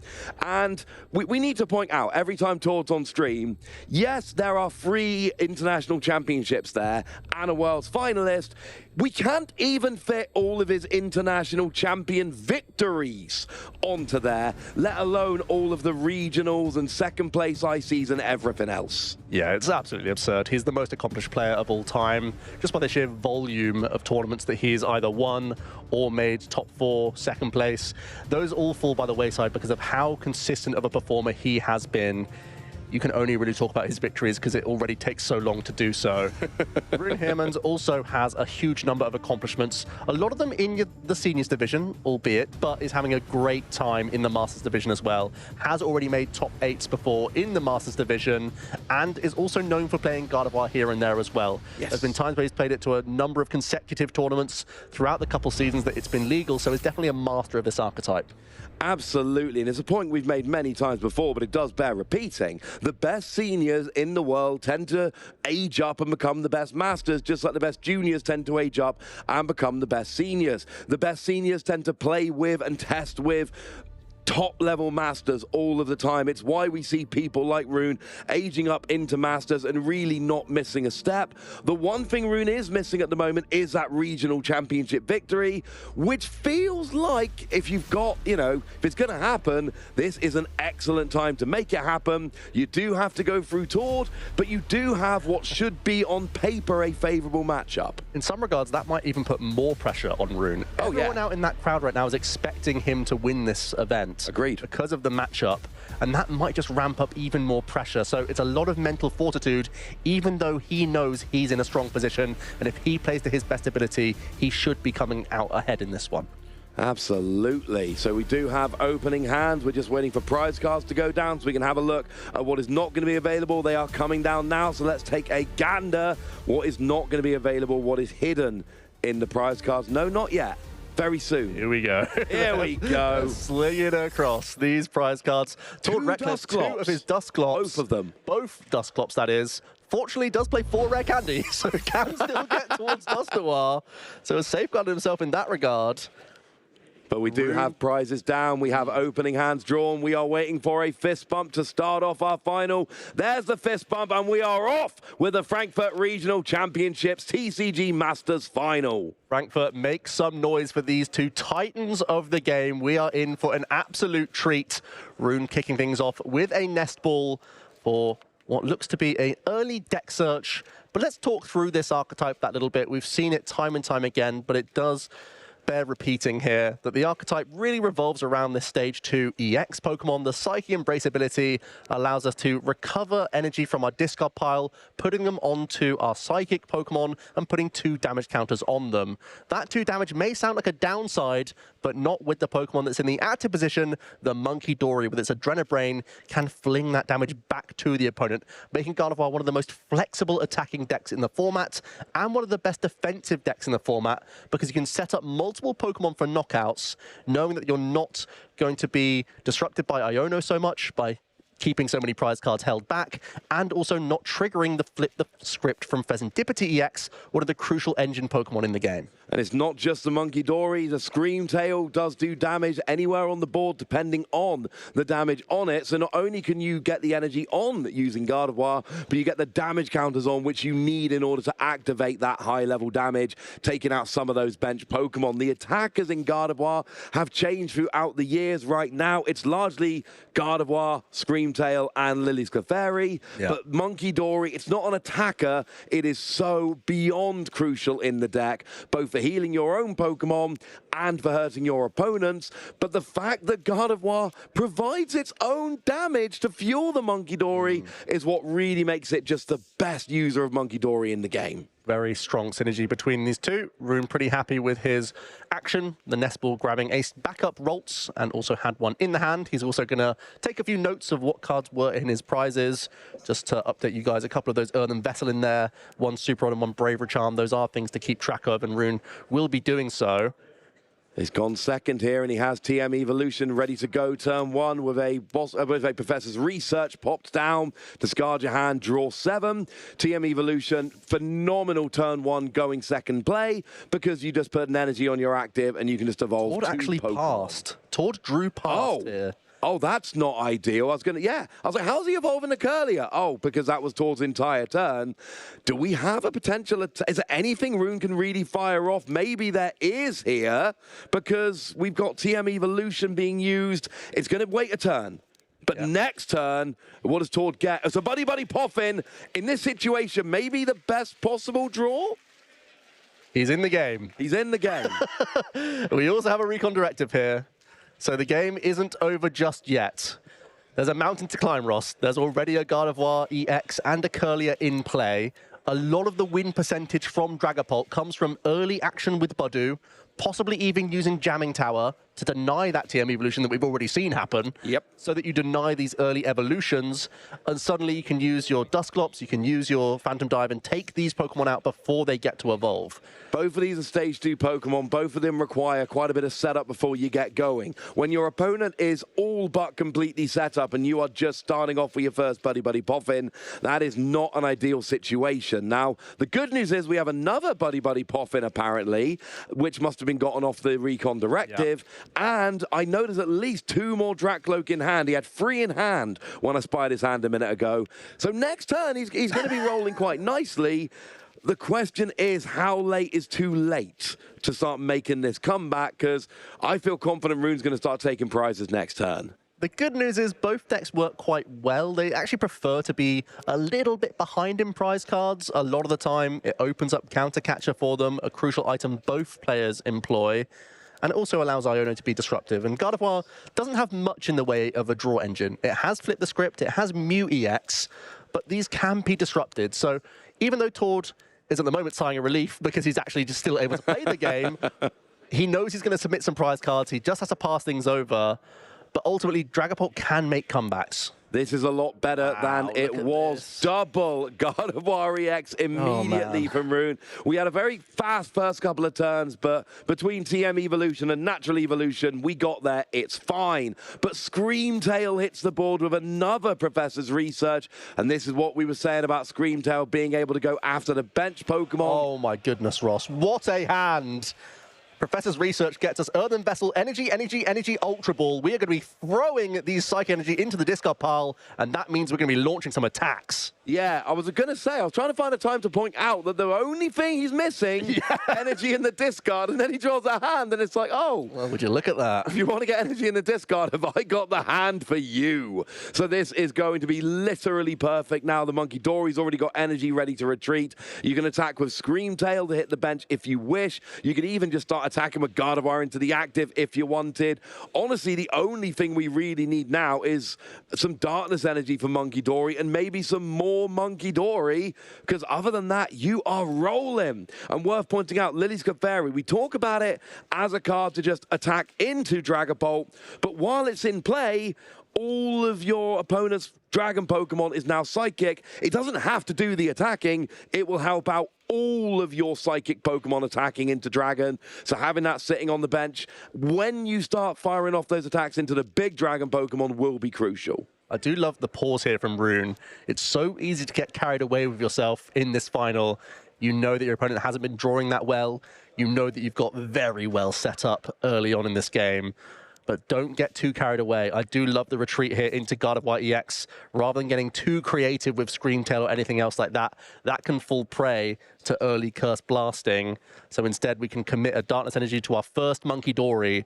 And always a great cheat to bear in mind is that whenever you're thinking about Gardevoir, the more Darkness Energy and Monkey Dory you see in play typically means they've got a better setup. It's going to be a knockout on the active Dracloak, as well as using that first Adrenabrain, healing up that Gardevoir, and also dishing 3 damage counters towards benched Dreepy. Yeah, I really like this. I don't see the point of Screamtail when the biggest threat is the active Dracloak. Yeah. Might as well save Screamtail for later when there's something really worth KOing on the bench. Rune goes up by 1 prize to 0. We're back over to Tord. We know he's got Dracloak in hand, but your opponent's had such a better start than you. We do see a rare candy. Oh, and he's just given away a Dragapult to take a Psychic Energy. You would need Dragapult and Neo Upper. So no, saying Dragapult's not happening this turn. Let's go to slightly slower route. It's another turn off from Tord. He's going to be submitting even more prize cards.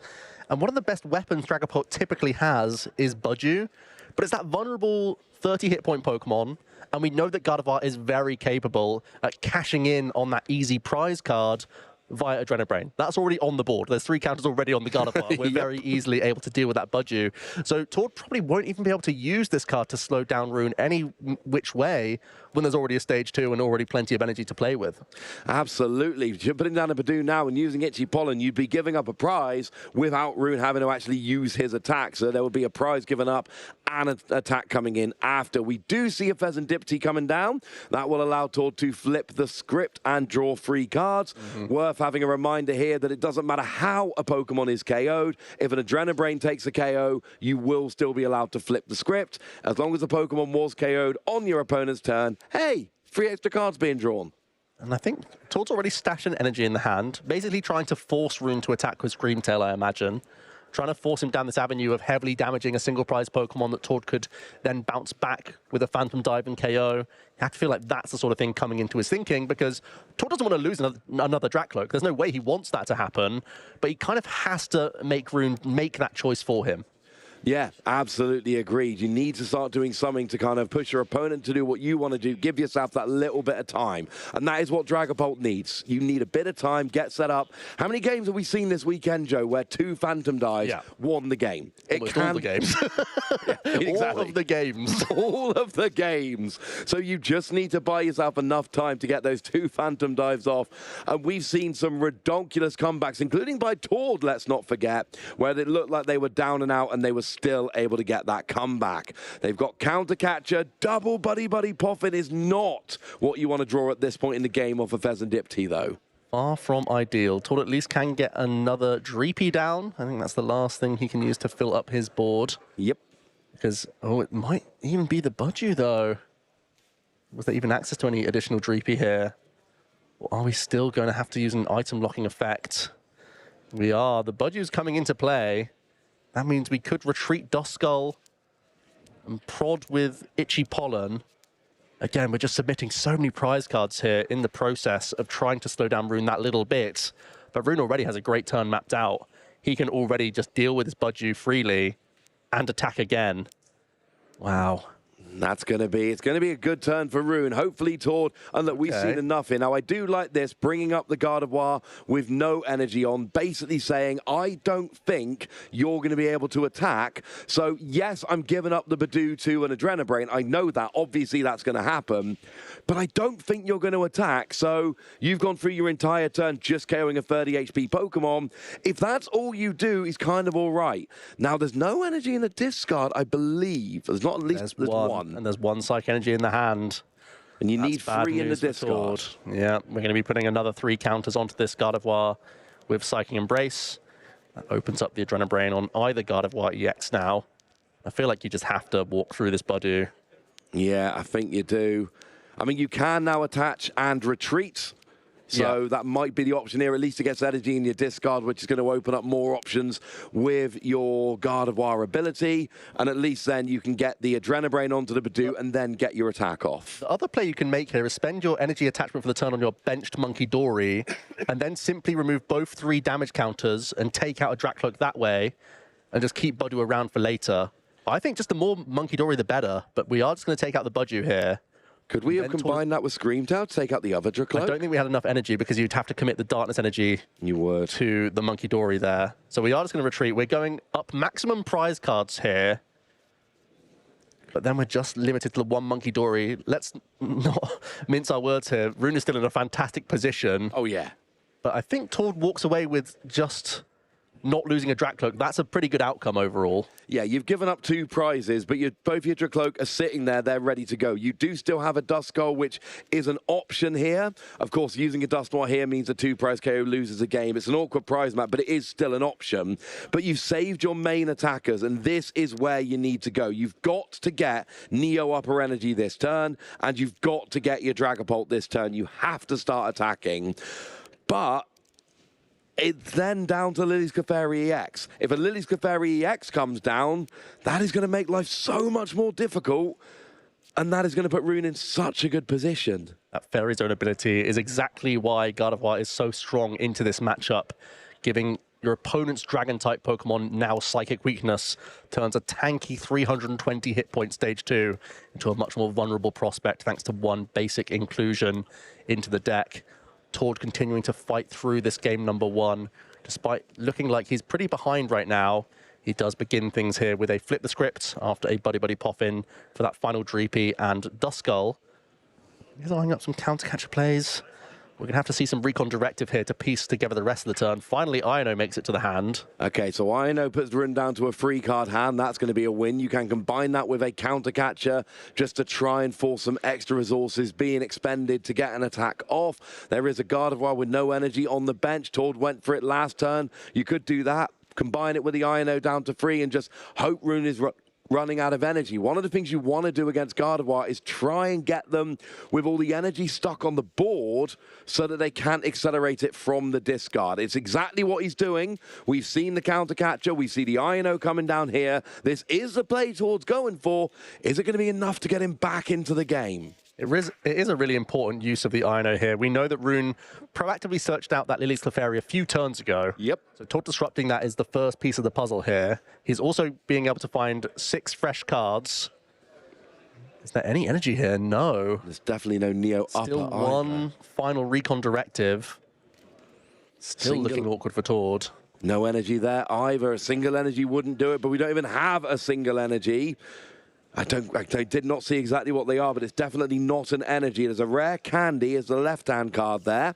Yeah, oh, and Tord's just scooping up the game, and Rune is going to take game 1 in the Frankfurt Regional Championships final. 1 game away from that first Regional Championship victory. Tord looked at the board and he said, you know what, I'm not going to win this. Let's head on over to game 2.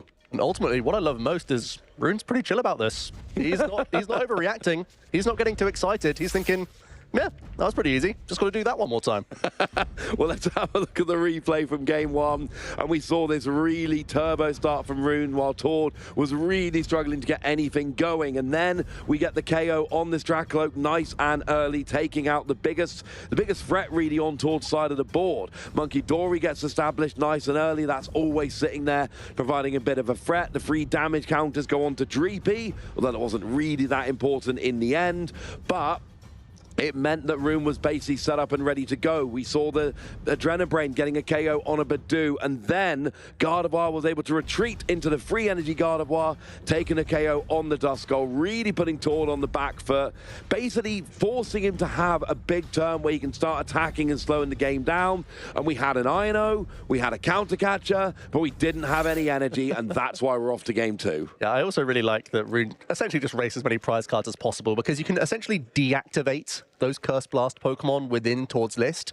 If you put your opponent onto odd prize cards, typically we're always thinking that even is the right number. Yep. But putting Tord only, well, forcing that Curse Blast to make Rune only have 2 prize cards remaining then becomes a huge issue. Yes. Then you can't really afford to Curse Blast without this major downside of, oh, I could lose next turn. So you're really trying to force that issue as quickly as possible to deactivate the threat of those Dusknoir, which then means you're just having to face a Dragapult, and we know that you can clear through those pretty handily. Absolutely, and let's not forget, that last game did not go Tord's way from the very beginning. He had a very poor start.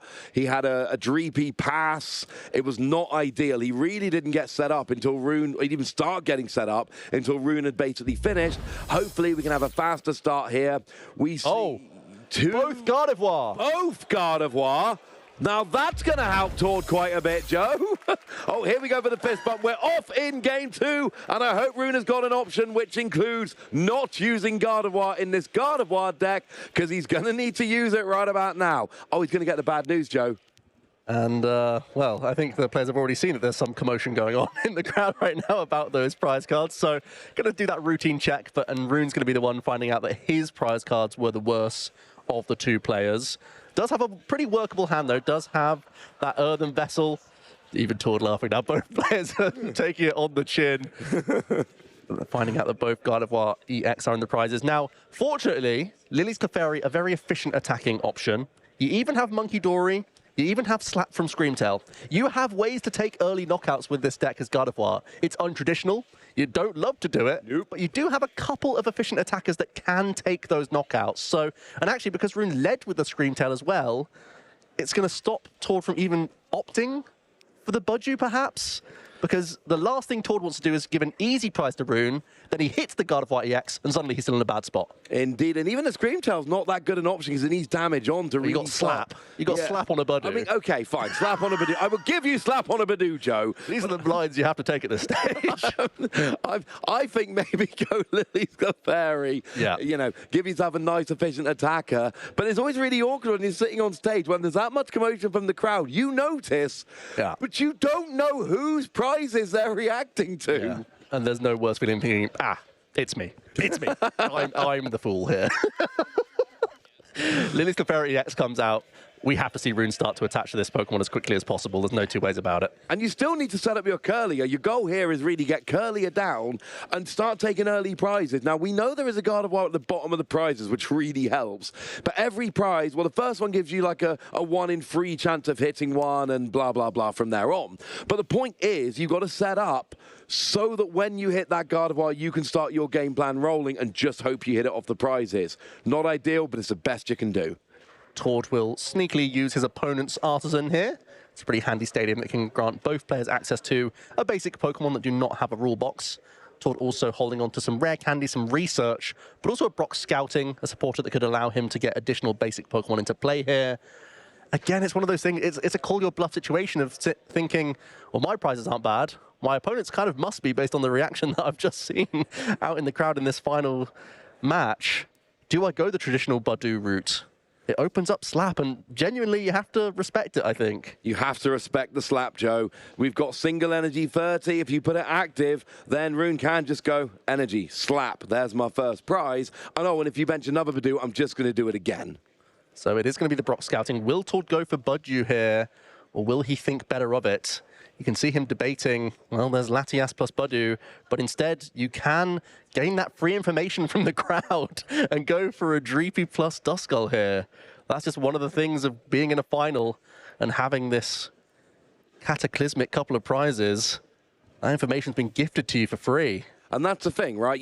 Tord doesn't know whose prize it is until he searches his own. When he has a look and he's like, 1 Dracloak, 1 Dragapult, 1 Dusclops, there's nothing that bad in my prizes, but the crowd's reaction was huge. Rune is missing something really important. So, you know, it could have been Lily's Clefairy, but that's hit the board. So then you start thinking, what is it? And honestly, double Gardevoir prize is probably your next guess. First guess is Lily's Clefairy, that's already hit the board.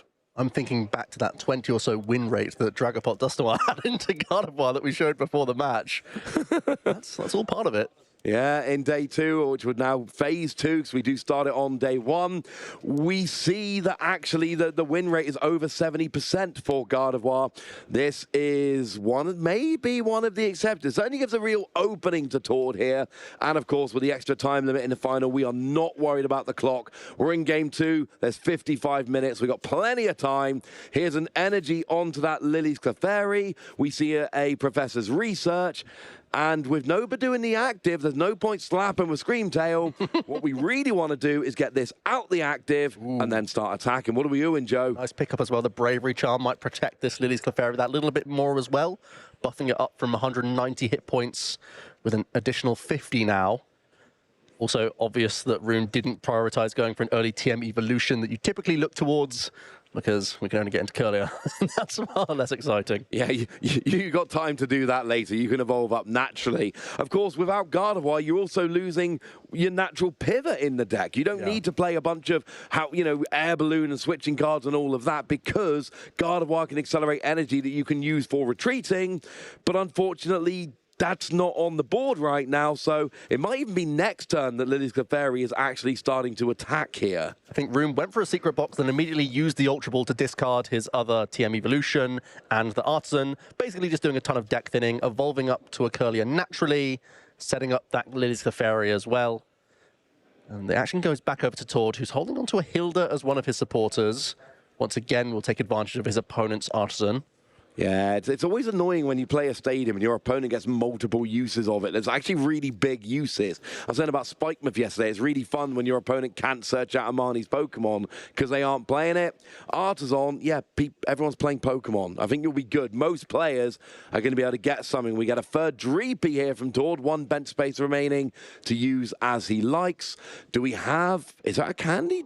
He's got Dragapult in hand. I think it is Rare Candy Dragapult. There's also the Hilda, which will get the Neo Upper. Get Neo Up energy, but I don't think we have access to a means of moving this Pheasantipity EX. That's the last piece missing from Tord getting aggressive with the Dragapult, but you have to think, you've got to respect the one threat on the board right now, which is the Lily's Clefairy EX. That could be the one thing causing Tord pause. And that's a big issue here, is the fact that if you want to go aggro with your Dragapult, well, you've already filled up your bench, which is, well, almost filled up your bench, which is the one thing Lily's Clefairy wants to do. You know what else you could do here, though? You can Dragapult onto Lily's Clefairy. Now, the maths here might need a little bit of explanation. Lily's Clefairy's got 160 HP, 190, sorry. So if you do 130 with a Dusknoir Curse Blast, and then you can Dragapult to drop 6 damage counters on the bench, that is 190. But the Bravery Charm might be throwing a spanner in the works. Yeah, it would force a Jamming Tower from Tord as well, but he's actually not playing Jamming Tower in his list. He's not. Not one of the sacrifices of playing 4 Rare Candy, but we have double Rare Candy here, Ross. We've got everything we need here, but we have no pivot, unfortunately, which is quite upsetting. That would have been so good, though. Free prize turn, including taking out the Lily's Clefairy. Now we can get the retreat from Rune here. And that would be able to get something active. Do we have gusting? Because ideally here, what you really want to do is gust up the Dragapult and then start going for a KO on that with the Lily's Clefairy, which is already rolling. Yeah, no copies of Boss's Orders within the list. And obviously, they are level on prize cards right now. So Clefairy would have to punch into this Pheasantipity EX if it wants to come into the active. But it's still maybe safer on the bench. You'd force counter-catcher plays. But it's going to be a Professor's Research here from Rune. There's always the option of the slap 30. There is always the option. I'm just saying, you just got to respect it. You got to respect the slap. Now, yeah, I agree. What you don't want to do is go and do some damage. There we go, slap for 30. You called it, Joe. What you don't want to do is leave that Lily's Clefairy in the active to potentially just be KO'd super easy. It's one of the most important Pokemon in your deck in this matchup. Do not give it away for free, especially with your Gardevoir prize. So, the annoying thing here, it is that Bravery Charm. That is the one thing stopping Tord KOing it on the bench while also getting a KO on an active Pokemon. Tord's been pretty good at making the read so far of what is prized and what isn't. So typically when you're looking at this board, you'd think, I've got to start taking out some Curlier, taking out some Rolts. Yep. Otherwise, I can be in a lot of trouble. But I think it's all about trying to deal with this Lily's Clefairy right now. The only other thing we have to bear in mind is that by Tord using Curse Blast, feeds prizes to Rune. There's every which way that if there are 2 Gardevoir EX, you give them a 33% chance of hitting one of them from the 6, because there's 2 in there. Yep. And then suddenly, the fact that you've dodged or like tried to ignore the evolution pieces, suddenly it hits the board, Night Stretcher, Clefairy's back, knockouts, oh, I've lost my entire board. Yeah, it's an awkward situation. Like, Tord is in a very rough matchup here. But we do see the energy on the Pheasantipity. We see a Professor's Research coming down, going to draw him another 7 cards. He's already got his attacker set up and ready to go if that's what he's going for. He's not going to be using a Boss's Orders here. Can't use Countercatcher until and unless he uses Dusknoir. But I don't think he drew one there, so it's irrelevant any road. There is at least one Dracloak. There is. And begin to use Recon Directive. I think Tord has to take the patient approach here. Possibly using multiple Curse Blasts all in one turn will be his avenue. Yeah. There's a world where he finds another Rare Candy and maybe a Night Stretcher. You can double Curse Blast down the Clefairy. Yes, you can. And does take a Countercatcher off of the Recon Directive there. So it will take a Dusclops next turn, but that would enable him to go after the Clefairy with Curse Blast and then get another KO in addition to the Lily's Clefairy. One more Ultra Ball in the hand could be for a Dracloak, but no. Looks like we are going to have the retreat into Dreepy, so that we're not giving up the Pheasantipity EX so easily for a Full Moon Rondo to take the knockout. Instead, Tord's going to offer up this single prize Pokemon instead. Don't mind this at all, just passing over to Rune. Neither player actually taken any prizes yet, and they're both pretty much set up. So now, well, I mean, as much as Rune can be with no Gardevoir in the deck. So we're now into this kind of almost like a little game of chicken as to who's going to blink first, who is going to put their Pokemon in harm's way. But next turn, with the Dusclops as well as the Dusknoir, Tord could start forcing the issue, and that might be what he's looking to go and do when we get into that next turn. For now, Rune's got the Lily's Clefairy. He's got a full bench. The only extra evolution he can do is into Curlier. If not now, then when? It's a great question, but I still don't love the I don't like bringing Clefairy into the mix, honestly. Like, Agreed. sure, taking the one prize gives you access to Gardevoir. Maybe that makes it worthwhile on its own. Maybe just saying that one doesn't help me typically in this prize map. But, of course, Tord is just going to wait. Tord's been patient. He's candied into a Dusknoir and not popped it, meaning that he is just going to wait until he can have the opportune turn. So rather than you doing a 60 damage slap, it might have to be a Lily's Clefairy attack here and just try and punt for Gardevoir EX. Here we go. I think the retreat might just be worthwhile to try and hunt for this stage 2. And here we go with the Lily's Clefairy coming into the active, attacks into the Dreepy. Rune starts the prize race in this game 2 of our EX finals. Gardevoir was picked up, so Tord really has a turn ahead of him now. He has access to all sorts here. He has to deal with Lily's Clefairy. It's in the active now, so we don't need counter-catcher shenanigans. Nope. It's about now curse blasting through the active, in addition to your Phantom Dive, and also trying to pick apart a Curlier, and now also a Bravery Charmed Ralts, which has even more hit points to get through. That is going to be incredibly awkward. I mean, you only need a Dusclops onto the active Lily's Clefairy. That would then get a KO with Phantom Dive. You could even potentially there just use your Dusknoir to take out the Curlier on the bench. That would be an option. Try and make sure a Gardevoir doesn't come down next turn. The question is, how much do you think a Gardevoir was taken off the prizes? That's the real question here. If you're pretty sure it wasn't, you're fine. But if you're preparing for it, that's where things get awkward. I think the Curlier is obviously the priority, and then hope your opponent doesn't have rare candy. Especially because you can use an Ino here as well, right? We can Curse Blast a couple of times, once into the active with a Clops to put the Lily's Clefairy EX in range of a Phantom Dive. Then with a Dusknoir, we can set another Pokemon up for a KO. And then suddenly do we have access to Ino here? Is it just Flip the Script and Recon Directive that has to get there? Didn't quite see it in the hand, but we do still have a number of draws to get there. And if you're taking out that stage 1, like you said, Ross, you're then forcing a rare candy combination from a low hand size. I honestly, I like that. And if you don't hit it, well, now your easy attacker for 2 energy, that's gone. And with no Gardevoir and no easy attacker, that should give you a bit more time to get a little bit ahead in this game. Flip the script for 3 cards. Are we going to get it? Badu, Ultra Ball, Ino! It's a huge pickup here for Tord, keeping him right in this game. He still has to think about a lot here, though. It's about how all in he wants to go. The outcome of this game is right in the balance. He's a game down, let's not forget. So in the back of your mind, you're thinking, if this doesn't go my way, I could be walking home with a 2nd place and not the trophy. He is, but this really does seem to be the best option here. Give Rune another 2 prizes, but actually even them up by taking out the Clefairy and the Curlier at the same time. And then you Ino Rune down to 3 cards in hand, forcing a Candy Gardevoir. Bearing in mind, if he did pick Gardevoir off the prize, it's now on the bottom of the deck. So you're not drawing it. You would have to get a Ball Search card to go and get it instead. So just making things as awkward as absolutely possible. Is he looking for Ball Search cards in there? Yeah, he's counting those Ultra Ball. He's counting if there were any rare candy in there, which there currently are not, although one of them is in the prize cards. It is. So and there's only 2 in the deck. There's only 1 available. Yeah, so Tord has relatively good odds of dodging a rare candy Gardevoir if he does initiate Project Curse Blast, where he blows up both of his ghost types on the bench. Here we go. We're going to see action now from Tord. Ultra Ball coming down. Going to be sacrificing a Duskull. Was it a Badu as well, just out of the hand here, before having a look at his own deck. Because, of course, he still has a Recon Directive on his side of things. He does. I do think this is probably the best chance he's got right now. Now, we all know Tord sees stuff the rest of us don't. So maybe Tord has seen something I haven't. But I think taking the 3 prizes while putting your opponent down to a 3-card hand, forcing a Candy Gardevoir, and kind of knowing that if they've got a Gardevoir, it's got to be on the bottom of their deck. That is what we're talking about here. It's not a guaranteed play by any stretch. However, it does seem like it's a decent shout. One final Recon Directive before we use an Ino here. You have to feel like the spark's going to be flying after this decision. The Blood Moon Ursaluna is taken to the hand.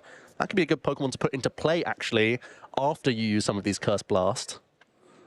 Absolutely, it could. Make sure you've got an option for attacking later in the game, taking out some of those Pokemon, basically anything other than Gardevoir EX itself. Here we do see the Dusclops going on to the Curlier. Now we see the Counter Catcher onto the route, so we're going a different route here, basically saying, I don't think you have Gardevoir. I'm going to make sure you have got no options. This isn't going to work, though, because of the Bravery Charm is blocking it. The 130 from Dust Noir combined with a 6 from Dragapult does put 190 onto Clefairy, but the Bravery Charm will save it for the time being. Well, essentially, Todd's just not going all in with this route. He's saying that, sure, I'm taking out the Gardevoir. Clefairy can come back and take a big knockout. The Iono, incidentally, does hit an attachment, which was huge for Tord, saying that if I set up this Clefairy now with enough damage, possibly I can deal with this Pokemon later. We're going to put all 6 onto the Curlier. That means we're giving no Monkey Dory math for Rune whatsoever. Love it. Tord is going to take a 2-prize knockout. Crucially, it's the Curlier and Ralts here. Rune has an easy attack with Full Moon Rondo, but what else can he piece together? Well, there's something else going on here, and that is that, you know, Clefairy KO's Dragapult. I think we can all agree that's happening. But Tord's got Dust Noir ready, which actually puts him on perfect math to do an Iono to 1. Yeah. And just go, you know what? I'm going to Iono you to 1. Hopefully, at that point, I'm going to be able to get, my Dreepy into a Dragapult, giving you super easy KOs. And then, hopefully, if you still don't have a Gardevoir, I put you down to 1 card in hand, and then I can start winning the game from there. Rune might actually have to play an Iono here instead of a Research, because he did actually draw into his Rare Candy. And he's he did take the other one from prize cards, actually, from the Curse Blast. So as long as he paid attention to the prize he took from Curse Blast, he can launch a Research here. I think he's going to. Here we go. The fresh 7 cards here. The third Ralts is not actually in his deck. That's also in the prize cards, by the way. So there's no freebie of Artisan for a second Ralts here. We have to find another Night Stretcher. Otherwise, that Pokemon could once again be Curse Blasted down, or once again, Hawlucha could come down in addition to a Phantom Dive. Absolutely could. Now we see the Artisan. That is being used here just to have a look, and there is a bench space, and you're right, Hawlucha. We could get a KO on the routes next turn. We could actually see the Lily's Clefairy and the routes going down. Tord going down to 1 prize remaining, putting Rune down to 1 prize, but getting the Iono at the same time, and then really putting himself in a very strong position to win the following turn. It does look like we are just getting the KO. Rune goes down to 2 prizes remaining. So, I mean, Hawlucha, Iono, let's do this. Sounds pretty decent. You have to still Curse Blast through this Lily's Clefairy. You've given up so many prizes that either you attack with your Blood Moon Ursaluna, or you use Curse Blast here and put Rune down to just 1 card. Well, double Buddy Poffin is going to let you look through the deck. I don't think you're really getting anything here. There is a Badoo, which I suppose you could get, but really... That feels way too risky for me. Oh, yes. A slap again. We gotta... If I've said it once, I've said it 1,000 times. Respect the slap. You do love respecting that slap, Joe. Right now, the question is, are we going to save that bench space for a Blood Moon Ursaluna? Are we going to potentially use a Hawlucha? Because Blood Moon would do enough damage to get rid of the Lily's Clefairy. And with not having the Psychic Weakness with a Night Stretcher, Lily's Clefairy arguably actually has more HP than the Dragapult. It does. And there is still 1 Night Stretcher floating around in Rune's deck. Here comes Night Stretcher now for Tord. Going to find him a Psychic Energy, which means we're launching attacks with Phantom Dive this turn with it committed to the active. Although we still could attack with Blood Moon if we use our Curse Blast, putting Rune down to 1. So still a non-committed play. But now that we put the damage onto the active, we know that it will be a Phantom Dive coming down here. 100%. And if we're going to be Phantom Diving, I really want a Hawlucha here. Because I want to be able to take out that routes on the bench, an Iono to 1. It's an Iono. Well, it is still an Iono to 1. But the question is, can we see a way to get the Hawlucha? Because if you don't, then the route survives. And there is still, it's a low percentage play, but there is a chance of Rare Candy Gardevoir. Rune has used a lot of research this game, though. He has. Tord has 4 cards here. Also has Flip the Script available. No Ball Search yet for that flying entry. Can we see it now? No. Not yet. Not even a means of finding a Dracloak either. And that means we get to float damage around with the Phantom Dive. We can't take anything off the board cleanly, which does give Rune a bit of play with Adrenabrain here. Does it get him in range of anything? Really depends on that 1-card hand. A supporter could springboard Rune into all sorts of options, but it's just 1 right now. Also, there's the likes of Flip the Script that will be open for Rune next turn as long as he can find a Ball Search card towards it. Mew EX can draw him some cards. There are still outs here. There's real jeopardy in this game too. There's even a chance of double Adrenabrain plus a slap onto a Dreepy. Now we're talking. But, oh no, because it's not going to work because he only plays counter catch. He's got one prize remaining. Oh, that would have been a fun end to the game. Ooh. Never mind. And there's no way we're going to get a third Monkey Dory. There won't be enough damage on the board. There's always Mind Bend as well. So if all else fails, if we find a Psych Energy, we can Mind Bend in a panic situation. Okay. That could work. And Rune only has a board of single prize Pokemon right now. And he can Adrenabrain to heal off his Ralts. So it doesn't all have to come next turn. No. This is a tense moment in this game number 2 of our Masters Division final. Tord Reklev, the best player, the most accomplished player of all time, has to make a comeback. And I love what he's doing here. This is what we often see in a situation like this. You spread the damage as far as you can because that means that the Monkey Dory is going to be less effective. There's no Adrenabrain for 3 damage. It's only ever going to be for 2 maximum. Rune's flashed it for himself, but I didn't quite catch it. That's a Monkey Dory and Bravery Charm. You can Bravery Charm Ralts. Is there anything else we can do here? You can Artisan. Maybe an Artisan to have a look. Of course, we can heal up our Ralts anyway with Adrenabrain. Problem is, any You'd still be losing to Horlucha. You'd still be losing to... Well, Tord doesn't even play Monkey Dory in his new build of Dragapult. Nah, you can't really bench your Routes here. I think getting the Bravery Charm is fantastic because it means you can protect against a Horlucha play. But then if you bench another Routes, then you run straight into a potential Horlucha play. So don't think we can be doing that. We Bravery Charm the bench Routes. Do we have a Psychic Energy to use Mind Bend? I don't think we do. No, we probably just have to start throwing damage onto the Dreepy here. We can put 4 damage counters onto the Dreepy with double Adrenabrain. You don't need to heal up the Routes anymore with the Bravery Charm coming down. And Rune knows that Tord doesn't have space for the Jamming Tower, otherwise that would be the safest line. Absolutely. And to be fair, if there was Jamming Tower, we definitely would have seen it by now. So 4 counters onto the Dreepy for Rune, and just a pass. Tord, can you sculpt away towards 2 prizes? Doesn't look obvious from here. Evolving up his Dreepy is important. There's Drakloak now. So the Dreepy is less in danger. That would have been Rune's final prize card required. It means you can't really Phantom Dive here, though, because if you Phantom Dive, you give 6 damage for the Monkey Dory. I mean, I know one of them's going to get KO'd, but there's always a chance for Monkey Dory Darkness Energy, and then that's another out to victory next turn. I think the best move is Blood Moon attack here. I agree. Because the Phantom Dive 6 damage counters actually is downside in this case. Ross, you've put it well. He did go and get a Professor's Research off of... the Recon Directive. Yeah, so he can see a lot more cards if he wants to, or he can INO to 1. Rune's got 1 card already, though. Is it really that much of an advantage?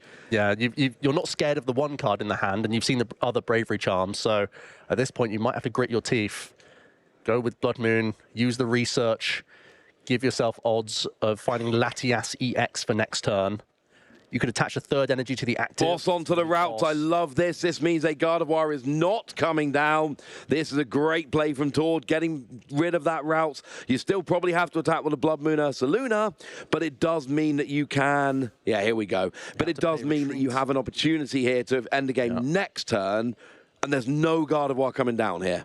Fire Energy on Dragapult EX would mean we're just looking for Latias EX next turn, and you're not giving Monkey Dory much to do here. There it is, the Blood Moon attack. Can attack for 3, thanks to the seasoned skill ability and Rune having taken 5 prize cards. Tord, now just 1 prize card away from leveling up the series. Worth noting, Blood Moon Ursaluna cannot attack 2 turns in a row, so it will need to pivot out the active next turn. We can't get too excited until we see a pivot, but Tord is in a very good position. Now Rune goes for the Routes because there really is no downside at this point. You know, if Tord can take a if Tord can attack, Tord's going to win the game, so don't worry about the Routes going down. We could potentially see a Psychic Energy Mind Bend and hope, or even just hope Tord doesn't have a pivot. It's not a great plan. That's all we got. We haven't yet seen Rune's next card. Oh, it's an INO. Here we go. Tord going down to just 1 card. Rune getting 1 himself here. Now has much more likelihood of not losing the game next turn. Oh, we don't see. And of course, drawing 1 card means an Ultra Ball will not be live because you don't have 2 cards to discard to search out. Pass. It's a Professor's Research and an Ultra Ball. You can't play the Ultra Ball, but you can research. We're looking for a Latias to retreat and send us to a game 3 here. We need Latias to get Blood Moon out of the active. There is an Ultra Ball in hand. That should be everything Tord needs here, surely. Was the Latias perhaps discarded? Otherwise, he would recon directive first. We haven't got it. Surely the Latias EX was discarded if we are still looking here. It must be in the miss discard. the Night Stretcher required to win? We don't have a Night Stretcher right now. It's not in hand. We've got an INO, but that can't be... You can always check with Artisan. Let's have a look. There's another Ultra Ball in the hand here. But it's not in the deck. No, the Latias EX must have been discarded during this game. Oh, that's upsetting. Otherwise, no doubt there would have been a recon directive for that third card to activate Ultra Ball for the game. Absolutely. One Night Stretcher used. I believe there's still one remaining in the deck. So this Blood Moon is currently stuck, and Tord just has to announce pass back here. Rune clinging on. There's no way to retreat here. There's no air balloon to turn it into a reasonable retreat cost. Latias in the discard, unavailable right now. There's no switching cards. No, there's nothing. It's not coming out of the active at this point. Latias is what we need, but it had to be a Night Stretcher, it turns out, not a Pokemon Search. So it looks like we are passing back. Does Rune have a way to take a prize here? Professor's Research, Ross. Okay, that could do it. Rare Candy Gardevoir. Where else can we get? Screamtail could win the game with a Rare Candy Gardevoir combo. We got Rare Candy. There's the candy. There's the INO counter catcher. It's not there. There's no Gardevoir. Groans from the crowd as Rune got so close. Because next turn, nothing is needed. Blood Moon can just attack next turn. Next turn, there's no issues. Blood Moon just goes, oh, cool, I can attack again. I win the game. So Rune needs to win this turn. There is absolutely no way. If there's a Psych Energy, we can still Mind Bend. We can. Ah, that's a good shout. We can still Mind Bend here. Okay.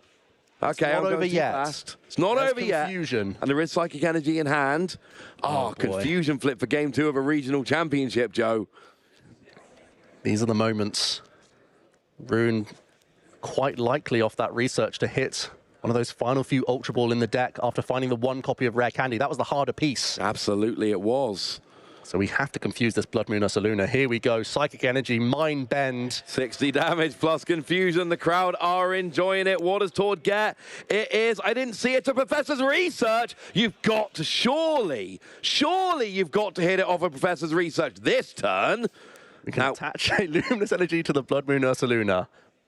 Tord has a quick look at how many cards remain in the deck. If there's anything else he can thin here with Artisan or with Ultra Ball, he'll do that before seeing his 7. Is the Night Stretcher here? Night Stretcher's not in deck. Are we looking at another 50-50 confusion flip? I think we have to do the 50-50 confusion flip. I'm not sure there's any other way to get him out the active. Tord can also go INO and slow attach to the Blood Moon.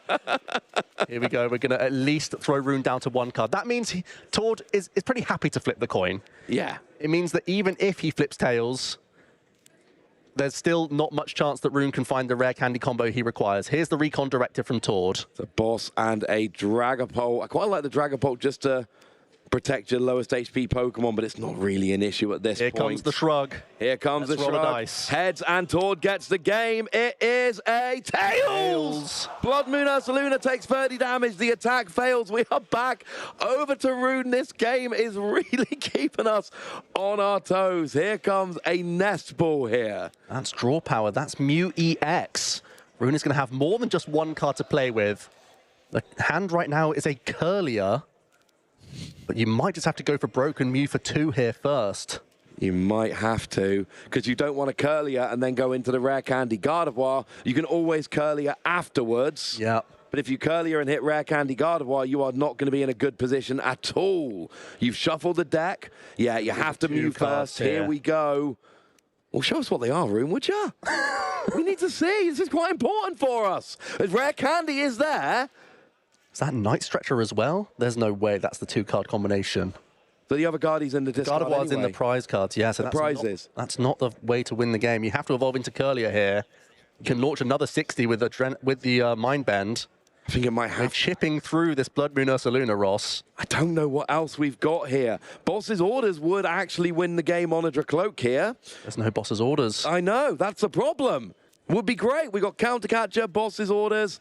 We are seeing a Recon Directive from Tord. It's a Rare Candy and a Dusclops, neither of which are doing any good right now. Counter Catcher isn't live. Boss's Orders is. We're dragging something into the active. We want to slow down the Mind Bend damage. We really do. It is a Bring up Curlier. Again, if we win on a 50-50 here. We do. The attack never happened with confusion, so the you can't attack next turn is not in effect. So you are able to flip again. A heads will win toward this game. Keep it on the table. We don't know. Oh. Keep it on the table, Tord. It's a heads. Tord's win game 2, and we are off to a game 3 in the Frankfurt Regional Championships. Head flip on that Blood Moon Ursaluna, KOs the Curlier, and Tord has evened it up at 1 game apiece. What a remarkable game. People are enjoying this one in the crowd, Joe. The Pokemon trading card game. There it is. Oh, that was one of the weirdest, tensest games I think I might have ever commentated. Here comes a replay then, and we did see that damage coming down on the Curlier nice and early. We saw the counter catcher onto the routes, and Tord going very simply, I will take away the threat of Gardevoir. Both of them go down, and Tord is saying, if you hit Rare Candy Gardevoir, you still can't have it. We see more attacks from Dusknoir, spreading damage around, because Gardevoir still is not hitting the field, even though one came out of the prizes. We saw Boss's orders at the end there onto the routes, trying to get rid of that, taking away even more options. Blood Moon Ursaluna attacked, and it's quite simple. Get out of the active. You can't. Monkey Dory confuses it. It's quite simple. Flip aheads. You can't, at least first time round, so the game carries on. Rune delighted there, but now we see a flip the second time round onto the Curlier. That one's a heads, and we're off to game 3. Well, I can only expect that it's going to be another chaotic game 3 to decide our Masters Division final here in Frankfurt. A crazy game. Sometimes the Pokemon trading card game subverts all expectations, Ross. That was one of those games. It all started with some horrific prize cards for Rune, which finally opened the door for Tord, who didn't even have a good start, by the way. Had to slowly work his way into the game, and found himself in this position where he couldn't shift his Blood Moon Ursaluna, had to flip some coins. And this is a game of skill, make no doubt about it, but every now and then it does come down to these fortuitous moments. Unless, you know, flipping a coin, 50-50, he flipped 2, he got 1 heads. Job's a good one. Getting into this game then, both players, well, it seems like Rune will have the choice to go second. You would imagine he would be taking that option. Yep. Looking to once again weave in his technical machine evolution, getting into these Pokemon before Tord can disrupt it and pick apart the board with these Curse Blasters, so vital. Tord has been patient in his play, acknowledged that there's no boss's orders within Rune's list, so he's going to only ever promote Pokemon that he wants to be knocked out every turn, so that he can be in control of the counter catcher, taking out crucial threats. That's how he was able to win that game number 2. That's how he's going to try and win this game number 3. Absolutely. I quite like his opening hand. He's got a Dreepy to start. He does have a Buddy Buddy Poffin. He's got Candy Dragapult in his opening hand as well. I don't know if he's got any energy. We'll have to have a look about that. But no energy right now. But there is Boss, Candy, Dragapult. If he could somehow find that Neo upper energy, he could have an absolutely blinding start to this game 3. That's the only thing he's missing. 1 mulligan for Rune gives Tord an extra card as well, as a bit of a apology. Oh, wow, the secret box for Rune as well. That's a really good opening hand for both players here. Okay, we like this. Good opening hand for both players. That means they're both going to be able to do something, show us how their decks work. That'll be fun. Now, let's see. Hang on, we haven't seen the prize cards yet. I was going to say, let's see what's prized. It's better. Thank goodness. I don't love the 2 Professors' research, given how much Rune was relying on them so far. But compared to 2 Gardevoir, I think we'll take it. Yep, so a little bit awkward with the Hawlucha and Blood Moon Ursaluna. Like you said, Ross, a couple of those research can be problematic. It would hurt your outs as you go through the game, getting hit with those Iono Disruption pieces. But I think both players are going to have a good fist of this game. They have a Buddy Buddy Poffin. Tord already has the Dreepy in the active, so can go about finding his early evolving Pokemon, working his way towards the Dragapult, working his way towards the Dusknoir as well. These all have to come together, really, in this archetype if it's going to really make an impact, a dent on a powerful Gardevoir board state. Absolutely. The one-hull Lucha being prized is someone I've got my eye on from Tord. That 10 damage can be absolutely crucial. So at the top of the prize, it's probably not coming out. But Blood Moon Ursaluna there in the middle being prized, not actually that bad. You ain't going to need it till the late game. By that point, you're probably going to have taken it out the prizes. So I'm all right with that one. It's a whole Lucha I'm watching for now. We got a Buddy Buddy Poffin from Tord. We got a Dreebeat. We got a Duskull. And business as normal so far. Also going to take a look through those prize cards. No gasps from the crowd this time. So I think both of them can breathe a sigh of relief in that regard. So we're just going to do his due diligence here and have a look through. Because as we know, whenever you're trying to map out how you ultimately win the game, you always have to think about what resources you do and don't have access to. There are sometimes situations where you can, especially with Curse Blast, try and punt for prizes just based on using your Curse Blast aggressively as well. So that's always something you have to keep in mind with the Dragapult archetype in particular. No, absolutely. So we've had the Buddy Buddy Poffin. No energy attachment, could not find an energy. Passes over to Rune. That's what I'm watching for Tor right now. Is we're on energy watch. He's got everything else he needs. He's going to need some energy to get some attacks rolling. Was he a nest ball from Rune? This is going to be the first opportunity to look through the deck. Finds both those Gardevoir. Much happier than last game. Sees the Pheasant Dip Tea. What we're doing here is checking the important cards are not stuck in the prizes. There's nothing too horrendous here. And then you can go about using Secret Box and getting everything you like. Yeah, I believe there are no Curlier in the hand either, so it can be a very solid TM evolution. It does leave your Clefairy EX in the active position, but also just getting an turn attachment onto this Pokemon is also really good to allow you to put on some pressure. So it can be an awkward Pokemon to lead out with because it's a vulnerable two-prize Pokemon, and if Tord has that great rare candy combination, it could be punished. But if that's not the case, you can start trying to churn through prize cards with this Pokemon without even finding a Gardevoir. And that could be an absolutely big advantage here. Basically, Tor's looking for Neo Upper Energy or one of his 2 copies of Hilda. They are his outs next turn to get this Dragapult attacking immediately. Over to Rune then. What have we got? Well, starting our secret box here. Going to get rid of the Iono, knowing that you can get a different supporter anyway. Yep. As a little bit of a refund with the secret box. Also tossing away an early Psychic Energy, always a great thing. Yep. And looks like Rune will be looking for a Earthen Vessel because we have a second Ralts already in the hand, I believe, and the Artisan. So we can continue to filter out these Psychic Energy, always a mission of any Gardevoir player. The secret box has really unlocked the Gardevoir archetype. It's why we've seen it been built in this way with a couple Arven, the secret box to cherry pick these TM evolution.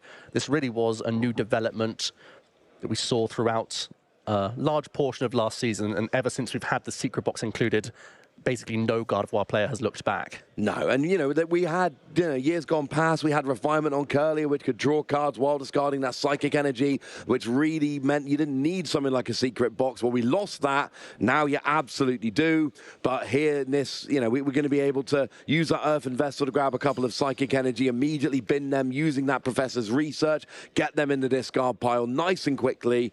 TM Evolution onto the Lily's Clefairy, plus an energy attachment means you can start evolving. You said there's another Routes in hand, so you bench that, you get 2 Curlier immediately, and you're rolling. The only thing we're really looking for is don't draw Curlier off Professor's Research. Yeah, that would ruin your TM evolution. There are 2 copies of the Curlier in the deck, so if you draw into any of those from the Research, it means you're slowly evolving them, which would be a little bit more awkward. Yeah, we don't want that. We'd much rather get them immediately, so that we are set up for a Gardevoir on the following turn.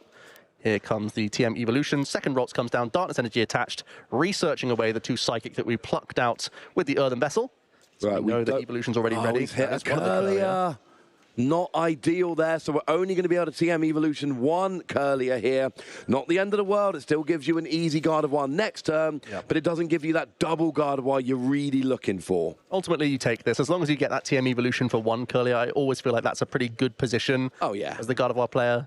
It means that you don't have to get fortunate to get the combination of Ultra Ball or Gardevoir plus the rare candy, or get fortunate to use an Arven, weave that in, and find the piece that you're missing. It means that we can continue to churn through with Ionos and Research instead. No, absolutely. It is certainly better than the alternative. You got 1, that's good. Drawing both would have been absolutely devastating. You didn't. So we get the single evolution. We pass over to Tord. And this could be absolutely crucial. We see Professor's Research as an aggressive supporter option, but how many rare candy are in hand right now? It's like a few. I think there might be 3 rare candy in hand. Yeah, Tord does play with some EX era older rare candy artwork. I believe there's 3. Yeah, so here's a Dusclops. At least 2. The problem is, if you get the attack off this turn, then you can get, using the Dusclops, you can KO the Curlier on the bench and the active Lily's Clefairy, free prize turn. And you've got to bear in mind, there are 2 more in hand. You've got to Iono here. The thing is, you are on the back foot in this matchup. You are unfavored in this matchup. And if you hit, literally all you need is Neo Upper.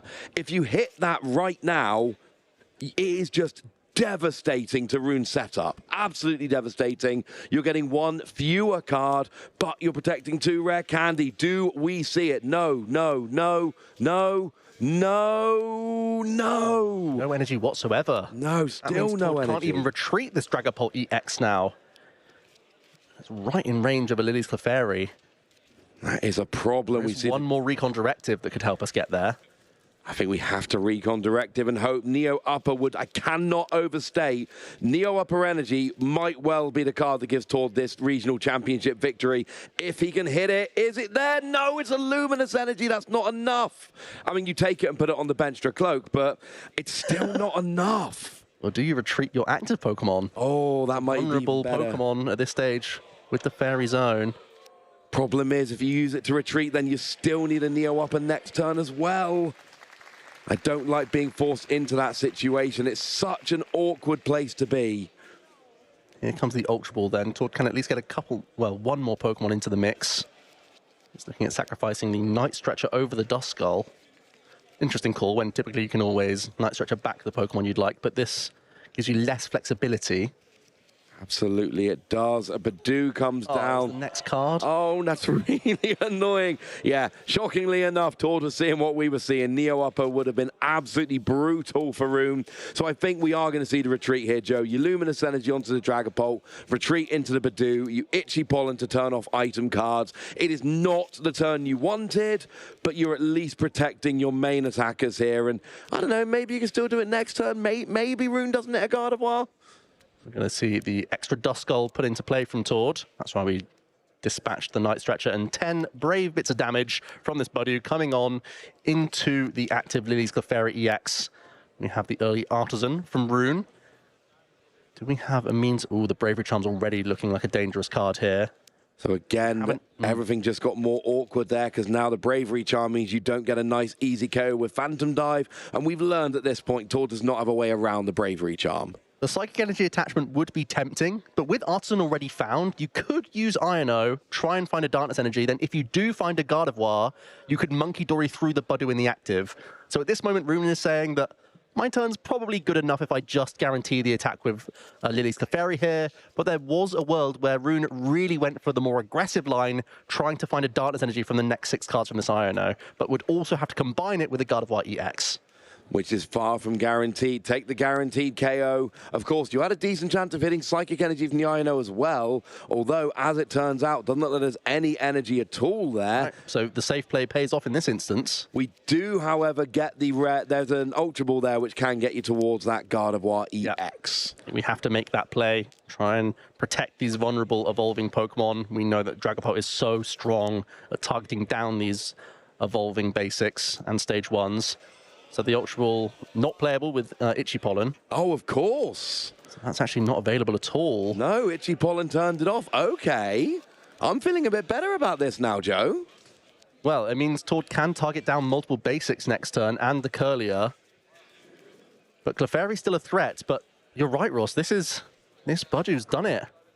I kind of love the idea of just going after the Routes and Curlier and just kind of ignoring Clefairy, going, you know what, Clefairy, you do your thing, I'll get to you later. You go do what you want to do, we'll play with you later.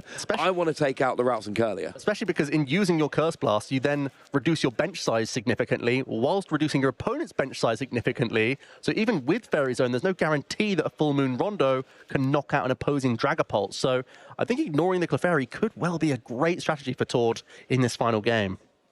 So I mean, you have to KO through the Badoo. You have to take the prize when it's on offer there, but that does not feel good if you are Rune. It's not going to be an option, so looks like I mean, that was Badu. It's such a tiny little Pokemon. 0 energy, you're always giving up a prize using it. And how many times have we seen it come in absolutely clutch this weekend, winning players' games they would otherwise be losing. So now Dragapult comes back to the active. So confidently promotes the Dragapult EX. Has a good amount of draw available to him. Has Ultra Ball for Flip the Script. Has already one Dracloak in play. And that Professor's Research. Or potentially, you could use that Flip the Script early, try and find the Hilda for the guaranteed search for your Neo Upper Energy. You can either see a huge chunk of cards, or look to find that supporter first, ahead of your Professor's Research. They're both decent options. Certainly Hilda would be amazing. You want that Neo Upper Energy as fast as you possibly can. You did not get an attachment last turn. Well, not one that stuck. You got one to retreat into the Badu, but you really need to get that attachment here. My only real issue with going after the Routes and Curlier is if you attach Neo Upper and then get KO'd, you are in a very bad position in terms of you don't have any way of getting enough energy to do your best attack the following turn. And Jet Headbutt ain't going to do it. Are we maybe adding up for a third Curse Blast here? Coming into play, yes. Also have the Ultra Ball here. You can still use one Dusclops and open up the space for Pheasantipity, let's not forget. Can indeed. There's no bench space right now, but you can certainly get some. I do like this, because I think the one thing you have to do here is Dusknoir onto the... Well, either you go after the Lily's Clefairy, but that can be done with a Dusclops. Yeah. Or you go after the Curlier, and I really like the idea of just essentially swapping your Dusknoir for your opponent's Curlier, because they want the Curlier a lot more than you want the Dusknoir. Take that trade every day of the week. Curse Blast into a big research then by the looks of things, Ross. Rare Candy into the Dusknoir. Wow. Oh, I love this. This is getting really dangerous now. Research for 7 cards. Can we find that Neo Upper Energy? This is a huge 7 cards. This could be determining the winner of the Frankfurt Regional Championships. Do we have Recon Directive still? We still have the Recon Directive. Okay. We could still flip the script. It's not there. It's a Luminous Energy. We still got Flip the Script, potentially. We still got Recon Directive. Do we have a way to get Pheasantipity right now? It would only be from the Recon Directive. That's so now we have to find an Ultra Ball, or we have to find the physical Pheasantipity or the physical copy of Neo Upper Energy. This is not going exactly how we wanted it. Tord is giving himself, as always, the best possible chance, but is not drawing the cards he needs. Ultra Ball. Yeah, Ultra Ball will do. That gives us Flip the Script. I mean, it's not there, but it's getting a lot closer. Now, you do need to free up a bench space in order to play the Pheasantipity, but you can do that with a Dusknoir or the Dusclops. So that was going to get you a little bit closer. We're going to have to throw away some excess supporters. Not what we were looking for from our Professor's Research whatsoever. But now it's just a 3-card dig for a 1-of in your deck. The odds are looking less and less likely for Tord. It keeps getting worse and worse as time goes by. Hilda no longer an option because you've had to play that Professor's Research. So now you're using Pheasantipity, you're flipping the script, you're drawing 3 cards. You couldn't get an energy attachment on turn 1. You couldn't get it last turn because you had to KO, you had to retreat into the Badu. You've not had an attachment stick yet. You need this Neo Upper Energy. And there is a world in which we can actually KO all 3 of these Pokemon. You know, the Routes, the Curlier, and the Lily's Clefairy, and put yourself in a great position. But we are going to need a little bit of help. Rock scouting the prize taken from Tord from that Curse Blast. Here's the Flip the Script then. 3 cards from Pheasantipity EX. Will it be the Neo Upper Energy? We need to see it. It's not. No. There's a Dusclops, which was potentially part of the plan here. Because 1 onto the Routes, 1 onto the Lily's Clefairy, so then you get the double KO.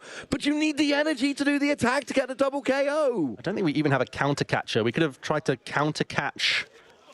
Oh, and here comes just the other Rolts down. Night Stretching back for another 70 damage. I don't actually mind this.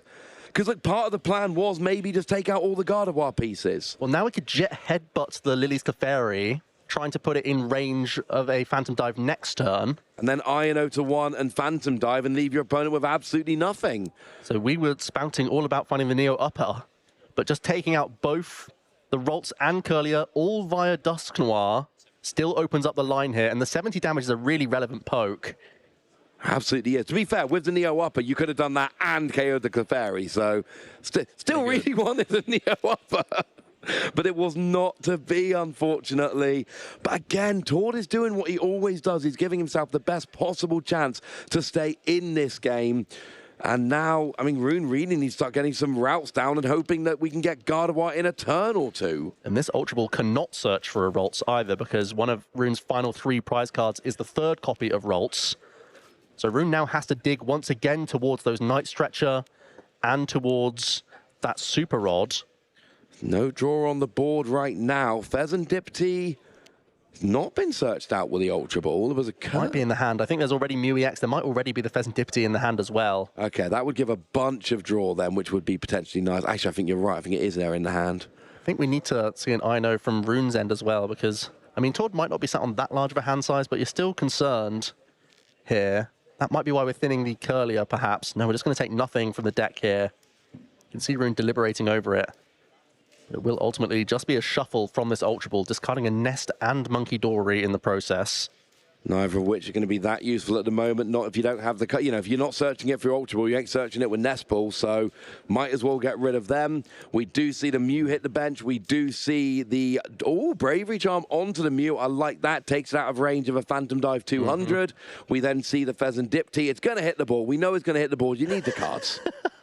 Well, perhaps we were playing the Ultra Ball just to lower our hand size for restart as well. It might be very much the case where we use restart before the flip the script as well here. Absolutely. Professor's research, though. Just going to be a fresh 7 cards before any of these abilities are used. Need some. Oh, we do see a Night Stretcher in hand. That's going to help. Bunch of energy, but there is one Night Stretcher to get a Routes back. That's really important for Rune here, because we know that Gardevoir EX is integral if he wants to continue battling on in this game and having more than just this Lily's Clefairy. Yes, the knockout is looking really appealing. Yes, Rune would be going down to just 1 prize card remaining this turn, but he needs to have something for the following. Yes. Because that Lily's Clefairy, I mean, look, if Lily's Clefairy stays there, you've won the game. Congratulations, you're the regional champion. If a Lily's Clefairy does get taken down, you need some kind of plan for next turn, and that starts with the route. Wow. So we see another Bravery Charm. That's absolutely huge, because it takes away the Hawlucha KO play. So now we see the Mew using restart for 1 card. It is decent. Super You can now Super Rod a second Ralts, an Artisan for it. Yep. That would make you a little bit safer from Curse Blast. But it does Phantom Dive. But it opens up the Phantom Dive Hawlucha play to KO on the bench. It does. I mean, we have Caster Vision in that the Hawlucha's in the prize cards, as is the Blood Moon Ursaluna as well. So Tord next turn has to attack with a Dragapult with a Neo Upper. So there's a lot that we can see that Rune has to still play around. It's weird. Generally speaking, the players have a lot more information than we do. They can look at their discard, they've played their deck more, etc., etc. But the one thing we know that they don't is we got access to their prizes at all times. Seriously, we've got a little telly here. See their prizes all game. It's lovely, wonderful. Shout out to the awesome crew backstage making our lives easy. That's the one thing we have that the players don't have right now. The Artisan will grab that second Ralts. Rune trying to give himself the best chance of grabbing a Gardevoir EX. That certainly is the easiest way for him to close the game next turn. Absolutely. As long as you can get Rare Candy, Gardevoir EX, you open up so many energy attachments. There will be the quick Adrenabrain from this Monkey Dory. I just want to point out, Rune hasn't had a Gardevoir since game 1. No. Since the conclusion of game 1, which is what, 40, 45 minutes ago, maybe more, Rune hasn't had a Gardevoir since game 1 finished. And there aren't even any prizes this game. It just has not happened. We see the KO with Lily's Clefairy onto Dragapult. This is it for Tord. We do see, now he's Ultra Balling, including getting rid of a Hilda. Having said that, I think you probably need to I-No here, so maybe Hilda isn't a good job anyway. There's a Dracloak. It's going to open up another Recon Directive. You have Flip the Script. You have double Recon Directive, which you're obviously going to use one before you evolve. You do have your I-No ready. You need to hit your Neo Upper Energy. It's really important.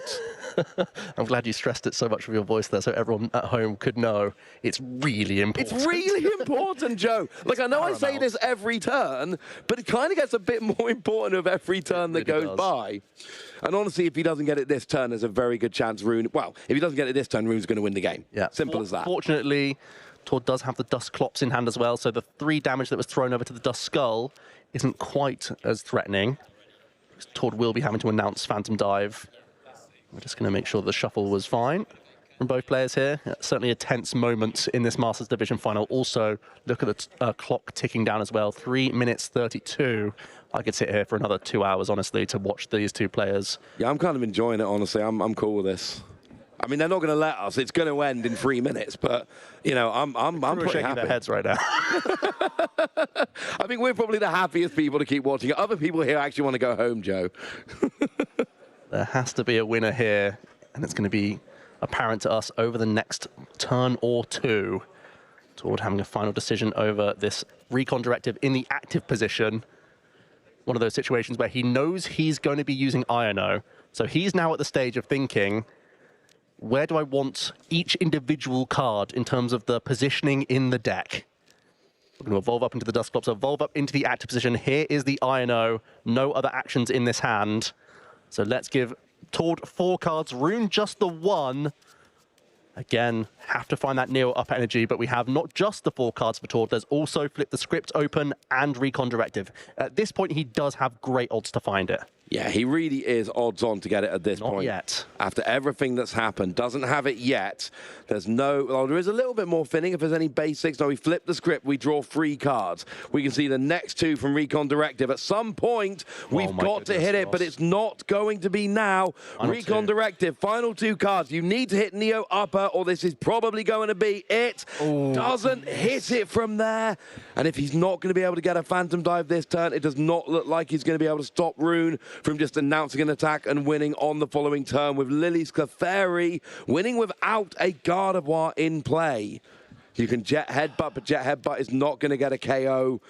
You have to counter catch up the Pheasantipity EX. And just hope. That's the only Pokemon you can't Psychic Embrace to retreat, being a Dark type, not a Psychic type. You can't even announce the Jet Headbutt, I don't think, because Monkey Dory damage would eventually deal with you. Indeed, so just the pass. So here we go. Do we have a way to retreat? We do, and that means Arun Hyman is going to defeat Tord Reklev 2-1 and become your Frankfurt Regional Champion, the first person in Europe to get a direct invite to the World Championships by winning a regional this season. Aged up recently into Masters and showing still one of the best players around in this older age division. Huge congratulations to Rune there. Wow, that was a sweat. You think you hear Gardevoir versus Dragapult Dusknoir, you think it's going to be a done deal. It was anything but that. Really what a close set we've just watched. Here's the replay, going back to that game number 1, the only game in which we saw a Gardevoir EX hit the board, because Tord had a really, really poor opener for this one. Just a dreepy pass, allowing room to TM Evolution up into multiple Curlier, eventually getting into Gardevoir. And you can see just how quickly the game gets out of Tord's control when there is access to this Psychic Embrace. Absolutely. Psychic Embrace really does let you run away with the game. Look at all the energy on the field. Rune will be very jealous of that when you look back at the next couple of games.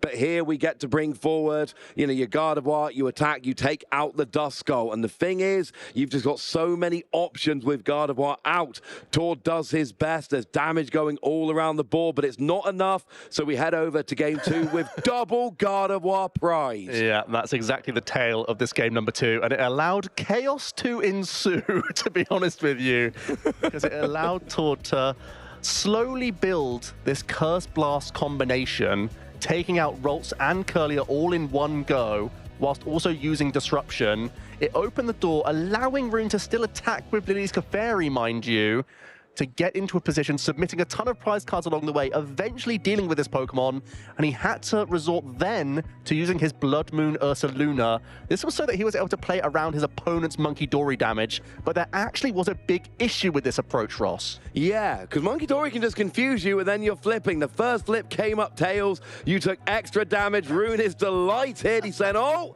that big bear's a bit confused, it's not working yet. But Tord had another chance. He flipped head second time round, and we head on over into game 3, where it's the tale of Neo Upper energy. It was all about, can Tord hit that Neo Upper? He missed energy attachment early. He had to use one to retreat, and Neo Upper never came out the deck. That was the most aggravating game of hide and seek I've ever seen with an ace spec. That Neo Upper energy just crucially out of reach for Tord through a couple of those turns.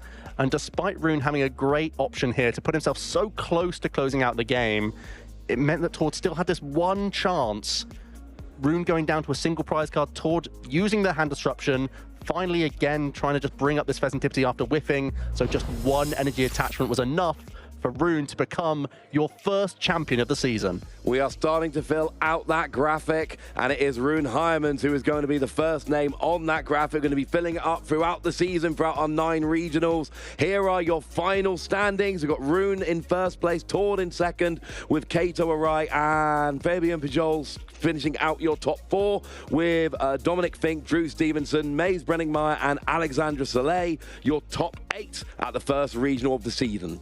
It's very easy to think that with our 2 finalists, it was still the tale of Dragapult versus Gardevoir, but there was so much more to be had at the Frankfurt Regional Championship. Seeing Blaziken EX getting top 4, seeing multiple top 8 placements for Terrabox, seeing the Joltik box, not the Golden Go EX build that won the World Championships in Seniors, the old-fashioned build of Joltik getting that top 8 as well. So much to look through going into the next few tournaments of this season. So much great action that we've seen this weekend. Yeah, we saw Mike Ellis showing us that Marnie's Grimmsnarl might yet have legs. Conkelda is apparently a real deck after all. But there's going to be, we've got Pittsburgh in a week. Yeah. And yeah, good luck to our American friends, because that's a game that. Yeah, you've got a lot to figure out. And you don't even have 7 days to do it. You got like 5 really. And then it's Saturday and then you start. Well, I think possibly a few things to take from this tournament. We saw that Shaman was excellent, and if Terrabox is going to be a strong archetype in the format, that seems to be a great tech card. You still have to respect those stage 2s, that's undoubtable. But also Golden Go, not really having a great tournament run. One of them in our top cuts wasn't really the top contender that it was at the World Championships. That's already a big twist to the format. Is it time to call Golden Go a Phase 2 deck rather than a top cut deck? Because the World Championships, most played deck in day 1, brilliant conversion into day 2, but then we get to the top cut and, Piper Lapine goes to 7th place with it, phenomenal finish, really undone by prizes. But it didn't get any further than that, and it was just Piper there. And the numbers that Golden Go showed didn't do quite as well. It came in quite good numbers here today and this weekend, and it kind of underperformed again. But there's still a bunch in day 2, or in Phase 2. Is Golden Go a Phase 2 deck rather than a top cut and tournament winning deck? In fairness, that's how it's been proved so far. It is quite a linear strategy, so I do think sometimes it could be undone with easy counterplay, whether it's tech inclusions or more awkward matchups. We saw a few of those awkward matchups, like Blaziken EX popping up, for example, with Yeah, we GU. did. But that was just the first tournament on our calendar this season, so make sure you can register to compete or spectate using that rk9.gg/events/Pokemon. This is a phenomenal resource for everyone out there, whether you want to be spectating, having fun in the hall, or getting down to the action yourselves. If you saw anything you liked today, thinking it's a bit of fun, you're right. You've got to come and join us here at the regionals. Oh yeah, no, highly recommended. Highly recommended. We've had a few opportunities throughout the stream this weekend to show you guys the scale of the hall, everything going on here, the number of people that we've got. A lot of effort has gone in from an awful lot of people to making these events absolutely phenomenal. And we're showing you the stream here. We're showing you the Masters division, the competition in the trading card game. But once you get here in the hall, as we've tried to show you this weekend, there is a lot more going on, whether it's side events, themed side events. The Sisterhood event I hear was phenomenal this weekend. And then if you just want to go and enter a coloring competition, play some Pokemon themed board games, we've got you covered there as well. It's all happening here at the regionals, but Frankfurt, the games are done. But there are 2 champions and a champion and a finalist to crown, and they're going to be on the stage. So let's head over there. Welcome everybody to the main stage of Frankfurt Regional Championships 2025. We had over 2,000 players, 2,000 trainers coming from all over the world. One of our largest ever events and the first regionals this year in Europe. And my word, have we come a long way from decks as meta and high and mighty as Dragapult and Gardevoir, all the way down to, wait, Conkelda was 8-0? And every moment was absolutely fantastic, and I couldn't be more overjoyed to introduce our first finalist. You know them well. Let's give a huge round of applause for Tord!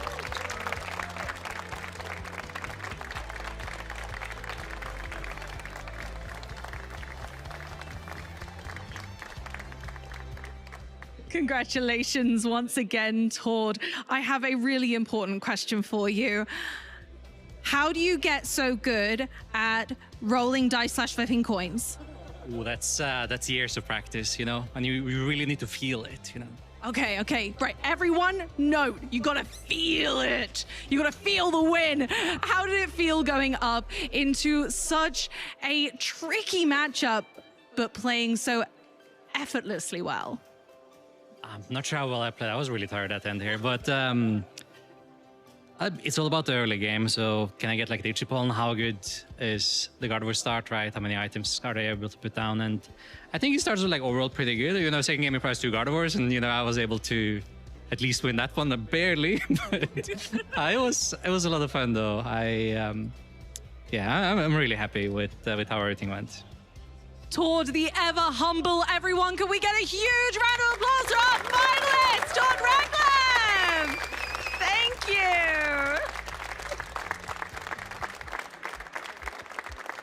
But of course, we have another superstar in our midst, another trainer who has succumbed to every matchup, who has brought their very best and has made the most of this opportunity. Of course, I'm talking about Rune, winner of Frankfurt 2025.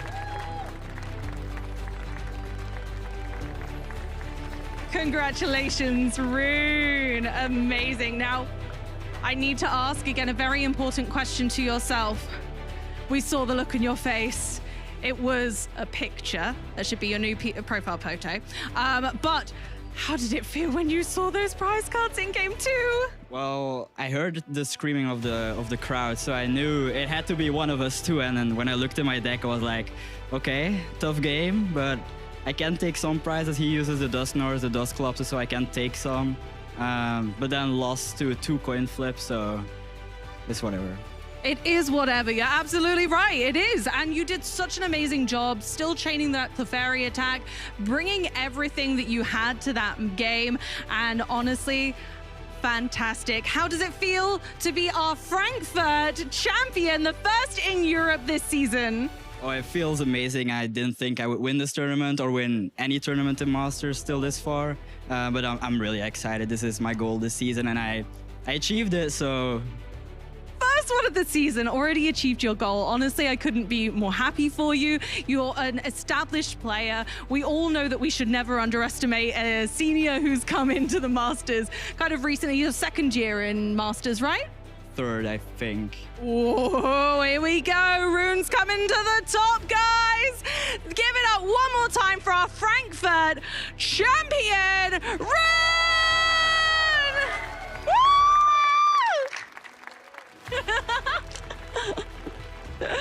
Oh. Thank you so much, everybody, for traveling far and wide. Each Pokemon, we understand the power that's inside. I got a little carried away there. Thank you so much, everybody, for being here.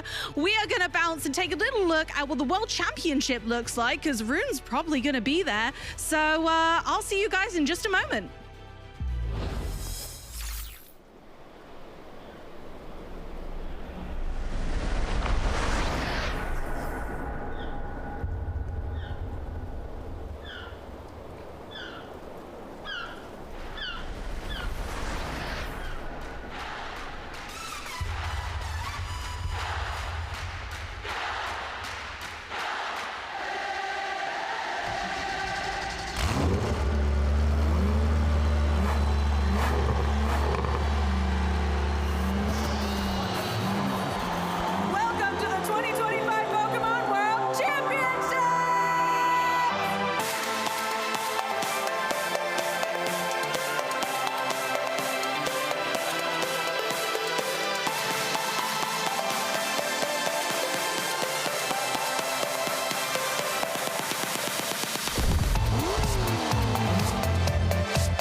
was fantastic to get a little glimpse back at what happened at this World Championships.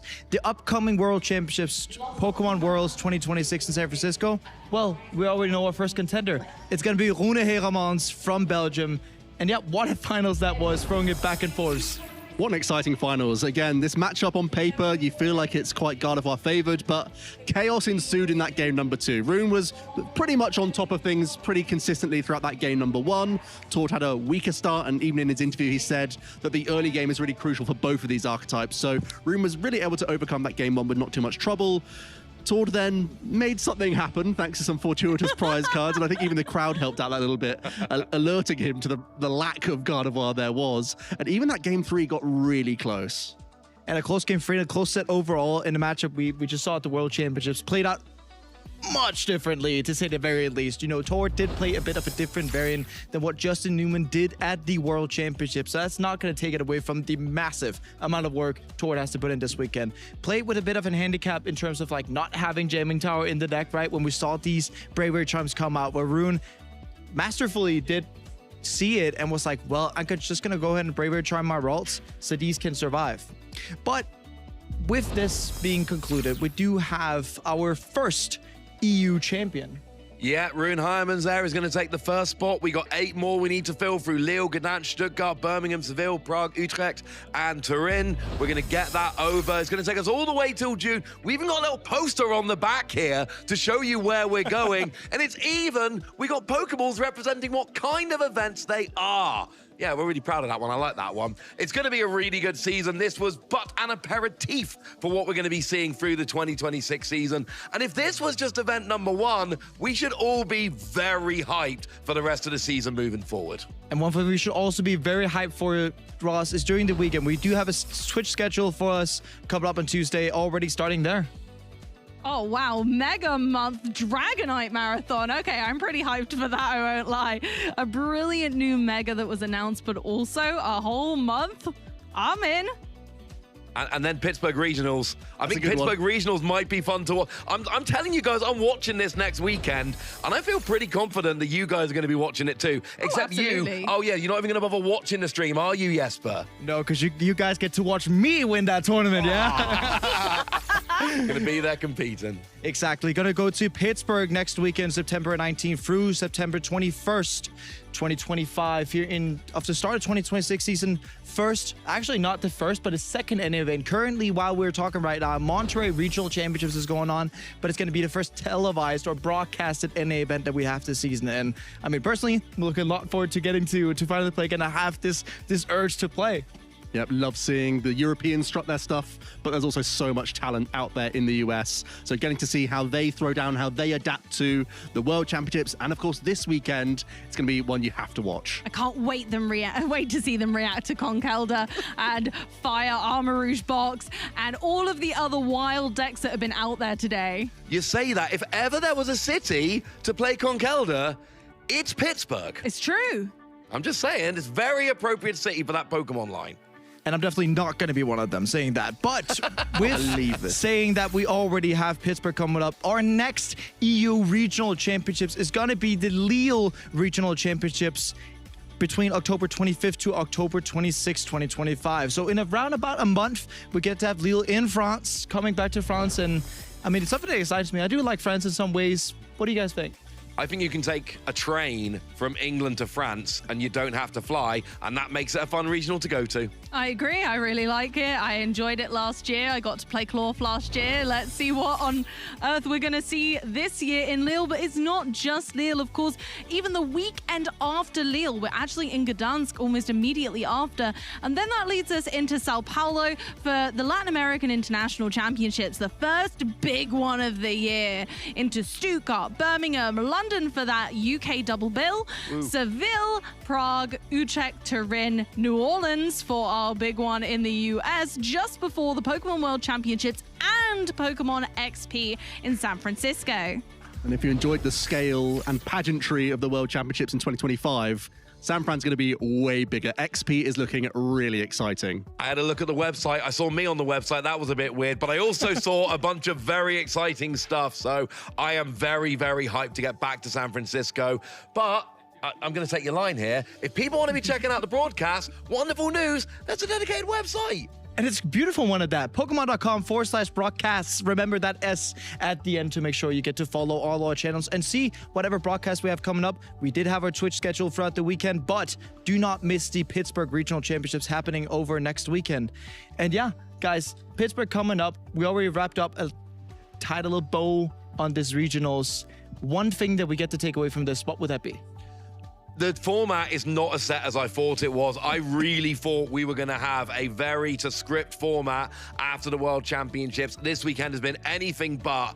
And now I'm excited to see what our North American players can do over in Pittsburgh to bring us more surprises next weekend. I am hyped coming out of this event.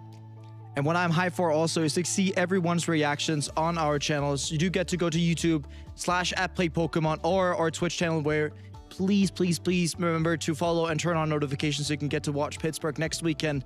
But yeah, that's going to be at Pokemon TCG. All our socials are going to be at PlayPokemon or /Pokemon. So do remember to follow our channels and stay subscribed to that. And without much further ado, this has been the Frankfurt Regional Championships 2026 already. It's been a blast to have this event with you guys. And what else to say than Auf Wiedersehen.